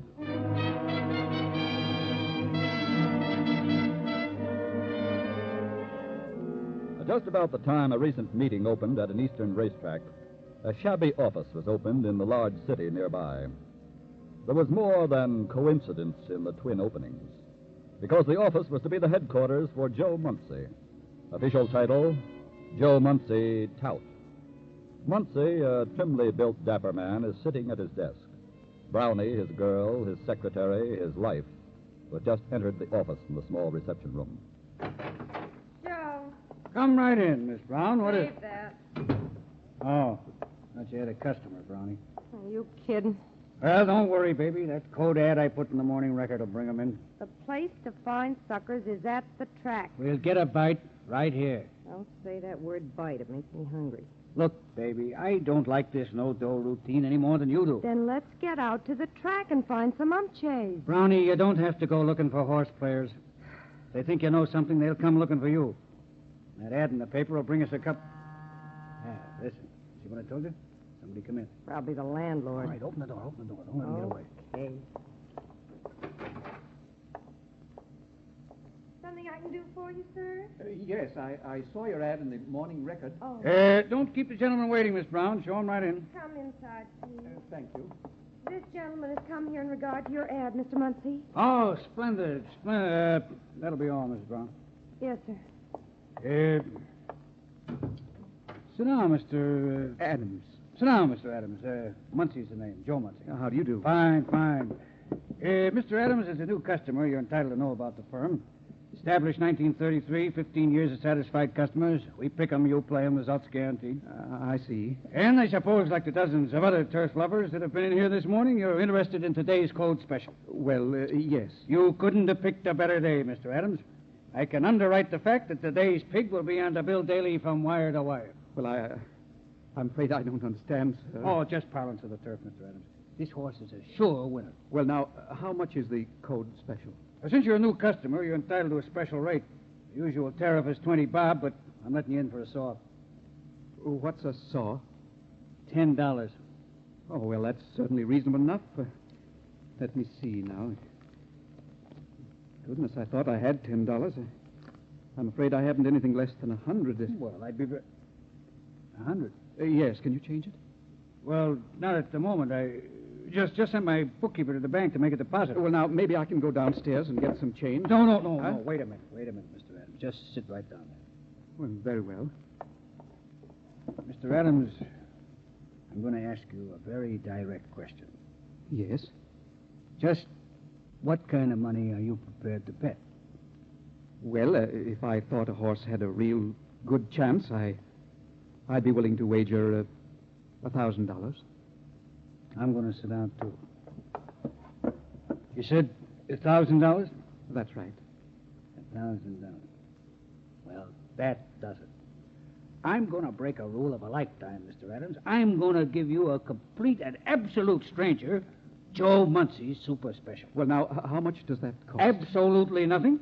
Well, I don't understand. You're getting the winner absolutely free. All you got to do is bet 20% for me.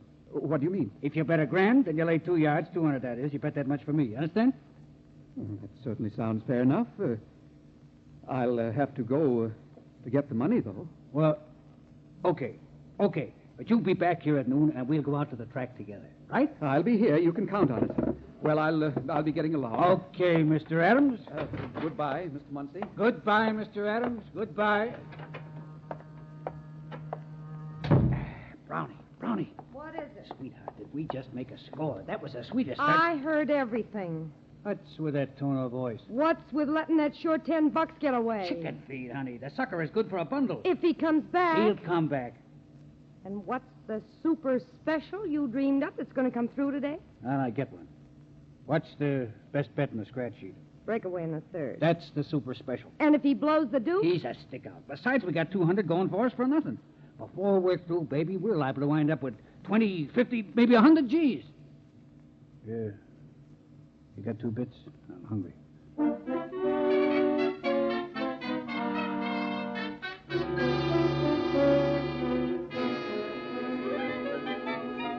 Farther downtown that same morning in the local office of the FBI, Special Agent Terrell is just entering the office of an assistant to the agent in charge.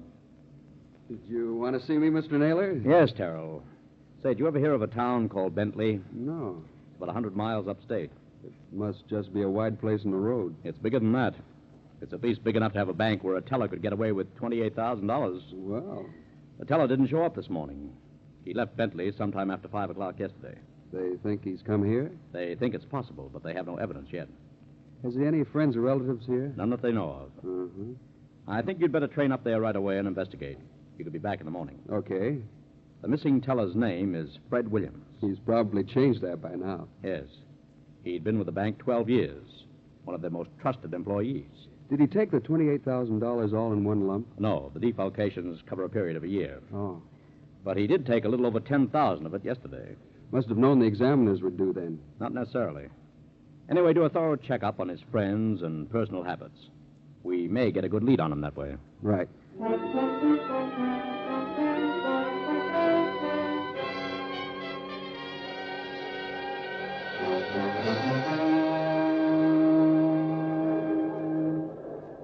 It's almost post time. You want the glasses, Mr. Adams? Oh, yeah, yes, thank you. Now, let me see. Which one is Breakaway, Mr. Muncie? That there chestnut colt with number 7 on the saddlecloth. Number 7, oh, yes. Oh, he's beautiful. Yeah. He'd be even more beautiful when they put his number up there on the tote board. I don't like that outside post position. Brownie, Breakaway can stop for lunch at the head of the stretch with these pigs and still win it. Well, I'm glad you're so confident, Mr. Muncie. You know how confident I am? No. With the price up to 2 to 1, I think you ought to press.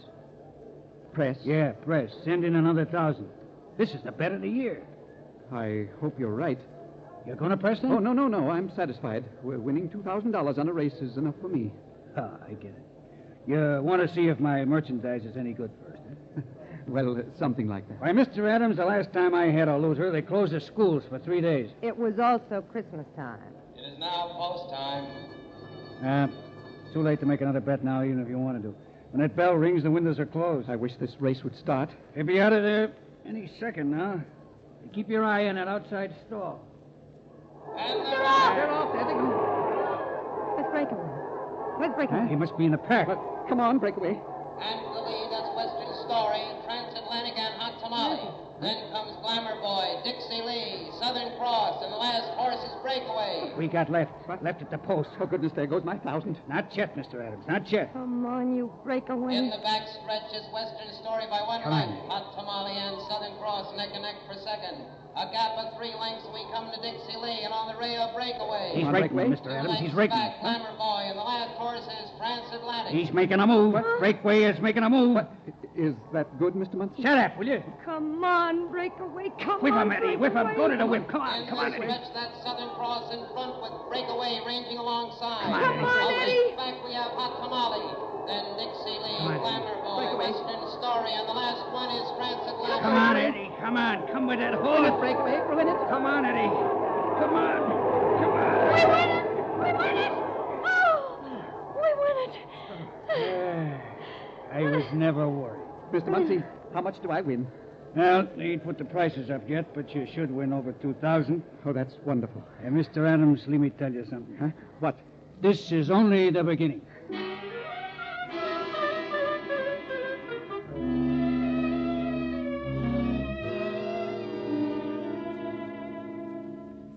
Good morning, Mr. Naylor. Oh, hello, Terrell. Just get in? Yeah.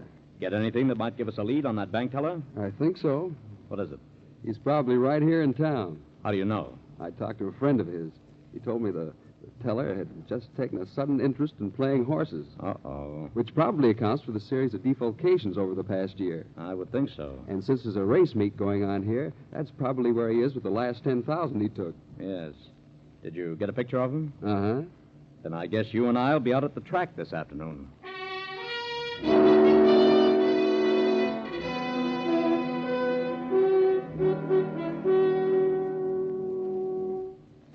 Brownie, let me see that newspaper, will you? I'm reading something. I want to look at the selections. You got 8 tout sheets there now. I'm making up a consensus. You can lose without that. Where's Adam? He's due at the hotel here any minute now. We're going to do a little playing on our own today, baby. That figured. Well, look, we made 400 yesterday. We got to put it to work, don't we? Remember that old French saying, you can't accumulate unless you speculate. Joe. What's the matter? Take a look at this guy's picture in the paper here. Huh? Who does he look like? Hey. It's Adams. Yeah. Only his real name is Williams. What's the gig? He's a bank teller from a jerk town named Bentley. Skipped out and short $28,000. Hey. No wonder he has that bundle. Oh, this ain't so good. What do you mean? Well, the guy's red hot. If the law picks him up, he's a cinch to tell who helped him spend that money. You're forgetting one thing, sweetheart. The law ain't got him yet. But we have. I don't get it. Today's special is going to cost Mr. Adams plenty. That must be him now. Now, let me handle it. Okay. Hello, Mr. Muncie. Hiya, Mr. Adams. Come right in. Thank you. Hello, Miss Brown. Hiya. Well, all set for another day of fun and speculation? Yes, indeed. I certainly hope we're as fortunate as we were yesterday. Well, I cased the card and come up with nothing but winners. In every race? That's right, Mr. Adams. Well, that's very reassuring. Just one thing, though, Mr. Adams. What's that? Today we bet a little different. How? Today you're laying 1,000 a race for me. What? Show him the paper, Brownie. Okay. Here's a nice picture of you, Mr. Adams. Or should I say Mr. Williams? Oh. That's why we're betting my way. But now look here, I can't afford to bet that kind of money for you. I have to win a lot of money myself. No kidding. You see, I've got to pay the bank back that $28,000. And betting on those winners is the only way I can raise it. The bank can wait, Mr. Oh, Adams. no. Look, you got no choice. Oh, yes, I have. I can discontinue our relationship right now. Joey's walking out. Oh, no, he ain't.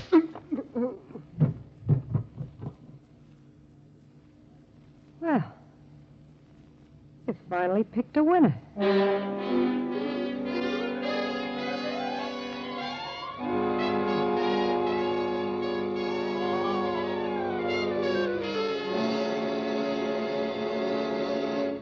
And now, before the FBI file on the fugitive horse player resumes, as it will in just a moment, here's that important message for homeowners and home buyers. This week, at the Equitable Life Assurance Society, somebody asked how much it was wise for the average man earning $5,000 a year to pay when he buys a home on mortgage. The answer was $12,500, or 2.5 times his yearly income. On this sound basis, a man getting $50 a week won't be over his head if he buys a $6,000 or $7,000 house. But no matter what your income is, it will pay you to investigate the Equitable Society's Assured Home Ownership Plan, which offers you 5 important advantages. 1, the mortgage is canceled, paid off in full if owner dies. Every dollar previously paid on principal is returned in full to the widow along with the canceled mortgage.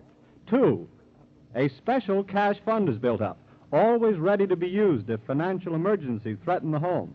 3, this cash fund increases as the mortgage shrinks. It can be used to shorten the term of the mortgage. Pay off a 20-year mortgage, for example, in as little as 14 years. 4, mortgage interest not at 6%, not at 5%, but at only 4%. 5, liberal allowance to cover title search, lawyer's fees, and other closing costs. No broker's commission, no bonus charges. Well, frankly, there is no other plan like this anywhere. The Equitable Society calls it America's finest plan for home ownership. It protects you against the 2 major hazards of home mortgages, death and hard times. So if you're planning to buy or build a house, or if you now own a house, get complete information on the Assured Home Ownership Plan from your Equitable Society representative. That's the Equitable Society. EQUITABLE. The Equitable Life Assurance Society of the United States.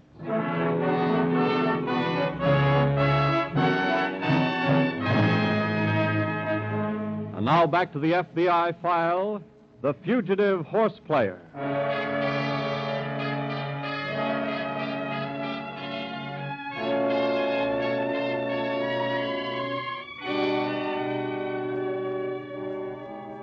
Racing touts fall into the category of chiselers. And all chiselers are unscrupulous opportunists.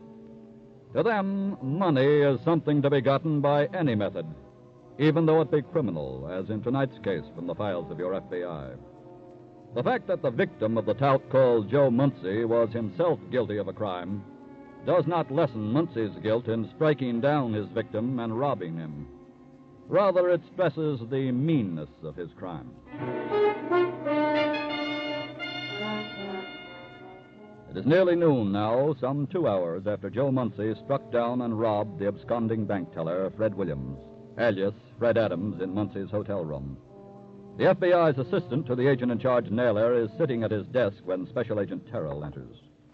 I'm ready to leave for the racetrack whenever you are, Mr. Naylor. Well, since we're driving out, maybe we better get started. I gave some prints of the teller's photo to the police who will be working the track, too. Good. Between us all, we should be able to... Wait a minute. Naylor speaking. Yes? What? Are you sure? No, just send him in the regular way. Right. We don't have to go to the racetrack, Terrell. Why not? Just watch who comes through that door. Mr. Naylor? Come in, Mr. Williams. Thank you. Well, for the Sit love... down. I'm sure you gentlemen are a little surprised. Well, that's hardly the word for it, Williams. I was going to give myself up anyway after I got the money back. But getting it back is out of the question now. Does that bruise on your face have something to do with it being out of the question? Yes, sir. Then let's have your story, Williams. From the beginning.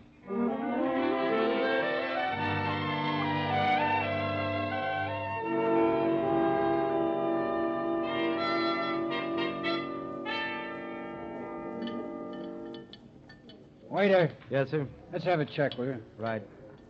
Come on, baby. Finish that coffee. Don't rush me. We just about got time to get to the station. You can eat at the track. Did somebody pass a law we have to get there for the first race? I got the winner. You don't want to miss a sure thing, do you? Oh, you've been reading your own ads. Relax. But, honey, I'm not so sure I even want to go to the track. Look, I've only got the first 4 races handicapped. We blow after the 4th, okay? What about Adams, Williams, whatever his name is? What, you're afraid you go with the cops, huh? Yeah, aren't you? Honey, Mr. Williams is hotter than the inside of a glove.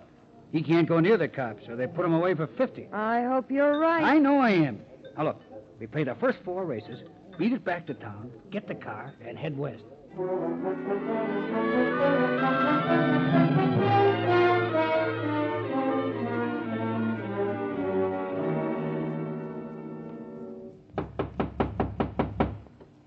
Are you sure this is the room Williams was slugged in? Yes. Use the passkey, Terrell. Right.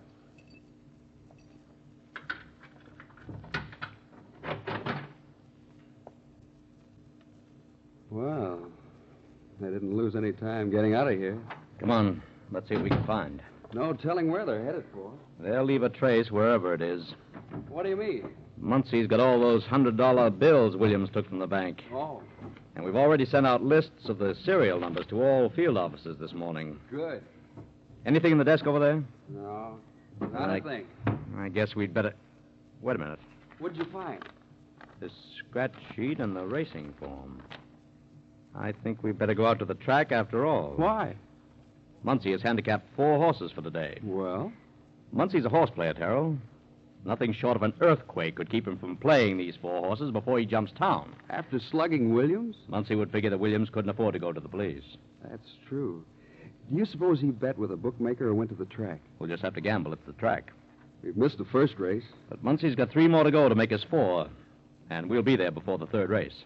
Come on.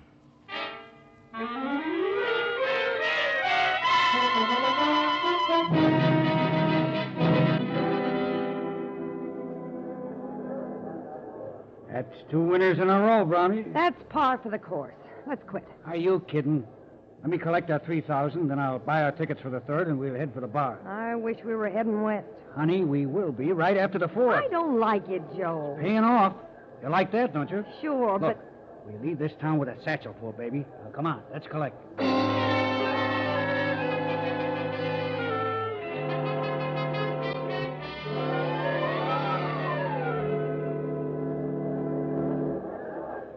Over here, Mr. Naylor. Well, we're in, fella. You mean you spotted Muncie? Nobody's here. How do you know? 2 of those $100 bills have shown up. At the betting window? Uh-huh, the $50 window. I wish we had some positive way of identifying him. Williams can do that. But he's back in the city. He's on his way out here right now. Huh? I phoned the United States Attorney before we left town. The 4th race starts in 20 minutes. Williams will be here for it. Suppose Muncie's 4th selection doesn't win. He won't be going to the window for the payoff. What's he playing in the 4th race? Ragman. Terrell. Yeah? Here's where you and I have got to root a winner home.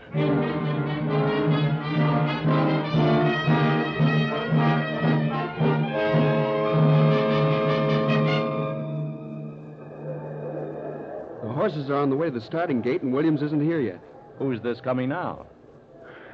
Okay, you win. Did we make it in time, Mr. Naylor? Yes, Williams. Just in time to help us root Ragman home and catch Muncie. Good. That's going to be a real pleasure. Come on. Here's a good place to watch and root. It is now post time. Ragman's got post position 3 with the jockey wearing the bright gold blouse. I think I can really get excited about this one. Well, they all seem pretty quiet. Maybe we're going to get a start. And they're off. And for to me, that's Ragman. The gap of 2 lengths enters the Colonel, Tootsie, Buttons, and the last confusing. Come on, Ragman. Whip him, young man. Whip him. Stay up there, Ragman. He's moving away from him. At the half, it's Ragman by 3. The Colonel and Tootsie head and head. A length back, Buttons, and the last horse confusing. Come on, Ragman. Stay up there with that horse. Keep moving. I think he's going to do it. Going into the stretch turn, Ragman by 3. Tootsie, the Colonel, and Buttons lapped each other. A gap of 8 lengths confusing. He's starting to quit. Ragman's quitting. Stay up there, Bobby. Go to the whip. Hold him up, Bobby. Come on, drive now. In the stretch, it's Ragman on the rail by 1. Tootsie ranging up to the outside. 3 lengths back, Buttons and the Colonel head and head. And 15 lengths back, confusing. Hang on, Ragman. Only a 16th to go, Bobby. Hit him, Bobby. Come on, you Ragman. Come on, Bobby. Ragman. Come on. He lasted. He won. Ragman's number is up. His picture's for place. Let's go down to the $50 window.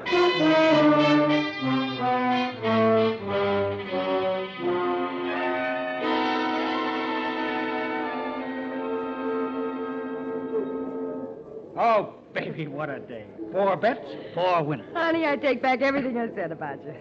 Now do me a favor. Sure, honey, what? Let's go as soon as you collect. Sure. We're going to be on our way in 5 minutes. Just let me get on this line here. Hello, Mr. Muncie. What? Adams. Williams is the name. What are you doing here? I'm here with these gentlemen. Huh? We're special agents of the FBI, Muncie. Joe! Wait a minute, miss. We want you, too. Together, you make a wonderful parlay.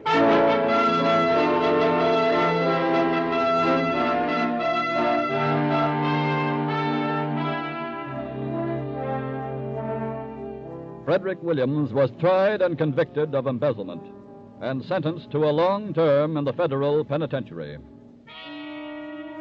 Joe Muncie and Florence Brown were jointly tried and found guilty of attempted murder and are likewise serving long terms in the penitentiary. Joe Muncie did hit 4 winners in a row because touts, like anyone else who follow the horses, have their lucky days at selecting winners. But ask any veteran of the sport, and he'll tell you that you cannot possibly beat it for keeps. The bank teller Williams learned this the hardest way possible, the criminal way. And he learned, too, a lesson many hardened criminals could have told him. A lesson your FBI continues to prove 24 hours a day, that crime does not pay.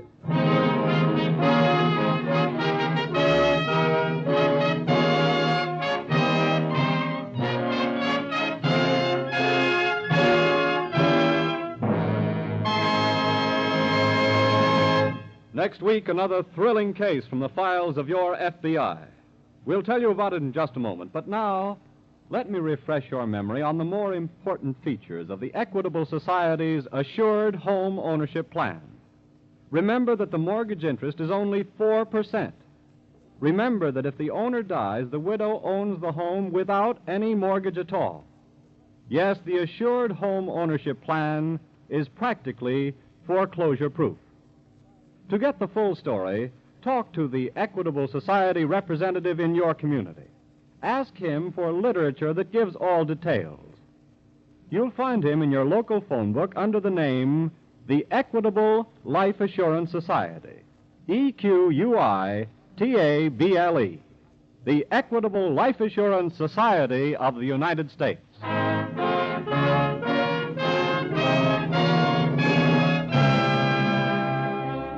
Next week, we will bring you another colorful story from the files of the Federal Bureau of Investigation, the Homicide Hideout.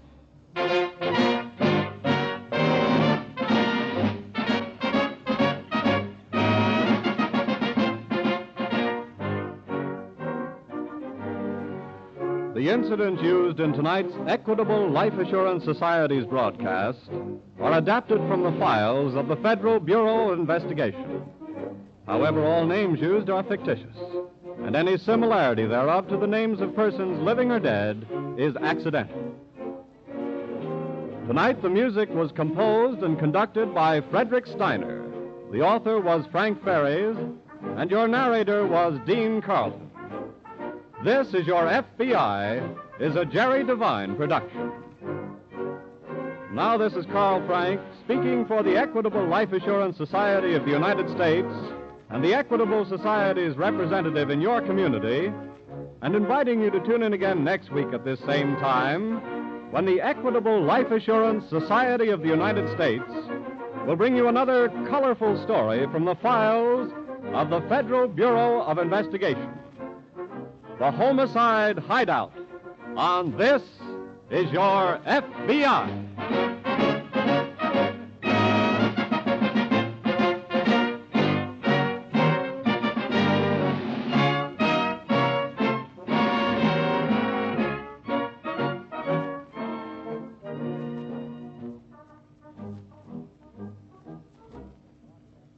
This is ABC, the American Broadcasting Company.